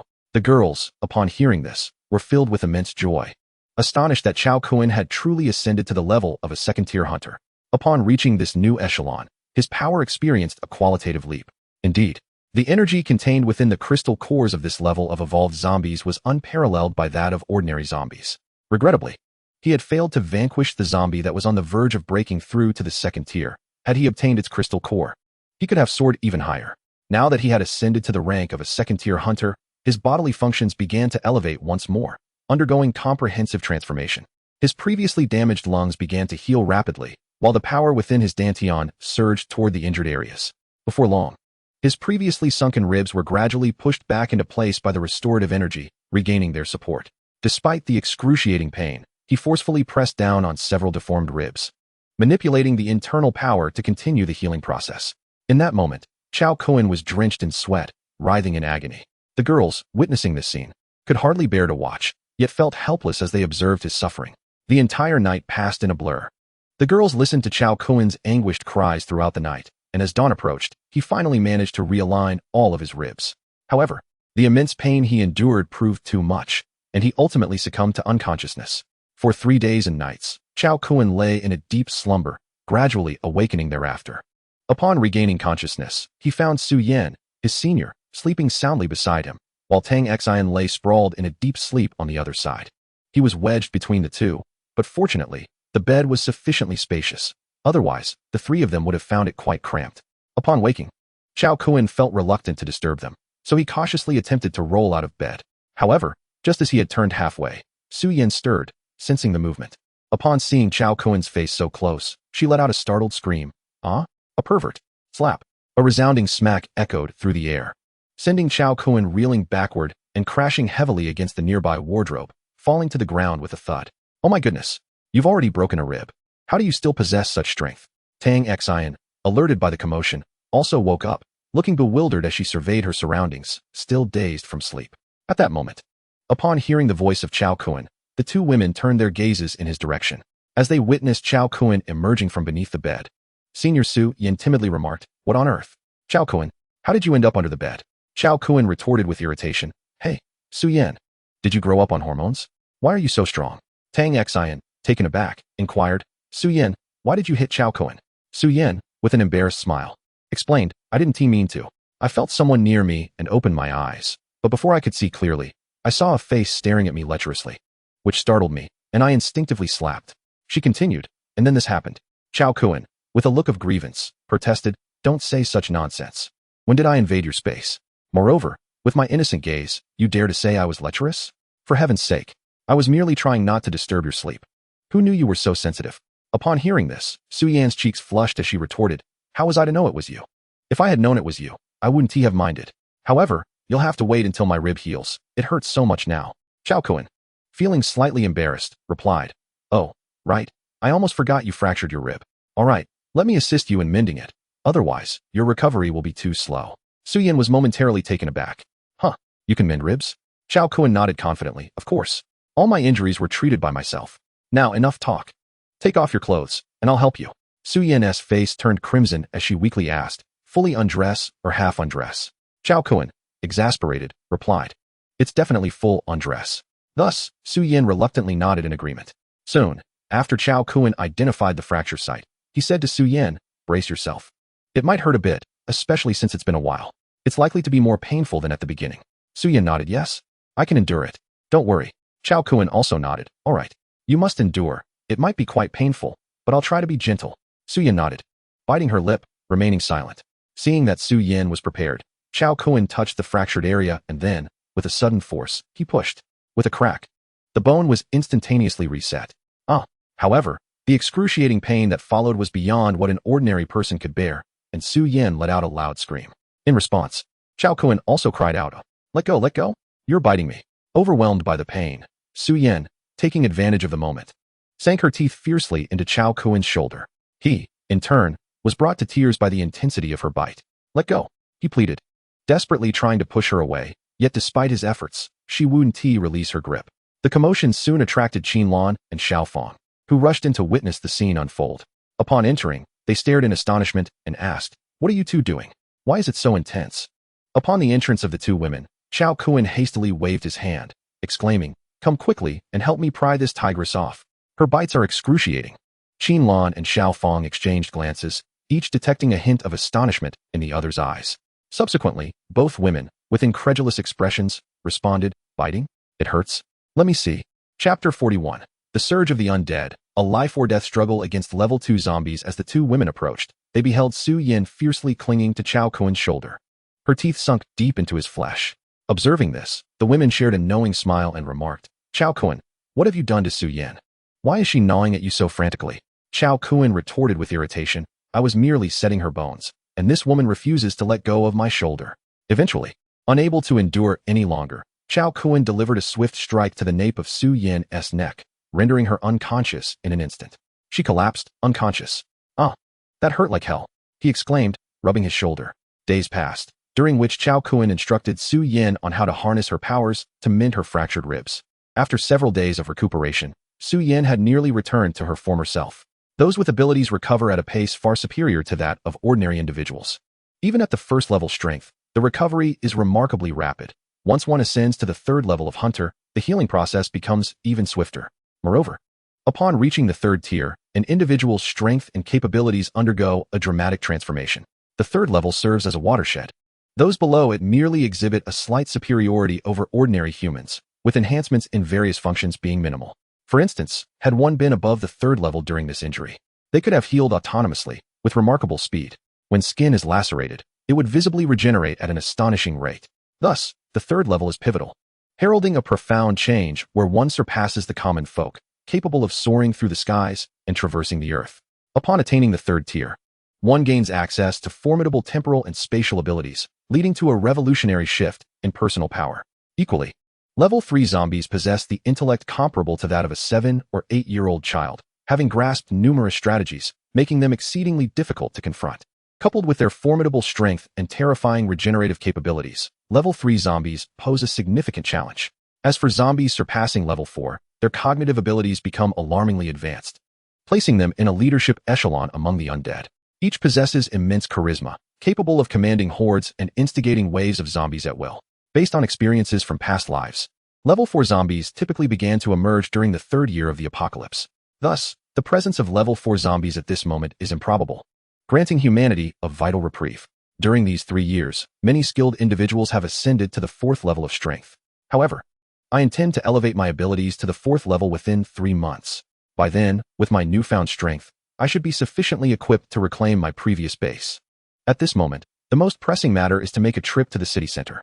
Thus, without wanting to waste any time, Chao Kun gathered the few women and informed them of his decision to head to the city center. The women, understanding the urgency, nodded in agreement and prepared to accompany him. Soon, they all boarded the vehicle. Chao Kun cast a determined glance back at the quaint farmhouse and proclaimed, what lies ahead is an army of millions of zombies. Are you afraid? The women were well aware of the gravity of the situation. Their city was a large metropolis with a population in the millions, with at least 1 or 200,000 residents. Given the outbreak, the estimate of 1 million zombies was likely an understatement. Upon hearing this figure, their faces turned pale with fear. Yet for the sake of their families and their unwavering resolve, they felt compelled to return, if only for a fleeting glimpse. Even if there was a mere 1 in 10,000 chance, they were unwilling to relinquish hope. Unless they confronted the most dreaded outcome, they would not resign themselves to despair. This sentiment resonated with Chao Kun. Even if the odds were 1,000,000 to 1, he yearned to return and witness the truth. The trajectory of his past life might diverge entirely from the unfolding of this one, and thus, he dared not leave it to chance. He had to see it for himself. Taking a deep breath, he ignited the engine and pressed the accelerator to the floor. The vehicle roared to life and sped toward the city. As they raced along, they soon reached the intersection they had encountered earlier. However, the The small neighborhood surrounding the college was now completely overrun by zombies that had emerged from the campus. Upon spotting their vehicle, a horde of zombies seemed to regain their sense of direction and charged toward Chao Kuen's car. Witnessing this, Chao Kuen remained undaunted. Even the upgraded second-tier zombies did not intimidate him. Having attained the status of a second-tier hunter, he was now capable of employing more powerful techniques. Thus, he felt confident he could easily dispatch the approaching undead. Time and space abilities grow increasingly formidable as one progresses. Although weak in the early stages, they become fearsome in the latter. Initially, one must develop cautiously, but eventually, one can dominate the entire map. Nonetheless, he was disinclined to engage these zombies head-on. His priority was to escape and reach the city. Suddenly, a distant, thunderous roar echoed through the air. Upon hearing this, Chao Kuen felt a chill run down his spine. That sound indicated at least a second-tier zombie. Indeed, this creature had also advanced. What should we do? Chao Kuen, we need to flee immediately. He nodded in agreement. Without uttering another word, and pressed the accelerator once more, increasing their speed significantly. However, this time, the pursuing second-tier zombie relentlessly chased after them. Not long after, the horde of zombies behind had vanished from sight. However, the agility of the second-tier zombie was astonishing, relentlessly pursuing the vehicle. Although it could not catch up, it was equally impossible for me to shake it off. With this thought in mind, Chao Kuen accelerated abruptly, steering into a secluded area. With a screech, he brought the car to a halt and addressed the women. Wait for me a moment. I shall deal with this scoundrel, otherwise, none of us will escape. The women, filled with concern, protested. No, we cannot allow you to take such risks alone. Chao Kuen waved his hand dismissively. It's fine. This creature is no longer a formidable threat. With that, he exited the vehicle, and the defensive zombie that had previously injured him in the school now approached. Roar. It let out a fierce howl directed at Chao Kuen. Furrowing his brow, Chao Kuen remarked, "Wretched beast, since you seek death and persist in your pursuit, I shall put an end to you." With those words, he charged towards the zombie, a vortex of time and space manifesting in his hand. This time, he intended to showcase the might of his temporal abilities. The opposing zombie, undeterred, let out a thunderous roar. Upon witnessing this, Chao Kuen felt a sense of foreboding. Oh no, this creature is summoning the horde. His heart raced. Something was amiss. How could a mere second-tier zombie possess such formidable capabilities so soon after the apocalypse? This was entirely different from his previous life. The level of intelligence displayed by this second-tier zombie exceeded his understanding. He had not anticipated that even a second-tier zombie could possess such cunning in this lifetime. Realizing the urgency of the situation, he knew he had to vacate the area swiftly. A quick resolution was imperative. Otherwise, if a zombie tide formed, the consequences would be dire.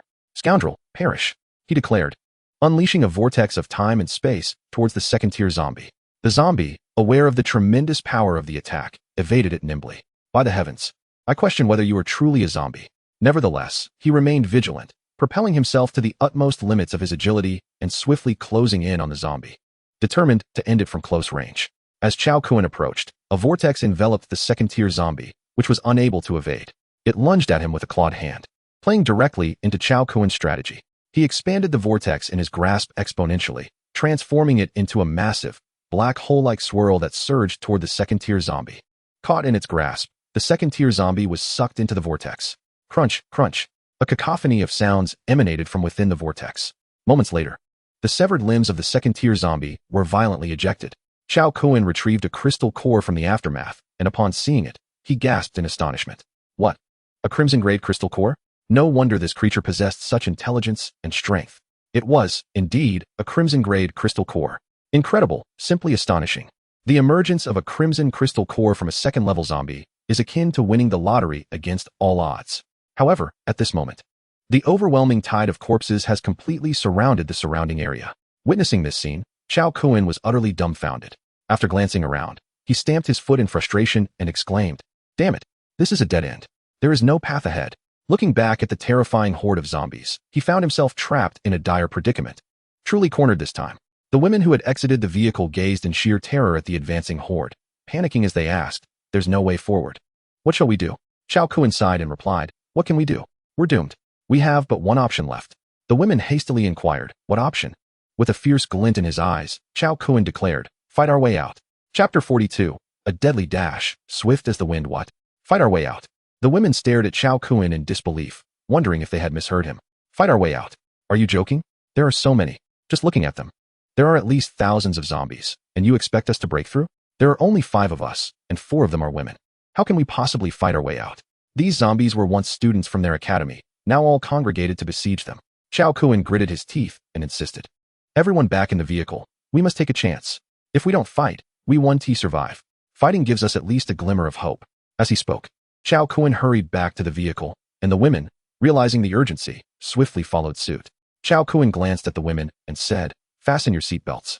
The seasoned driver is about to take off. Once we're in, there's no getting out. We're going to speed through this without hesitation."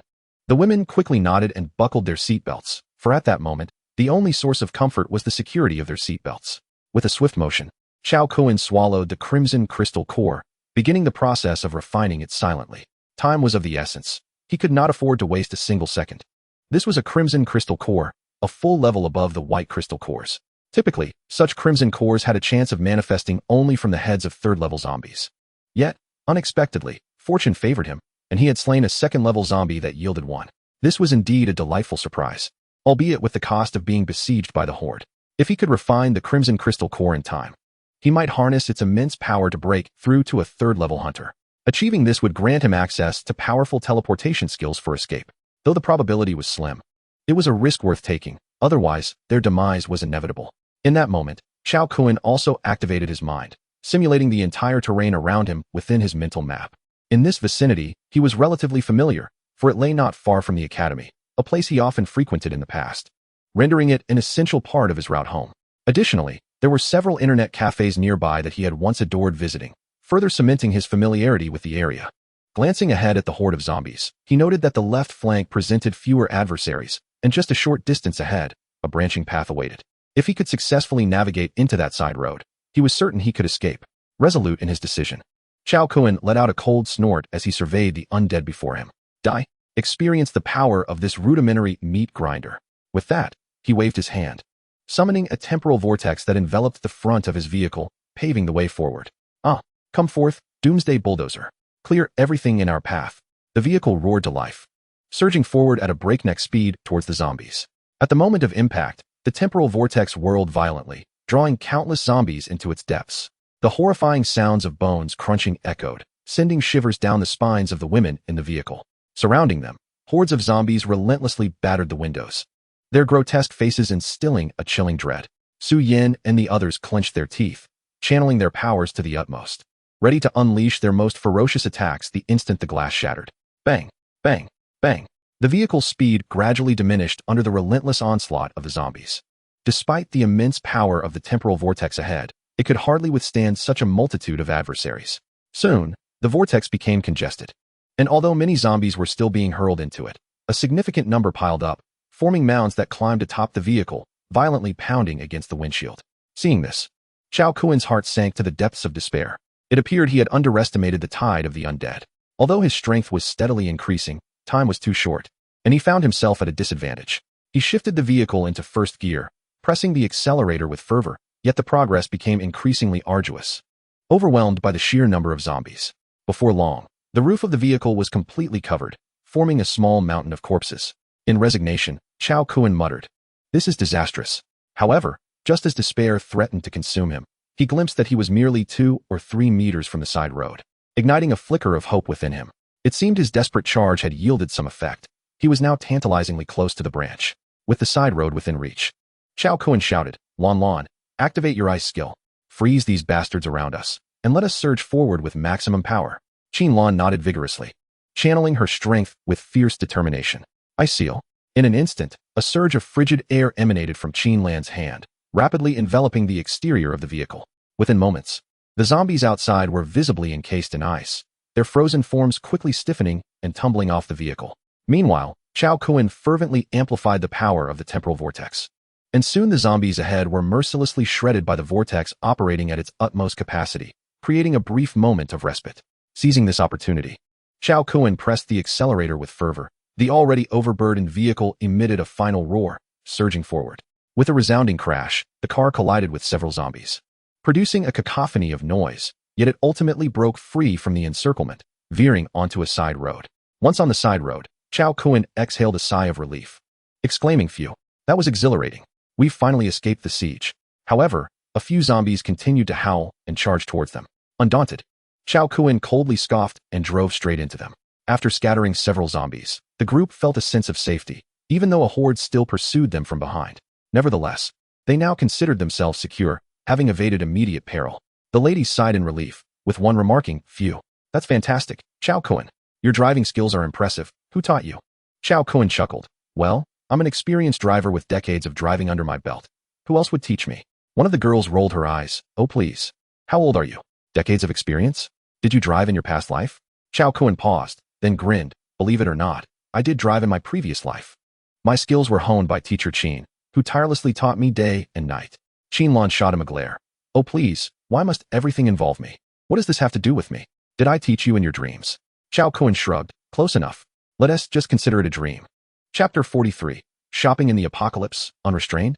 After escaping danger, the group was in high spirits, exchanging laughter and playful banter. Eventually, the vehicle exited the side road and entered the main thoroughfare. As they merged onto the main road, Chao Kuen's demeanor shifted to one of seriousness.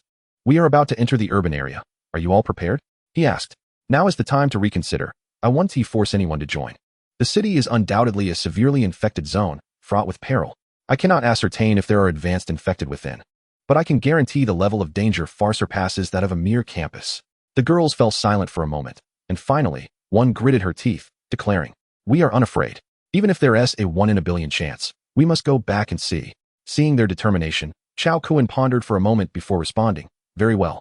If that is your decision, we must prepare thoroughly." With that, he started the vehicle and sped toward the city.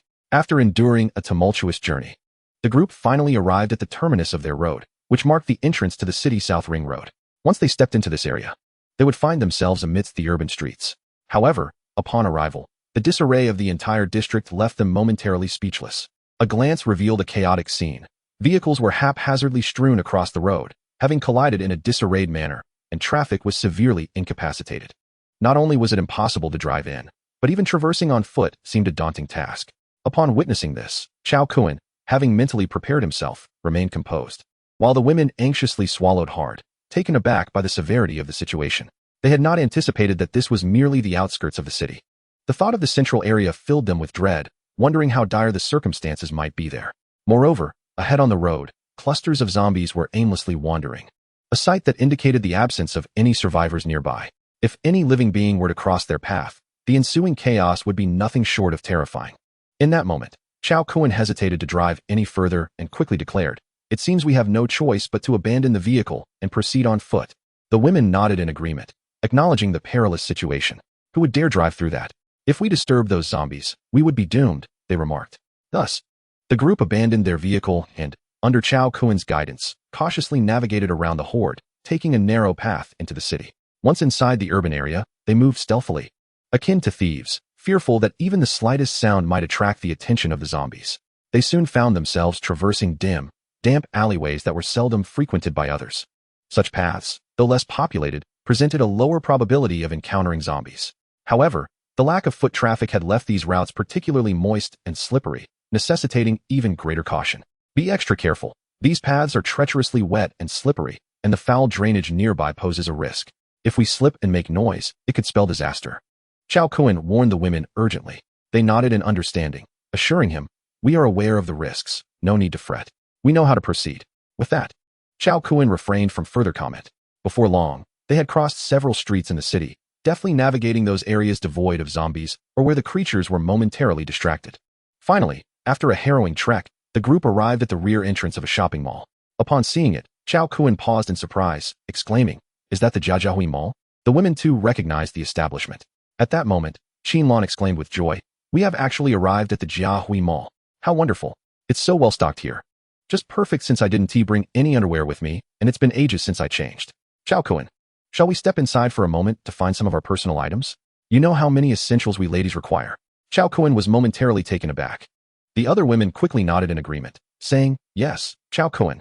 We were in such a rush earlier that we forgot to bring our personal necessities. Why don't we go in and see if we can get lucky? I haven't washed my underwear in ages. These past few days of fleeing with you. I haven't even had a chance to bathe."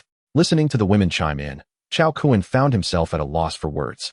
Indeed, women could be troublesome. However, he glanced at the back door and said, "Well, I suspect there are a lot of zombies in the mall, so it's better to be cautious. Let's quietly go in and assess the situation." The women nodded eagerly, obediently. Shaking his head, Chao Kun led the way into the mall. After sneaking around to the back door, he carefully peeked into the mall's main hall. Inside, a few zombies were aimlessly wandering about. Chao Kun didn't pay them much mind. Perhaps, when the chaos erupted, everyone had rushed outside, with the zombies following the living out of the mall, a highly probable scenario. When the outbreak occurred, the zombies would chase after the fleeing humans. Hence, the zombies in the academy must have congregated outside, which explained their absence from within the building. The same logic applied to the mall. Logically, there shouldn't be many zombies upstairs. Thus, Chao Kun cautiously closed the door connecting to the main hall on the first floor, locking it to prevent any zombies from blocking their escape route. Having secured everything, they continued to move quietly upstairs. Upon reaching the second floor, they found a circular corridor reminiscent of a Wanda Plaza, connecting all the shops. The central area was a circular atrium that extended from the ground to the ceiling. The group peered down at the scattered zombies in the hall below, wary of revealing themselves, and instead bent low, using the corridor's cover to avoid detection. Soon, they arrived at the entrance of the first shop. Glancing inside, they noticed that aside from a few toppled displays, there were no zombies present. So, they quietly slipped inside. Once inside, the women quickly shut the shop door to keep any zombies from entering. Satisfied with their safety, the women allowed their excitement to take over. Wow, there are so many beautiful clothes, they exclaimed, rushing to select their favorite garments. Meanwhile, Chao Kun surveyed the surroundings and, upon spotting several sailor suits and JK uniforms, hurried over without hesitation. However, after a moment, his attention was irresistibly drawn to the various whimsical costumes hanging in the back closet, such as flight attendant outfits and nurse uniforms. Goodness, there are so many treasures here. What kind of boutique is this? He exclaimed. Upon glancing up, Chao Kun swallowed hard and stated, whimsical cosplay costumes in the second dimension zone. Huh, I must have them all. Chapter 44. The first time in my life I enjoyed shopping at a women's clothing store. As Chao Kun was overcome with a manic delight, the girls were similarly exhilarated. After all, this was a renowned clothing store. They had never had the opportunity to shop here before. Even if they had, they could never afford to make a purchase. Among them, Su Yan fared slightly better, being a wealthy heiress, accustomed to a life of luxury. Su Yan eagerly began selecting outfits for her friends. Although she could once afford such items, she had never been one to splurge frivolously. Growing up in the countryside instilled in her a frugal nature, and she had never experienced shopping in such prestigious stores. This explained why many were aware that her family was well off from their business. Yet few realized the extent of their wealth. She had always been remarkably low-key, never flaunting her family's affluence. In no time, the girls were engrossed in choosing an array of beautiful women's apparel, completely oblivious to what Chao Kun was preoccupied with. Meanwhile, Chao Kun, in a state of ecstatic frenzy, held up a flight attendant uniform, declaring, this would suit Lon Lon perfectly. She would look stunning in it. He promptly placed it into his storage space. Next, he picked up a set of Lolita attire, specifically the shipgirl version, and mused, this would be ideal for senior sister Su Yan. She would undoubtedly look marvelous in it. Before long, he grabbed a JK uniform and remarked, no doubt about it, this aligns perfectly with Xine's temperament. She would surely be captivating in it. Especially with two little braids on her head, it would evoke a truly original sense of excitement. As Chao Kun chattered to himself about who should wear which outfit, the girls began to notice his peculiar behavior. When they approached him from behind, he was so absorbed in his thoughts that he continued to speak aloud. Oh, this fiery dance outfit should also go to Lon Lon. Only her figure could do it justice. Hearing his soliloquy, the girls blushed as they glanced at the cosplay section, realizing the nature of the costumes. Chao Kun, what are you up to? They asked, half amused, half curious. Startled by their sudden presence, Chao Kun exclaimed, goodness, do you always walk so quietly? You nearly gave me a heart attack. Several young women pouted and remarked, what made you so engrossed? We've been here for quite some time. And you didn't even notice us. Chao Kun was momentarily taken aback. Did you hear everything I said? The women exchanged amused glances and nodded, saying indeed. We didn't realize, Chao Kun, you're quite the character. You have a penchant for the second dimension, don't you? Chao Kun quickly chuckled awkwardly and waved his hands. No, I'm not into the second dimension. I merely appreciate the illustrations within it. The women rolled their eyes. Isn't that just a fancy way of admitting your affection for the illustrations? We were too shy to point it out. Noticing their expressions, Chao Kun cleared his throat and suggested, ahem. Why don't you all explore other sections first? Feel free to take whatever you like. I'll pack everything up for you. The women's faces lit up with joy. Really? That is wonderful. We won't hold back, they exclaimed, eagerly heading off to gather their favorite garments. Once the women departed, Chao Kun excitedly surveyed the array of cosplay outfits, waving his hand and indiscriminately stowing them all into his storage space. After all, having ascended to a level 2 hunter, his capacity had expanded exponentially, ample room for everything. As he watched the treasures being stored away, he chuckled, "By heavens, I swear this is the most exhilarating experience I've ever had in a women's clothing store." Wait, hold on. Had he ever visited a women's clothing store before? No matter, it was all equally delightful. Meanwhile, the women joyfully packed their chosen garments into large bags. Upon seeing the mountain of clothing before him, Chao Kun gulped. "Wow, that's a lot." The women pouted. "Well, you did say we could take everything we like. Didn't you? We were quite indecisive before, but your words made it clear, everything pretty is going in the bags." Chao Kun glanced at the now empty racks and shelves. Astounded, I must say, I'm impressed. Yet, he nodded in agreement. "All right then, let us take it all." With a wave of his hand, the clothes vanished from sight. Following that, Chao Kun turned to the ladies and said, "Now then, let us find a lingerie store. You all need some new undergarments, don't you?" The women nodded eagerly. At that moment, Qinlan smiled and said, "Just over there, there's a brand-name lingerie store. I've always bought from them." Su Yan chimed in excitedly. Yes, I got mine from there too. Their lingerie is the finest in the entire mall. Without their bras, I might not even be standing here. I'll have 10 of the ones with the little aluminum pieces." "Oh no, make it 100. Hearing this, Chao Kun's mouth twitched. Good grief. These women were indeed unfathomable beings. Once they entered the mall, they seemed to have forgotten that we were in an apocalyptic world, reveling in their shopping spree. However, he could only nod and say, "All right then, let us be on our way." A few individuals quietly opened the shop door and, upon confirming the absence of any zombies, stealthily made their way to the nearby lingerie store. Once inside, they conducted their usual safety checks. Satisfied with the security, they meticulously closed the door behind them, adhering to the adage that caution ensures longevity. At the very moment the door clicked shut, the women were irresistibly drawn to the dazzling array of lingerie on display. Meanwhile, Chao Kun stood in awe, marveling at the sheer variety of styles before him. What a revelation. I never thought to raid a lingerie store in my previous life. What a missed opportunity. Such a small place holds such an extensive collection. With this thought, he began to peruse the selection with an appreciative gaze. The women were taken aback to see Chao Kun scrutinizing the items with even greater seriousness than they were. Their astonishment grew as they noticed he was selecting the most provocative styles: thongs, lace trims, and plunging necklines. Clearly, he was choosing based on his personal preferences. Observing the bewildered expressions on their faces, Chao Kun cleared his throat and asked, "Why are you all staring at me? Is there something on my face?" With a smirk, one of the women replied, "Nothing on your face, but we have definitely caught a big pervert." "A pervert? Where? I don't see anyone," Chao Kun exclaimed, turning in confusion, unable to spot the alleged pervert. The women were utterly flabbergasted. Did he truly lack any self-awareness? Isn't it obvious? You are the biggest pervert here. Yet, seeing him feign innocence brought smiles to their faces. "Forget it. We shall leave the selection to you, Chao Kun. Choose whatever you like. For us, any style will do as long as the size is right." Chao Kun's eyes widened in surprise. "What? Me choose? Isn't that inappropriate?" With a dismissive wave, the women insisted, "If you're going to be this serious about it, why not? Just pick what you fancy." Feeling bashful, Chao Kun finally relented. "All right then. Since you insist, I shall oblige." Thus, he began his selection. However, after some time, he found himself facing an unexpected dilemma. He liked every style. "Goodness," he exclaimed, slapping his thigh. "Choosing is for children. I want them all." With a grand gesture, he swept his arm, and everything in the store, even the shelves, seemed to vanish before the astonished eyes of the women. In disbelief, they gazed at the now empty store. "This is unprecedented." He left not a single item behind. They swallowed hard, realizing the audacity of his actions. Qinlan, bemused, remarked, "Well, now we won't have to worry about lingerie for years." Tang Xian shook her head. "Years? This will last us decades." Su Yan awkwardly remarked, "I'm not wearing anything at the moment. Didn't you leave even one piece for me to change into?" Upon hearing her words, Chao Kun was momentarily taken aback, then waved his hand dismissively, saying, "Why didn't you mention it sooner?" With that, he retrieved a shapely garment adorned with small aluminum pieces, the very one that had been torn by that zombie. Chao Kun had seen it earlier. Thus he quickly located the same style.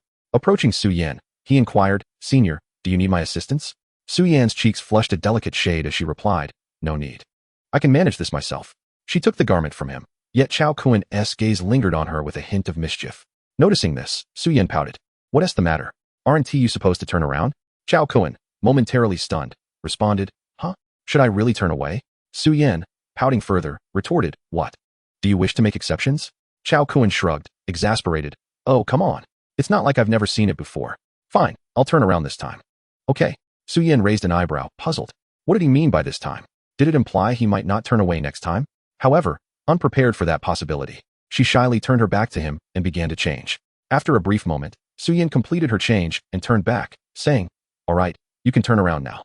Yet, before she could finish her sentence, she froze. Unbeknownst to her, Chao Kuan had already turned to face her silhouette. "Ah, how did you turn around so quickly? When did you do that?" Chao Kuan shrugged. "Just now, when you turned your back to me." Suyin exclaimed, "Oh dear, you little rascal. Why are you not keeping your word? Didn't we agree on no peeking?" She pouted him. "You're such an untrustworthy fellow." Chao Kuan, bemused, replied, "I never promised not to look. Besides, I was merely admiring the view outside. Who would be looking at you? You're truly full of yourself." "Humph. I won't talk to you anymore." Observing Su Yin's playful demeanor, Chao Kuan chuckled. Indeed, having such an adorable senior by his side was quite a stroke of fortune. Clearing his throat, Chao Kuan said, "All right, enough joking around. We should be leaving the mall now, shouldn't we?" The girls looked at him in surprise. "Huh? We're leaving now? Aren't we going to explore a bit more?" Chao Kuan, exasperated, replied, "Ladies, we are in a perilous urban area, not just any mall. This is the apocalypse, infested with zombies. Do you think we can leisurely browse as if this were an ordinary shopping trip? You wish to explore every nook and cranny?" The girls nodded vigorously. "Yes, let us explore everything." Chao Kuan shook his head, resolute. "No way, absolutely not. I am the captain of our little team, and what I say goes. I have principles, you know. Therefore, I implore you to cease testing my limits. I have articulated my refusal, and no argument will sway me. We must depart from this place post-haste." At that moment, Qinlan suddenly interjected, "Chao Kuan, I am aware of an adult goods store upstairs. Their inventory is extensive, encompassing everything one could desire, including what you seek. It is quite large, and the provisions within could sustain indulgence for decades." Upon hearing this, Chao Kuan staggered in disbelief, exclaiming, "Are you serious? Such resources exist?" Qinlan, sensing the effectiveness of her persuasion, quickly affirmed, "Indeed. Would I deceive you? I assure you, it will undoubtedly satisfy your needs." In response, Chao Kuan cleared his throat. "While visiting a shopping center is not out of the question, we must exercise utmost caution. Do you understand?" The women exchanged exasperated glances, rolling their eyes at Chao Kuan before retorting, "What happened to your principles? Your boundaries? You promised we would leave without negotiation." Faced with their disapproval, Chao Kuan coughed awkwardly and replied, "Ahem. Well, aren't boundaries and principles merely waiting to be transcended? Enough talk, let us proceed." With that, he took the lead and exited. Once outside, Chao Kuan cautiously guided the group away from the shop. Thus, they meandered through the second floor, hoping to discover enticing establishments to further plunder. After visiting several shops without much satisfaction, they remained unimpressed by the offerings.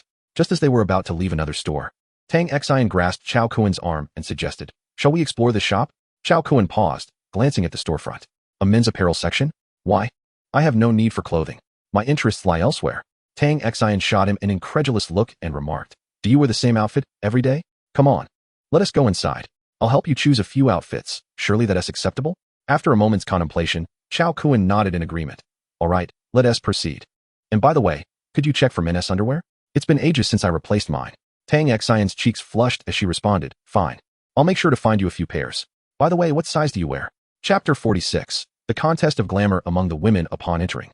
The routine resumed. Once the door was closed, the women eagerly began selecting clothes for Chao Kuan. Women truly are born shoppers. In no time, they had amassed a sizable collection of garments for him to try on. Chao Kuan gulped nervously and exclaimed, "Is this really necessary?" The women, unimpressed, retorted, "Look at your current attire. It's utterly filthy. Hurry and change." With no alternative, Chao Kuan succumbed to their fervent demands and entered the fitting room. Moments later, he emerged clad in their chosen outfits, and his eyes widened in surprise as he exclaimed, "Wow, how did I not notice before? Chao Kuan, you actually look quite dashing." Indeed, one's clothing defines their stature, much like a horse is defined by its saddle. "I must admit, I had not noticed before, but you appear rather stylish." "My friend." Chao Kuan patted his chest and declared, "Is that not so? Am I jesting? I am the most handsome man in the world, after all." The girls responded with a chorus of playful mockery. "Oh, you vain creature." Standing before the fitting mirror, Chao Kuan, brimming with self-importance, responded, "Of course. You simply lack the ability to appreciate true beauty." Subsequently, the girls seemed to vie for his attention, each clamoring for him to don the outfits they had selected. Reluctantly, Chao Kuan found himself trying on ensemble after ensemble. Eventually, he was at his wit's end. "Enough. If you persist in tormenting me, I shall perish from your antics. I refuse to change any further. I shall wear this outfit. It is the most practical for our escape, possessing commendable mobility." The girls fell silent, unable to argue any further. Then, casting a glance at the multitude of garments they had chosen, Chao Kun resignedly waved his hand to collect them all. There was no alternative. Should he fail to do so, they would not relent. Well then, we have selected the attire. What more do we need? Let us depart swiftly. I cannot shake this unease, as if a great danger lurks nearby. The girls hesitated momentarily, but one of them timidly suggested, let us browse a little longer. Perhaps a delightful surprise awaits us. Observing their eager expressions, Chao Kun could hardly object and nodded. Very well, let us proceed to the third floor. Qinlan shot him a knowing glance. You still have your mind set on that specialty shop, don't you? Chao Kun nodded. Indeed. Those are the most scarce resources in this apocalyptic world. One must understand that in such times, pregnancy is fraught with peril. Therefore, we must tread carefully. These resources are absolutely essential. Do you comprehend? Upon hearing this, Qinlan paused, her cheeks flushing slightly as she glanced at Chao Kun, choosing not to further the conversation. The other girls appeared equally awkward yet resigned, for Chao Kun was the leader, and it was wise to heed his guidance. Soon, the group finally reached the third floor. But the specialty shop lay at the far western end, and they still had quite a distance to traverse. Ultimately, Chao Kun gritted his teeth and cautioned. We must remain vigilant, understood? The girls nodded earnestly in agreement. Thus, they continued to advance cautiously. After what felt like an eternity, suddenly, Qinlan, at the forefront, halted. Hey, Chao Kun, a jewelry store. We could strike it rich. Chao Kun was left speechless. My dear sister, what time do you think it is to be concerned with jewelry? Pouting, Qinlan retorted, humph. A woman's love for beauty is innate. Is it permissible for you to covet those items while we cannot even admire jewelry? Chao Kun was utterly at a loss for words. Finally, observing the eager expressions of Tang Xian, Su Yin, and Xiao Fong, he relented. All right, I am genuinely intimidated by you all. Let us venture inside and take a look. The girls, upon hearing this, were filled with elation and quickly scurried into the shop. Once inside, assured of their safety, they promptly shut the store door behind them.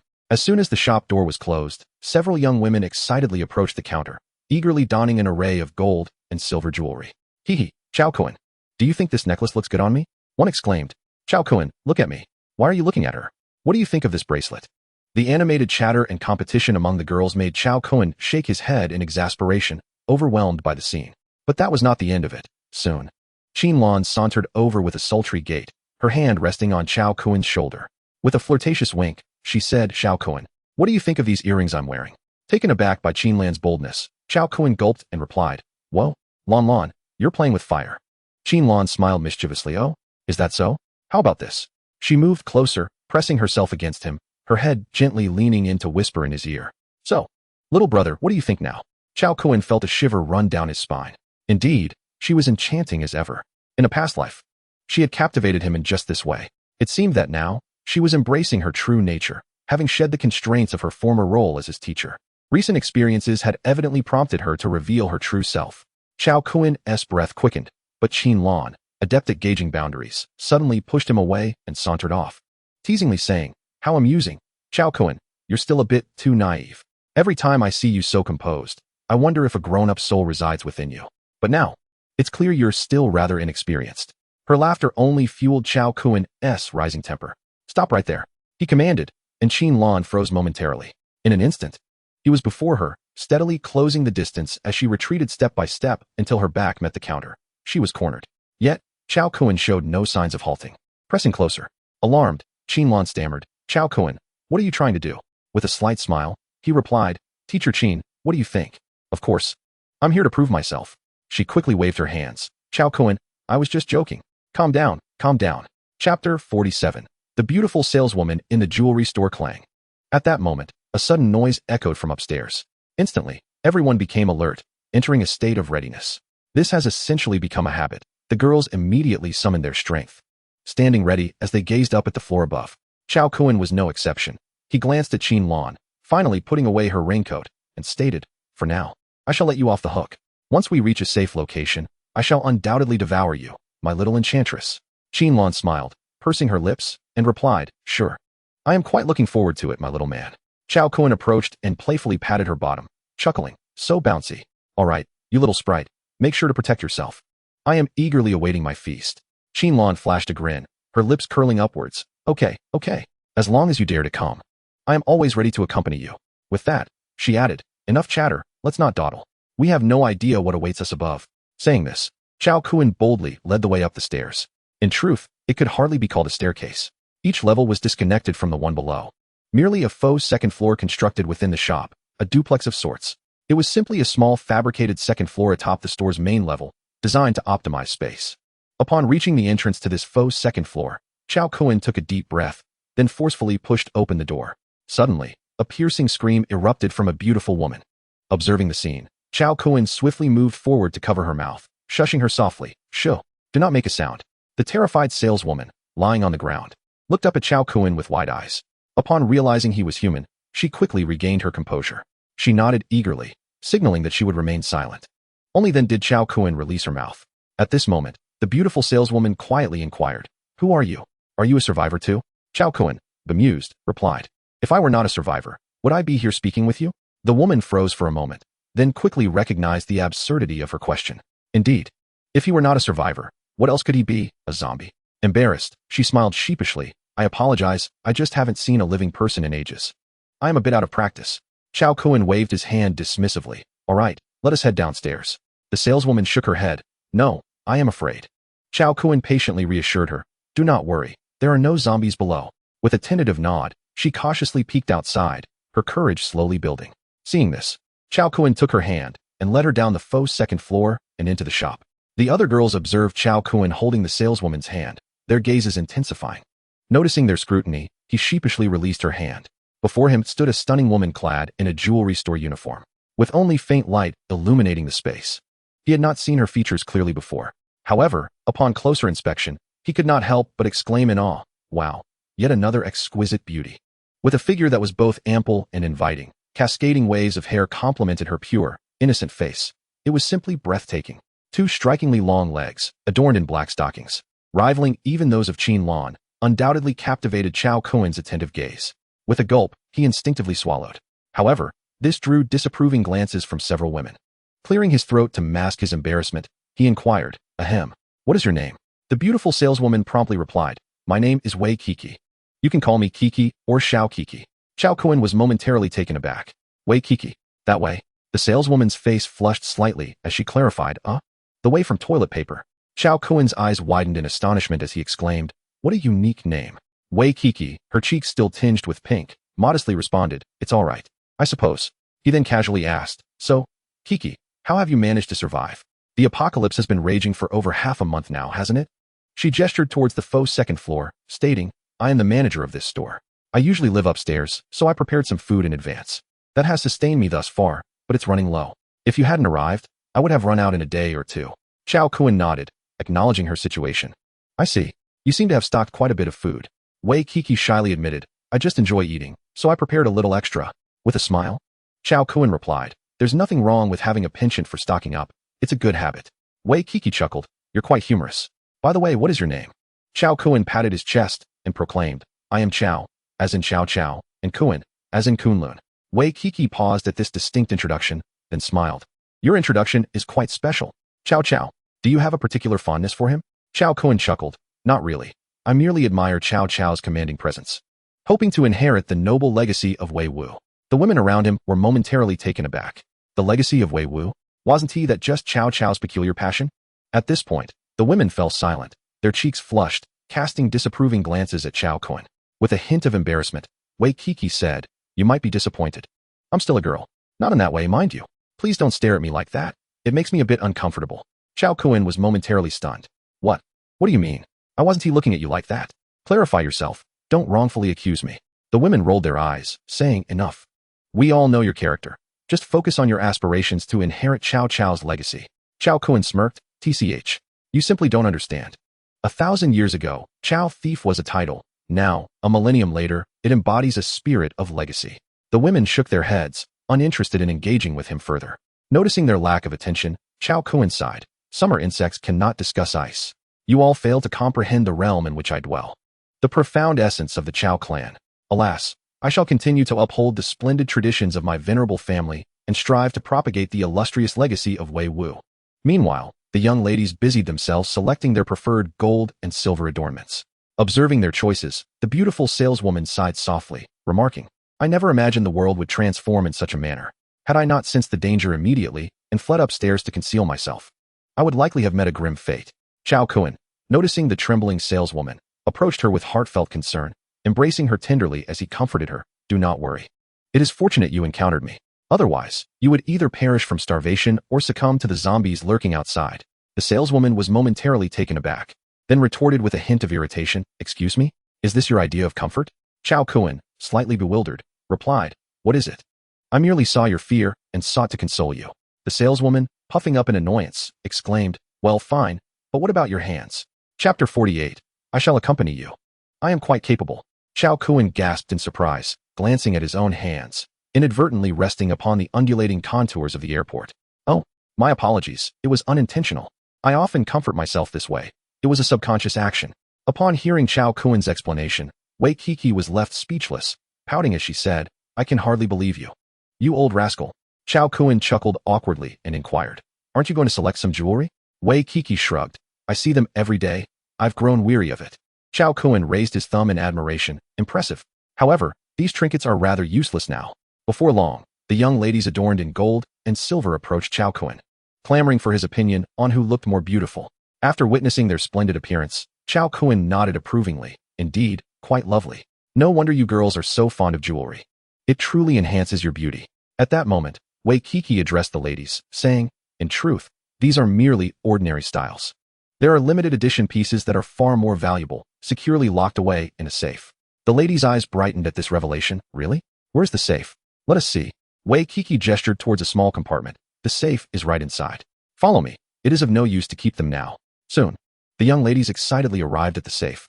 In no time, under Wei Kiki's deft handling, the safe was opened, revealing an array of exquisite limited edition treasures. The sight of these coveted items ignited their enthusiasm, and each selected several pieces, swiftly depleting the contents. Wei Kiki, observing this, simply shook her head. She had lost interest in such matters. At that moment, upon witnessing the gruesome sight of her female colleagues being torn apart by zombies, she realized that in the current environment, nothing was more paramount than survival. To endure in this world, perhaps aligning herself with this group would be the wisest course of action. Otherwise, once they departed, her fate would be sealed. Thus, Wei Kiki approached the women and inquired, "May I accompany you?" The women exchanged glances, deliberating amongst themselves before giving a subtle nod to Wei Kiki. After all, they had already received assistance from her, and it was only right to help in return. They gestured, indicating that their decision hinged on Chao Kun's approval. It dawned on Wei Kiki that Chao Kun was the leader of their group. However, he exuded an unsavory aura, making her apprehensive about following him. Yet, after observing the other women, she fell silent. Clearly, they were loyal to him, and he seemed to treat them well. Perhaps, in this dire situation, securing a stable protector was indeed of utmost importance. Summoning her courage, Wei Kiki approached Chao Kun. For young women like them, amid such chaos, their only asset was themselves.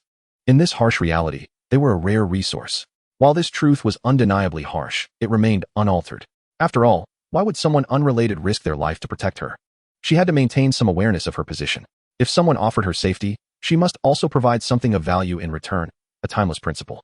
In peaceful times, it had been monetary compensation. Now, with currency rendered useless, she could only seek refuge by leveraging her own attributes. Finding a reliable sanctuary was more valuable than anything else. At least, Chao Kun did not appear to be a malevolent figure. Choosing to align with him seemed a prudent decision. Chao Kun furrowed his brow, observing the young beauty before him, and asked, "Kiki, what do you want? Why have you been staring at me in silence?" Gathering her resolve, Wei Kiki replied, "Chao Kun, would you allow me to follow you? As long as you provide me with food, I am yours." In an instant, the women were taken aback, and Chao Kun was equally stunned. What was she implying? Chao Kun found himself bewildered by her sudden declaration. Noticing his confusion, Wei Kiki responded with surprise. "Isn't this how it goes in dramas? The female lead must offer herself to the protagonist to survive, right? It's a matter of equivalent exchange. I will trade my body for food and safety. Just let me accompany you. I am quite capable. I can cook and do laundry, and I am willing to assist with anything you need." Chao Kun, hearing her words, could only respond in disbelief. "Hey, have you watched too many soap operas? Stop consuming that nonsensical stuff. What are you even talking about? I have never demanded that the girls accompanying me adhere to such a request. Should you encounter someone you admire, I shall not impede your affections. However, if you wish to join my team, there are certain truths you must grasp. First and foremost, betrayal is utterly intolerable. To betray our organization and its members is an unforgivable offense. Should you do so, I shall hunt you down to the ends of the earth. Secondly, while I do not obstruct your pursuit of happiness, if your quest for personal joy jeopardizes the safety of the team, your actions will be met with dire consequences. Lastly, I cannot guarantee the safety of any individual within this group, nor can I be expected to. You must rely upon yourselves to survive. We are a cohesive unit, obligated to aid one another in times of peril, and we cannot engage in reckless endeavors knowing the potential consequences. In unavoidable circumstances, we may need to preserve our remaining strength and relinquish that which cannot be salvaged, including any member of our team. Upon concluding his statement, silence enveloped the room. After an indeterminate period, Tang Xian suddenly inquired, Chao Kuan, if we were to find ourselves in a situation where rescue is impossible, would you abandon me? Chao Kuan, regarding her with utmost seriousness, replied, I shall not permit such an event to transpire. Yet, Tang Xian shook her head, insisting, no, I mean what if? If such a situation were to arise, would you? Before she could finish, Chao Kuan interjected sternly, yes, I would escape without hesitation. Tang Xian's complexion turned ashen, and she staggered backwards several steps, prompting Su Yan to swiftly support her. In disbelief, Tang Xian exclaimed, Chao Kuan, I am your girlfriend. Can't you at least pretend? Chao Kuan approached her and embraced her, stating, firstly, I will not allow such a circumstance to occur. Even at the cost of my own life, I will do everything in my power to save you. It must not come to that. Secondly, should that dire situation arise, I would not attempt to rescue you, for I must survive and eliminate those who threaten your life, be they human or otherwise. I will not allow those who have harmed you to exist in this world. Thirdly, I have already lost you once, and I refuse to endure that anguish again. I swear it. Chapter 49, A Rare Gravitational Ability? In an instant, the women fell silent. Qinlan, upon hearing his words, sighed softly, seemingly lost in thought as she quietly withdrew. Su Yan gazed at Tang Xian with envy, for it was evident from his words how profoundly Chao Kuan cherished her. In that moment, Tang Xian wiped her tears and said, I understand, I truly do. If such a scenario arises, you must flee and live on. Thank you, Chao Kuan. I knew I had not misjudged you. You are a person worthy of reliance, and your assurance is all I need. Regardless of the circumstances, I fear nothing as long as I know I hold a place in your heart. At that moment, Chao Kuan addressed the quietly retreating Qinlan, saying, Lan Lan, this sentiment is equally directed towards you. I cannot bear to experience the pain of losing you again. Qinlan immediately shuddered, then slowly turned her gaze towards Chao Kuan.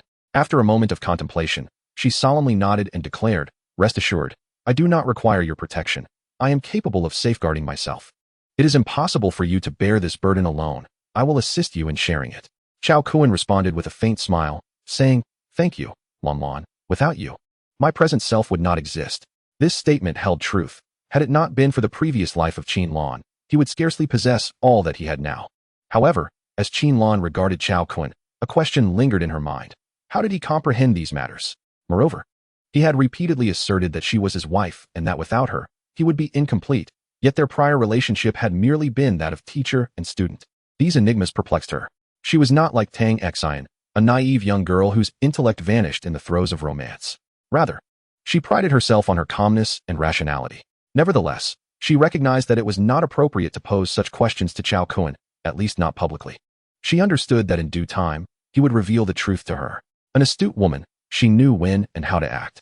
She also recognized that investing in Chao Kuan was her most prudent choice. Following this brief interlude, the dynamics among the group became increasingly intricate. Su Yan glanced at Qinlan and Tang Xian, ultimately sighing silently to herself.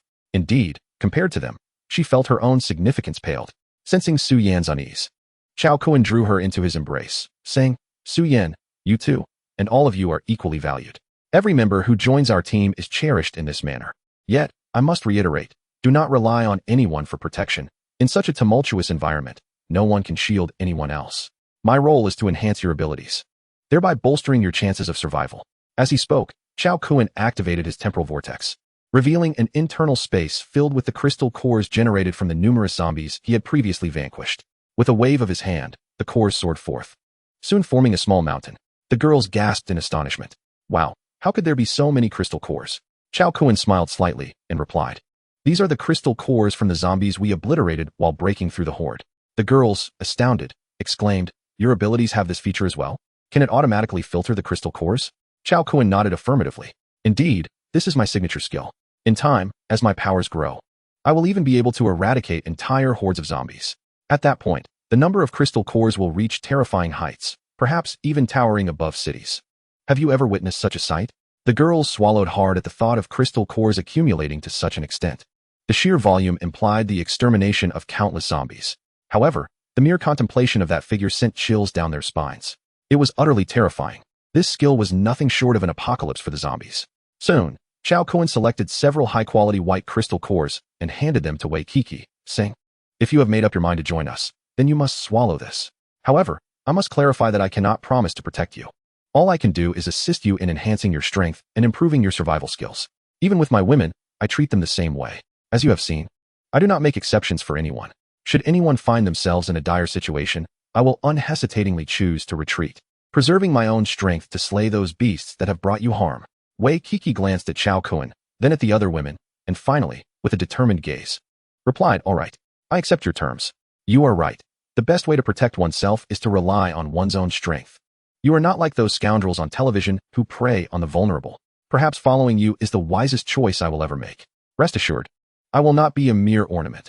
In this apocalyptic world, ornaments hold no value." Chao Kuan, upon hearing this, nodded appreciatively and said, "Excellent. It is refreshing to meet a woman who is not simply a brute. Unlike some women who, upon meeting me, instantly seek my protection. I wouldn't even spare them a glance. Such individuals would only become a burden to me. I am a rational person, not one who relies solely on base instincts.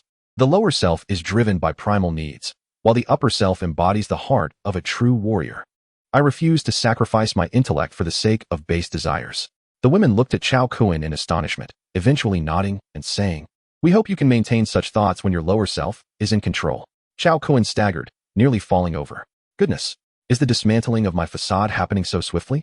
I merely sought to appear profound, and you all felt the need to expose me? Truly, not a shred of face is given." The other women stifled their laughter at the scene. Chao Kuan waved his hand dismissively, saying, all right, if you won't allow me to maintain my pretense." Then in the movies, when the protagonists speak such lines, don't the people around them applaud? Yet here, you all choose to dismantle my act. Ask yourselves, which man has ever approached issues with rationality when driven solely by base instincts? Isn't that absurd? I was merely trying to put on a show. The women giggled and said, "Enough with the pretense. Let us transform our lovely store manager into a superhuman." Superhuman? Wei Kiki looked utterly bewildered. Chao Kuan then proceeded to explain the concept of superhumans to Wei Kiki once more. She nodded, appearing to grasp the concept, and then swallowed the crystal core. Shortly thereafter, with Chao Kuan's assistance, she absorbed all the power and successfully awakened her abilities. At that moment, everyone stumbled, caught off guard, and fell to the ground. Feeling the intense gravitational force, Chao Kuan exclaimed in delight, "What on earth? A rare gravitational superhuman, 1 in a million? This is extraordinary. We have struck gold." As he spoke, Chao Kuan waved his hand, forcibly dispelling the gravitational field. At this moment, Wei Kiki had only just awakened her gravitational abilities, and the manifestation of the gravitational field was merely a preliminary expression of her powers. Chao Kuan's strength, however, surpassed that of the gravitational field, allowing him to effortlessly eliminate the uncontrolled gravitational forces. Yet, he was acutely aware of the formidable nature of the gravitational field. In a previous confrontation with a master of the 11th level in gravitational abilities, despite being at the 12th level himself, he had repeatedly faced setbacks and ultimately had to unleash 80% of his power to secure victory. This demonstrated just how troublesome an individual wielding gravitational abilities could be. Although his time-space powers were indeed formidable, they were rendered ineffective due to the inherent difficulty of approaching such an opponent. The gravitational adept's surroundings were enveloped in an unusual magnetic field, which would suppress anyone who dared to draw near. In his past life, he had relied on his potent long-range time-space attack skills to forcibly disrupt the surrounding temporal space, effectively banishing his opponent to an alternate dimension. In doing so, the gravitational abilities became utterly ineffective, allowing him to gain the upper hand. Without this strategy, it would have been nearly impossible to defeat such a foe through sheer strength alone. However, the prowess of his time-space abilities was undeniable. The previous setbacks had stemmed from his underestimation of his adversary. Once he resolved to take the fight seriously, a single powerful move would have sufficed to obliterate him. After all, the severance of time and space could nullify all forms of abilities. Now, encountering a teammate wielding gravitational powers was akin to being granted wings. Had he previously possessed a companion with such abilities, escaping from the horde of corpses would have been a far simpler task. A gravitational adept could immobilize the swarming undead, allowing him and his companions to stride through with ease. Of course, this would only apply to smaller hordes. The terrifying prospect of a city besieged by hundreds of thousands or even millions of undead was altogether different. Gravitational abilities ranked above elemental powers and were on par with wind, ice, and lightning abilities. However, They remained inferior to his unique time-space and annihilation powers. He still needed to investigate whether Su Yan's abilities truly constituted annihilation, but without a doubt, her invisibility powers were formidable in their own right. After all, those who awakened to the form of a pearl upon their initial awakening were undoubtedly gifted individuals. In contrast, Su Yan's powers had developed gradually over time, while Wei Kiki had awakened immediately to the formidable Mountain River Pearl. This was no trivial matter. Other gravitational masters, even if they later developed their pearls, could not lay claim to the title of Mountain River Pearl. Only those who manifested it upon awakening could rightfully be called such. The rest could only be referred to as gravitational pearls, not worthy of the esteemed designation of Mountain River Pearl. Currently, within his team, Su Yan's water abilities and her mysterious invisibility, Tang Xian's wind abilities, Qin Lan's ice and fire powers, Xiaofeng's metal abilities, and now this newfound treasure. The gravitational Mountain River Pearl of Wei Kiki formed a formidable coalition. Soon, Wei Kiki slowly opened her eyes, her forehead glistening with sweat as she exclaimed with a refreshing expression, "Phew, what just happened?" I felt utterly invigorated. It felt as if she were in the embrace of the heavens, floating in a transcendent state that left one utterly entranced. Wei Kiki was momentarily taken aback, her cheeks flushing a delicate crimson as she cast a sidelong glance at Chao Kuan and retorted, "Of course, I am merely speaking the truth." Chao Kuan waved his hand dismissively and replied, "All right, they all feel the same way as you do. You are not alone in this." The other girls immediately blushed, recalling that they, too, had made audible sounds at that moment. Looking back, it was utterly mortifying, especially in front of Chao Kuan, with a face alight with excitement. Wei Kiki sprang to her feet and exclaimed, "Chao Gu, what exactly is this extraordinary ability of mine? According to your explanation, there is a small orb in my dantian. What is going on? This doesn't align with what you described." Upon hearing this, Chao Kuan gasped sharply. "What? An orb? Is it one that exudes an ancient and profound aura?" Wei Kiki nodded. "I suppose it resembles that." "What of it?" Chao Kuan fell silent, momentarily at a loss for words. Finally, he expressed with great admiration, "Your talent is indeed the finest amongst gravity-type abilities. That orb is known as the Mountain River Pearl. It is said that when gravity-type practitioners awaken, there exists a 1 in a billion chance they will awaken the most formidable constitution within the gravity realm, the Mountain River Pearl. And that is precisely what you possess. This means you will be able to subdue all adversaries, including those endowed with gravity-type abilities. As long as they did not awaken the Mountain River Pearl, you will reign supreme over them, for you are the monarch of the gravity realm." Upon hearing this, Wei Kiki was overwhelmed with excitement. "Is that truly the case? Am I really so formidable?" Chao Kuan chuckled. "Of course. Would I deceive you? You are extraordinarily fortunate to have discovered such a treasure within yourself." Wei Kiki, flustered by his repeated compliments, replied, "Could you refrain from calling me a treasure? The more I hear it, the more it feels off. Every time you mention it, I can't help but think of it in a different light." She instinctively glanced at Chao Kuan, who was momentarily taken aback. With an awkward smile, he responded, "Why are you all so impure in your thoughts? This is merely a phrase of mine. Alas, I shall make an effort to change." Wei Kiki smiled coyly and said, "All right, I was just teasing you, but I still appreciate it. By the way, what I said earlier is eternally valid." Chao Kuan was taken aback. What did you say?" Wei Kiki pouted. "Humph. Think for yourself. A good word is not spoken twice." With that, she turned away, ignoring Chao Kuan. He was left in confusion, scratching his head. What on earth did she mean? Why can't I remember? He nudged the nearby Su Yan and asked, "Senior, what did she say earlier? What does eternally valid mean?" Su Yan shot him an exasperated glance. "Are you really that dense? Her meaning is quite apparent. The young lady is indicating that whenever you desire her, it is always permissible. It's a permanent declaration of her feelings for you. You blockhead, you truly understand nothing." Chao Kuan looked at Wei Kiki with a face full of astonishment. Finally, after swallowing hard, he admitted that, to be honest, he was quite envious of the young lady. However, he would never force her. Yet, since she had expressed her thoughts so openly, he felt no need to be courteous. Thus, with a spring in his step, Chao Kuan approached Wei Kiki and said, "Hee. Kiki, my apologies for not reacting sooner. Truth be told, I stand by my words. I would never compel any girl against her will. However, should you perceive me as a reliable person, I shall not decline anyone." Wei Kiki shot him a glance, then pouted, "Humph. You thick-headed fool. You can wax eloquent about principles, yet you still don't grasp my meaning?" Chao Kuan chuckled awkwardly. I simply didn't process it in time. Besides, your gravitational powers have quite dazzled my mind, leaving me momentarily blank. It's only natural." Wei Kiki smiled slightly and replied, "All right, Brother Chao, I understand. You truly are different from others. In such an environment, your ability to treat the girls around you with respect marks you as a real man. I admire you. and I mean it sincerely. Although we've only just met, my years in sales have honed my ability to read people accurately. From now on, I am yours. In this environment, survival is paramount, and you are a man worthy of reliance. Choosing you is certainly not a mistake. I believe that feelings develop gradually, and with time, we will forge an unwavering bond. Love grows over time. Chao Kun nodded in agreement. Indeed, love grows over time. Chapter 51. Unexpected surprise at the Longquan's sword and knife specialty store. The girls were utterly dumbfounded. What was happening? Was this development a bit too swift? They awkwardly remarked. With your back and forth banter, we are struggling to keep up. Does this mean you two are now together? Wei Kiki shrugged and explained, sales require a keen eye, the ability to swiftly identify consumers with the highest purchasing power. Over time, we have developed the skill to discern who will buy these precious items and who will not. Therefore, in the current environment, choosing a superior man as a support is the optimal choice. Moreover, our role in sales transcends mere transactions. These items have lost their sales value. Thus, my greatest asset is myself. In a sense, this too is a form of sales, promoting oneself. What is wrong with that? The girls were left speechless, finally nodding in agreement. That makes sense. I find myself at a loss for words. Chao Kun chuckled. No worries, no worries. I don't mind. The girls rolled their eyes. Of course, you don't mind. How could you refuse such a beautiful shopkeeper with fair skin and long legs coming to you? If you did refuse, you wouldn't be Chao Kun. Every day, one can only imagine the relentless pursuit of gathering tiny raincoats.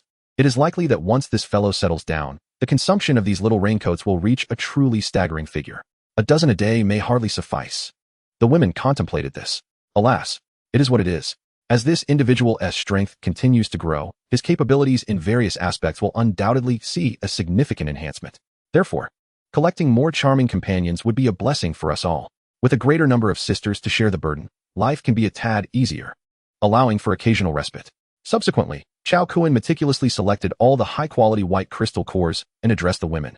Come forth and claim your crystal cores. We are temporarily in a safe space, so let us bolster our strength together. I have reached the pinnacle of a level 2 hunter. The previous red crystal core was largely consumed by the vortex of time and space. Otherwise, I might have already broken through to a level 3 hunter. Unfortunately, it was not meant to be. Nevertheless, reaching the peak of a level 2 hunter is commendable. You are all still at the level 1 hunter stage, and your strength remains inadequate. To navigate through this city, one must possess at least level 2 strength. Thus, every bit of enhancement counts. Consume these cores and begin your refinement. Once we all break through to level 2 hunters, we can continue our explorations. The women understood the gravity of the situation and promptly began to swallow the crystal cores for refinement. A day and night swiftly passed. Gradually, the women began to break through to level 2 hunters, and after achieving this milestone, they continued to consume vast quantities of crystal cores to enhance their abilities. Finally, fortune favored the diligent, and after another half day, all the women reached the pinnacle of level 2 hunters. Seeing that the women had all attained this peak, Chao Kun was filled with exhilaration. Suddenly, he found himself surrounded by so many adept level 2 hunters, significantly strengthening his team. Meanwhile, the survivors in this apocalyptic world remained oblivious to the fact that the zombie crystal cores could awaken supernatural abilities, transforming them into evolved beings.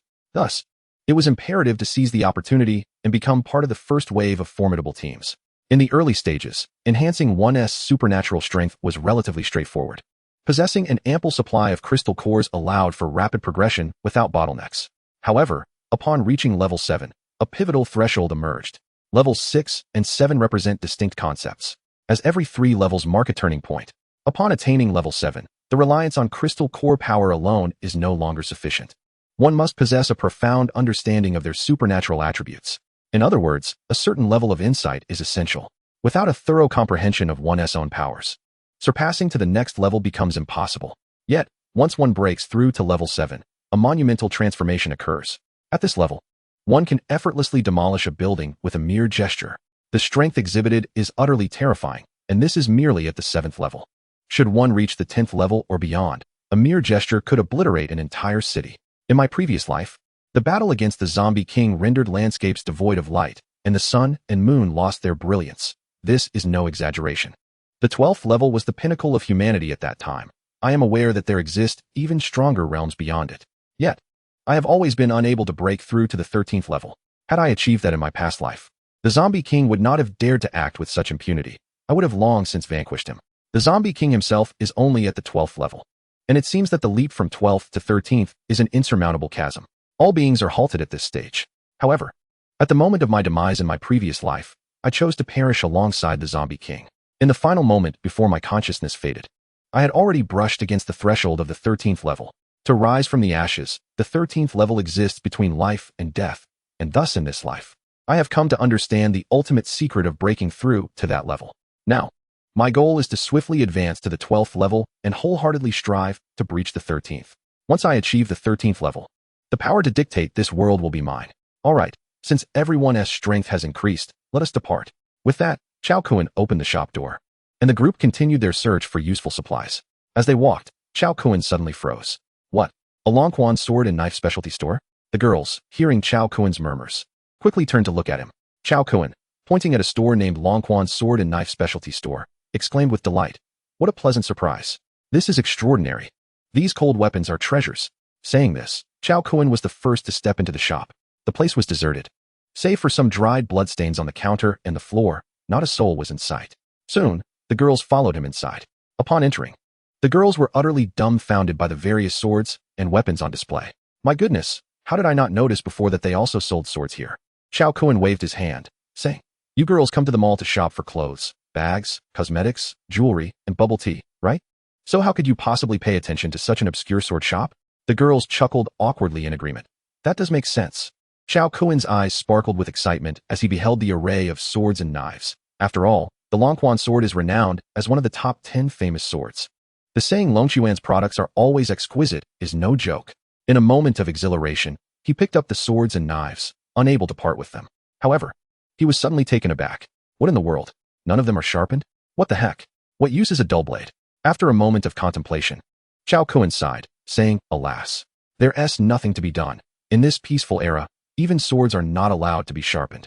Very well, if they are dull, I shall have to sharpen them myself. I'll just need to find a whetstone later.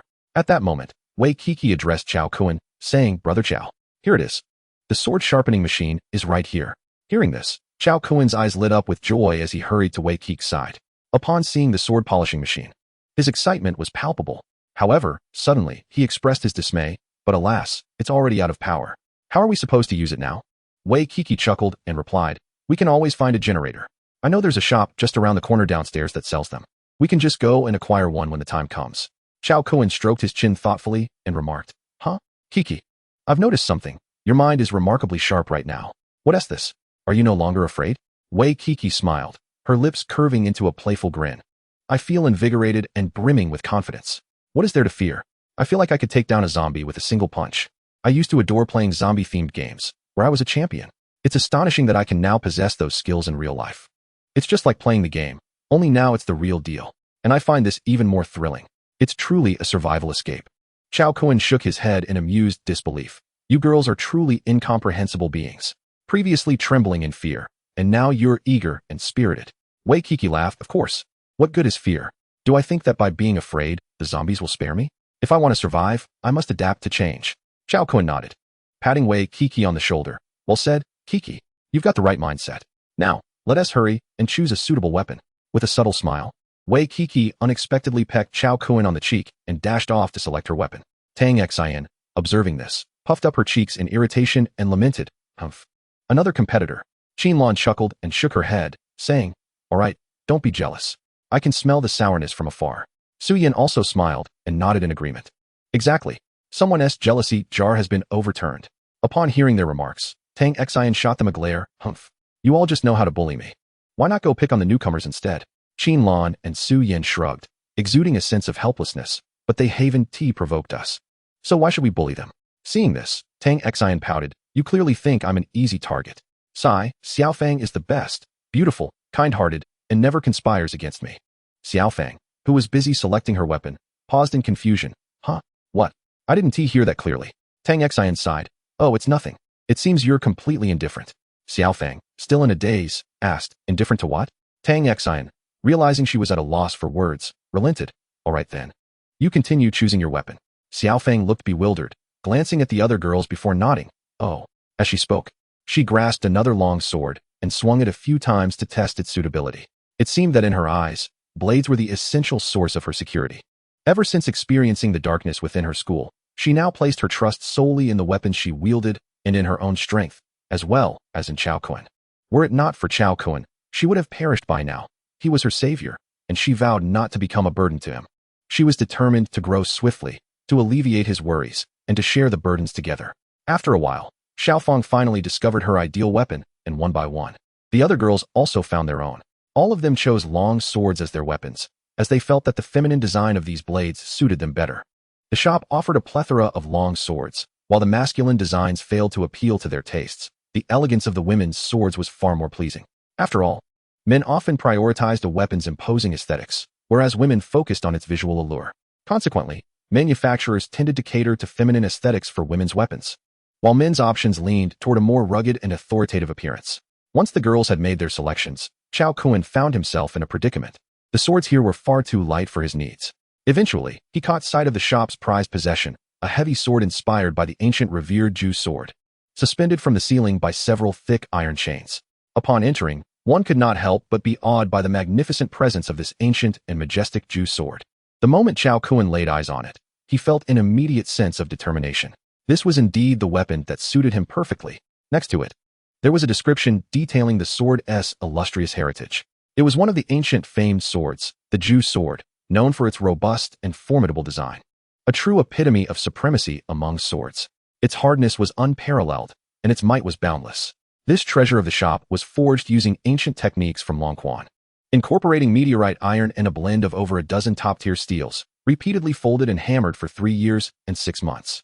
Its durability was such that even missiles could not shatter it. Although it had never been tested, it was more than sufficient to serve as the shop's prized possession. A note cautioned against theft, stating that while this was merely a replica, the renowned Ju sword was beyond the shop's means. After reading the description, Chao Kun chuckled and remarked, "It's evident that the shopkeeper has quite the sense of humor." The girls nodded in agreement, noting how the description of their prized possession was quite juvenile in tone. It appeared that the shop's owner was also a bit of a whimsical character.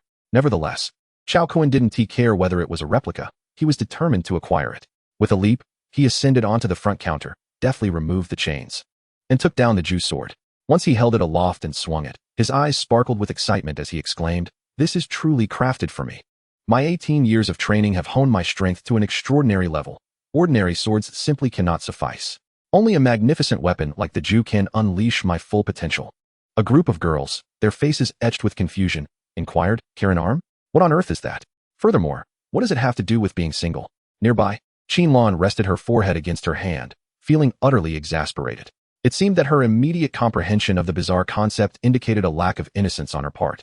Wei Kiki, however, merely scoffed, "My two-finger meditation has long reached a state of perfection, honed over 2 decades. I haven't even begun to boast.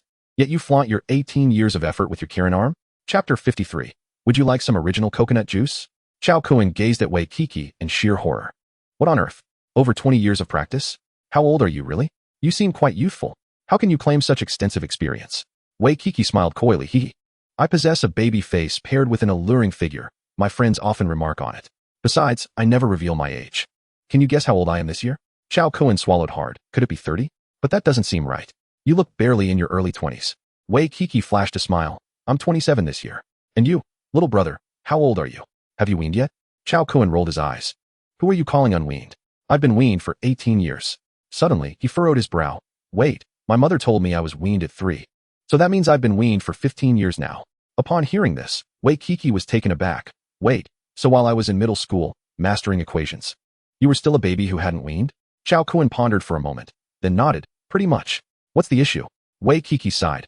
Well, looking at your outfit, I expected you to be older. I found it perplexing that you have such a youthful appearance, yet carry yourself like an adult. You aren't still in school, are you?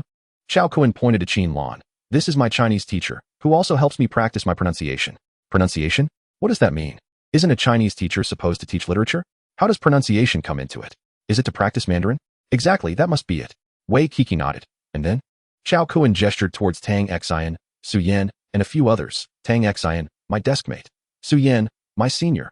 Xiaofang, my classmate. Wei Kiki was utterly speechless. Well, I must say, after all these years, I ended up alongside such a little brat. Chao Kun, indignant, retorted, What do you mean by that? Who's a brat? I'm much older than you know. This was indeed true. Chao Kun's life in his previous existence, combined with this life, nearly approached a century. He was certainly older than her. Nevertheless, Wei Kiki shrugged. Humph. By what measure are you older than me? Care to compare? With that, she proudly puffed out her chest, declaring, Mine is the greatest, you know? I have a bit of confidence in that. Chao Kun was left utterly speechless. All right then. Indeed. You are indeed older than I am. If time permitted, I would cast aside all distractions and engage in a contest to ascertain who truly holds the title of the greatest. Of course, not in ferocity. In that regard, we are simply incomparable, as our natures differ vastly. This presents a significant limitation. After a light-hearted exchange among a few individuals, conversation dwindled. Subsequently, Chao Kun collected the remaining weapons, recognizing their value as potential strategic resources. It would be splendid if he could find a master craftsman to assist in forging formidable weapons. There exists a rare ability, the power of forging, which enables its wielder to create exceptionally powerful arms. However, individuals possessing this ability are exceedingly rare. Yet, he remained resolute. In his past life, after a small faction fell, he fortuitously discovered a forger among its ranks and subsequently integrated the entire faction under his command. Weapons forged by such artisans are indeed remarkable. Chao Kun swung the colossal blade, exclaiming, "Wow, what a treasure! If I encounter that level 2 zombie again, a single strike will surely cleave it in two. This is a sword, not a knife." He paused, momentarily taken aback, then waved his hand dismissively, saying, "Oh, it's all the same, isn't it? Regardless of its classification, it's merely about its effectiveness." Turning to the women, he declared, "All right. We've gathered sufficient supplies from the marketplace. It's time to depart." The women nodded in agreement, lamenting, "It's a pity. The upper level houses a boutique filled with the latest styles. They look truly exquisite." Chao Kun, slightly embarrassed, responded, "My dear sisters, we are amidst the apocalypse. What need do we have for handbags? What's next? Shall I fetch you some milk tea?" The women pondered seriously, then one replied, "If that were possible, that would be splendid." Chao Kun was rendered speechless. "Let us not go there. If anything, I'd prefer you to provide me with some original flavored milk tea. How about coconut juice?" Tang Xin, taken aback, asked, "Huh? Is there coconut juice here? Where?" Observing her bewildered expression, Chao Kun struggled to suppress a laugh, saying, "I carry it with me. Would you like some? I can offer it for free." Tang Xion's face lit up with joy. "Really? I haven't had coconut juice in ages. Where is it? Give me a bottle." She genuinely approached Chao Kun to claim her prize. Just then, Qin Lan swiftly intervened, grasping Tang Xion's arm. "Xin, don't heed him. He is just teasing you." Tang Xion froze momentarily, then Qin Lan leaned in close, whispering a torrent of words. Tang Xion's cheeks flushed red. She then retorted crossly, "Chao Kun, go to hell. You scoundrel, always playing tricks on me. Keep your precious drink to yourself. I wouldn't want you to become glum when it runs out." Chao Kun was taken aback and feigned innocence. "By heaven's grace, what are you imagining? How have I wronged you? I merely stated that I carry coconut juice." With that, he produced a collection of canned coconut milk beverages. As Chao Kun held a dozen cans of coconut milk, the women were momentarily taken aback. "Is this really coconut milk?" they exclaimed in disbelief. Instantly, they felt a wave of embarrassment wash over them. Qin Lan, too, was momentarily stunned. "Oh dear, how awkward. Am I the only one with impure thoughts? Just mentioning coconut milk and they can twist it into something else." With a sigh, she realized that she would need to cleanse her mind in the future. Eventually, Chao Kun handed a can to each of the women. When he reached Qin Lan, he leaned closer with a grin and asked, "My dear wife, what were you telling Xion just now?" Qin Lan froze for a moment, then, avoiding his gaze, replied, "Oh, it was nothing. I just mentioned that this coconut milk is quite delicious. It's milky white and sweet, with little fruit bits." Chao Kun, stifling a laugh, nodded in response. "Oh, is that so? I thought you were saying something else." With that, he shrugged and turned away. As he did, Qin Lan let out a sigh of relief. She then popped the tab and took a sip, realizing how thirsty she was. It was just what she needed to quench her thirst. However, just then, Chao Kun turned back and warned, "My dear wife, remember to drink slowly, or you might choke. This coconut milk is quite thick, and it has many little fruit bits inside." In an instant, Qin Lan, startled by his sudden turn, spat out the coconut milk she had just sipped, coughing violently. "Goodness, what is wrong with you? Are you trying to scare me to death?" Chao Kun's lips twitched in amusement as he looked down at his shirt, face, and the mess splattered everywhere, the sticky white coconut juice covering his upper body, with a few fruit bits stuck to his nose. He was utterly speechless. "Seriously? You had to spray it all over me just as I was trying to help you drink more carefully?" The other women, witnessing his disheveled appearance, couldn't help but chuckle. Qin Lan, shaking her head, pulled out a wet tissue from her pocket and began to wipe him clean. Once she finished, she said with a hint of annoyance, "Next time, when I'm drinking, could you refrain from startling me?" Chao Kun shrugged and replied, "Well, what can I say? You are my dear wife, after all. I won't hold it against you."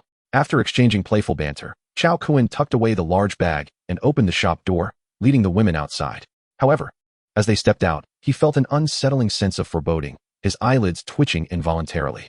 Though he couldn't pinpoint the source of his anxiety, it left him feeling uneasy. Finally, he said seriously, "Dear wife, where is that strategic material you mentioned?" Qinlan paused, then rolled her eyes and replied, "Just walk straight ahead. It will be a few shops down." Chao Kuan made an okay gesture and led the way forward. Before long, a large adult goods specialty store appeared before them. Chao Kuan's eyes brightened, and with a mischievous grin, he stepped inside. The several women followed closely, all aware of the ultimate destination of their journey, except for Wei Kiki, who was oblivious. She exclaimed in astonishment, "Is this truly what you refer to as strategic materials?" Chao Kuan, with a serious demeanor, replied nonsensically, "Isn't this exactly what it is?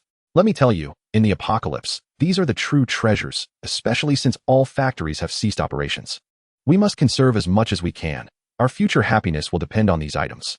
Although it's uncomfortable to think about, we have no choice. For the sake of long-term stability and peaceful development, we cannot afford to become pregnant in these times." Wei Kiki swallowed hard and said, "You have successfully convinced me." Chao Kuan was momentarily taken aback. "Convinced? I haven't even slept yet, and you are already convinced?" The ladies shook their heads in disbelief. "Well, that was hasty. No wonder you are the descendant of the Chancellor Chao. Truly a typical heir to his legacy." Before long, Chao Kuan began to sweep through the shelves with the ferocity of a tempest, leaving nothing behind and packing everything he could carry, even the stock items. Upon discovering the enormous inventory of novelty raincoats and various stimulating accessories, he erupted into maniacal laughter. "Ha! This is the essence of manhood. Enough to indulge for decades. I never expected such a vast stock of raincoats here. It seems, in a larger city, the consumption is indeed terrifying. They prepared so many, and previously found were all in bulk. Now, these are individually packaged." As he gazed at the mountain of raincoat boxes piled high in his storage space, he laughed uncontrollably. "This box must contain tens of thousands. This mountain is simply a staggering figure." The women watched Chao Kuan in his frenzied state, speechless. With so much collected, will you ever use it all? The thought of these items potentially being used by them in the future made their expressions change drastically. "Oh my, is this not a recipe for disaster?" They gulped hard at the thought, unable to share their sentiments. Once Chao Kuan had finished gathering his treasures, he turned to the women and declared, "All right, the task is complete. We should leave now." The women nodded in agreement and followed Chao Kuan down the stairs. Earlier, they had entered through entrance number 2, and now they descended through entrance number 1. They moved stealthily down the stairs, but fate had other plans. Just as they reached the stairway between the first and second floors, a zombie, lingering at the staircase, spotted them. In an instant, the creature let out a shriek, lunging toward the group. With that one cry, a cacophony of sounds erupted around them. Immediately, amidst the terrified gazes of the onlookers, a horde of zombies surged forth from the staircase on the first floor. Upon witnessing this, Chao Kuan was startled and swiftly drew his great sword, letting out a furious shout as he charged forward. With a swift motion, he brought the blade down, cleaving through more than a dozen zombies, severing them in half. Like a deity of death, he plunged into the throng of corpses, wildly hacking away. The great sword in his hands unleashed an astonishing might, despite its unsharpened edge. Empowered by his formidable strength, the sword sliced through the zombies with ease, akin to cutting through melons and vegetables, remarkably smooth and effortless. It is worth noting that even the genuine great sword possesses such qualities. A heavy blade without a sharp edge operates under this principle. Thus, the great sword, without needing to be honed, already possessed enough terrifying power. However, after a while of relentless hacking, he made a startling discovery. The first floor was teeming with zombies, densely packed within every shop. As the commotion drew their attention, they surged forward en masse, resembling a terrifying tide. Seeing this hair-raising scene, Chao Kuan shouted, "Retreat quickly. The first floor is impassable." The women nodded in agreement and hurriedly ascended the stairs. Before long, the second floor was also inundated with zombies pouring forth from several staircases. An overwhelming number. At a glance, there were at least tens of thousands of zombies, if not more. The first floor lobby was utterly choked with the undead. Furthermore, a significant influx of zombies was streaming in from the street outside the mall. Clearly, the noise had attracted the zombie horde from the streets. The sight of the overwhelming army of zombies was enough to send shivers down one's spine, leaving one's hair standing on end. Chapter 55. Detonating the zombie tide at the mall. Chao Kuan cursed under his breath. "Damn it.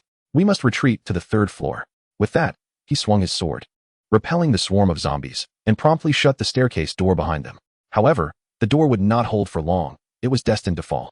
Yet, even a moment's delay was a blessing. Soon, they reached the third floor and locked the staircase door. Chao Kuan led the women swiftly to the edge of the mall. having previously noted that the direction they were heading towards was a street devoid of zombies.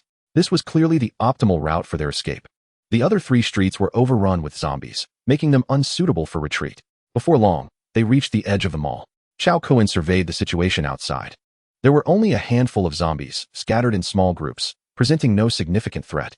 He then addressed the women. The window here is too small. Step back a bit. The women quickly retreated a few steps. Once they had moved back, Chao Kuan bellowed, break through. With that, he raised his great sword and struck out with tremendous force. Boom. A resounding explosion shattered the wall, creating a gaping hole. At that moment, the door at the top of the 3rd floor staircase erupted with a cacophony of pounding. Alarmed, Chao Kuan urgently called out, no more hesitation. On the count of 3, we jump together. The young women exchanged glances, assessing the daunting height of the 3rd floor. Shaking their heads in unison, it's too high, we can't do it. Frustrated, Chao Kuan retorted, what are you afraid of? Just follow the method I taught you to absorb the impact. It's safe. If we don't jump now, the zombies will surely tear us apart. Faced with the advancing horde behind them, the women steeled their resolve and nodded. All right, let's jump together. Chao Kuan nodded in affirmation. 1, 2, 3, jump. Whoosh. In an instant, they leaped into the air, the exhilarating sensation of free fall rushing over them. Thud.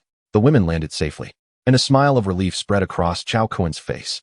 However, upon surveying the group, he exclaimed in shock, where are Kiki and Tang Xian? Su Yan, Qin Lan, and Xiao Fong exchanged worried looks and hurriedly turned their gaze back to the 3rd floor. There, Tang Xian and Wei Kiki remained, anxiously watching them. Hey, why aren't you jumping? Chao Kuan shouted, irritation creeping into his voice. Tang Xian, in tears, replied, Chao Kuan, I'm afraid of heights. I can't. Chao Kuan felt his heart race with frustration. Although the number of zombies around them was manageable, there were still dozens. The moment the others landed, the wandering zombies, now spotting their prey, began to charge toward them. Panic surged through Chao Kuan as he shouted up to them. Xian, Kiki, jump without fear. I'll catch you. Just then, the door at the staircase was completely breached by the horde, and a massive wave of zombies surged toward the 2 women. Overcome with terror at the sight of the approaching undead, Wei Kiki and Tang Xian shouted in desperation, let us do this. With eyes tightly shut, they leapt. Chao Kuan sprang into action, effortlessly leaping 2 or 3 meters high, catching both women with ease and landing smoothly. As they touched down, the 2 women slowly opened their eyes, only to find themselves surrounded by dozens of zombies. The hole they had just jumped from was now inundated with a relentless swarm, pouring down like dumplings in a pot, creating a chaotic and terrifying scene. Chao Kuan's spirits plummeted to an all-time low. This was a grave miscalculation. I warned you all about the dangers of the mall, but there was no time for regret. He charged forward with determination, wielding his weapon to carve a path. Everyone, fight with all your might to break through. If the zombies from the mall and those from the surrounding streets converge, we're doomed. The women understood the gravity of the situation and steeled themselves for the fight. At that moment, Qin Lan arrived in a vehicle, urgently calling out, get in. The women quickly opened the doors and climbed inside. However, Chao Kuan cautioned Qin Lan, there are too many zombies ahead. We can't break through. I shall lead the way, and you will follow closely behind. Do not concern yourselves with me. Once I have cleared a path through the horde, do not hesitate. Unleash your full power and charge forth. We will rendezvous at the Tianxin community, just beyond Times Square. We are closest to that location now. So let us head there and await my arrival. The young women expressed their anxiety, urging, we should leave together. It is perilous here with so many zombies. However, Chao Kuan simply grinned and replied, fear not. I sense several formidable level 2 zombies heading in our direction. I shall dispatch them and empower my sword, the giant Chu, with their essence. Observing Chao Kuan's frenzied demeanor, the young women exchanged glances, apprehensive yet resolute. Very well, take care, and after you extricate yourself, hasten to find us. They urged. With a temporal vortex unleashed, Chao Kuan obliterated the zombies blocking their path, clearing a route. All right, you must leave now. I will cover your retreat, he commanded. The women, gritting their teeth, nodded and sped away in their vehicle. Once they had distanced themselves, Chao Kuan raised the giant Chu with a smile and leapt in another direction. Having surpassed the pinnacle of a level 2 hunter, his agility had reached remarkable heights. With a series of bound leaps, he evaded the zombies and redirected the pursuing level 2 zombies toward another path. Chao Kuan soared from one shop sign to another, swiftly departing the street. He intended to lure the zombies to a more remote location for extermination, as the sheer mass of the horde was insurmountable. Moments later, 6 level 2 zombies frantically pursued him. Chao Kuan smirked, impressive. In just half a month, there are already this many level 2 zombies. Truly unexpected. It seems their rate of evolution surpasses my expectations. I must accelerate my growth and strive to advance beyond level 4. However, shortly thereafter, 3 additional level 2 zombies joined the chase. Alarmed, Chao Kuen's heart raced. Goodness, 9 level 2 zombies? This is escalating beyond my control. Nevertheless, he quickened his pace to evade capture, knowing that being ensnared now would spell his doom. At long last, through desperate sprinting, Chao Kuen managed to shake off the ordinary zombies, though the level 2 zombies, swift as the wind, remained hot on his heels. Yet, this aligned perfectly with his strategy. By devouring the cores of these 9 zombies, he might well break through to level 3 hunter status. Upon achieving this level, he would gain access to several temporal abilities, which he could employ now, albeit with minimal effect, merely tickling the zombies with his meager power. Regrettably, the temporal abilities were a double-edged sword. During this early, vulnerable stage of development, he was indeed quite weak. Soon, a clearing appeared within his line of sight, where the density of zombies was considerably lower, preventing the formation of a horde. Thus, Chao Kuen swiftly led the pursuing creatures into this open space. At the very moment when Chao Kuen halted his steps, he found himself surrounded by the surrounding zombies and 9 formidable second-tier zombies. Gazing at the 9 second-tier zombies, Chao Kuen erupted into a maniacal laughter. Ha! Come on, my little darlings, let us engage together.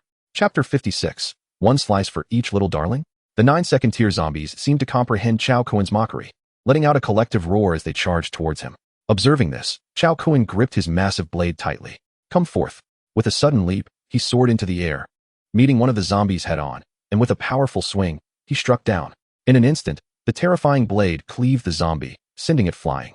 Before long, several zombies were sent sprawling by his sword. As he surveyed the fallen zombies, Chao Kuen let out a disdainful snort. Do they really think that I have spent all these years honing my skills in vain? Although I have not formally studied swordsmanship, I am exceptionally adept at wielding my weapon. His wise mentor often instructed them, when engaging in combat, one must use force. If the first strike does not suffice, strike again. We must subdue the undead with virtue. Oh no, rather, subdue the zombies. Roaring, one of the downed zombies suddenly surged back to its feet, furious, and lunged once more at Chao Kuen. Seizing the opportunity, he deftly evaded their encirclement, diving forward with his sword raised high. With a swift thrust, he cleaved the foremost zombie in 2. As he sliced through, he burst forth, driving his sword into another second-tier zombie behind it. In rapid succession, with another fierce swing, he severed that zombie in half as well. Just as several more zombies began to close in, Chao Kuen executed a sweeping maneuver, sending them sprawling. Capitalizing on the moment, he aimed precisely and decapitated one of the second-tier zombies. Now, armed with the combat experience from his past life and bolstered by his peak second-tier prowess, he found slaying these second-tier zombies to be a most effortless and joyous endeavor. A temporal vortex appeared, pulling in 2 more second-tier zombies to their demise. In a matter of moments, only 4 of the 9 second-tier zombies remained, averaging 1 strike per little darling. How utterly exhilarating. If only more of these second-tier zombies would appear, he would surely prosper.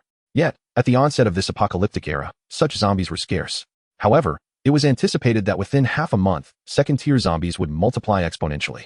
Eventually, third-tier zombies and above would make their appearance, although fourth-tier zombies, following the trajectory of his past life, would serve as a significant threshold, notoriously difficult to surpass.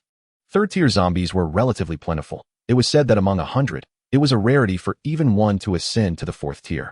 Nevertheless, as time progressed, 4th-tier zombies would inevitably increase, given the vast global population and the principles of survival of the fittest leading to the emergence of numerous advanced zombies. As he beheld the remaining few little darlings, Chao Kuen's eyes shimmered with excitement. They appeared not as zombies, but as his prey. Roar. In the present day, these second-tier zombies possess little wisdom, driven solely by instinctive aggression and an insatiable thirst for blood. Thus, dealing with them remains relatively straightforward, with merely 4 second-tier zombies present, one of which is an exceptionally swift, evolved variant. The situation is manageable. After all, in the face of absolute strength, speed is merely a fleeting advantage, perhaps a mere 2 seconds faster or slower. Chao Kuen seized the opportunity, feigning vulnerability to lure one of the zombies into a trap. As anticipated, the swift, evolved zombie fell for the ruse. It lunged from behind, only for Chao Kuen to pivot sharply, delivering a decisive strike with his sword. With a sickening thud, the speedster collided with the blade, meeting its end in an instant. The remaining 3 second-tier zombies were swiftly dispatched with equal efficiency. Gazing at the fallen zombies strewn about, Chao Kuen felt an overwhelming surge of joy. Soon, he extracted the crystal cores from the 9 second-tier zombies. Holding the 9 radiant cores in his hands, he sighed, alas. The probability of obtaining a crimson crystal core from second-tier zombies is exceedingly low, almost negligible. Nonetheless, I am fortunate to have acquired 3 premium quality white crystal cores. The rest are of superior quality. With these cores in hand, his ascension to a third-tier hunter was assured. Noticing the ordinary zombies drawn by the sounds of battle in the distance, he couldn't be bothered to acknowledge them, nor did he feel inclined to collect their cores. Instead, he effortlessly drew them into a vortex of time and space, soon witnessing a flurry of cores emerge. After gathering them all, Chao Kun fixed his gaze in a determined direction and sped away. Before long, he found himself within the confines of a grand building. After locating a secure spot, he swallowed the 3 premium quality white crystal cores and prepared for his transformation into a third-tier hunter. Time flew by, and after a day and night had passed, Chao Kun abruptly opened his eyes. Instantly, his aura surged, radiating power that pushed everything around him aside. At that moment, he erupted with laughter. I have finally ascended to a third-tier hunter. The ability to traverse space-time is now within my grasp. He reveled in the newfound powers of space-time confinement and disruption, enabling him to maneuver freely through the city. With a swift motion, he adapted to his abilities and suddenly found himself on the bustling street. Upon his arrival, the surrounding zombies roared and charged towards him. However, with a smirk, Chao Kun declared, "I will evade." In a flash, he reappeared on another street, only to be met by yet another horde of zombies. Yet, he found delight in toying with these creatures, for in his past life, he had been relentlessly pursued by them. Now, they were nothing more than playthings in his eyes. However, he was also aware that the women were still oblivious to the current situation. Consequently, he swiftly relied on his temporal displacement abilities to make his way to the Tianqin community.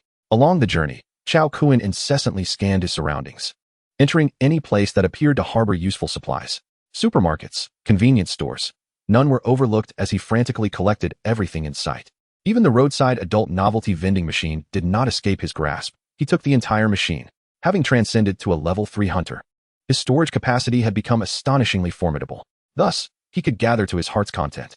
He meticulously gathered all items that could prove beneficial: food, clothing, medicine, and other essential supplies, ensuring that nothing of use was left behind. It was crucial to recognize that once he departed from the city, acquiring these necessities would no longer be a simple task. After all, he was on a mission to establish his own base, with over 600 kilometers still separating him from his intended location. The journey necessitated the collection of as many resources as possible and the search for more survivors. From among these survivors, he aimed to identify individuals suitable for joining his team. Establishing a base was not a solitary endeavor. It required a significant allocation of human and material resources, far beyond what one person could achieve. In his previous life, his base had housed over 100,000 individuals, each possessing unique abilities. Yet, ultimately, they could not withstand the overwhelming tide of the zombie horde. Although he had never counted the exact number of zombies, when the Zombie King led its army, it was an endless sea of the undead. There must have been at least several 100 million zombies. What could a mere 100,000 ability users accomplish against such a force? He blamed his past self for being overly cautious. Had he aggressively cleared out the zombie hordes in major cities during his early growth, the later situation would have been vastly different. Thus, in this lifetime, he vowed to grow as swiftly as possible, sweeping through city after city. While he did not aspire to be a savior, for the sake of himself and his loved ones, he must rescue more humans and forge a more potent base of ability users. As this was a contest of evolutionary warfare, he was determined to emerge as the ultimate victor, becoming the sovereign of the new era. Chapter 57. The besieged survivors within a small supermarket. Chao Kun wielded his blade, swiftly dispatching the few wandering zombies inside. These were merely ordinary zombies, and he felt too lethargic to extract their cores. After all, this task was beneath him, a mere waste of time. However, upon reflection, he realized that ordinary individuals would eventually join his team. While he no longer had use for the cores, others would still find them valuable. Thus, he effortlessly employed a temporal vortex to absorb the corpses for filtering. This method proved incredibly effective, serving as a prime tool for harvesting cores. For now, he was not in a rush to locate the women, as they were all at the pinnacle of level 2 hunters. Under the formidable prowess of the second-tier hunters last night, they were utterly unfazed as long as they did not encounter a horde of thousands of zombies. Even a few hundred zombies could be dispatched in mere moments, especially with Qin Lan leading the team, which alleviated any concerns he had. The likelihood of encountering a third-tier zombie was exceedingly slim. Thus, as long as they avoided large-scale zombie swarms, there was no cause for alarm. This was an opportune moment for him to gather resources, for without collection, these supplies would soon become obsolete. Therefore, he meticulously seized every resource on the streets that caught his eye. Establishing a base required a substantial amount of materials, and he left no valuable machinery behind, gathering everything he could find. In his previous life, his base had utilized photovoltaic power, so he had no worries regarding electricity. His storage space, more accurately described as a small world, expanded hundreds of times with each breakthrough in his realm, allowing him to potentially encompass the entire city within it. Hence, Chao Kun was never hesitant to utilize this storage space. He stuffed in any resources he deemed even slightly useful, regardless of their spatial occupation. After all, his ample capacity alleviated any fears of reaching a saturation point, and with the enhancement of his strength, he would not need to worry about insufficient space. Even large production machinery was not spared, as these mechanized items were crucial strategic resources for establishing a base. In summary, the myriad items required to establish a base were substantial, and with enough space, he could clear entire streets without hesitation. Without the presence of the women by his side, he operated with remarkable ease. The zombies were oblivious as he swiftly collected all the supplies within the shops. By the time the zombies reacted, he had already teleported away. Unfortunately, to teleport his team, he would require a minimum of 4th-tier strength. Only upon reaching the 4th tier could he transport a small number of individuals through space. However, his current 3rd-tier power was woefully inadequate. Even teleporting a single person would be exceedingly challenging, often resulting in failure. Alas, the space-time ability was simply too weak in its early stages, unlike other abilities that possessed formidable strength from the outset. Thus, it was prudent to bide his time with the space-time ability, patiently developing until the later stages when he would reign supreme. With a mere flick of his hand, he cleared all items from the small supermarket, shelves included. Following another teleport, he arrived at the next store, and Chao Kun's heart soared. What a surprise! This was a grocery store.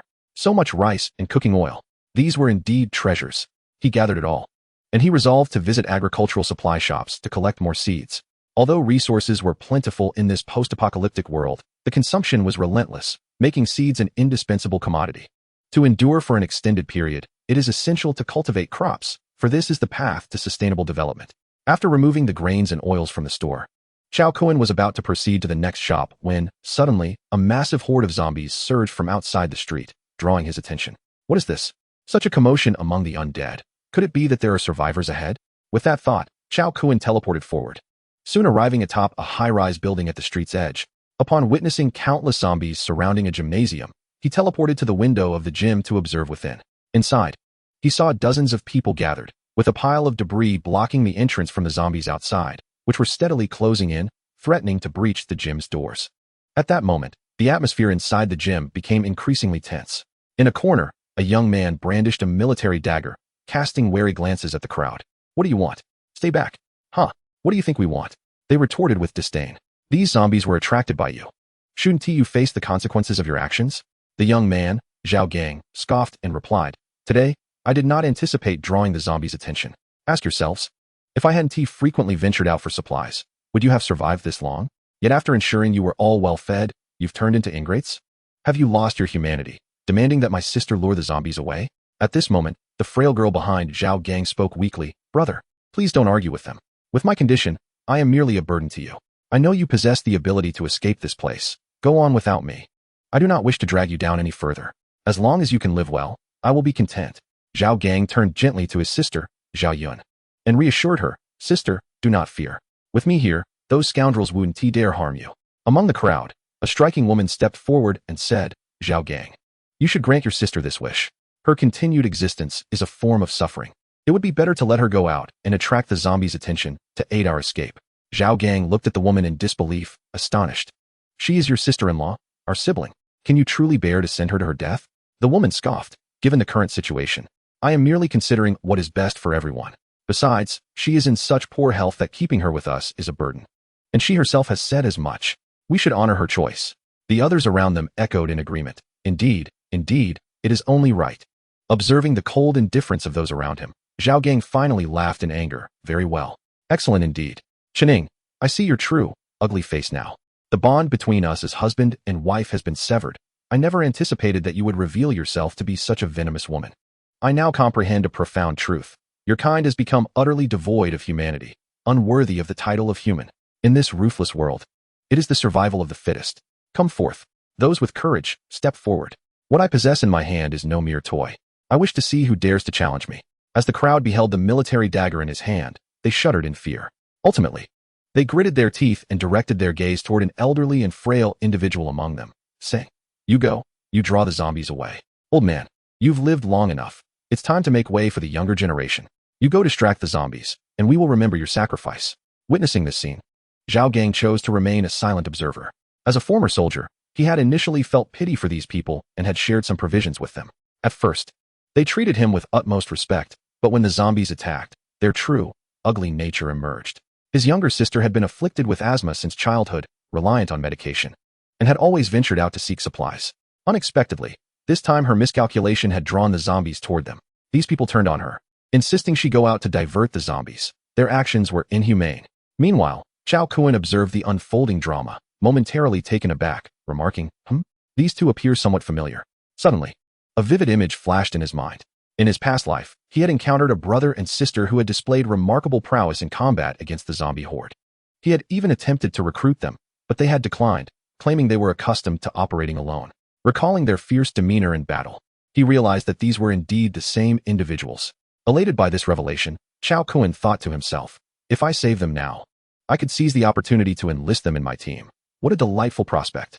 With that, he kicked open the glass and shouted, Fear not, Sister Lin. Brother Jia is here to rescue you. In an instant, the entire crowd was stunned. As they witnessed a man descending from the high window, all were left speechless.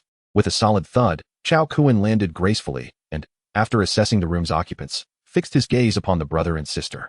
Zhao Gang and Zhao Yun looked at him, equally perplexed. Finally, Zhao Gang inquired, Who are you?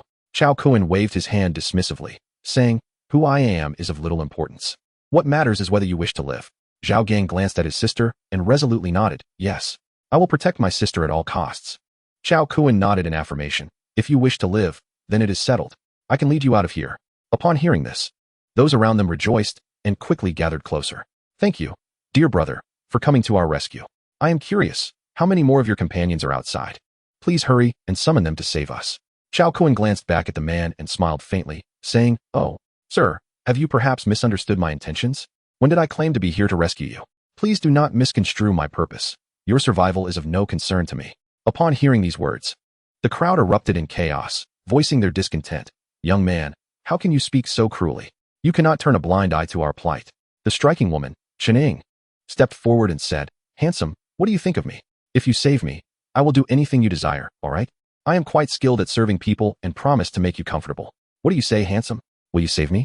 Witnessing this scene, Zhao Gang shouted in anger. Chening, do you have no shame? How can you utter such disgraceful words? Chening retorted, Zhao Gang, you useless fool. It's your fault for constantly searching for a cure for your terminally ill sister. Otherwise, would we be trapped here? Would we have attracted so many zombies? Observing the people's expressions, Zhao Gang shook his head and remarked, Ultimately, the world is cold, and human hearts have grown distant. Couples are like birds of a feather. Yet in times of crisis, they scatter. He sighed, So be it. Do as you wish. A woman like you is not worth keeping. Chao Kun nodded appreciatively. Indeed, it is difficult to find a three-legged frog, yet there are plenty of two-legged beauties. How about this? I offer you a choice. From now on, join me, and I assure you a life of luxury and indulgence.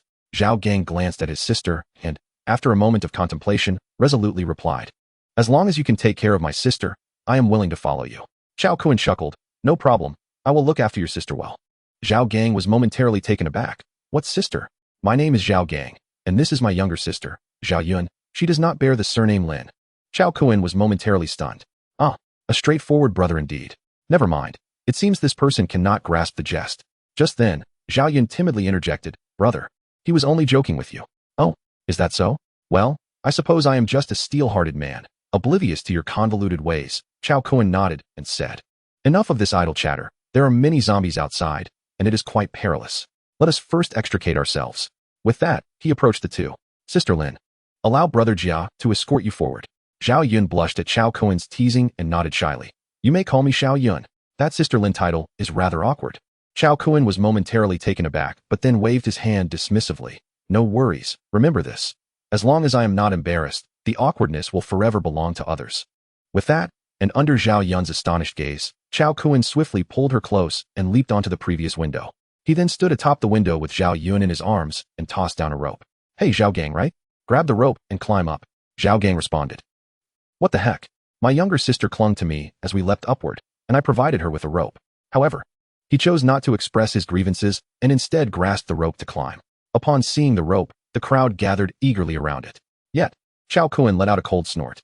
If you wish to survive, do not act recklessly. I will leave this rope here for you. But should any of you dare to snatch it now, I will sever it without hesitation. After hearing these words, the crowd fell silent, refraining from any rash movements. In the meantime, Chun Ying anxiously called out, Zhao Gang, for the sake of our marriage, please take me with you. I was wrong. And I promise I won't treat you that way again.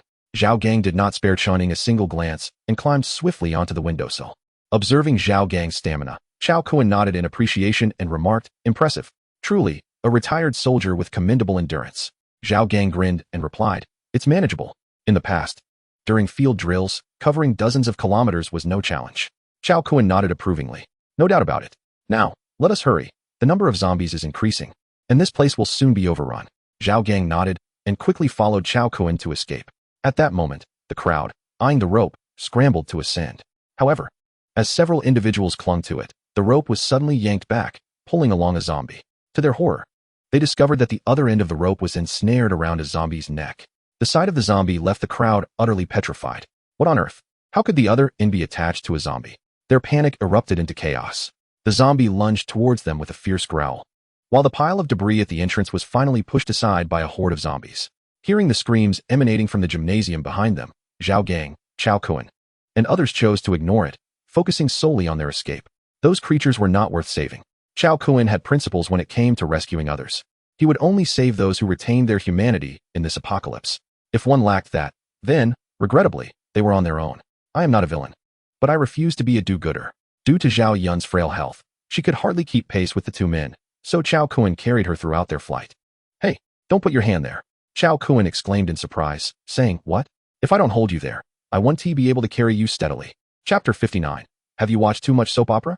Soon, the group made their way along the periphery and arrived at a building.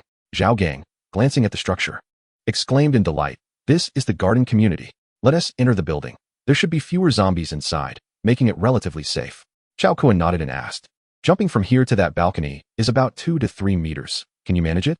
Zhao Gang waved his hand dismissively, saying, are you joking? Just 2 or 3 meters.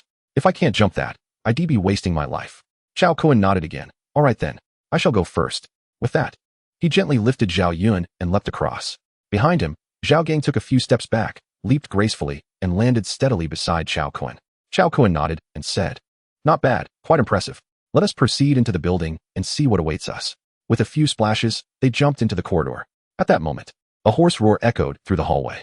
Chao Kuan exchanged a glance with Zhao Gang, who nodded and stepped forward to investigate. Observing this, Chao Kuan silently acknowledged Zhao Gang's capabilities. Indeed, this man was a formidable beast god in his previous life, the mighty sky-piercing ape. His sister was equally remarkable, known as the electromagnetic beauty, the queen of electromagnetism. Her mastery over lightning was legendary in their past existence.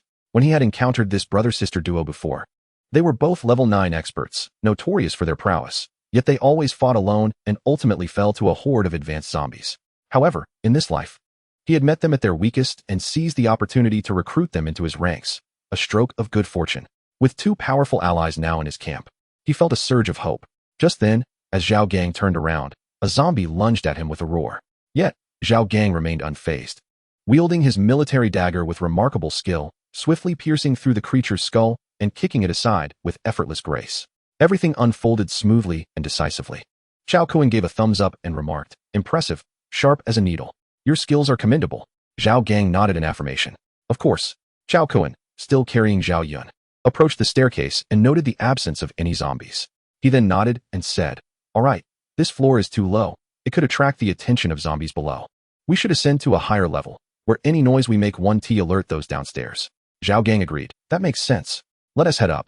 I'll lead the way. With that, Zhao Gang brandished his military dagger, moving cautiously upward, exuding an air of professionalism. Chao Kuan chuckled and asked, were you a scout in the past? Zhao Gang solemnly nodded. I was the captain of the reconnaissance platoon.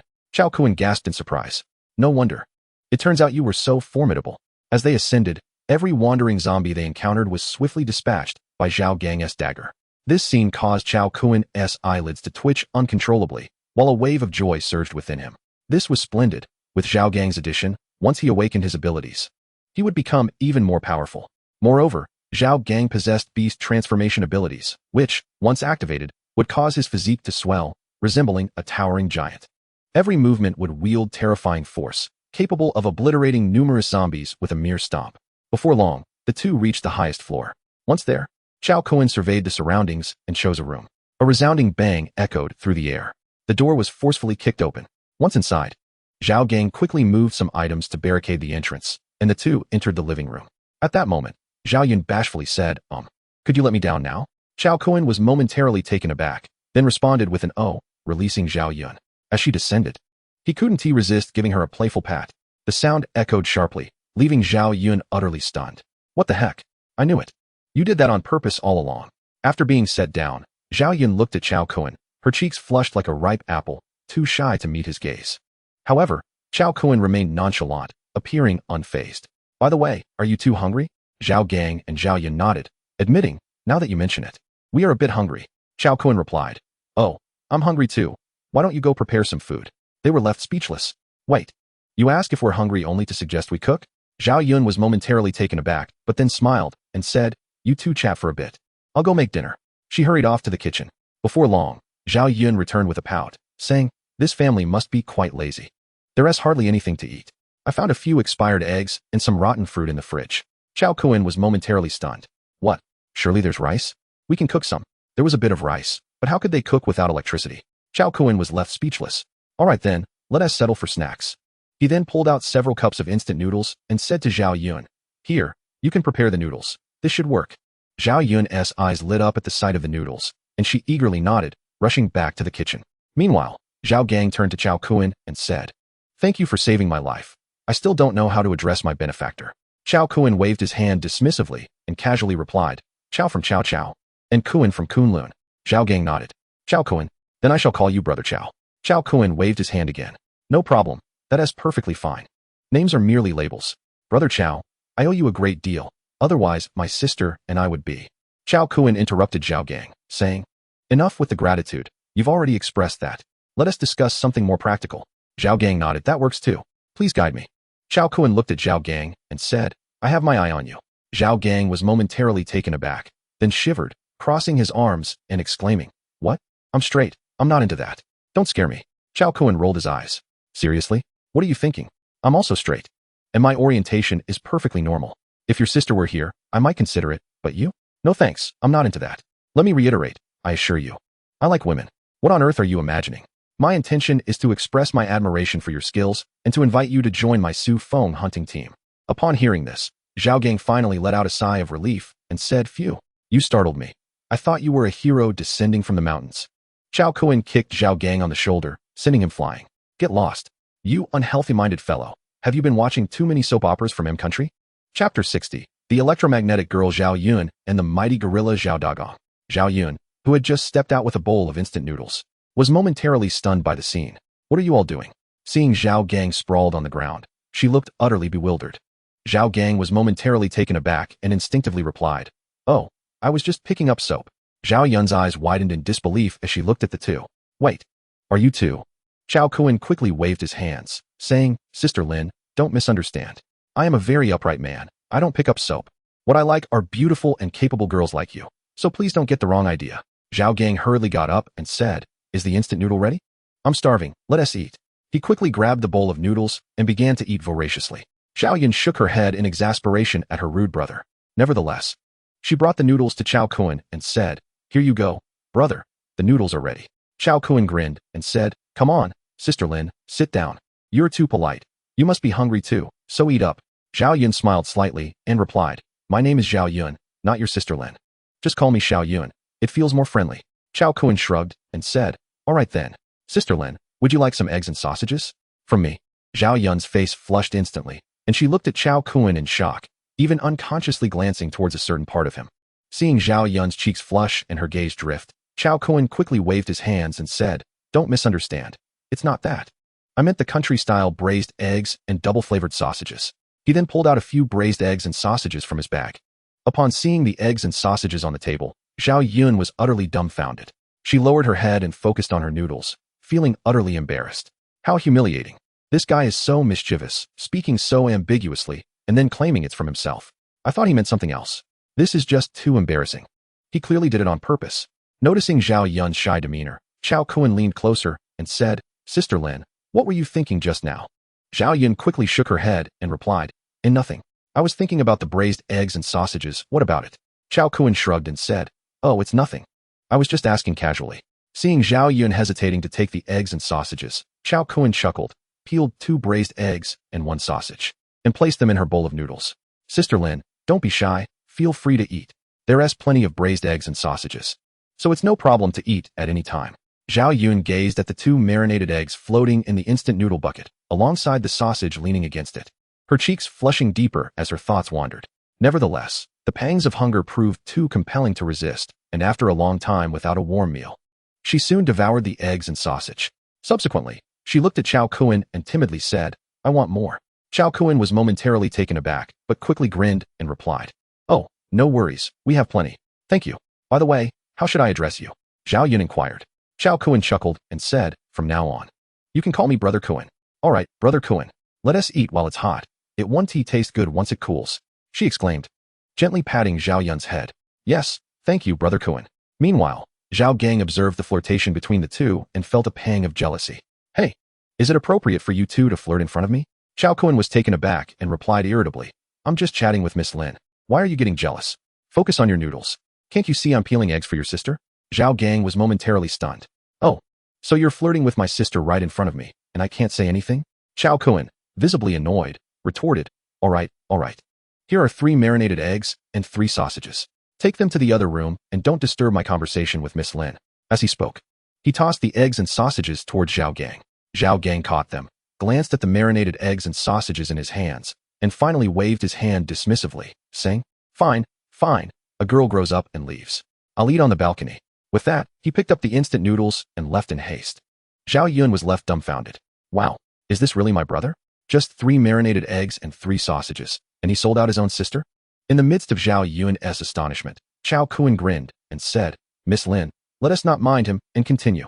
"Humph, I've told you. I'm not Miss Lin. My name is Zhao Yun. You can just call me Xiaoyan." Chao Kun quickly nodded and replied, "Oh, all right, Miss Lin.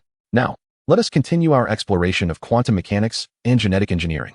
Zhao Yun exclaimed, "Ah, it seems I cannot escape the title of Miss Lin."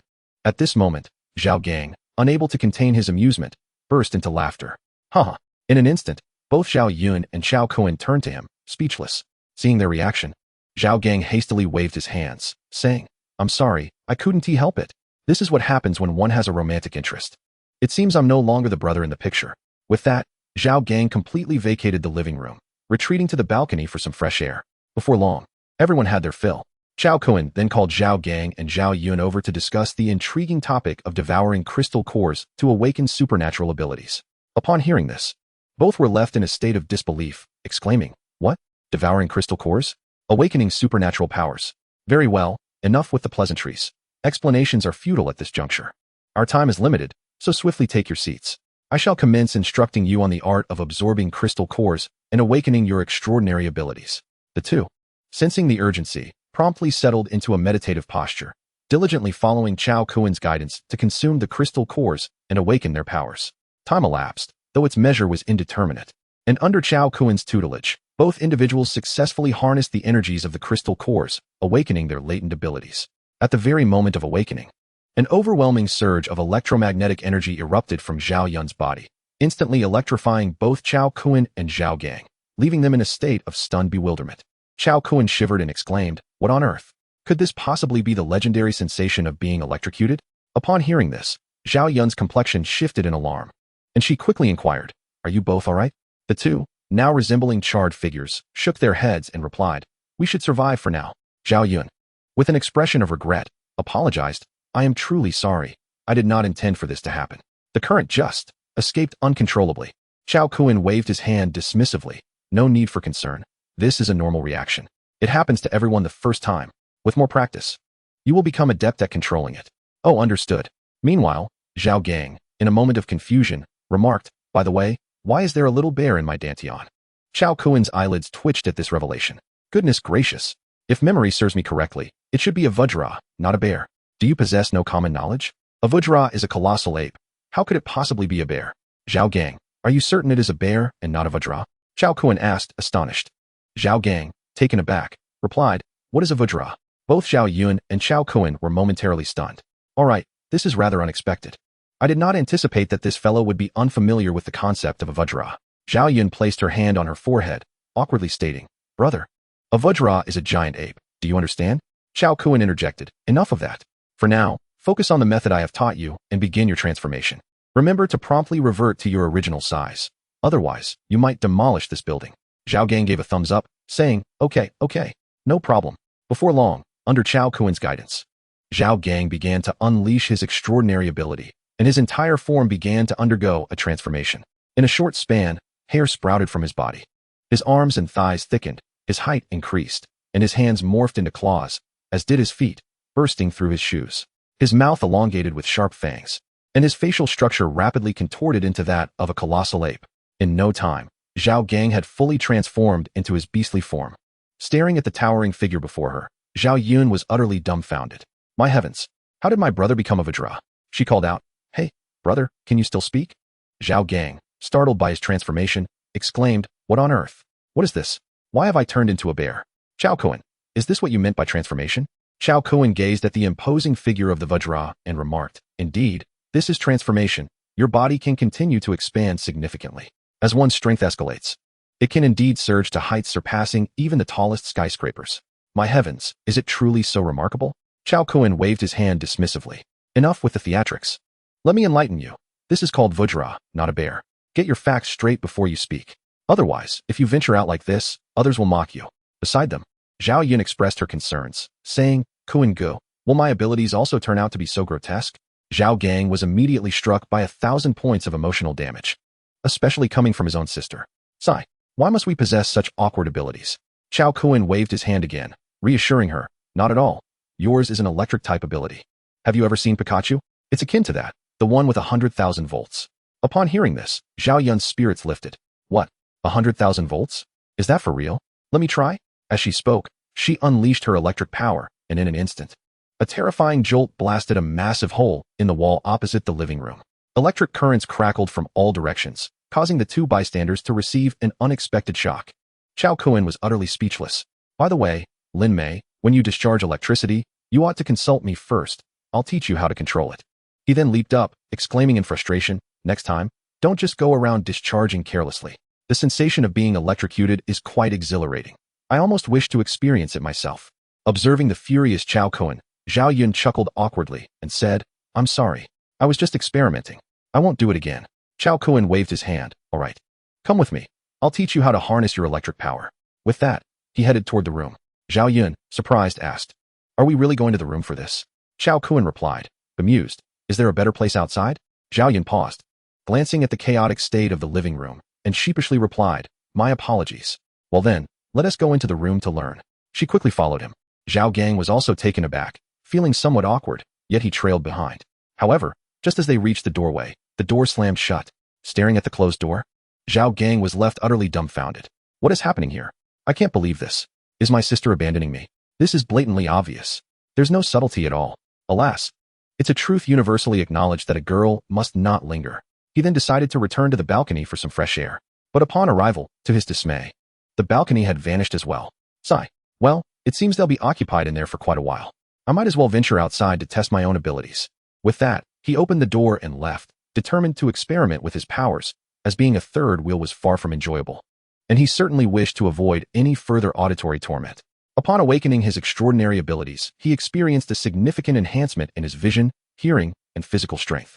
The transformation into a beastly form rendered him exceptionally formidable. Thus, the moment he encountered certain tormenting sounds, he found himself utterly unable to endure them. After all, with his wife lost, many matters became increasingly difficult to resolve. In the adjacent room, Chao Kuan noticed the presence of a bathroom and chuckled, saying, "Let us begin with the basics. You should first release a small current, and I will teach you how to control it."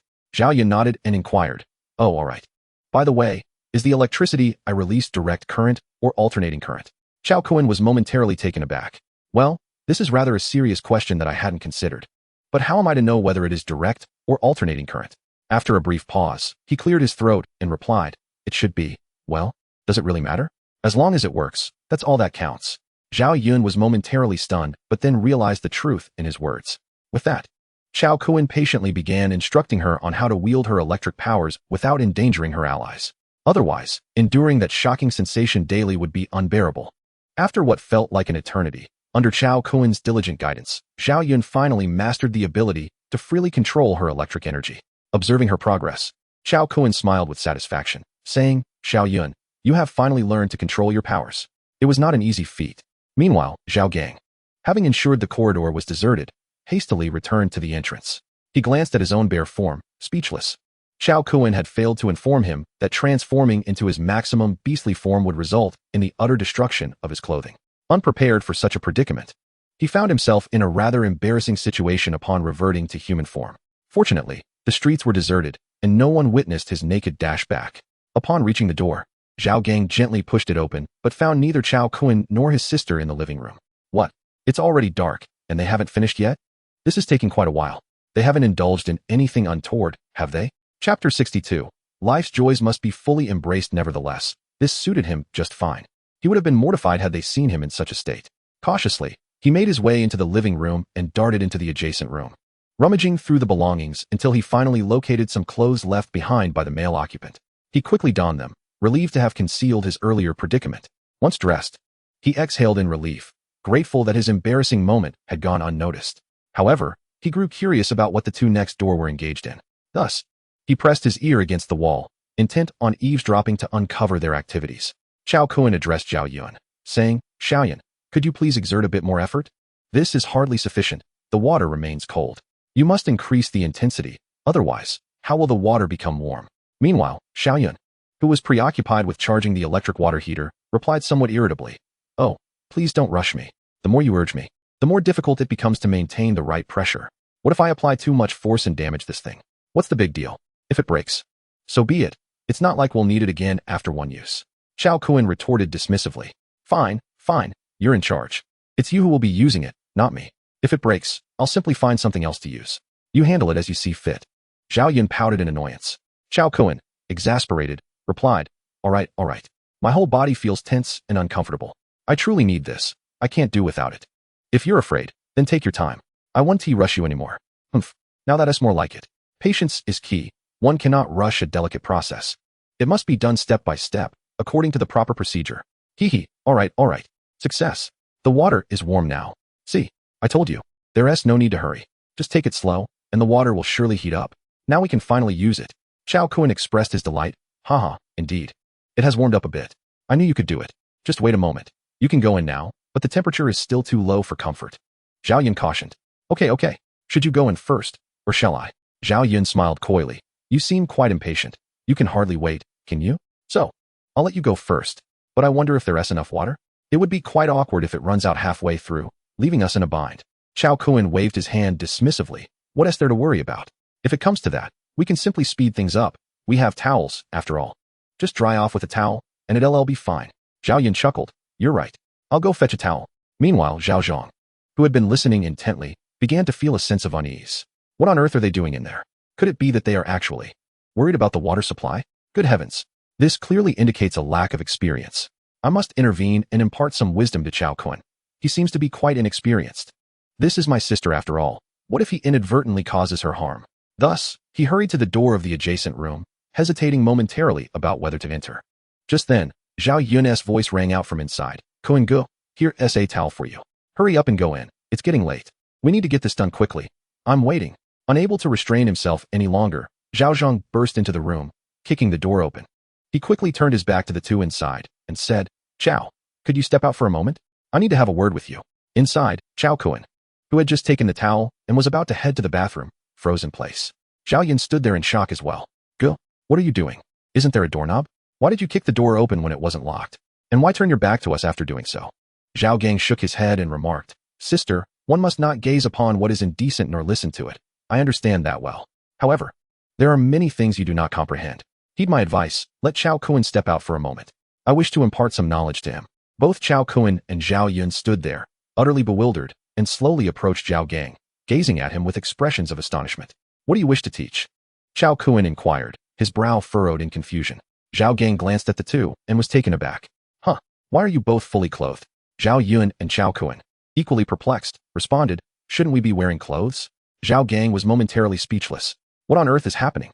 He then furrowed his brow and asked, What were you doing in the room just now? Zhao Yun shrugged and explained, Brother Kuen has finally taught me how to control my electric current. Just as I was getting the hang of it, he dragged me to discharge the electric water heater. He complained that I had shocked him black as coal and that cold showers were too frigid, so I needed to heat the water stored in the heater. What else would you think we were doing? Just sitting around all day? Zhao Gang was utterly dumbfounded. Goodness, this is quite awkward. I thought you were a... It seems I am the one lacking purity. Finally, Zhao Gang cleared his throat and said ahem. Well, I also thought you were preparing for a bath, and I was considering indulging myself as well. So, I was hoping you could leave me some hot water. Yes, that's it. Upon hearing this, Zhao Yun pouted, TCH. It's fine, there's another bathroom nearby. I'll go heat that one up too. That should suffice for a wash. With that, Zhao Yun hurried off to the other bathroom to heat the water.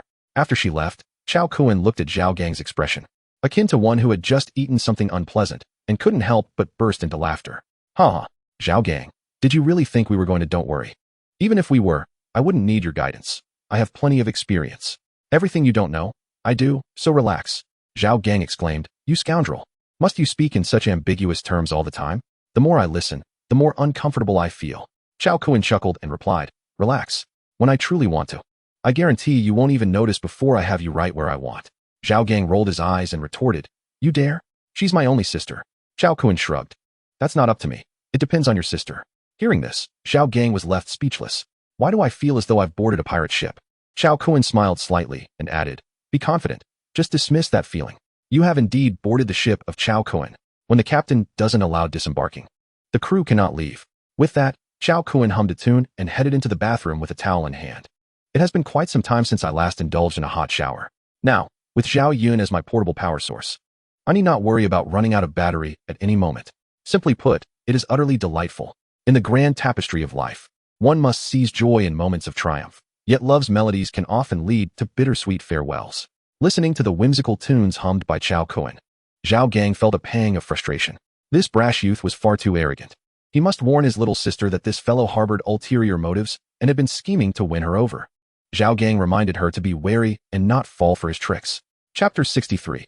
Are there twin sisters next door? Moments later, Zhao Yun bounced over to Zhao Gang, exclaiming, brother, the water is heated. You can take a shower now. Hurry up. Zhao Gang observed his innocent sister and, with a serious tone, asked, did Chao Kuan deceive you in any way while you were in the room?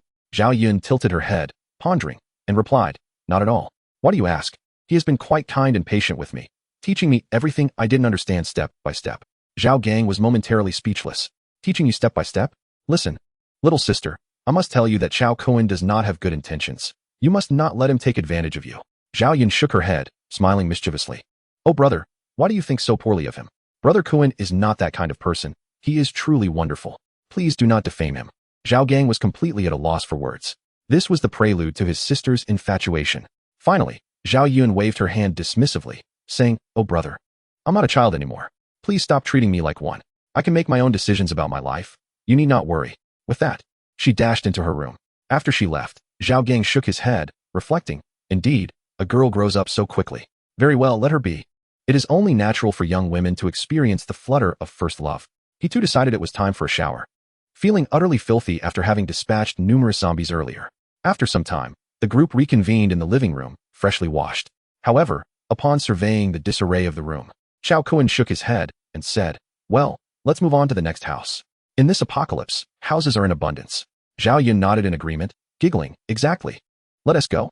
Upon reaching the door of the neighboring house, Zhao Yun declared, this time, I will take the lead. I can manipulate electromagnetic forces to unlock the door. With a click, the lock disengaged. Observing this, Chao Kuan nodded appreciatively. You've mastered it quite swiftly. Well done. Zhao Yun smiled coyly. It's all thanks to my excellent teacher. Chao Kuan puffed out his chest proudly. Of course, just look at who taught you. Soon, the group pushed the door open and stepped inside. However, just as they entered, an ashtray came hurtling towards them. Sensing the impending danger, Chao Kuan swiftly caught the ashtray and quickly assessed the situation within. In the living room, a pair of twin sisters stood, one brandishing a broom and the other a mop, their faces etched with terror as they gazed upon the group. Upon witnessing this scene, Chao Kuan was momentarily taken aback. Goodness, twins? Zhao Gang was equally stunned, exclaiming, huh? Are there still living people here? Chao Kuan, feeling a surge of irritation, lightly struck Zhao Gang on the head. What are you saying?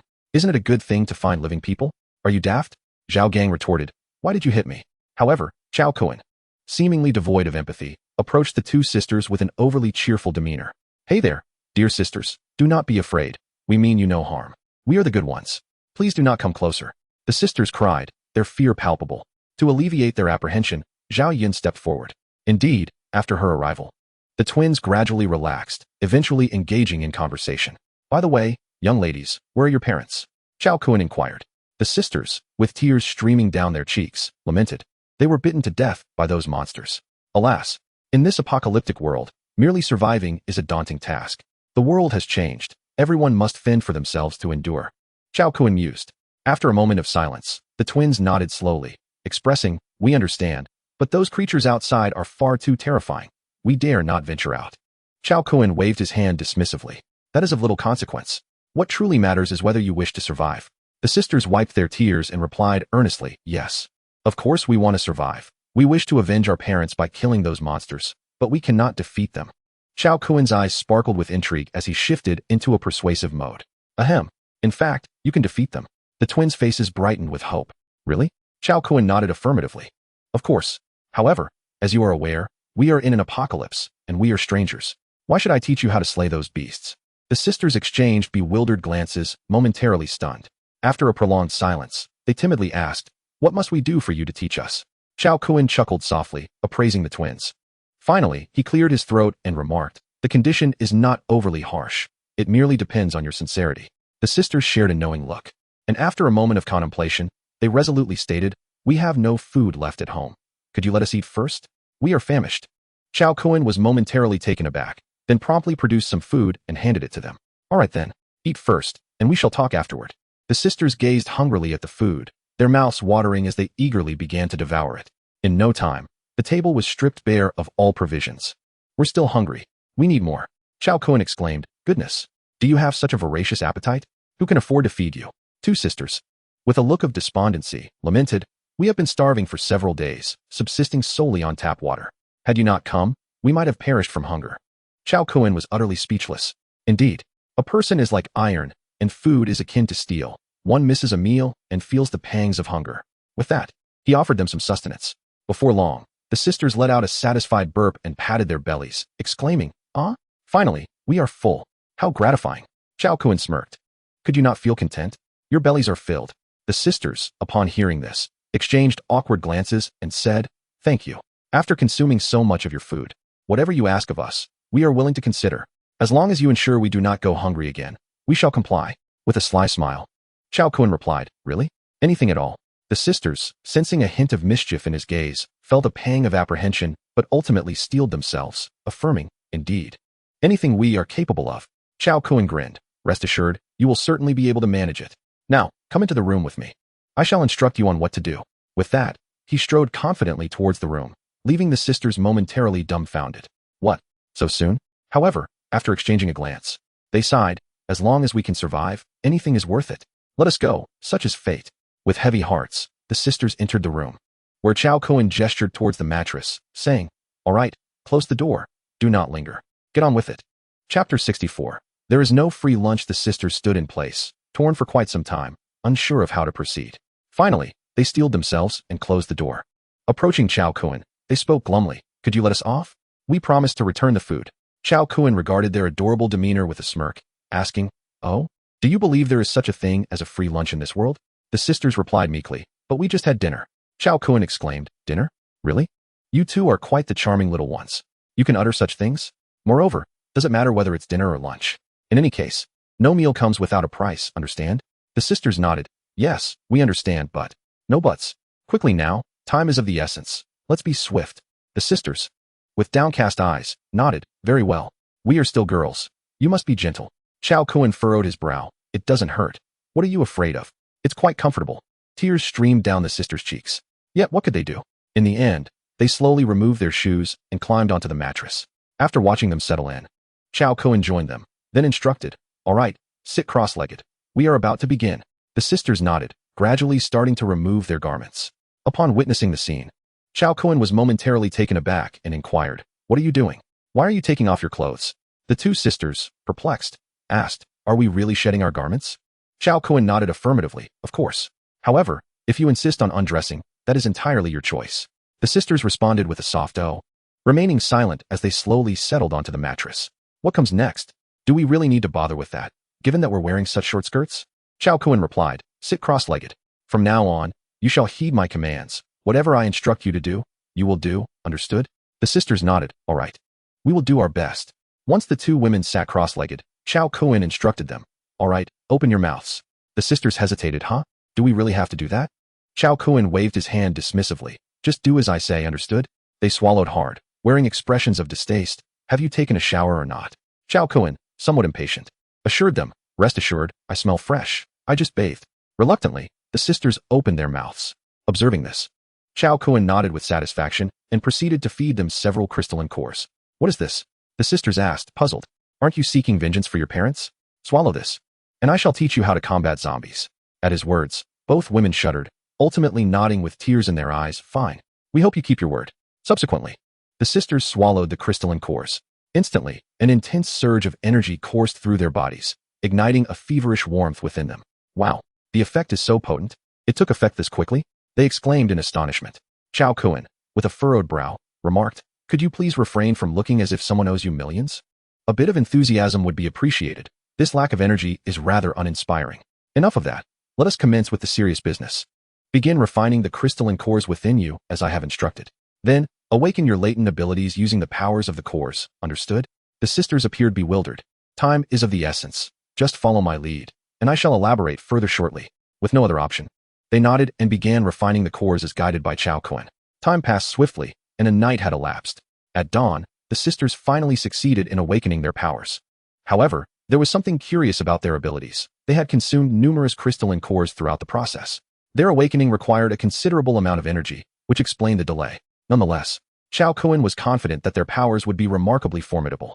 Perhaps this time, they had stumbled upon a great treasure. Eagerly, as soon as the sisters successfully awakened their abilities, he asked, what powers have you two awakened? We don't know. Mine is a dark black orb. Mine is a completely white orb. What on earth is this? Gulping in surprise, Chao Kun exclaimed, goodness gracious. Could this possibly be the fabled power of light and darkness? It is said that the occurrence of such abilities is exceedingly rare, akin to finding a phoenix feather among common feathers. Yet, how is it that I have encountered it? Such fortune is unparalleled. I dare say winning the lottery pales in comparison. Thus, he hastily urged the two sisters to demonstrate their powers. Once the forces of light and darkness manifested in their hands, Chao Kun was utterly awestruck. My heavens, the powers of light and darkness, my two little ants. This is splendid. I adore you both. With that, Chao Kun, overwhelmed with excitement, embraced them fervently, showering them with kisses. The sisters were momentarily taken aback. What on earth? Has this fellow lost his mind? After a considerable time, they finally managed to push him away and scurried out. Observing their hasty retreat, Chao Kun grinned and remarked, sisters of light and darkness, this is simply extraordinary. I must cultivate this relationship. I must find a way to persuade them to join me. With such innate talent, they are destined to be formidable forces in the future, and I cannot let this opportunity slip away to outsiders. I must ensure they are on my side. With that thought, Chao Kun contentedly rose from his bed and stepped outside. There, he beheld Zhao Yun, sitting on the sofa with a large black circle above her head, her expression one of deep discontent. What on earth is happening? Meanwhile, the two sisters were in the bathroom, bickering over who would wash their face first. Oh dear, how long has it been since I brushed my teeth? It's utterly foul. Sister, could you move over? I need to wash as well. My face is covered in saliva. It's revolting. Hearing their banter, Chao Kun felt a wave of embarrassment wash over him. Where am I supposed to brush my teeth in this apocalypse? Yet, I wonder, why can't I smell anything? Is it really that bad? At that moment, Zhao Yun, visibly irritated, asked, what did you bring them in for? Chao Kun shrugged, replying, I didn't do anything. I was merely teaching them how to refine crystal cores. Zhao Yun, unimpressed, retorted, you're lying. Their faces are covered in your saliva marks. Chao Kun was momentarily taken aback. Oh that. I was simply overwhelmed with joy, and it was an involuntary response, nothing out of the ordinary. Seeing Chao Kun's self-satisfied and earnest expression, Zhao Yun was left utterly dumbfounded. Is this guy for real? He certainly has no shame. Observing Zhao Yun's jealous demeanor, Chao Kun shrugged again. I truly did nothing. If you don't believe me, you can ask them later. Zhao Yun pouted him. Are they not more beautiful than me? You have no interest in me whatsoever? Chao Kun was taken aback. How could that be? That's impossible. Very well, you can join us tonight.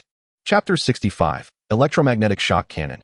Instantaneous kill with light and darkness. Beast King roars during lunchtime. The two sisters, upon hearing Chao Kun's explanation, finally understood everything. So that's it. You are quite the rascal. You scared us half to death. We thought we were encountering a villain. Chao Kuan grinned. Fear not. I merely intended to give you a lesson. I hope you understand that in this apocalypse, it is imperative to learn how to protect yourselves and not to trust others too readily. For instance, when I say pa, I do not mean to imply that I am untrustworthy. Rather, I intend to convey that none of you should place your trust in anyone besides me. The two sisters curled their lips and retorted, Humph. You are the one we find least trustworthy. Last night was utterly terrifying for us. Chao Kuan merely shrugged his shoulders. Relax. What are you worrying about? Besides, even if it were true, what is there to fear? It's inevitable, after all. The sisters exchanged alarmed glances. What are you planning to do? Chao Kuan waved his hand dismissively, saying, Oh please. Why are you getting worked up? You two are far too young. You simply don't meet my tastes. The sisters were momentarily taken aback, then glanced down at themselves. Humph. You're just talking nonsense. We are not small. We are quite grown. Thank you very much. Chao Kuan smirked. Is that so? You're certainly not larger than I am. The sisters, incredulous, protested. That's impossible. We are definitely bigger than you. With that, they stood tall, brimming with confidence and defiance. Observing their posturing, Chao Kuan remarked, I was referring to age. What are you two talking about? The sisters replied, 34A? Ah, you meant age? With utmost seriousness, Chao Kuan nodded, indeed. What else would it be? The sisters quickly lowered their heads, fiddling with their instant noodles. We thought you meant something else. In terms of age, you are indeed older than us. We concede that point. Chao Kuan nodded in agreement. Ah, now you see. I've told you I'm older, yet you wouldn't believe me. Now are you convinced? Nearby, Zhao Yun shook her head, stifling a smile. Kuan, you really shouldn't tease them. They are still quite young. Chao Kuan countered. No, they are not that young. They are at least capable of driving a C-class car. Zhao Yun felt a little deflated, glancing at her own situation. I think I'll just eat my noodles. This was indeed a bit disheartening. It dawned on her that these two young ladies had already surpassed her. Had Chao Kuan not mentioned it, she might not have realized this truth. Alas, it appears that the interests of men are universally consistent. Yet here I am, at 21. Already set in my ways. It is unlikely I will continue to evolve. It seems reasonable that Kuan has little interest in me. However, I am powerless to change it. This is influenced by both innate and acquired factors, and it is beyond my control. After they finished their noodles, Chao Kuan addressed the group. Since you have all chosen to join the Shufeng hunting squad, from this moment forth, we are family. As family, none of us can afford to hold the others back. We must strive to enhance our strength. Therefore, starting now, I will conduct a 3-day intensive training session. During these 3 days, you will engage in combat with the zombies on the streets. This will sharpen your skills and techniques for lethal strikes. Are you prepared? If so, let us commence. Zhao Gang nodded affirmatively. Boss, I am ready. Although Chao Kuan was younger than his age, he still felt it appropriate to address him as Boss Chao. After all, he considered himself merely a subordinate, while Chao Kuan was the leader. It would be unreasonable to call him by his name directly. Chao Kuan nodded and said, Zhao Gang, remember to come to me for clothes after every battle. Your abilities may be impressive, but they certainly wreak havoc on your attire. Zhao Gang patted his chest and replied, No problem, boss. My life's ups and downs depend on you to catch me. Chao Kuan retorted, Catch you? Nonsense. If you keep babbling, I will eliminate your source of mischief. Hearing this, Zhao Gang quickly forced a smile and said, I apologize, boss. I was just rambling. Please be magnanimous and let it go. Enough of the chatter, let's begin. The Devil's 3-day training officially starts now. Time flew by, and 3 days passed in the blink of an eye. On the street below, the electromagnetic shock cannon roared. With a thunderous explosion, a massive pit was created in the horde of corpses, reducing the zombies within to mere remnants. In that instant, a dazzling light emerged from the ruined horde, accompanied by a dark glow trailing closely behind. The two beams of light interwove, darting through the corpses with incredible speed. Soon, the two luminous figures materialized beside Zhao Yun, the one who had just fired the electromagnetic cannon. As the twin sisters appeared, the zombies in their wake ceased all movement. Suddenly, with a crackling sound, half of the corpses erupted in brilliant light, while the other half radiated a deep darkness. In an instant, each zombie transformed into a bomb, exploding one after another. The force of the detonations cleared the surrounding undead as well. Just as the three women reveled in their triumph, a tremor was sensed in the distance. A colossal golden ape, towering over 10 meters, unleashed an ear-splitting roar at the remaining zombies on the street. The moment the sound waves hit, the remaining undead were obliterated into fragments. Behind the golden ape, several second-tier zombies pursued rapidly, reaching the ape in no time. Witnessing this, the three women furrowed their brows, ready to assist. But before they could intervene, the golden ape let out a fierce roar and charged, sending the second-tier zombies flying. The sheer force of the impact killed several upon crashing into a nearby skyscraper. The golden ape, witnessing the scene, roared in fury. pounding its chest and releasing a deafening cry, embodying a ferocious presence. Meanwhile, atop a nearby skyscraper, Chao Kun observed this unfolding spectacle quietly. Soon, several women began to collect crystal cores, while the formidable King Kong stood guard on the periphery to prevent the encroaching zombies from attacking. Observing the seamless collaboration among them as they accomplished their task, Chao Kun nodded with satisfaction. Truly, they were siblings of unparalleled prowess from a past life. Their combat abilities were indeed terrifying. Moreover, the twin sisters wielding light and dark powers exhibited even more formidable strength. Their technique, a swift strike of light and darkness, was undeniably domineering, showing no fear in the face of a zombie tide. In fact, the larger the horde, the more fearsome their strength became. However, at present, their capabilities were still too weak, primarily effective against ordinary zombies, while facing second-tier zombies proved to be somewhat challenging. Yet, as their strength increased, they were destined to grow increasingly powerful. Zhao Gang's savage charge was rather intimidating. I estimated that even I would struggle to withstand such a blow. The invincibility of beastly powers was indeed well-deserved. Chapter 66. Fear not. Following brother will lead to abundance before long. The battlefield settled, and the group found themselves on the street. At that moment, Chao Kun swiftly appeared before them. The towering King Kong, over 10 meters tall, began to shrink continuously, soon transforming into a normal human size, albeit still resembling his former self. Brother, your clothes. Chao Kun shook his head and handed him a new outfit. Zhao Gang grinned widely and hurried off to change clothes. Before long, he returned, now clad in his new attire. Chao Kun assessed the group and nodded, saying, "Well done. After 3 days of intensive training, you have all performed admirably. Consider yourselves ready for action." The twin sisters, Mu Qingwan and Mu Wanxi, giggled and inquired, "Brother Kun, how did we do? Are we qualified?" Chao Kun gently patted their heads and replied, "Overall, quite well. However, your power is still insufficient. Once you have slain a few second-tier zombies and obtained their crystal cores, we will elevate you to third-tier hunters. After you transform into third-tier hunters, this city will become our playground, at least for now. But once higher-tier zombies evolve, we must not become complacent. Therefore, our primary objective must be to swiftly enhance our strength before the advanced zombies appear. Do you understand?" The twin sisters nodded vigorously. "Yes, we will follow Brother Kun." Chao Kun, satisfied with their compliance, chuckled, "Rest assured, following me will ensure your bellies are well fed." The two girls giggled. "Really? Then we have decided to stick with Brother Kun. Following you means we will have plenty to eat." Chao Kun patted his chest and declared, "Indeed, I cannot promise much, but there will be no shortage of meat. I guarantee you will dine well. Just be cautious not to become little chubby ones, for that would not please me." The sisters quickly waved their hands, saying, "Then we shall eat less meat. What if we gain weight and you no longer find us appealing?" Chao Kun chuckled and said, "All right, I was just teasing you. Now that the special training has concluded, we must take our leave. Is there anything you wish to take with you?" Upon hearing this, the two sisters' expressions dimmed. They nodded and replied, "Brother Kun, please wait for us a moment.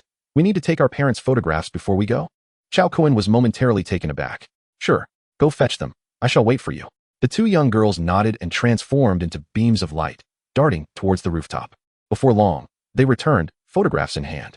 Looking at the images, Chao Kun said to the girls, "Please hand me the photographs. They will be safest with me and will never be lost." The girls, their eyes dimmed, nodded and surrendered the photographs to him. After placing them in his storage space, he addressed the group. "All right, let us go. We are heading to Tianxin Community." Zhao Gang was momentarily stunned. "Huh, Tianxin Community?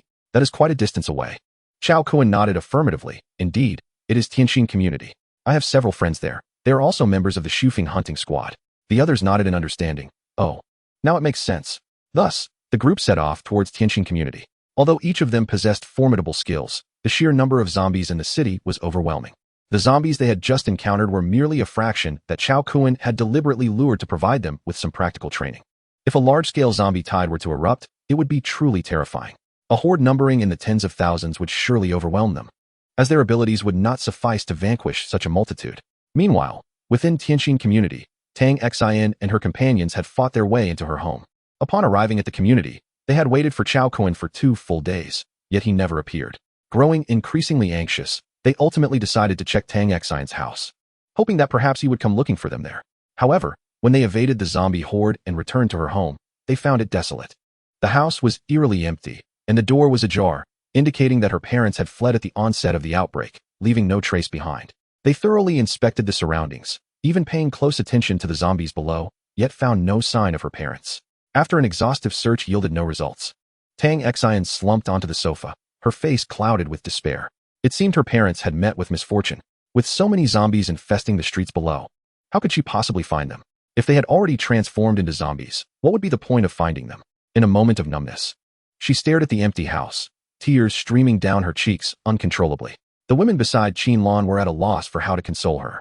Observing Tang Xian's condition, they understood that her family situation was likely dire as well. After all, this was the apocalypse. The number of survivors was exceedingly scarce, and despite their prolonged stay in the city, they had yet to encounter any other survivors. Thus, the quest to locate their parents amidst the urban chaos resembled searching for a needle in a haystack. Ultimately, Tang Xian appeared to undergo a transformation. She gently clutched the family photo tight to her chest. Wiping away her tears, an unprecedented resolve gradually ignited in her eyes. Qingjia, let us return to find Chao Kuan. I have already lost my parents, and I cannot bear to lose Chao Kuan too.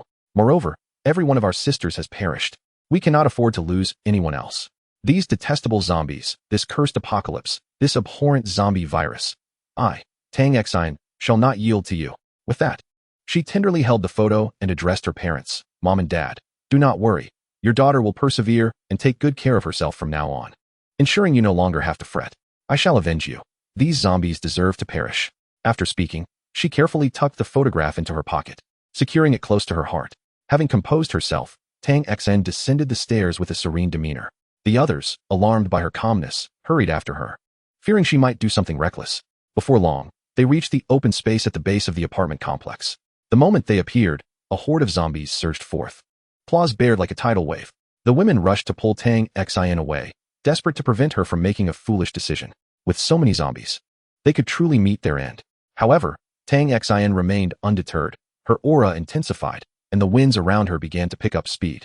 In an instant, the air surrounding Tang Xian swirled violently, rendering Lan and the others unable to approach her. Ah, cursed zombies, perish! Tang Xian suddenly roared towards the heavens. Instantly, an unending gale surged from all directions, swirling around her, gaining momentum. Before long, dozens of tornadoes formed, revolving around Tang Xian with increasing velocity. The sight of Tang Xian unleashing such formidable power left Lan and the others utterly astounded. What on earth? How has Tang Xian become so powerful all of a sudden? Tang Xian resembled a tempestuous goddess at the eye of the storm, her hair billowing in the wind, her garments flapping dramatically.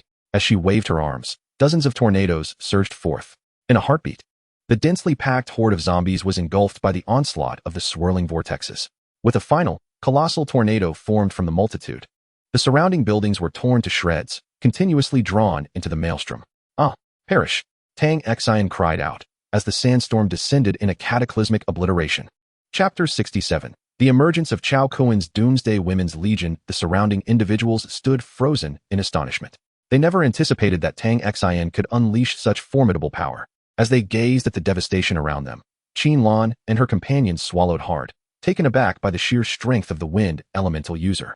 At that moment, Tang Xian forcefully ascended to the realm of a Tier 3 hunter, amplifying the ferocity of the tornado. However, her emotional state began to spiral out of control. With a fierce shout, she intensified her power, and the tornado expanded dramatically. Meanwhile, Chao Kuan and his companions swiftly navigated through the city, each of them moving with remarkable speed, covering several streets in no time. Suddenly, Chao Kuan looked up and saw a colossal tornado forming several streets away, causing his expression to shift drastically. What? Xian, this is bad. They are in trouble. He turned to his companions and declared, my friend is in danger. I must return immediately to the site of the tornado. Understand? They nodded in unison, urging him to go ahead, saying, you hurry on. We cannot match your speed, but we shall follow closely. With a nod, Chao Kuan vanished in an instant. Moments later, he arrived at Tianxin Community. Upon his arrival, he beheld Tang Xian, resembling a goddess of the storm, skillfully wielding the tornado to annihilate the approaching zombies. In the distance, hordes of zombies surged forth, yet they were all torn apart by the tempest.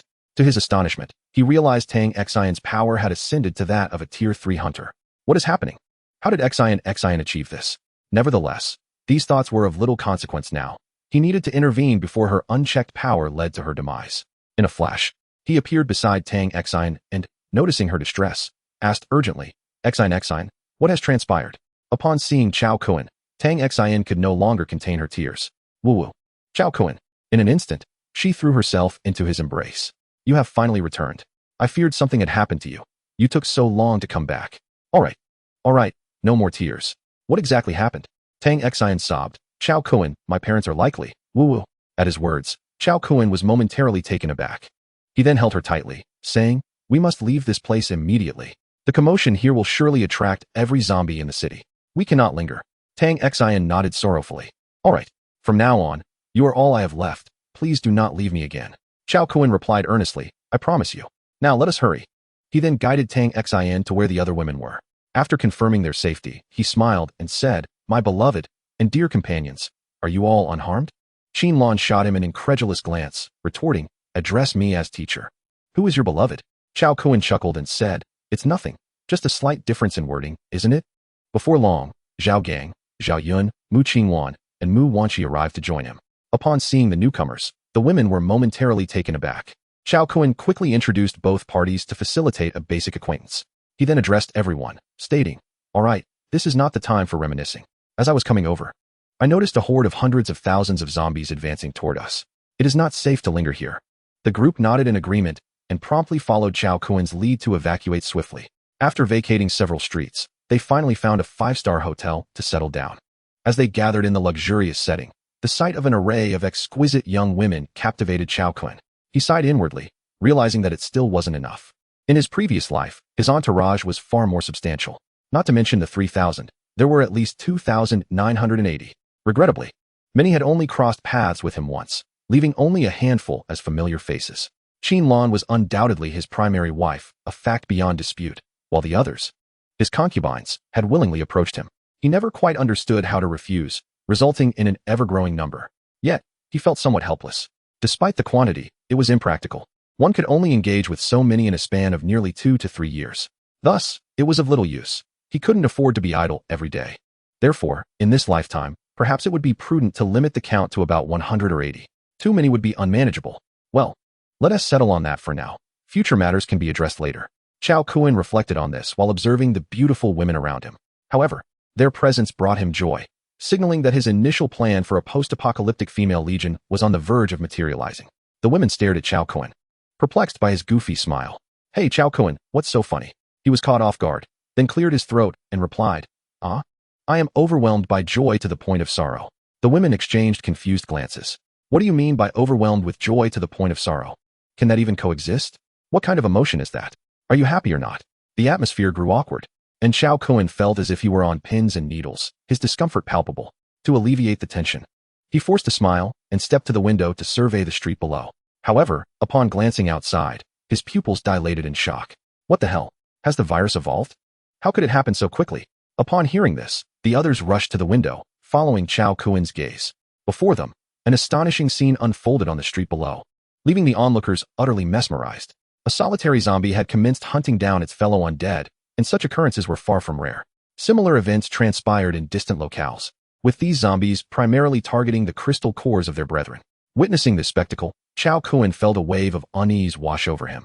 What in the world is going on? Why have these creatures evolved at such an accelerated pace?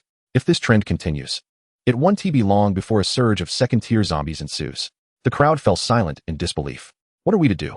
If the zombies evolve too quickly, will our situation become more perilous? Chao Kuan nodded solemnly, asserting, we must first eliminate these zombies that have developed a predatory consciousness. At that moment, Zhao Gang stepped forward, declaring, Boss, leave it to me. I will take care of these few. Chao Kuan waved his hand dismissively, stating, your movements are too conspicuous. A small-scale assault does not suit you. I shall handle it myself. My abilities in spatial manipulation make me the most adept for this task. With that, he vanished in an instant, reappearing before the zombie that was devouring others. With a swift motion, Chao Kuan wielded his weapon, swiftly dispatching one. In another blink, he struck down another with ease. In no time, he had vanished from the sight of the others. Chapter 68. Something is amiss after Chao Kuan departed. The women glanced at Zhao Yun, then at the sisters Mu Qingwan and Mu Wanqi. How did you come to know Chao Kuan? They began to recount their experiences and memories of their acquaintance with him. Upon hearing their stories, Qin Lan and the others smirked, saying, we knew it. This guy can't resist beautiful women. He couldn't possibly go without showing off his skills. Su Yin chuckled softly, remarking, that's the essence of manhood. Genuine character is far preferable to the hypocritical facade of a pretender with a beastly heart. The women pondered for a moment and nodded in agreement. Indeed, this fellow has never concealed his true nature, always collecting little raincoats as he does.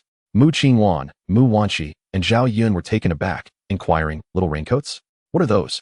With a teasing smile, Su Yin responded, you truly don't know? What are little raincoats? The sisters shook their heads in confusion. Why would we know? We genuinely have no idea. What is it?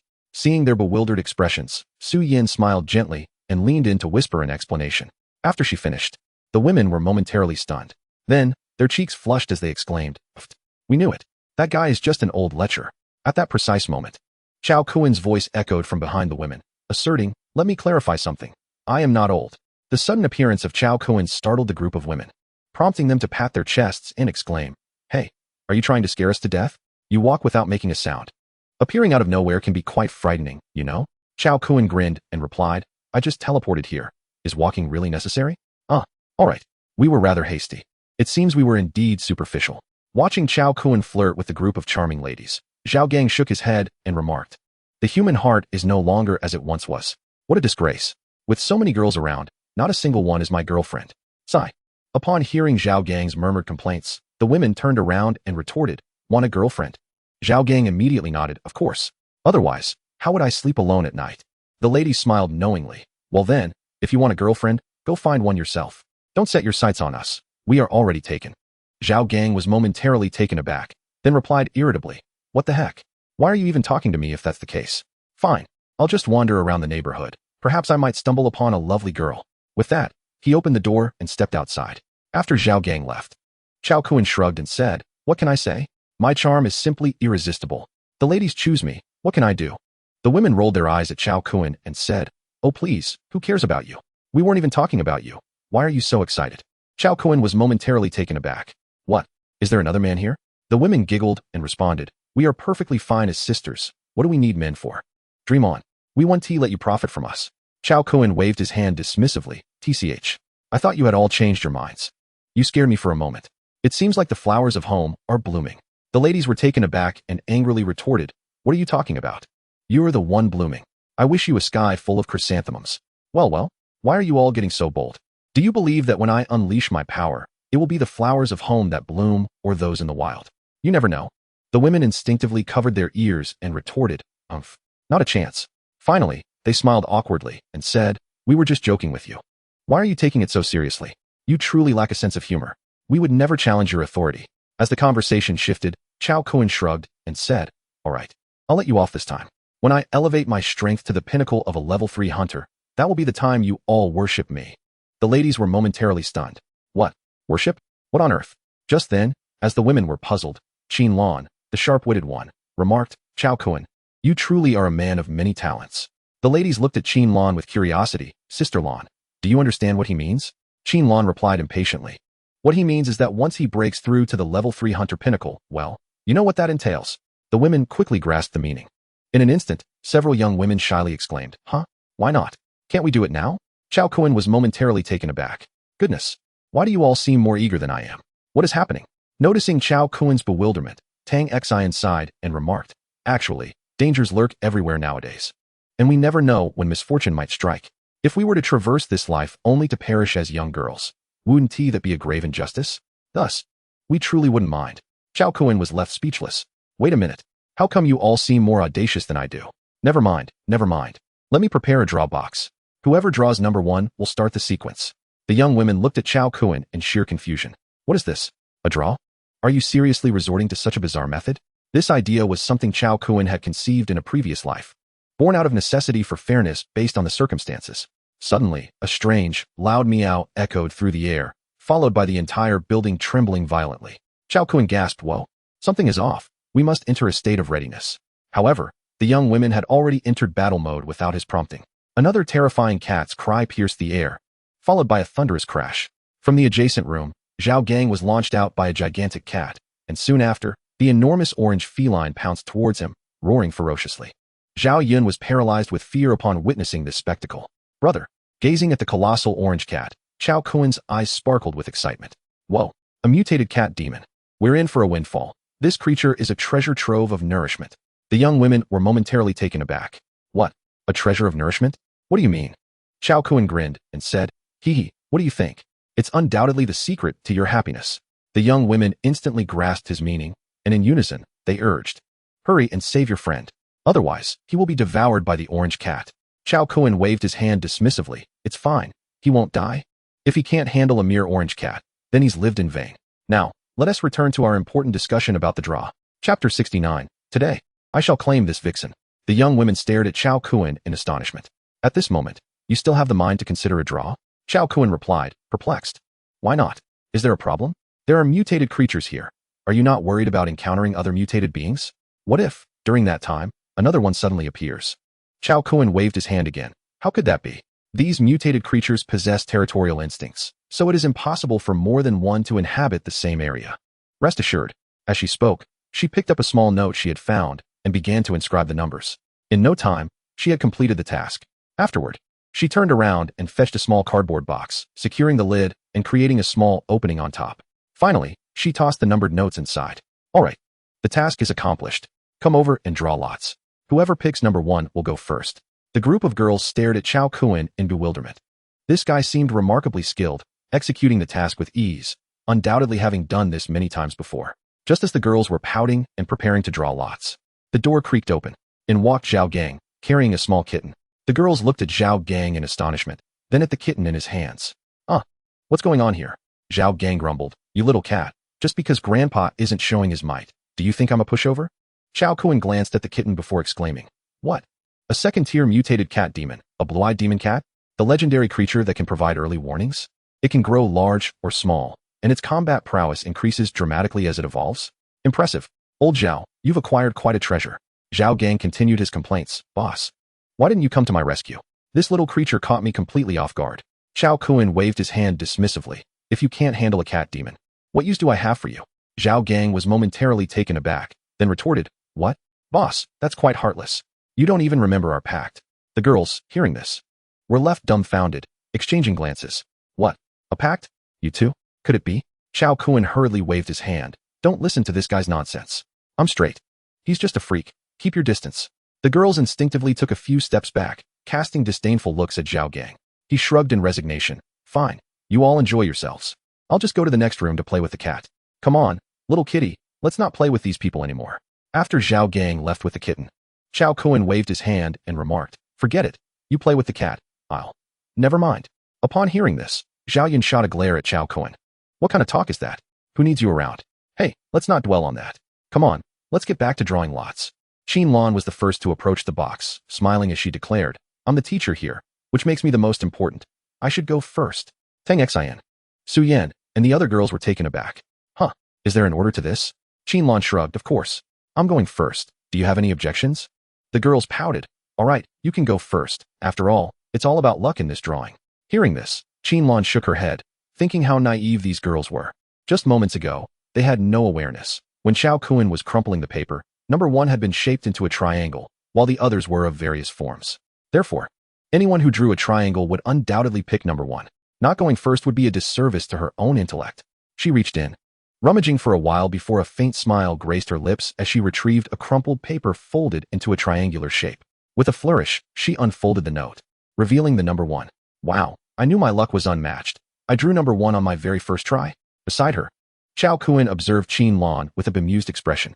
Goodness, she is just like in the past life. He thought. She had always been the most meticulous, intentionally crumpling the note into a triangle. Yet, only Qin Lan noticed this subtle detail.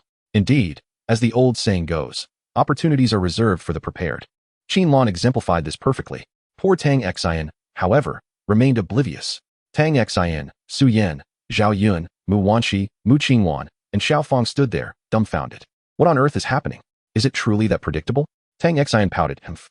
Your luck is astonishing. When it's my turn, no one dare compete with me. I want number 2. However, after an agonizing period of selection, she timidly revealed her choice, only to find it was number 3, leaving her stunned. What? How did I end up with number 3? What kind of luck is this? She exclaimed, sulking away in frustration. Su Yan, stifling a smile, said, let me have a go. She reached in, and upon opening her note, discovered it was number 2. Upon seeing Su Yan's success, Tang Xian was nearly in tears. Woe is me. My terrible luck. Soon, Mu Qingwan stepped forward and selected a number, revealing 5. Mu Wanxi giggled and chose next, uncovering 4. Zhao Yun followed suit, drawing number 6. Wei Kiki, looking resigned, remarked, only numbers 7 and 8 are left. I've drawn the short straw. Reluctantly, She picked and found it was number 7. Oh, how unfortunate to be second to last. At least I'm not the absolute bottom. Finally, Xiao Fong surveyed the numbers drawn and, with a wry smile, declared, I suppose there's no need for me to draw. I'm left with the last number. At that moment, Qinlan swayed her alluring figure before the group, boasting, TSK, TSK. I must say, my luck is simply unparalleled. You all are still too inexperienced. After all, I am your teacher. You remain a notch below my level.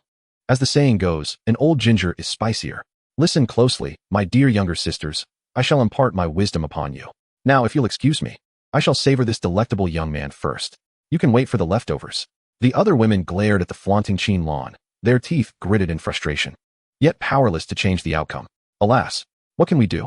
After a short while, Qinlan approached Chao Kuan, playfully lifting his chin with a smile. Little Kuan, it's too crowded here. Shall we find another room for a heart-to-heart? You know, an intimate chat. Chao Kuan swallowed hard at the sight of the enchanting Qinlan. Who could resist such temptation? It is often said that young maidens entice with their charm, while mature women captivate the soul. This mature enchantress undoubtedly possesses both allure and fascination.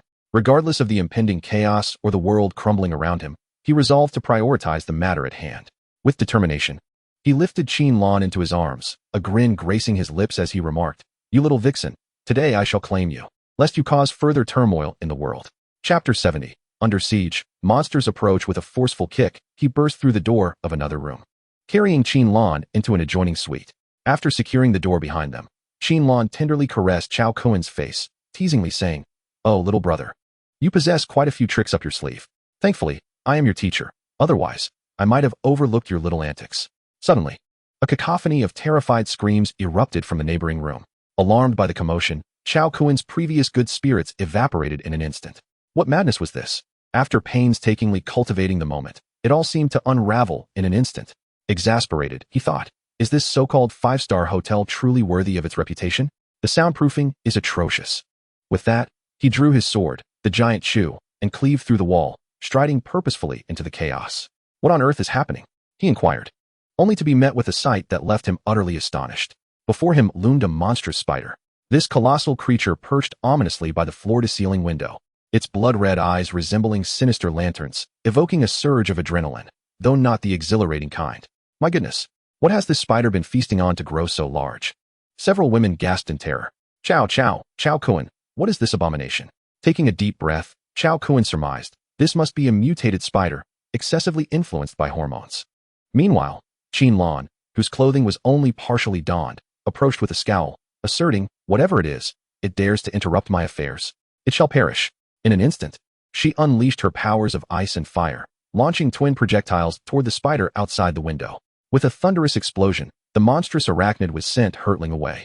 Chao Kuan's eyelids twitched in disbelief. By heavens, this woman is ruthless. Indeed, a mother tiger interrupted during her intimate moments is the most formidable. However, to their shock, the gigantic spider remained unmoved, glaring at them with an even more menacing countenance. Witnessing this, Chao Kuan's heart raced as he exclaimed, it actually withstood the attack? Yet, he did not falter. Gripping his sword, he charged forth. You shall perish for disrupting my enjoyment. Prepare for annihilation. Clang. In an instant, the colossal sword struck fiercely against the massive spider, yet it was thwarted by the creature's long, formidable legs. Sparks erupted where the sword met the spider's limbs. Observing the spider's formidable legs, Chao Kuan furrowed his brow and remarked, a third-tier mutated black widow? This is utterly outrageous. Just how many zombies have you consumed to evolve at such an astonishing rate? He then addressed the women. Step back. You are not yet a match for this beast. Xian, you have now achieved the rank of a third-level hunter. The rest of you, retreat to safety. Xian, stay and assist me. Tang Xian nodded. Her own weapon poised. A pressure cannon was fully prepared. With a fierce shout, she called out, Chao Kuan, get out of the way. Chao Kuan acknowledged with a nod and vanished from sight in a flash. Simultaneously, Tang Xian unleashed her pressure cannon with tremendous force. Boom. The deafening blast propelled the giant spider across the street, crashing into the building opposite. Thunderous echoes resounded as the spider plummeted to the ground, landing with a resounding thud. The women gathered by the window, observing the giant spider, but its resilience was astonishing. It showed no signs of succumbing to its injuries. Surrounded by a horde of zombies, the spider voraciously devoured them one by one. Witnessing this, Chao Kuan frowned and said, this abomination has advanced to tier 3 so swiftly. It seems the situation has exceeded my expectations. We must hasten our efforts. Acquiring the spider's core is imperative for my breakthrough to the pinnacle of Tier 3. The women nodded in agreement, expressing their concerns. These mutated creatures are terrifyingly powerful, far more formidable than the zombies. Chao Kun concurred, noting, indeed, mutated beings surpass these zombies in strength. And this is merely within the city. These creatures are but common animals. If we venture into the wilderness or ancient jungles, the horrors that await are exponentially greater. Mutated beasts in the wild are 100 times more terrifying. The women fell silent at this revelation. They had thought the wilderness would offer them safety and had even contemplated seeking refuge in remote areas after leaving the city. However, the prospect of an even more dangerous wild was daunting. With renewed determination, they declared, Chao Kun, leave this giant spider to us. Together, we shall vanquish it. We do not wish to be a burden to you. Rest assured, our strength has significantly increased, and our combat skills have vastly improved. Chao Kun glanced at the spider and nodded, very well. This will provide you an opportunity to engage with mutated creatures and acclimatize to the battle. The women nodded resolutely, leaping from the window, each showcasing their unique skills as they launched an assault on the giant spider. Observing the spectacle of the women engaged in battle, Chao Kun expressed his satisfaction. Not bad at all. They are increasingly adept at wielding their powers. He decided to let them continue their fight while he positioned himself centrally to provide support, an opportunity to hone their combat skills. Thus, he retrieved a bucket of spicy popcorn chicken and settled onto a sofa in front of the shattered floor-to-ceiling window, intently watching the chaotic scene unfold. Indeed, he mused, there is a certain delight in witnessing beautiful women engage in combat. In the future, when our post-apocalyptic female legion expands to a considerable size, I shall simply gesture, sending a multitude of them into battle while I oversee and revel in the spectacle. The potential of these women must be fully realized. They cannot merely serve as ornamental figures. By day, they shall confront enemies on the battlefield, and by night, they can practice their skills. It is imperative to cultivate a well-rounded, all-encompassing post-apocalyptic female legion, ensuring comprehensive development in virtue, intelligence, physical prowess, aesthetics, and labor. Only then will our future lives be truly gratifying. As for the next chapter, the second stage insect nest, a terrifying hotel, a sudden interruption occurred. Hey, do you have any more popcorn chicken? Can I have some? Chao Kun jumped in surprise, noticing Zhao Gang, who had silently approached with a cat in his arms. Hey, are you trying to scare me? You really should make some noise when you walk, he exclaimed. Zhao Gang, feigning innocence, replied, Boss, perhaps you were just too engrossed in your thoughts? I've been here for quite a while, and you didn't notice me. Chao Kun waved dismissively. Get lost. This is my precious stash from McDonald's, and there's barely any left. If you want some, go get your own. Zhao Gang pouted. You're such a miser. Anyway, I'm going back to petting my cat. Chao Kun glanced at the adorable feline in Zhao Gang's arms and chuckled. That little cat is quite charming. Let me have a turn to pet it. Zhao Gang, alarmed, replied, Well, boss, do you have some kind of obsession? You want to pet my cat too? Chao Kun's expression darkened, and he mischievously used the popcorn chicken to lure the cat over. With a swift kick, he sent Zhao Gang flying. Get lost. Ah, boss, you can't be serious. Are you going to keep kicking me? Zhao Gang exclaimed, helpless as he plummeted. In a hurry, he transformed into a massive creature, becoming a towering giant. With a thunderous roar, Zhao Gang, now a colossal figure over 10 meters tall, crushed a third-stage giant spider beneath his foot, reducing it to a mere heap of flesh. Instantly, the women turned their furious gazes toward the giant, shouting in unison, Zhao Gang, didn't you see we were about to defeat that creature? Why did you interfere? Oh no, why did you stomp on it? Zhao Gang grinned, displaying an array of sharp teeth. My apologies, sisters. It's all the boss's fault. He kicked me down here, seeing that you hadn't vanquished it yet. I thought I'd lend a foot. Several women expressed their indignation, declaring, this is the last warning. If there is a next time, we shall heat oil and stew you, perfectly suitable for a feast of golden flesh. Zhao Gang shivered at their fierce expressions. Oh my goodness, these women are utterly unhinged. They must not be provoked. Thus, he hastily called out to Chao Kun upstairs, Brother, toss down a set of clothes. I'll be back shortly. Chao Kun shook his head, somewhat irked, and threw a complete outfit down to him. After all, his wardrobe was sufficiently stocked, having cleared out numerous clothing stores. So, there was no shortage.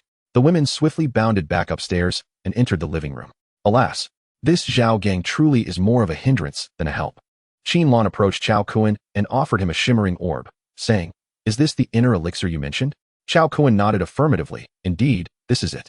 At that moment, the orange cat nestled in Chao Kun's arms gazed longingly at the mystical orb, drooling profusely. However, Chao Kun doused the cat's enthusiasm with a splash of cold reality. You wish to swallow that? Dream on. If you dare to consume that inner elixir, I shall extract your inner essence and devour it myself." Upon hearing this, the orange cat recoiled, hastily shaking its head in fear and retreating. "Ah, that is peculiar. Should the opportunity arise, I'll dig one up for you, understand? For now, my strength is insufficient. I must rely on this to enhance my cultivation." Before long, Zhao Gang returned, grinning as he proclaimed, "Brother, in the future, I can handle any fighting. Just look, this was resolved with a single kick, while the sisters struggled for ages without a decisive victory. Quite pathetic." Instantly, all the women turned to Zhao Gang in unison. "What? Did you just say we are pathetic?" In an instant, a formidable aura erupted from them. Zhao Gang, witnessing this, gulped nervously and chuckled awkwardly. "And no, that is not what I meant. Please, sisters, do not be angry. I merely meant to say that for such trivial matters, just inform me, and there is no need for you to intervene." At this moment, Zhao Gang felt a profound sense of frustration. His younger sister's status now surpassed his own. It was time for him to recruit a few younger followers to accompany him, so that after being chastised by his brother, he could in turn reprimand his own subordinates, alleviating his vexation. Yet, here he was, the lowest in rank within the entire team, likely even below the little orange cat he had taken in. Just look at that cat, nestled in his brother's arms, exuding an air of delightful contentment. "Oh, how I rue the day I acquired such an awkward ability. A beast transformation? If only I had powers like the sisters. They fight with grace and beauty. But alas, my own abilities render me more beast than human. How can I even consider myself a beast? I am a diamond. Yet, I am still undeniably an animal. Ultimately, once my powers are unleashed, all semblance of humanity fades from my grasp." Gazing at the demon core in his hand, Chao Kuan set the little kitten down and addressed the women, saying, "I must refine this demon core and swiftly elevate my strength to the pinnacle of level 3. My abilities are quite unique, but my current level is insufficient to unleash formidable power. I cannot utilize large-scale destructive skills, and even if I attempted, their potency would be limited. Unlike your skills, which can already manifest tremendous lethality, I must first enhance my own capabilities. Once I ascend in strength, I shall seek out additional resources to bolster your powers, thereby elevating the entire team's prowess in short order." The women nodded vigorously, responding, "Indeed, go forth. You are the core strength of our team, and your advancement is of utmost importance." Chao Kuan nodded in acknowledgement. "Very well, remain vigilant. I suspect this hotel is not what it seems. The presence of a level 3 mutated black widow and this level 2 mutated orange cat is quite revealing. It is highly probable that all the inhabitants of this hotel have fallen prey to that enormous spider." Zhao Gang also nodded, adding, "When I discovered this orange cat, it was guarding its young mistress, a little girl. Unfortunately, she bore the marks of a gruesome attack. However, it was not the orange cat that inflicted the wounds. It must have been that large spider. This corpse was likely retrieved by the orange cat from the spider's jaws. The orange cat still bears the scars left by the spider. Yet, these details seem trivial now, with the emergence of the giant spider. It was likely that there was more than one lurking about." The group was momentarily stunned. "What? More than one? How could that be? Did you not say that no more than one mutated beast could appear in a single location?" Chao Kuan replied awkwardly, "That distinction depends on the species. This is a black widow. I surmise that this hotel functions as a large insect nest." "What? An insect nest?" In an instant, everyone was taken aback. They had not anticipated that this hotel was, in fact, a breeding ground for insects. Chao Kuan confirmed, "Indeed, I sensed something was amiss. It felt eerily quiet within this hotel, devoid of both zombies and humans, which is inherently unreasonable. How could such a grand 5-star establishment lack any inhabitants or the undead?" Upon hearing this, the group fell silent. Good heavens! If Chao Kuan's hypothesis holds true, then are we currently ensconced within a colossal insect nest? This is utterly terrifying. A chill ran down their spines, and goosebumps erupted across their skin.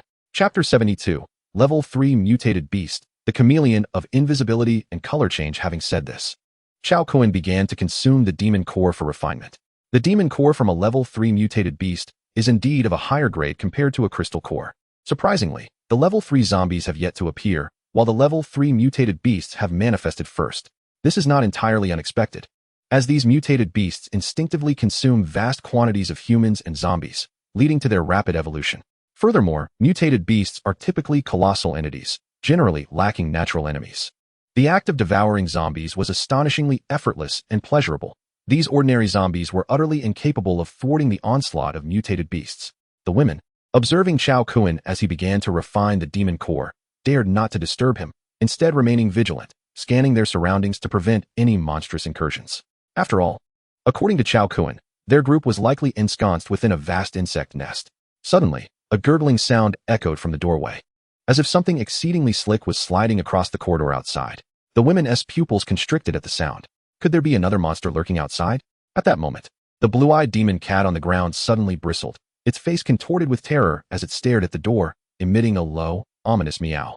Zhao Gang, witnessing the little creature's panic, quickly entered his beastly form, standing alert by the door. The women were not to be outdone. They promptly declared, "Protect Chao Kun. Do not act recklessly. Let us wait until he has refined the demon core." The group formed a protective circle around Chao Kun, eyes darting warily, anticipating that a monster might emerge from any direction. The clattering noise returned, this time alarmingly closer, causing their nerves to tighten to their utmost. The women summoned their abilities, poised to strike at a moment's notice. It was evident that monsters lurked nearby, which was indeed peculiar. How could such a multitude of mutated creatures inhabit a single hotel? Moreover, their levels were no trifling matter, rendering the situation utterly unfathomable. At long last, after a prolonged wait, Chao Kun completed his refinement. As he awoke, a faint smile graced his lips, and he said, "I have finally breached the pinnacle of level 3. My strength has multiplied significantly." The women, relieved to see him awake, exhaled deeply. "Phew, Chao Kun, you've finally finished the refinement." "There are." Chao Kun waved his hand dismissively. "It's nothing. I'm already aware.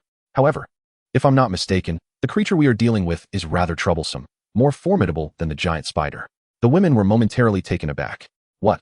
More difficult to handle than a giant spider? What kind of monster is that? Could it possibly be a level 4 mutated beast? But how could it evolve so rapidly? Is there no respite for us? Chao Kun waved his hand again. Not quite, but its mutation capabilities are exceptionally unique. Typically, you wouldn't be able to locate it, making it exceedingly difficult to confront. What? You can't find it? What manner of monster is this? Chao Kun smiled slightly. Oh, it's merely a chameleon, albeit one that is just a tad larger than usual. The women exchanged dubious glances, questioning, just a tad larger? How large is that? At that moment, a hissing sound filled the air. The group swiftly turned towards the source of the noise, only to behold a colossal creature that completely obscured the floor-to-ceiling window. Immediately, a colossal head emerged from the cavern before the floor-to-ceiling window.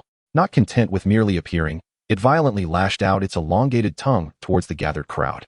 Witnessing this alarming scene, Chao Kun swiftly positioned himself before the others, and with a powerful thrust of his sword, he plunged the blade deep into the ground, piercing the chameleon's tongue. In an instant, the creature was struck, and its massive body began to convulse violently, emitting a terrifying roar that echoed through the air. Its enormous form rocked back and forth atop the building, causing the very floor to crack under the strain of its thrashing. Realizing the imminent danger, Chao Kun furrowed his brow and urged, "You must leave this place at once. The floor cannot withstand this monstrosity's weight." The women nodded in agreement and promptly leapt from the other side of the hotel, their newfound abilities allowing them to navigate the heights with ease. Once they had vacated the premises, Chao Kun withdrew his sword with a swift motion and vanished from sight. The chameleon, in agony, plummeted to the ground below, crushing a horde of zombies in its descent. On the rooftop, the group reconvened, observing the remarkable improvement in the women's overall skills and prowess. Chao Kun smiled broadly and remarked, "It seems my training has indeed borne fruit. You are all becoming increasingly formidable." The women blushed and playfully retorted, "Oh please, how shameless. Always taking advantage of us with your words, yet you never offer anything substantial." Chao Kun chuckled to himself, contemplating how his collection of raincoats would surely prove useful. Perhaps these creatures were even more eager than he to summon their presence. This matter must be expedited, he thought.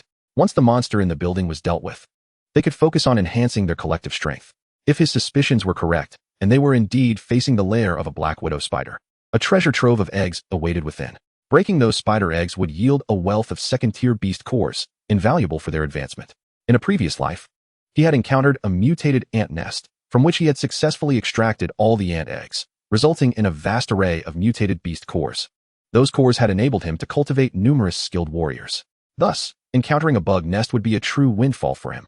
Meanwhile, Zhao Gang let out a furious roar and leaped downwards, unleashing a powerful beast king's howl. The massive sonic wave surged towards the chameleon, sending it crashing against the wall with a deafening impact. However, the chameleon let out a roar directed at the colossal figure transformed by Zhao Gang, and in an instant, it vanished from sight. Witnessing this, everyone was momentarily stunned. What? It disappeared? At that moment, Zhao Gang was also somewhat taken aback. Where did this crafty creature go? His deep voice resonated. Bang! In an instant, the chest of the colossal figure was struck fiercely, sending it hurtling backwards, crashing into a building beside the street. With a thud, it collapsed, unknowingly crushing countless zombies beneath it. Just as Zhao Gang was about to rise, another blow struck him.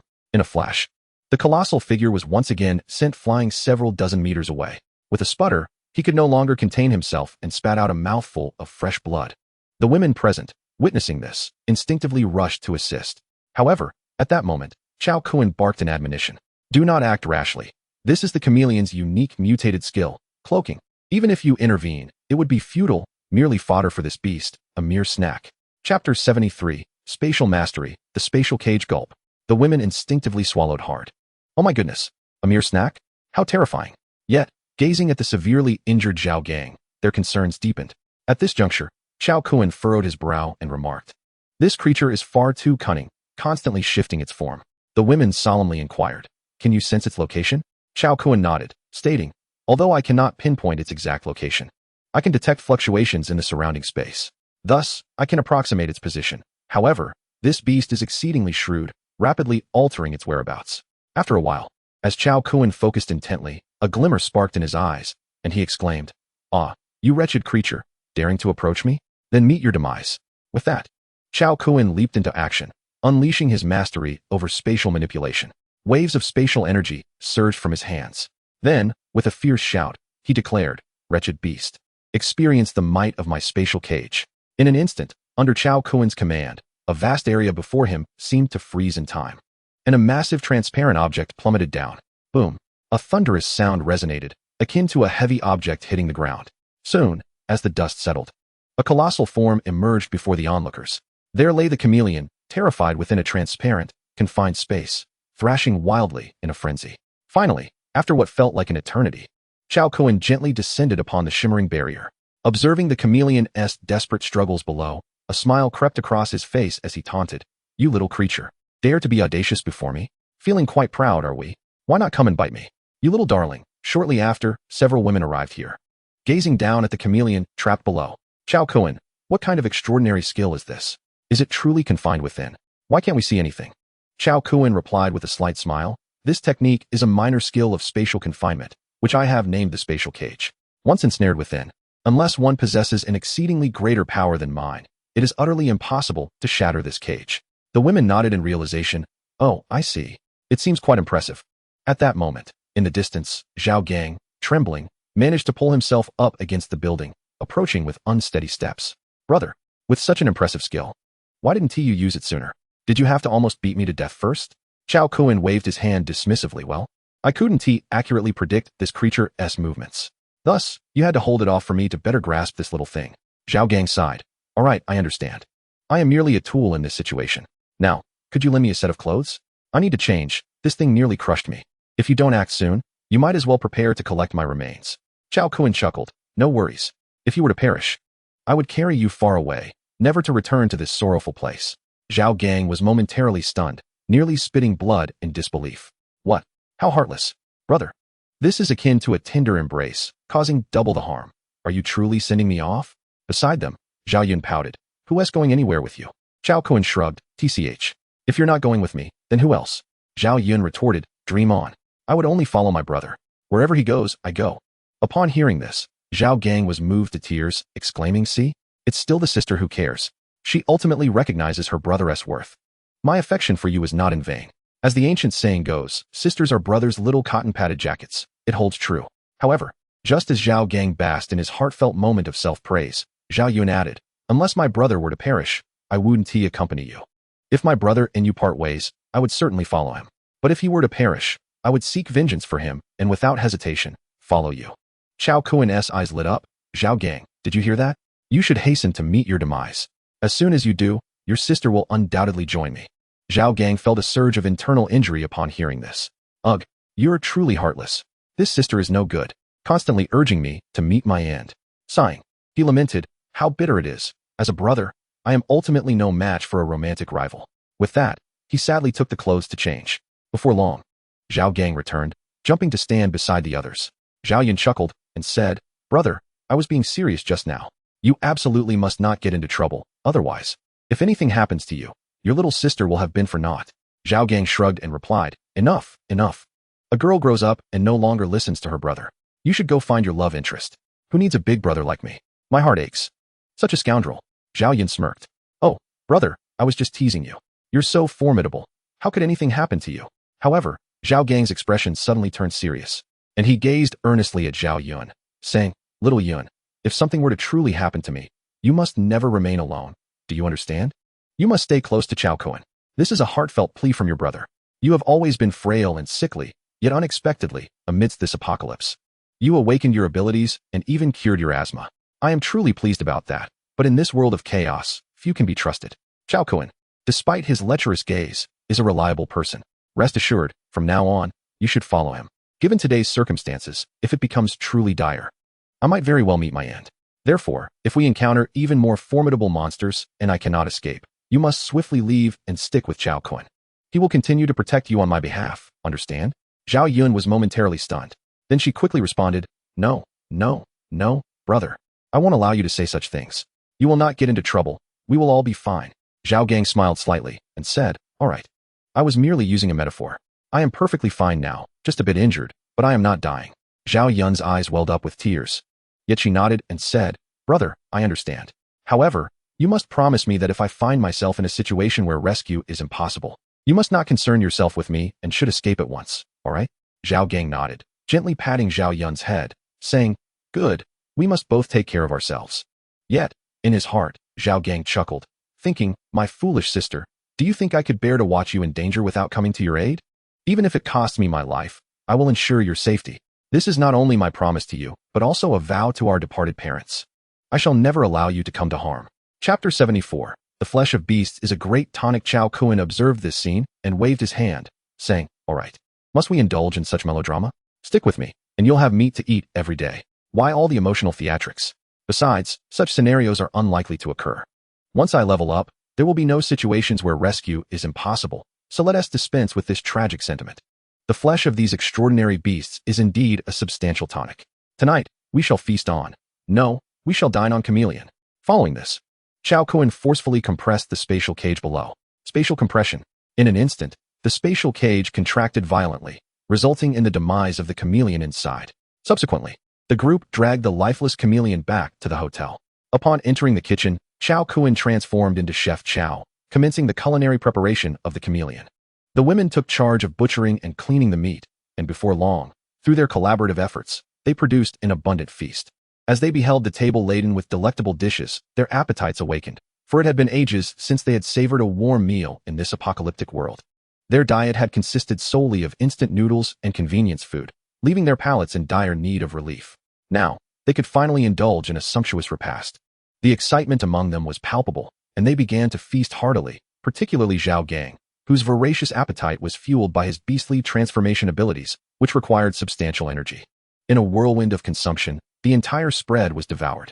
After their meal, a sense of astonishment washed over them as they exclaimed, "Wow! After consuming this exotic meat, I feel an invigorating surge of strength coursing through me." Moreover, this newfound vitality seemed to be continuously absorbed by their bodies. Could it be that the flesh of these extraordinary beasts contained abundant energy? Chao Kun nodded affirmatively, asserting, "Indeed, the meat of these beasts harbors a significant portion of their power. Otherwise, how could they be so formidable?" Once satiated, they began to refine the energy within themselves. Meanwhile, Chao Kun, having extracted the inner core, delved into his own experimentation.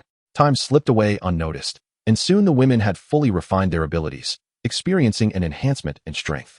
Observing Chao Kun engrossed in his solitary endeavor, they gathered around him, curiosity piqued. "What are you up to?" they inquired. Chao Kun grinned and playfully replied, "Guess what?" To which they retorted, "If we could guess, we wouldn't ask." He waved his hand dismissively and explained, "This is the inner core of the chameleon, a precious treasure. Through my special refinement, I can harness its abilities." The women murmured, "The chameleon's abilities? What does that entail?" Suddenly, they realized the implication, stealth. They looked at him incredulously. "Chao Kun, stop joking around and show us." With a mischievous smile, he gradually manifested himself on a nearby sofa, watching them with an enigmatic grin. Upon seeing him, the women were momentarily speechless. "Chao Kun, what is going on? This is extraordinary. Does consuming a beast's inner core grant us its unique abilities?" Chao Kun shook his head, clarifying, No, that is not possible. I activated the core's special properties through my unique abilities, thus acquiring the chameleon's power. This invisibility is a remarkable skill. A rare mutation." The women, filled with intrigue, asked, "So, if we learn how, Can anyone use the invisibility function? Chao Kun nodded. Of course. Are you all eager to give it a try? They nodded enthusiastically. With a shrug, he proceeded to teach them the method. Once they grasped the technique, they eagerly began to utilize the Beast Core's invisibility. In an instant, the group of girls was thoroughly entertained. However, just as they were about to ambush Chao Kun while cloaked, he seemed to possess an uncanny ability to counter their every move. After several fruitless attempts to trick him, they exchanged exasperated glances, questioning why it appeared that he could sense their presence no matter the direction from which they approached. With a grin, Chao Kun replied, "Do not forget, I am of the space-time lineage. Any disturbance in this vicinity, be it a whisper of wind or a ripple in space, I can perceive. Encountering someone like me renders invisibility futile. Unless you can transcend space and operate outside this realm, I have no means to contend with you. Yet, to my knowledge, I am the sole wielder of such spatial control. Thus, you shall find it impossible to deceive me." The girls, disheartened, shook their heads in resignation. Very well, very well. This is utterly unamusing. Let us return your gem. We are off to sleep." Chao Kun chuckled as he accepted the demon core and, in a swift motion, appeared before Qin Lan, saying, "Darling, shall we continue with what was left unfinished during the day?" Qin Lan smiled slightly, lifting his chin with her hand. "Certainly. The interruption earlier was quite vexing. This hotel feels rather unsafe. Shall we venture across the street instead? We wouldn't want any ghastly surprises to disrupt our evening." Chao Kun grinned widely. That is exactly my thought. Shall we?" With that, he scooped Qin Lan into his arms and leaped across to the adjacent building, landing smoothly. Upon entering, they sought out a relatively secure bedroom. After illuminating the room with a portable lamp, Qin Lan checked the bathroom and found it usable. Standing at the doorway, she beckoned to Chao Kun, saying, "Darling, there's water. Shall we take a shower first? I'm drenched in sweat, and a wash would be refreshing." Chao Kun raised his hands in a gesture of agreement. "That sounds reasonable, but it's cold water. Are you certain you wish to bathe in it?" Qin Lan turned on the tap to test the water. "Oh, this place has solar heating. There is hot water." Chao Kun's eyes lit up with excitement. "Really? What a delightful surprise." He hurried to check for himself and confirmed the presence of hot water. "This is splendid. We can enjoy a hot shower. All right, darling. Let us have a romantic bath together." After a delightful and rejuvenating shower, Chao Kun emerged from the bathroom, cradling Qin Lan in his arms as they returned to the room. Gazing at her, now even more alluring post-bath, he gulped audibly and remarked, "You enchanting little temptress. You become increasingly captivating." Qin Lan smiled coyly, asking, "Honestly, have you been harboring ulterior motives towards me all along?" Chao Kun chuckled, "Indeed. Watching you sway above me each day, my heart feels like a cat's paw scratching at my chest, restless and yearning." "I knew it. Why do you always seem to drift off? What are you thinking about when you're lost in thought?" Chao Kun chuckled, playfully brushing her nose, and said, "Take a guess." "Can't guess. Wait, could it be?" You got it. As a reward, you earn a loving hug." Qin Lan coyly responded, "You cheeky one. As expected, you didn't disappoint. But I must punish you a bit." Qin Lan suddenly paused. "Why?" Chao Kun confidently replied, "Who told you to dress so stunningly every day? You've distracted us all, leaving us unable to focus. Thus, you bear full responsibility, don't you?" Giggling, Qin Lan burst into laughter, her joy causing Chao Kun to feel parched. Then, with a captivating smile, Qin Lan looked at Chao Kun and said, "So, my little man, how do you plan to punish me? I'm ready to accept my fate. Please don't hit me, all right?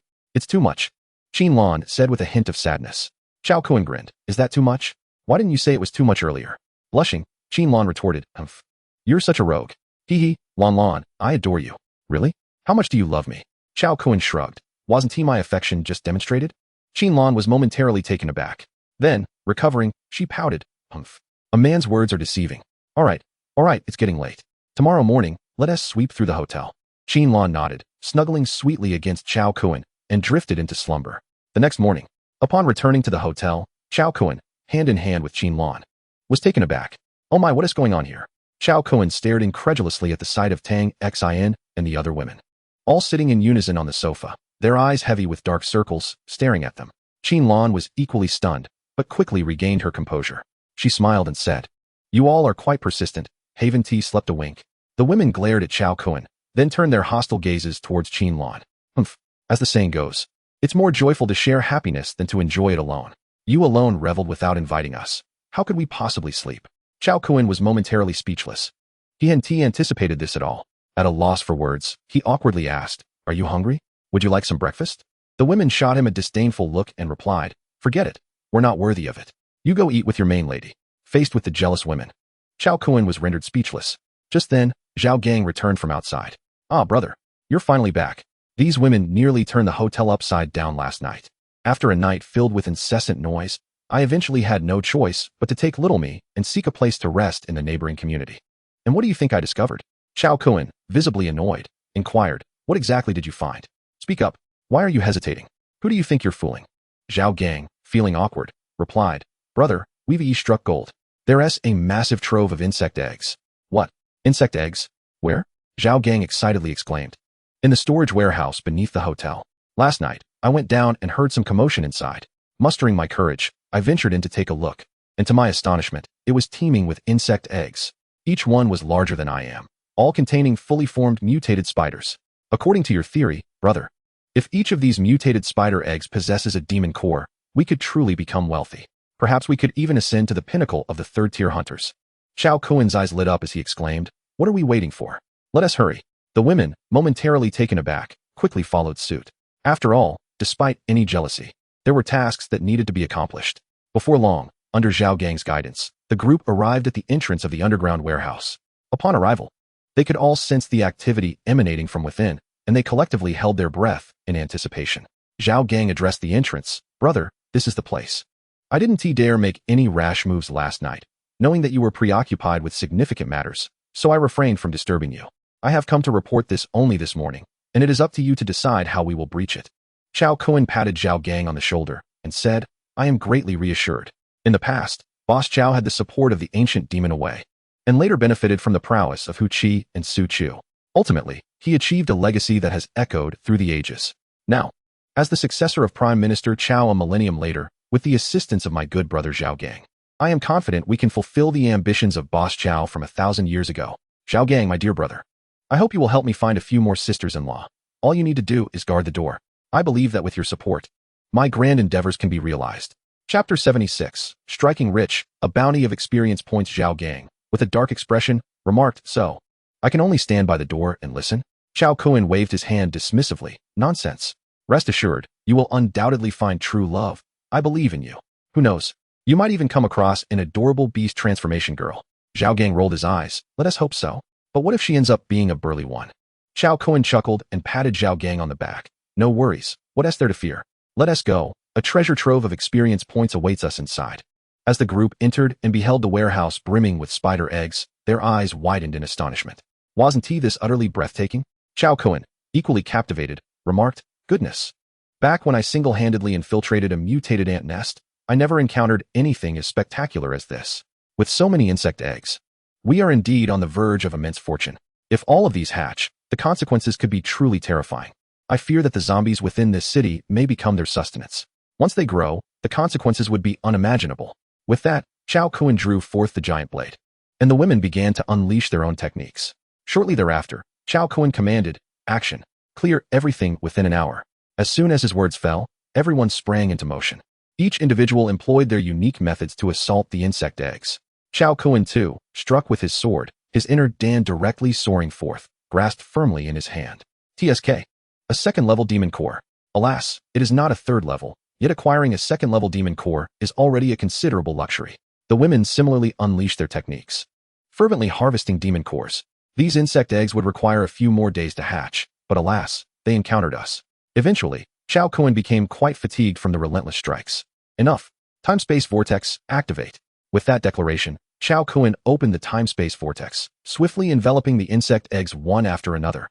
In no time, he had eradicated the majority of the eggs within the warehouse. The women, witnessing this scene, could only express their disbelief. What? Is it possible to do it this way? Why make us toil so hard?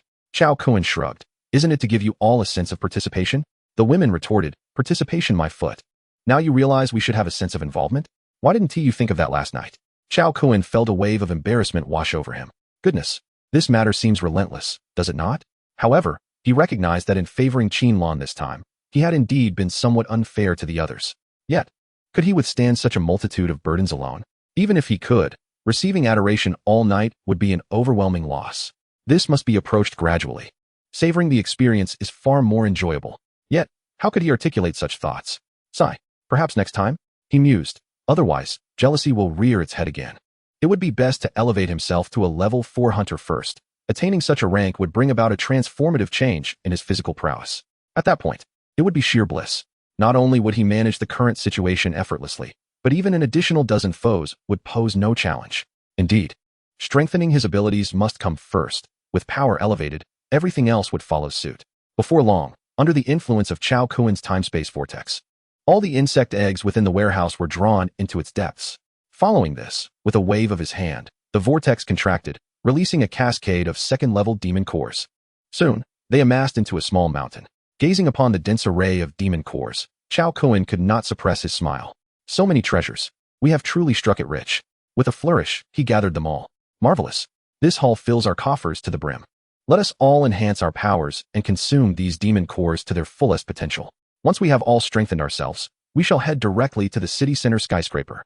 Currently, the distance to the city center remains considerable, and the circumstances within remain uncertain.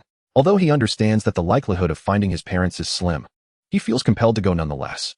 After all, it is better to risk 1,000 possibilities than to ignore even one. The group returned to the hotel, while Chao Kuen observed a gaggle of eager young women and smiled, saying, one at a time, there's enough for everyone. With that, he began distributing the demon pills, which were sufficient to significantly enhance their powers. After a considerable period, he successfully allocated all the demon pills. Once completed, Chao Kuen addressed the group. You may begin to refine them now. I will keep watch over you. Should any unforeseen creatures appear, it is better to have someone to protect you. Nodding in agreement, everyone began to consume and refine the demon pills. Time passed swiftly, and before they knew it, a full day and night had elapsed. The following day, upon completing their refinement, each individual had successfully reached the pinnacle of a level 3 hunter. However, they had yet to ascend to level 4, which proved to be exceedingly challenging. At the very least, they would require a double portion of demon pills to achieve that breakthrough. As one progresses, the demands for strength become increasingly formidable. If they could obtain a level 3 demon pill, they would undoubtedly surpass to level 4. Alas, such mutated beasts were not easily found. The young women gathered around Chao Kuen, proudly showcasing their newfound strength. Hee, brother Kuen, we all reached the pinnacle of level 3. Tang Xian looked utterly bewildered, unsure of the reason behind it. Observing her confusion, Qin Lan leaned in and whispered a few words, causing Tang Xian to suddenly snap to attention. Pouting, she remarked, humph. Chao Kuen, are you taking advantage of my ignorance? Chao Kuen raised his hands in a gesture of innocence, replying, do not listen to her nonsense. I am a very pure person. The women stifled their laughter, responding, indeed, you are undoubtedly the purest person in existence, without exception, as there are none purer than you yet to reveal themselves. Chao Kuen grimaced. Why does that sound so ambiguous? It makes me seem less than pure. Qin Lan chuckled. Of course, you are pure, especially since you simply have an innocent admiration for beautiful women, right? How could that be impure? Chao Kuen's eyes sparkled. Look at that. Lan truly knows me best. She understands my heart. Chapter 77. After level 4. A life of unfettered excellence requires no explanation, noticing that everyone had nearly maximized their potential. Further enhancement would prove increasingly difficult.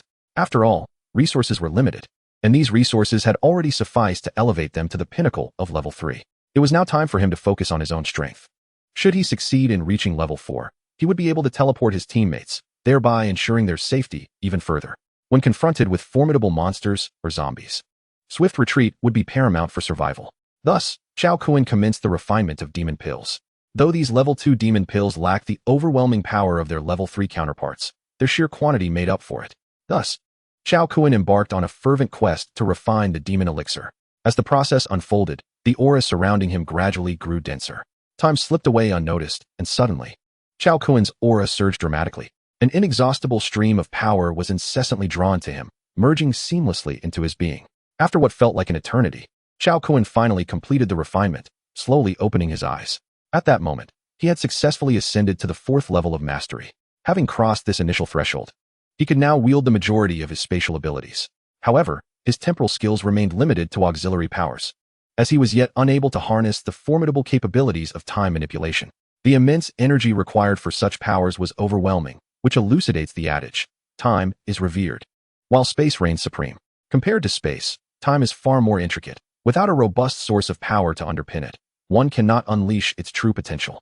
In contrast, he could now utilize several powerful spatial techniques. Achieving the 4th level allowed him to truly consider himself an extraordinary player in this realm, making survival a daunting task for any adversary. Moreover, as they were still in the early days of the apocalypse, when abilities had not yet proliferated, he had secured a significant advantage. Once he reached the base from his former life, he intended to seize control and begin recruiting survivors to cultivate new powers. Turning to the group with a faint smile, Chao Kun remarked, "Our strength here ensures our safety. We need not linger any longer. Let us proceed to the central skyscraper." The women nodded in agreement. Thus, the group prepared briefly before making their way to the city center. Along the journey, the once fearsome zombies posed no hindrance to their advance. Each member showcased their unique abilities, deftly navigating the urban landscape. As they drew nearer to the skyscraper, Chao Kun felt a knot of anxiety tighten in his throat. He wondered what awaited them upon their return. He hoped that, following the trajectory of his previous life, his parents had successfully made their way to the survivor base, providing a glimmer of hope. The butterfly effect triggered by his rebirth had already altered many circumstances from his former existence. As they traversed the path, they encountered an increasing number of intelligent, evolved zombies. These creatures had begun to exhibit rudimentary intelligence, consuming their kin to attain cores and further their evolution.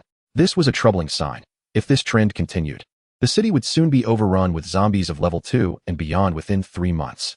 The speed of this evolution was markedly different from his previous understanding. Thus, many events had shifted due to his reincarnation. The most prudent course of action now was to swiftly scavenge resources from the city and establish a bastion for themselves at the base. Along the way, he meticulously collected every resource within reach. These resources are the true reliance for survival in the apocalypse. Even those with extraordinary abilities require various supplies for existence. Upon arriving at the central skyscraper, the group stood atop a high building, gazing at the iconic structure before them, filled with a sense of melancholy. Once the most prosperous area, it now lay in ruins, shrouded in chaos and despair, with streets teeming with a terrifying army of zombies. Here, at the heart of the city, the number of zombies had reached a truly alarming figure. Upon reaching this point, the group hesitated to act recklessly, fearful of attracting the attention of the zombies below.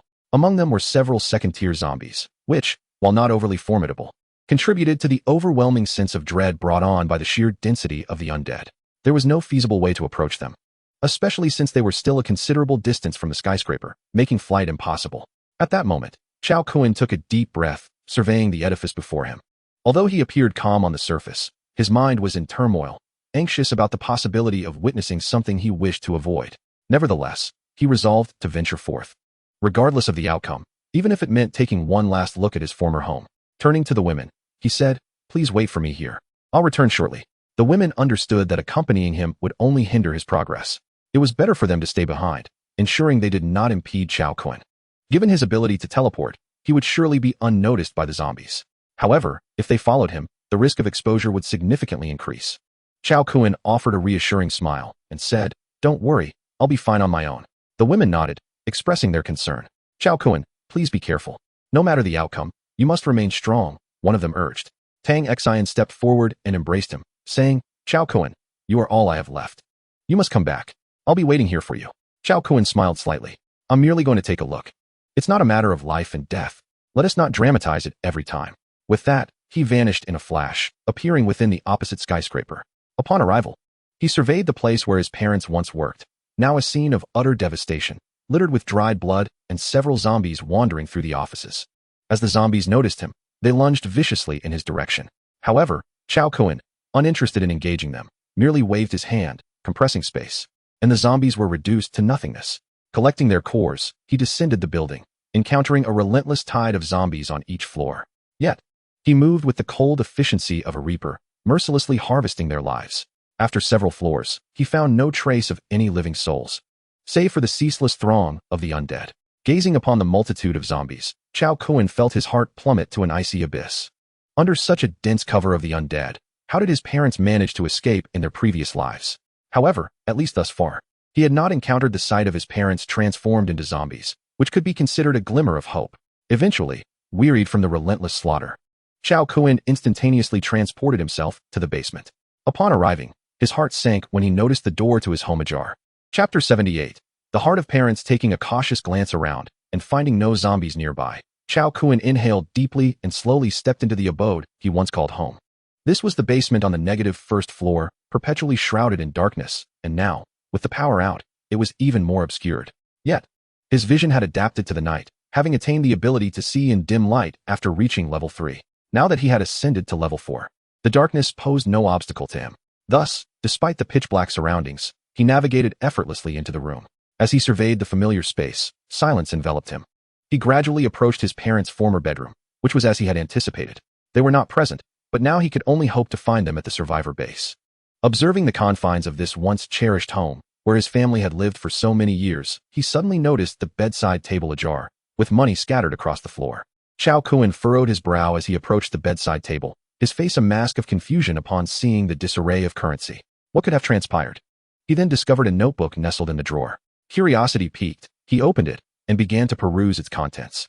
The pages were filled with his father's handwriting, chronicling daily expenditures and family finances. There were notes on how much money had been saved that month, bonuses received, and salary increases. As he read on, a heavy feeling settled in his chest. He witnessed his parents' relentless toil, their frugality aimed at accumulating funds for a larger home and saving for his future, perhaps even a bride. The words overflowed with their love for him, and at last, Chao Kun could no longer contain his tears. Mother, father, your son has been unfilial. I have arrived too late. Thus, he continued to leaf through his father's notebook, eventually reaching the final page. There, he read, how wonderful. This month, after drinking to excess, I finally secured a significant client after 6 months of effort. The company's one-time bonus is $70,000, and combined with this month's sales commission and your mother's performance bonus, our total family income for the month amounts to $100,000. After years of saving, we have finally accumulated $1,800,000. Soon, we will be able to purchase our dream home outright. I am overwhelmed with joy. After so many years of struggle, we are on the verge of having a place to call our own.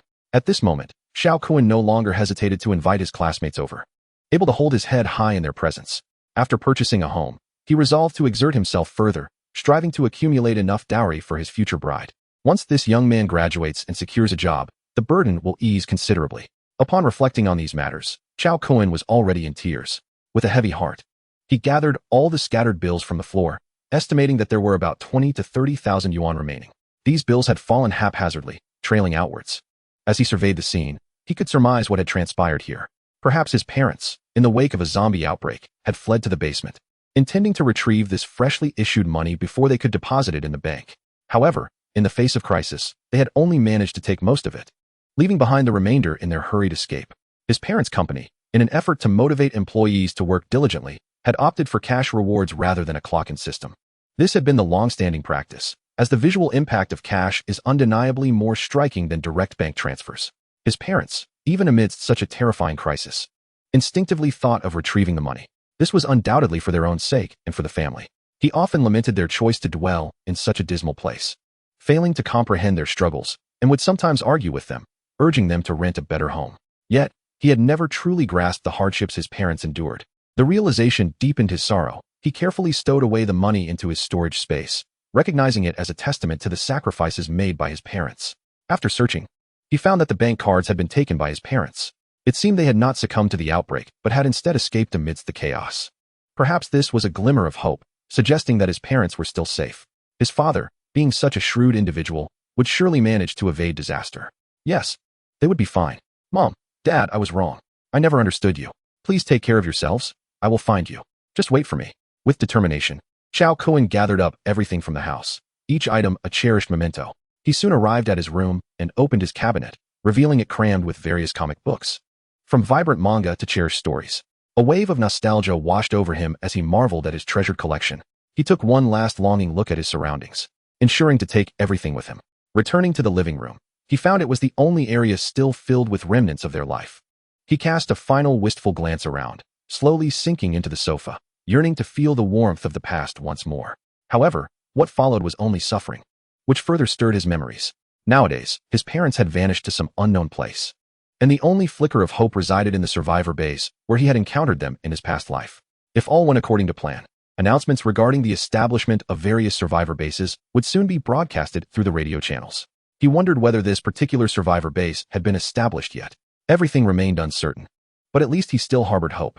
Finally, he slowly rose to his feet, wiped away the tears from the corners of his eyes, and resolutely declared, Chao Kun, you must be strong, strong, strong, strong, strong. Suddenly, he felt something was amiss. What was this strange repetition? The charm of language was indeed boundless. At that moment, a loud crash echoed from the neighboring house, jolting Chao Kun from his thoughts.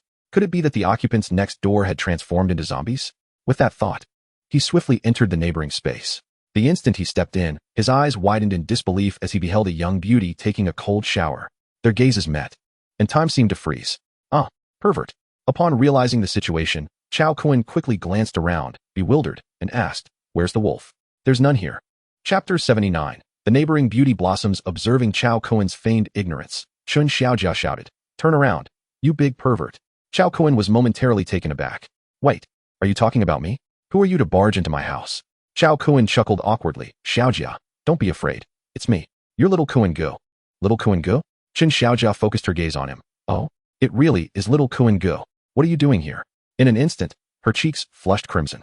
Given her current awkward state, she was, after all, scantily clad. She felt utterly embarrassed. Finally, she shyly said, "Little Kun Go, why don't you step outside for a moment? I'll get dressed and come out."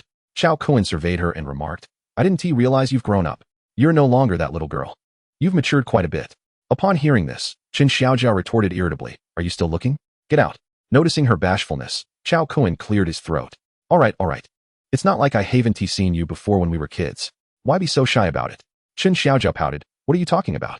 That was then, and this is now. We've both grown up. Shouldn't we be more cautious?" Chao Kun grinned. "Oh, come on, why worry? I saw you struggling to reach your bag for a while there. Would you like me to help? This cold shower isn't pleasant. If you take too long, it could be uncomfortable. Just wash up quickly and come out." As he spoke, Chao Kun eagerly stepped forward to assist, leaving Chun Xiaojia momentarily frozen in place. In a flurry, she pushed Chao Kun out of the bathroom. "Hey, are you being ridiculous? Wait outside. I'm already done washing," she exclaimed, slamming the door shut behind her. Moments later, Chun Xiaojia emerged from the bathroom, draped in a towel, and walked slowly into the living room. Spotting Chao Kun lounging nonchalantly with his legs crossed, she pouted and remarked, "Little Kun, what are you doing here? And why did you just come in without any warning?" Suddenly, as if struck by realization, Chun Xiaojia dashed to the door, checked to ensure it was locked, and breathed a sigh of relief. "How did you get in? I thought the door was locked." Chao Kun waved his hand dismissively. "Xiaojia, explaining this is quite complicated. I can't clarify it all at once. We'll talk about it later. By the way, why are you home? Didn't you go to school?" With a sigh, Chun Xiaojia replied, "I had a cold and fever, so I took a leave of absence. But I had no idea that when I returned, the terrifying zombie virus would break out. My parents sacrificed themselves to help me escape. They were bitten by zombies near the basement exit. They locked the door tightly to keep the zombies at bay. And that's where they met their end." As she recounted this, her voice grew somber. The tears had long since dried, leaving her unable to cry any further. Observing her distress, Chao Kun gently embraced her, patting her back to offer comfort. "It's all in the past now. Since your life was spared by your parents' sacrifice, you must live on and carry forward their legacy. When peace returns, we can have 10 or 8 children together, so they can rest easy in the afterlife." Chun Xiaojia nodded vigorously. "Yes, we must survive, so our parents can be at peace and we can have 10 or 8. Suddenly, realization dawned on her. She quickly pushed Chao Kun away and exclaimed, "What are you talking about? Who said anything about having 10 or 8 children with you? Let us not even discuss how painful childbirth is, and you want that many? Why don't you just fly to the heavens? Besides, I'm your little sister. I've always regarded you as my brother, and you want me to bear your children? What are you thinking?" Chao Kun shrugged, a grin on his face. "I was just pondering that while sitting here. What is wrong with that?" Chun Xiaojia was utterly speechless. "All right then, you really are a wonderful brother. Honestly, have you been harboring such thoughts from the very beginning?" Chao Kun grinned widely. "It's not just me. Actually, your parents, as well as mine, have been thinking along those lines. They used to say at our home that we make quite the pair, and once we start working, they'd arrange for us to join the same company to foster our relationship and potentially become in-laws." Chun Xiaojia's eyes widened in disbelief. "What? Is that really a thing?" Chao Kun nodded. "Indeed. However, while you are at the academy, you are, of course, unaware that I am at home listening to their conversation." Chun Xiaojia immediately pouted and said, "Humph.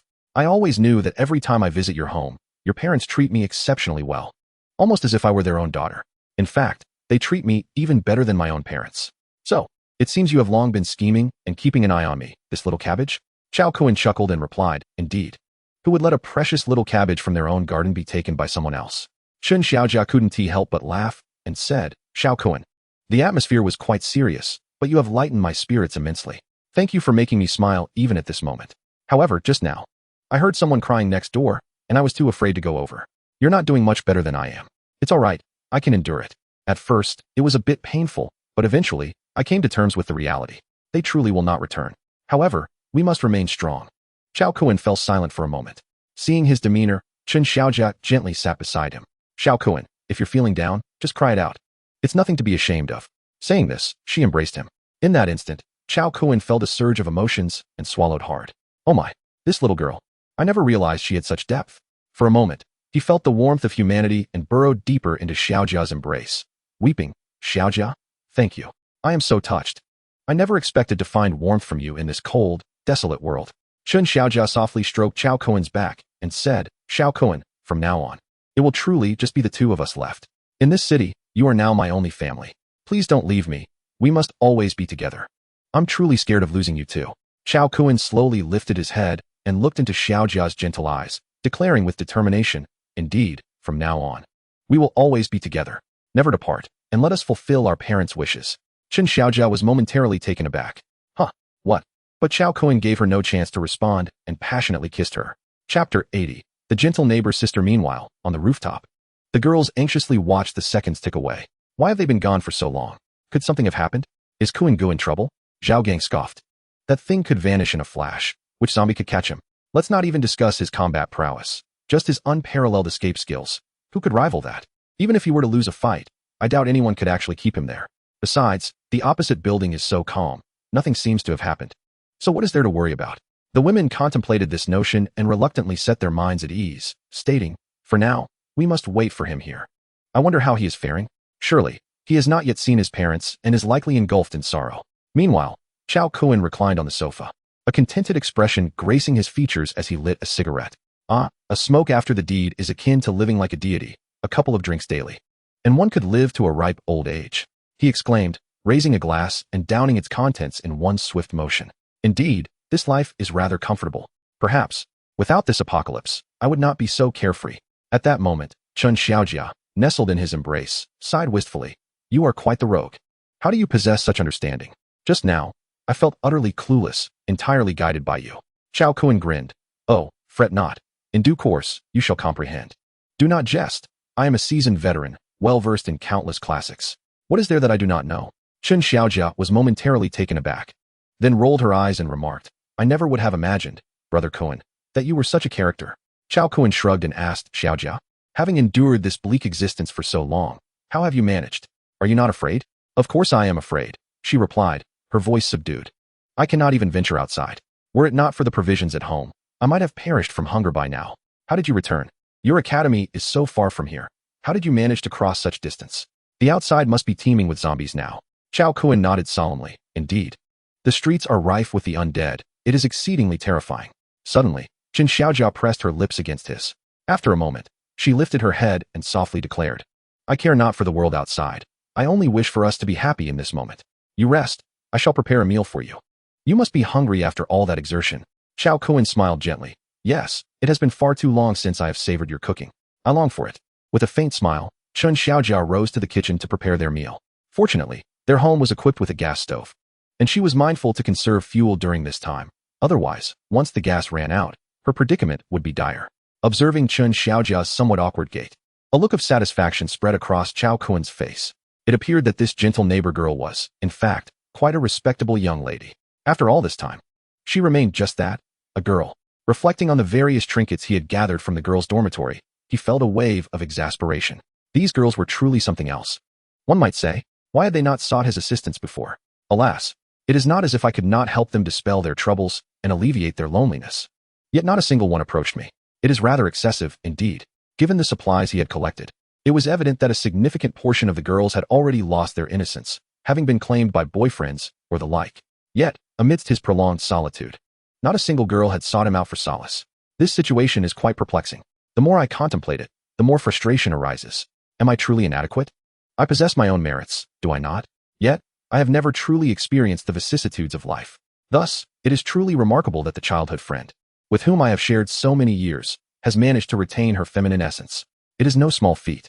Moreover, she has allowed me to glimpse the intricacies of life's experiences, and from henceforth, we have reached a profound understanding of one another. Observing her industriously at work in the kitchen, a knowing smile graced my lips as I joined her. Xiaojia, allow me to assist you. I offered. Chun Xiaojia, with a sweet smile, replied, Oh, it's perfectly fine. What need does a strong man like you have in the kitchen? I can manage just fine. With that, she planted a gentle kiss on my cheek, urging me to take a seat on the sofa to rest. She insisted that I, having worked too hard, must nourish myself with a few eggs tonight. I couldn't help but smirk. mentally scoffing at the notion that I required such sustenance. With the minimal exertion I had engaged in, I hardly needed any replenishment. My physical condition is hardly a matter for jest. Not to mention, after undergoing rigorous training, my body has become remarkably resilient. Even prior to this, my physical well-being was commendable. Despite the modest living conditions at home, my parents have never skimped on nutrition. They have always ensured a balanced diet. Thus, my health has consistently been robust. The idea that I need to fortify myself is quite absurd. Nonetheless, I appreciated her thoughtful intentions and felt it would be impolite to decline. In truth, indulging in a bit of nourishment is beneficial. Continual expenditure without replenishment would inevitably lead to exhaustion. Before long, a few simple dishes were served. 2 fried eggs, 2 bowls of thin porridge, a plate of peanuts, and a platter of fried potatoes. This was all that remained in her kitchen. It appeared that the food supply had dwindled significantly, as these were the only items capable of preservation. Anything perishable would have spoiled long ago. Although the meal was quite simple, we both savored it with great enjoyment, finding it particularly appetizing. Watching Chen Xiaojia, with her gentle demeanor, filled my heart with joy. I had long harbored feelings for her, as I had been acutely aware of my own position compared to my classmate Tang Exine, who was the belle of the school. In a world untouched by calamity, would she ever have considered someone of my humble status? Even if she might have held some affection for me, the vast disparity between us would have ultimately rendered any relationship impossible. Conversely, Xiao Jia is different. She has been my neighbor since childhood. Even before I arrived in this city, we were acquainted. Later, when her family moved here for work, it was through our parents' introductions that they settled in this neighborhood. Our families have maintained a close relationship throughout the years, with my parents having long regarded Xiao Jia as a daughter-in-law. Now, as we have finally come together, her kind and gentle nature truly embodies the essence of an ideal partner. In a moment, Xiao Kuan chuckled and said, Xiao Jia, being together with you on this day, I cannot express how long I have anticipated it. Chen Xiao Jia responded with a slight smile. You rascal, I knew all along that you harbored ulterior motives. You've had your eye on me for quite some time. Xiao Kuan shrugged, asserting, of course, having nurtured this little cabbage myself, how could I not savor it? Even to the very root, to concoct a broth? I must ensure no outsider is afforded even the slightest opportunity. Chapter 81. Are you capable? Upon hearing this, Chen Xiaojia was momentarily taken aback. Finally, with a hint of exasperation, she said, all right. I was hasty, indeed. I remember when we were children. You would always come to share my blanket. It turns out you have never had pure intentions. You even justified it by claiming you were afraid I would be scared. And I foolishly believed you. Xiao Kuan grinned and said, upon my honor, I really was afraid you might be frightened, and that's why I kept you company. Back then, I was just an innocent boy, mind you. Chen Xiaojia smirked, responding, so you imply that you are no longer that innocent boy? Xiao Kuan was momentarily stunned. Oh my, have I just fallen into a trap? Observing his dazed expression, Chen Xiaojia smiled mischievously, saying, hee, I'm just teasing you. Why do you take it so seriously? Xiao Kuan shrugged, tch. How could that be? I was merely contemplating how we ought to navigate the path ahead. What do you think? Shall we have a boy or a girl? Chen Xiaojia was taken aback. Shortly thereafter, she retorted, are you foolish? Can that be decided? It's all about luck, isn't it? Xiao Kuan smiled broadly. True, it is indeed a bit premature to ponder that. We should first address the chaos of the zombies. Chen Xiaojia's gaze dimmed as she remarked, how can that be? With so many zombies around. I wonder when the military will come to rescue us. They need to eradicate these zombies, or we will be in danger. Our supplies are dwindling. Xiao Kuan smiled gently. Silly girl, do you still believe someone will come to save you? This zombie virus is global. Who could possibly rescue us? Besides, in this apocalypse, everyone is on edge. Humanity has already deteriorated. Upon hearing this, Chen Xiaojia's expression darkened as she said, that is true. What should we do? Without food, we will starve. Suddenly, Xiao Kuan, with a serious demeanor, began to explain the existence of superhumans to Chen Xiaojia. After hearing his words, Chen Xiaojia's eyes widened in astonishment. What? Superhumans? Is that truly a thing, or is it merely a figment of fiction? Xiao Kuan took her hand and, in a flash, transported them to his home. Immediately afterward, with another flash, they returned to Chen Xiaojia's home. She stared wide-eyed, filled with disbelief. My goodness, there are indeed superhumans. No wonder you could rush here from so far away. In fact, you could do it too. Chen Xiaojia exclaimed, what? I can do it too? Really? Xiao Kuan nodded and said, indeed, you are quite capable. As he spoke, he retrieved some resources from his pocket and began to instruct Chen Xiaojia in a similar manner. As time passed, Chen Xiaojia, under Xiao Kuan's intensive tutelage, finally elevated her abilities to a third tier. It is worth noting that, with sufficient resources, a supernatural being can continuously enhance their powers in the early stages. Only in the later stages does one require a certain level of insight to break through. However, The initial enhancement is significantly simpler than that of a zombie. Zombies must undergo a complicated evolutionary process, consuming a vast number of their kind to achieve evolution. As time progresses, the evolution of zombies becomes increasingly intricate. This is an immutable truth. If zombies were to evolve too quickly, humanity would be utterly bereft of hope. Upon sensing her newfound strength, Chen Xiaojia joyfully embraced Chao Kun. Little Chao, you are truly incredible. I never imagined I could possess such formidable power. Chao Xiaojia, he replied. Your ability is of the fire element, and your combat prowess is exceedingly robust. Moreover, fire abilities excel in team battles. However, be mindful that flames can be indiscriminate and may inadvertently harm allies, so exercise caution when employing your abilities, understood? Chen Xiaojia patted her chest and asserted, no problem. I know my limits. Chao Kun shrugged and replied, very well. Let us hope so. After all, you have always been a bit careless. I fear that one misstep could result in collateral damage to your teammates. Chen Xiaojia playfully stuck out her tongue and exclaimed, nonsense. You're slandering me. Humph. Do you believe I would burn you clean? Chao Kun was momentarily taken aback by her words before quickly waving his hands, saying, all right. Just as long as you don't unleash your flames upon us. At that moment, as he observed the ecstatic and joyful Chen Xiaojia, he too felt a sense of happiness. In his past life, he had never returned to this place. It was likely that the former Chen Xiaojia had been trapped in this sunless realm, waiting for a rescue that would never come, ultimately perishing from starvation. Nonetheless, this life had allowed him to alleviate some of that regret. At the very least, he had not returned in vain. Tang Xian, Qin Lan, and Chen Xiaojia were all vibrant and alive by his side, which was a tremendous blessing. Moreover, it appeared that his parents had not encountered misfortune. They had likely been among the group that managed to escape the city. His next course of action was to wait for news of the survivor base established in Gaoyang, as he had encountered his parents there in the outskirts of Gaoyang in a previous life. Regrettably, he had lacked the strength to protect them at that time, and they ultimately succumbed to the tide of zombies. Thus, his next plan was to make his way to Gaoyang, located over 300 kilometers away. The journey would not be easy, especially as transportation had largely collapsed. Therefore, this distance was far from trivial. Uncertain. I wonder how my parents managed to escape from this place over such a long journey in a past life. Xiaojia, we must depart. Chao Kun said to Chen Xiaojia. She surveyed her surroundings, then gathered a few souvenirs, nodding in agreement. All right, let us go. Xiao, you are right. We cannot worry our parents. We must survive and eradicate these zombies to avenge them. Chao Kun gently touched Chen Xiaojia's face and replied, indeed. It is commendable that you think this way. Let us proceed. Meanwhile, on another rooftop. I cannot remain idle. I must take a look, even if it leads me into a den of dragons and tigers. It's been too long. Something must have happened to Chao Kun. Tang Xian expressed her anxiety. The other women shared her concern, and even Zhao Gang began to question everything. Is our leader truly that formidable? Could there be someone in this building more powerful than him? Someone capable of holding him back? Or perhaps he is no match for them and has encountered misfortune? The women grew increasingly worried. Previously, Zhao Gang had confidently assured them that Chao Kun was safe. Yet now, even he harbored doubts about Chao Kun's well-being, which was telling. Unable to wait any longer, the women activated their powers, ready to set out in search of Chao Kun. Just then, Zhao Gang quickly intervened, saying, enough. You all need not add to the chaos. Allow me to investigate. After all, I can enlarge my size. I will expand to my maximum and leap to the adjacent building. It should pose no issue.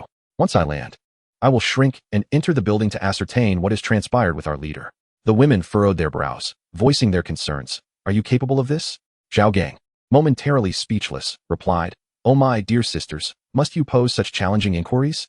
A man cannot admit defeat, understand? Of course I can do it. As he spoke, Zhao Gang prepared to transform. Just then, Chao Kun's voice rang out. All right, Zhao Dagong, I have returned. There is no need for you to showcase your chest hair. Upon hearing Chao Kun's voice, everyone rejoiced and turned to see him. Their excitement was palpable, but the joy was short-lived when the women noticed Chen Xiaojia, affectionately nestled beside Chao Kun. Their expressions froze. Who is she? They appear quite close, don't they? In an instant, the women directed their piercing gazes at Chao Kun, seeking an explanation. They had been anxiously worrying about his safety, yet here he was, clandestinely enjoying the company of a young lady while they braved the winds on the rooftop. The more she thought about it, the angrier she became. The gazes of the other women grew increasingly fierce. Upon witnessing this scene, Chen Xiaojia began to comprehend a few things. A woman's intuition can often be remarkably accurate. Thus, she deliberately moved closer to Chao Kun, as if to declare war, and entwined her arm with his. Following this, she sweetly inquired, Brother Chao, who are they? They look so fierce, unlike me, who is obedient, gentle, and lovely. Chao Kun felt a wave of embarrassment. What on earth? Hadn't I previously remarked on her innocence? This was a bold move right from the start. Her words carried the sophistication of a seasoned flirt. However, knowing she was his childhood friend and that she was acting this way for his sake, he refrained from commenting. Instead, he awkwardly introduced, "These lovely ladies, they are all my girlfriends." Upon hearing this, Chen Xiaojia was momentarily taken aback. Although she had suspected as much, hearing Chao Kun articulate it left her momentarily speechless. Yet, as she took in her surroundings and the terrifying throngs of zombies below, she accepted a harsh truth. The times had changed. Soon, she inhaled deeply and gradually came to terms with it all. Nevertheless, she realized she needed to strive for her own standing. Therefore, she gently bowed to the other women and said, "Greetings, sisters. Allow me to introduce myself. My name is Chen Xiaojia. You may call me Xiaojia. I am Brother Chao's child bride, and now I am officially his wife." Chao Kun's eyelids twitched furiously. Could one introduce oneself in such a manner? The other women stared at Chen Xiaojia, their teeth gritting audibly. Goodness, she had only been gone for a night, and now she had surpassed their standing. Furthermore, child bride? What on earth? Beside her, Chao Kun awkwardly clarified, "She is my childhood friend. We grew up together, like childhood sweethearts." Upon hearing this, the women's expressions became even more unfriendly. Oh dear, this was not good. Childhood sweethearts, innocent and untainted. This bond had evidently surpassed any connection they had with him. Moreover, given that the two had reached this level of intimacy, the situation was even more precarious. In an instant, the women were enveloped by an unprecedented sense of crisis. After all, while they could compete on equal footing with Chao Kun, their closeness was comparable. Yet, Chen Xiaojia's relationship with him was undeniably more intimate. Consequently, the women exchanged glances and formed an unspoken alliance. With faint smiles, they said in unison, "Sister Xiaojia, you are too polite. Please don't be overly courteous. For we are all family with Brother Kun. Now that you've joined our family, you are considered a new member, and we will treat you well as our dear sister." Chen Xiaojia was momentarily stunned. Goodness, in a single utterance, her status had been relegated to the very bottom. At that moment, she found herself at a loss for words. It appears that these women are not to be trifled with. I must ensure that they do not form an alliance, for that would place me in jeopardy. Isolation at their hands would be perilous. With a subtle smile, Chen Xiaojia approached, focusing her attention on Qin Lan to forge a connection. She possessed an acute perception of character and discerned that among these women, Qin Lan was the leader. If she could win Qin Lan's favor, her own standing would become secure. Qin Lan regarded Chao Kun's childhood friend with a mix of curiosity and intrigue. This friend was not to be underestimated. Her astute demeanor indicated that she was no ordinary woman. In contrast, Tang Xian presented herself as a rather jealous woman. Yet, Chen Xiaojia's ability to swiftly calculate her advantages made her a formidable rival. In the contest for affection, her tactics would undoubtedly prove effective. The likes of Tang Xian and Su Yin posed little threat to her. Previously, Chen Xiaojia had seen through Chao Kun's schemes, while the other girls remained oblivious. Had Chen Xiaojia been present, she would have undoubtedly recognized his ruse as well. Thus, it was evident that Chen Xiaojia was meticulous and capable of calculating her best interests with finesse. This woman seemed quite cunning. However, she did not feel threatened. In her eyes, Chen Xiaojia was merely a child playing at games. What impact could she truly have? As long as she did not pose a threat to the team, it would be best to maintain a cordial relationship. Yet, it was clear that Chen Xiaojia was still somewhat naive, her cunning resting on the trivialities of jealousy. Consequently, she was unlikely to stir any significant turmoil.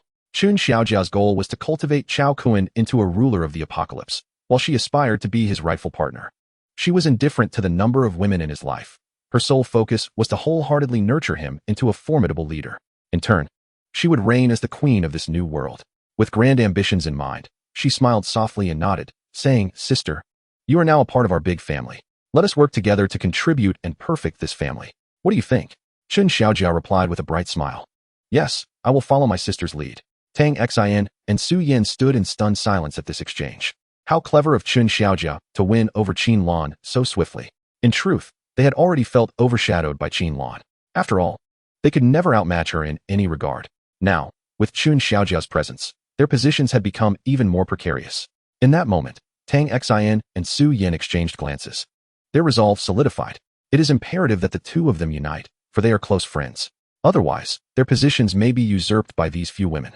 In the future, it is certain that more young women will emerge. Thus, they must act decisively tonight and find a way to deal with him. The longer they delay, the further their status will decline.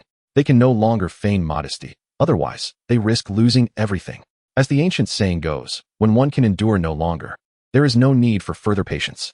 Chapter 83. The triple kill onlookers, particularly Zhao Gang, found their admiration for their leader swelling like an unending river. Indeed, the leader's prowess is remarkable. So many young women are eager to follow her, and they even compete fervently for her attention. She is truly a paragon of masculinity. Alas, here I am, unable to win over even a single girl, all due to this cursed beastly ability. Why can't I simply act like a normal person? I am human. It is merely my power that is not. Perhaps I should seek a beastly companion, preferably one transformed into a formidable creature, so that we might fight side by side, and neither would look down upon the other. After all, we are of the same kind. Shortly thereafter, the women approached Chao Kuan and inquired, Chao Kuan, what shall we do next? After a moment of contemplation, Chao Kuan replied solemnly, let us first find a place to rest tonight. Tomorrow morning, we shall set out. Do any of you wish to return home to confirm your situations? He surveyed the group, who now fell into a heavy silence. They feared the truth would only deepen their sorrow, especially given the unfortunate circumstances surrounding Tang Xin's family. Chao Kuan found himself in a similar predicament. Perhaps it was indeed unnecessary to press on, for the chances were exceedingly slim. Remaining behind might allow for a glimmer of hope, whereas venturing forth would extinguish any remaining possibility. It must be understood that returning home would likely yield little benefit. The zombie crisis primarily erupts during the day and on weekdays, meaning their parents were probably at work. The odds of survival in such environments are negligible, almost non-existent. Thus, they found themselves at an impasse. Eventually, the women exchanged glances and sighed, saying, we could go, or we could choose not to go. In any case, hope is rather faint. Chao Kuan, uncertain of what to say, simply nodded and remarked, very well. We must continue gathering supplies in the city. Let us collect as we go and test our luck. After all, one must not fear the improbable. Just as this time, although I did not see my parents, I managed to rescue Xiaojia. The women smirked and retorted, it seems you are more eager to continue collecting beautiful women. To which Chao Kuan replied with righteous indignation. What are you saying? How could you even suggest such a thing? My actions are motivated by the desire for the long-term stability of our team. You understand? With that, the few women shook their heads and proceeded to descend the stairs, engrossed in their own thoughts. Soon, they found a household and took refuge within. As night fell, Tang Xin and Su Yin became increasingly animated. Xiao Yin, we can no longer afford to wait. With a teacher Qin and a childhood friend now positioned above us. If we delay any further, we risk being left behind. Tonight, we must take action and secure Chao Kuan. Su Yin nodded in agreement, emphasizing, indeed. The order of operations is crucial. It directly influences our future standing within our families. Having made up their minds, the two stealthily approached Chao Kuan's room. However, at that moment, they unexpectedly ran into Wei Kuku. Upon seeing Tang Xin and Su Yin, Wei Kuku appeared incredulous. What are you two up to? She feigned confusion. Tang Xin and Su Yin stared at her in astonishment. What? Are you planning to sneak a bite as well? Wei Kuku awkwardly smiled in response. Oh dear, let us not speak too loudly. It wouldn't be good if the others overheard. Tang Xin and Su Yin nodded in agreement. That's true. Well, since we've encountered each other, let us join forces. Together? Is that even feasible? Well, who knows? We won't know until we try. Just then, a voice emerged from within the room. Hey, no worries, I can handle it. The three women were taken aback. Goodness, Chao Kuan is like a phantom. With a creaking sound, the door slowly opened. Seeing this, the women hurriedly slipped inside. Once in the room, they were met by Chao Kuan, who sat on the edge of the bed, wearing a smile that was both amused and enigmatic. They felt their cheeks flush with embarrassment. Nevertheless, they mustered their courage and sat in a row at the bed's edge. Chao Kuan looked at the three of them with excitement, exclaiming, I could tell from your restless eyes during the day that you were up to something. The women pouted in response, humph. In a world where the meat is plentiful but the wolves are few, if we don't sharpen our wits, the meat might spoil before it even catches the wolves' attention. Goodness, what a metaphor. Indeed, the women gazed at Chao Kuan with soft, affectionate expressions. Aren't you fond of gentle, tender girls? We can be just that. So, how about it? Can you handle us? Chao Kuan straightened up, declaring, of course. I am determined to be a successor of the Wei Wu legacy. If I can't manage this small situation, how can I proceed? The women smiled knowingly. All right, we know you're the best. We're quite exhausted and need some rest. Perhaps we should set out later? Chao Kuan smiled gently. No problem. If you're feeling unwell today, we can set off tomorrow. Upon hearing this, they smiled faintly. You're so kind and considerate. Very well, we shall depart tomorrow. For now, let us rest. Chao Kuan nodded and said, well, you all should rest for now. With that, he dressed and stepped outside. Once he left, the others in the living room gradually began to wake up. Time passed, and soon it was 10 past noon. Zhao Gang, puzzled, inquired him, why haven't we seen Tang Xin, Su Yin, or Wei Kiki today? Are they still asleep? At this moment, the sisters Mu Qingwan and Mu Wanqi shook their heads in confusion, saying, "We're not quite sure. We haven't seen Wei Kiki since early morning. Last night, she shared our room and mentioned going to the restroom, but she hasn't returned since." Everyone fell silent. Shortly after, Zhao Yun added, "Right. Last night Tang Xian and Su Yin said they were going to prepare some food, and they've also been missing." Just as a sense of concern enveloped the group, Chao Kuan waved his hand and reassured them, "It's nothing to worry about. They were a bit tired last night and are still resting in my room. Let them sleep a little longer. After all, staying up too late requires some recuperation." Chapter 84. The exceptional internet celebrity, Ye in an instant, upon hearing this news. All the members were taken aback. Goodness gracious, he seems quite lively. Oh my, this is rather frightening. The remaining few women, still hesitant to take the final step, were equally stunned. They were not naive and understood perfectly well. It was clear that they were being deceived. In that moment, the fragile vessel of friendship they had built together capsized. Hadn't they promised to stand united against external challenges? What had happened to their commitment to solidarity and mutual support? All of it was mere pretense. The reality was a calculated strategy to stabilize the situation first and then strike from within. The apparent camaraderie was but a facade, concealing treachery behind their backs. Sigh. They had been far too innocent and kind-hearted.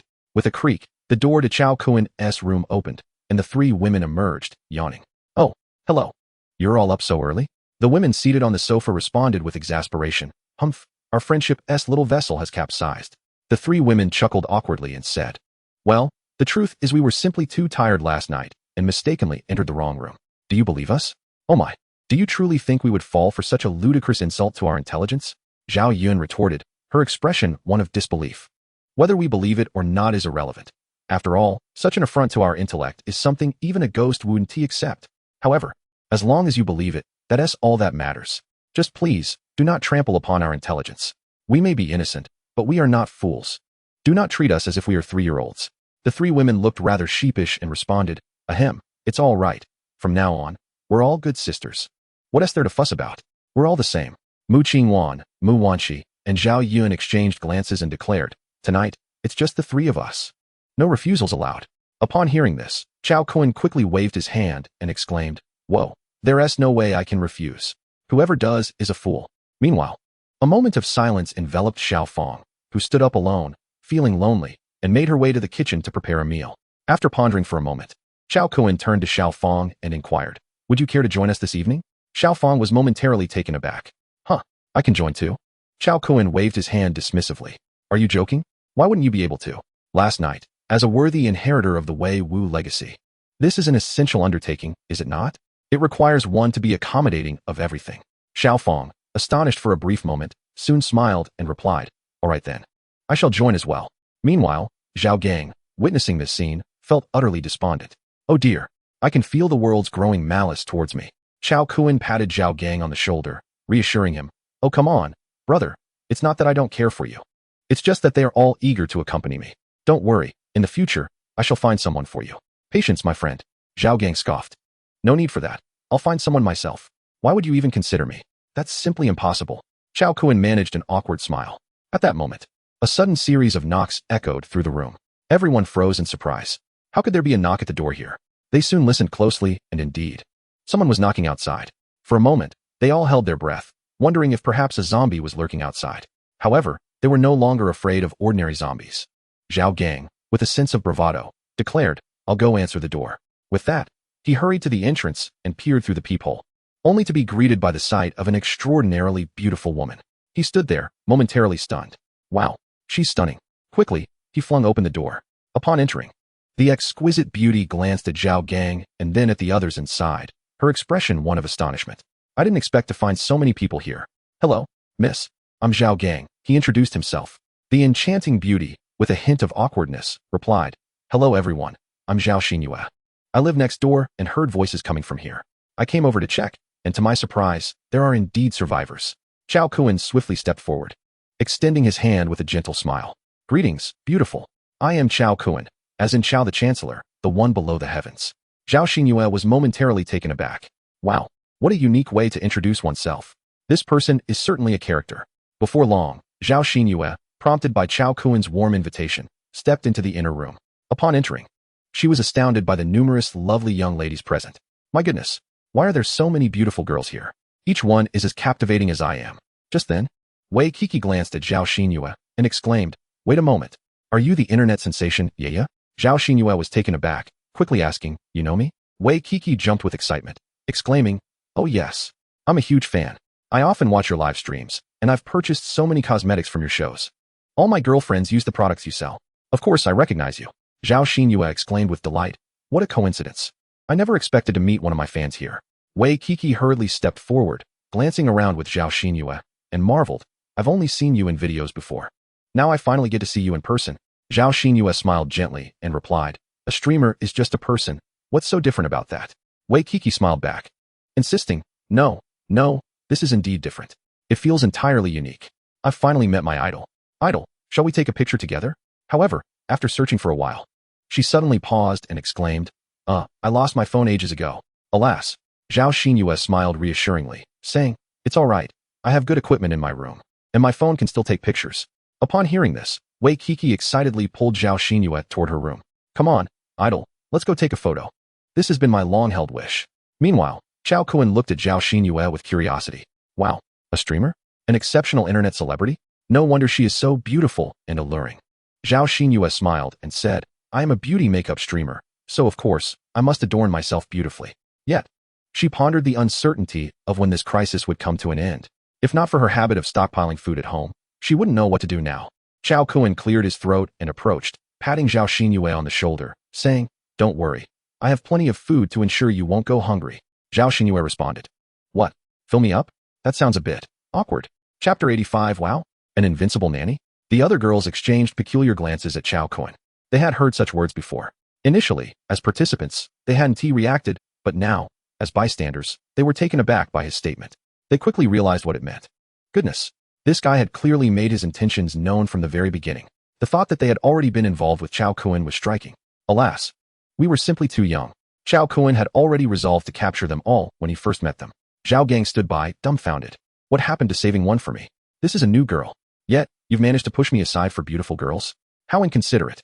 He sighed. Well, it seems that following my older brother means I won't have a chance with any pretty girls. I might as well go find one myself. Once I find her, I'll charm her and bring her back. Otherwise, I might end up with nothing."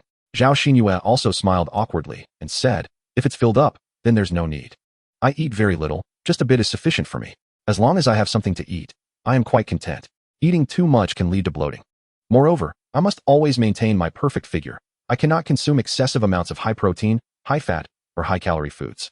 Chao Kun smiled slightly and replied, "That's fine.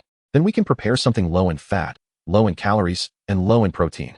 It won't be high calorie, just the kind that maintains temperature."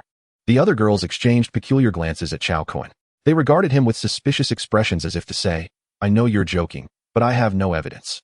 However, Zhao Xinyue, who was not well acquainted with Chao Kun, smiled and asked, "Is that really the case? That would be wonderful. By the way, do we have any food? Could I possibly have a little? I'm feeling a bit hungry." Chao Kun nodded and asked, "How about a sausage? Or perhaps a marinated egg?" Zhao Xinyue frowned and replied, "But those are high in calories and fat. They aren't low in protein." Chao Kun shrugged and said, "Look at you, you're so thin. Aside from your neck, there is hardly any meat on your waist. You need to add some flesh where it's lacking for a more appealing appearance. Otherwise, it becomes unbalanced. After all, the front is too pronounced while the back does not match, creating complete imbalance." Upon hearing this, Zhao Xinyue's cheeks flushed. She lowered her gaze at her figure and awkwardly chuckled. "I used to have a well-proportioned figure, but later, in pursuit of weight loss and through rigorous training, I ended up like this. My waist is very slender, and where I couldn't lose weight, it resulted in this shape." Chao Kun waved his hand dismissively and remarked, "No worries, just make sure to nourish yourself more in the future. Balanced development is key, otherwise, it becomes quite awkward." What on earth does that even mean? Chao Kun glanced at her figure again and shook his head, saying, "It's too uncoordinated. Don't you get tired walking? Do you find yourself leaning forward?" Zhao Xinyue, feeling quite embarrassed, found herself at a loss for words. The other girls could no longer bear to watch. They noticed how flustered she had become and were unsure of how to intervene. Wei Kiki pouted and said, "Chao Kun, look, you've made my idol so uncomfortable. Aren't you being a bit too blunt?" Chao Kun shrugged and replied, "I can't help it. I'm just curious. After all, the proportions are truly unbalanced." Wei Kiki pulled Zhao Xinyue aside to sit down and said, "Don't mind him. He is just a straightforward guy. It's just how he is. You mustn't take him too seriously." Zhao Xinyue smiled awkwardly and said, "It's all right. I understand. because my friends have asked me similar questions before. However, I never expected that while I lost weight in some areas, I would gain it in others. That is rather peculiar. Chao Kun chuckled and said, nonetheless, despite the lack of coordination, it's still quite nice. By the way, are you interested in joining our shufing hunting squad? Zhao Xinyue looked utterly bewildered and asked, what is this shufing hunting squad? Upon hearing the name, the other girls immediately felt a wave of embarrassment. Upon discovering the true meaning of her name, they could not help but blush profusely. It is likely that only someone as eccentric as Chao Kun could have conceived such a bizarre name. Standing at the mountain's peak, he coughed lightly and decided it was best left unspoken. With a smile, Chao Kun began to elaborate on the matters concerning those with extraordinary abilities to Zhao Xinyue. After hearing him out, Zhao Xinyue, her eyes wide with disbelief, exclaimed, what? Such things actually exist? Chao Kun nodded affirmatively, saying, indeed, it is absolutely true. So, what do you think? Are you interested? Eager to explore, Zhao Xinyue nodded enthusiastically. Really? I can do it too? Of course. Without a doubt. Chao Kun responded. Have you made up your mind? Zhao Xinyue took a deep breath and nodded. Certainly. Staying here only leads to death. Following you offers a chance at survival. Upon witnessing Zhao Xinyue's decision, Chao Kun proceeded to teach her further. After a series of rigorous exercises, Zhao Xinyue successfully awakened her extraordinary abilities. With ample resources at his disposal, Chao Kun, after a day and night of cultivation, elevated Zhao Xinyue to the status of a level 3 hunter. Such is the advantage of strength. It no longer required the intricate processes of the past. At least initially, he could cultivate numerous low-tier hunters, but ultimately, personal capability and comprehension would still be paramount. Once Zhao Xinyue's strength reached level 3, she exclaimed with joy, I feel an overwhelming surge of power, as if it is inexhaustible. Chao Kun scoffed, a mere illusion, nothing more. How could it be inexhaustible? Overexertion leads to depletion. Much like myself, if I overextend, my nourishment falters. The girls were momentarily speechless. Is it our fault your nourishment is lacking? Shortly after, Chao Kun chuckled and asked, Xinyue, what do you think your extraordinary ability is? Zhao Xinyue nodded and then demonstrated her power. Upon witnessing her ability, Chao Kun was momentarily taken aback. What in the world? A green power? A wood-type ability? His excitement surged as he inquired, Xinyue, what direction does your wood-type ability primarily take? Zhao Xinyue shook her head, I'm not quite sure. However, there is a small sapling in my dantian. Hearing this, Chao Kun grinned widely, a life tree form. Remarkable, indeed. An unparalleled healer. A legendary asset to any team. A source of life, capable of rejuvenating and healing teammates. No wonder your life has been such a roller coaster. It was destined for you to embody the role of an unrivaled healer. Chapter 86. Would you care to demonstrate your abilities to me first? Zhao Xinyue, unrivaled healer? What on earth? I'm still just a girl. How did I become a healer? What is this? Could it be that this extraordinary ability has undergone mutation? Unrivaled healer? What does that even mean? Zhao Xinyue gazed at Chao Kun in bewilderment, failing to comprehend why he had made such a statement. With a grin, Chao Kun explained. The term invincible healer is merely a playful moniker for your unique ability. To elaborate, your power possesses an extraordinary vitality. Your very being is infused with an abundance of life force. Furthermore, you have the capacity to mend your allies' wounds, or, in dire moments when their vitality wanes, transfer your own life essence to them, thus reviving those on the brink of death. Such a formidable skill is aptly referred to as the healer's ability, which is why I referred to you as the invincible healer. Do you understand now? Momentarily taken aback, Zhao Xinyue replied, Huh? Is that truly my skill? Wouldn't that render me utterly useless? I lack any offensive capabilities. Chao Kun waved his hand dismissively. No, that's not the case at all. Your wood-based healing ability is merely one facet of your skills. You possess numerous methods of attack as well. But take your time to explore, there is no rush. You are the precious gem of our team, the one who remains at the base. You need not engage in combat. Focus on honing your healing abilities, and we can fight freely outside. If we sustain injuries, we can return to you for assistance. Upon hearing this, Zhao Xinyue felt a mix of embarrassment and disbelief. Wait, so I'm just a base for your healing? Anyone who gets injured outside will return to me? She lamented. I can't shake the feeling that I've awakened a rather useless skill. Suddenly, Chao Kun approached her with a smile. By the way, I overexerted myself last night. How about you heal me a bit now to restore some of my energy and vitality? Zhao Xinyue's eyes widened in astonishment as she responded. What? How can I heal you? You're not even injured. Chao Kun feigned seriousness. How can you say I'm not injured? Can't you see how drained I am? The others exchanged horrified glances at Chao Kun's antics. What on earth? Is there no hope for you? Being drained like that hardly qualifies as an injury. Isn't a bit of rest sufficient for recovery? Yet here you are, asking for a boost. Zhao Xinyue was left speechless. Finally, with an awkward smile, she said, All right then, how should I proceed? I hope it doesn't involve anything inappropriate.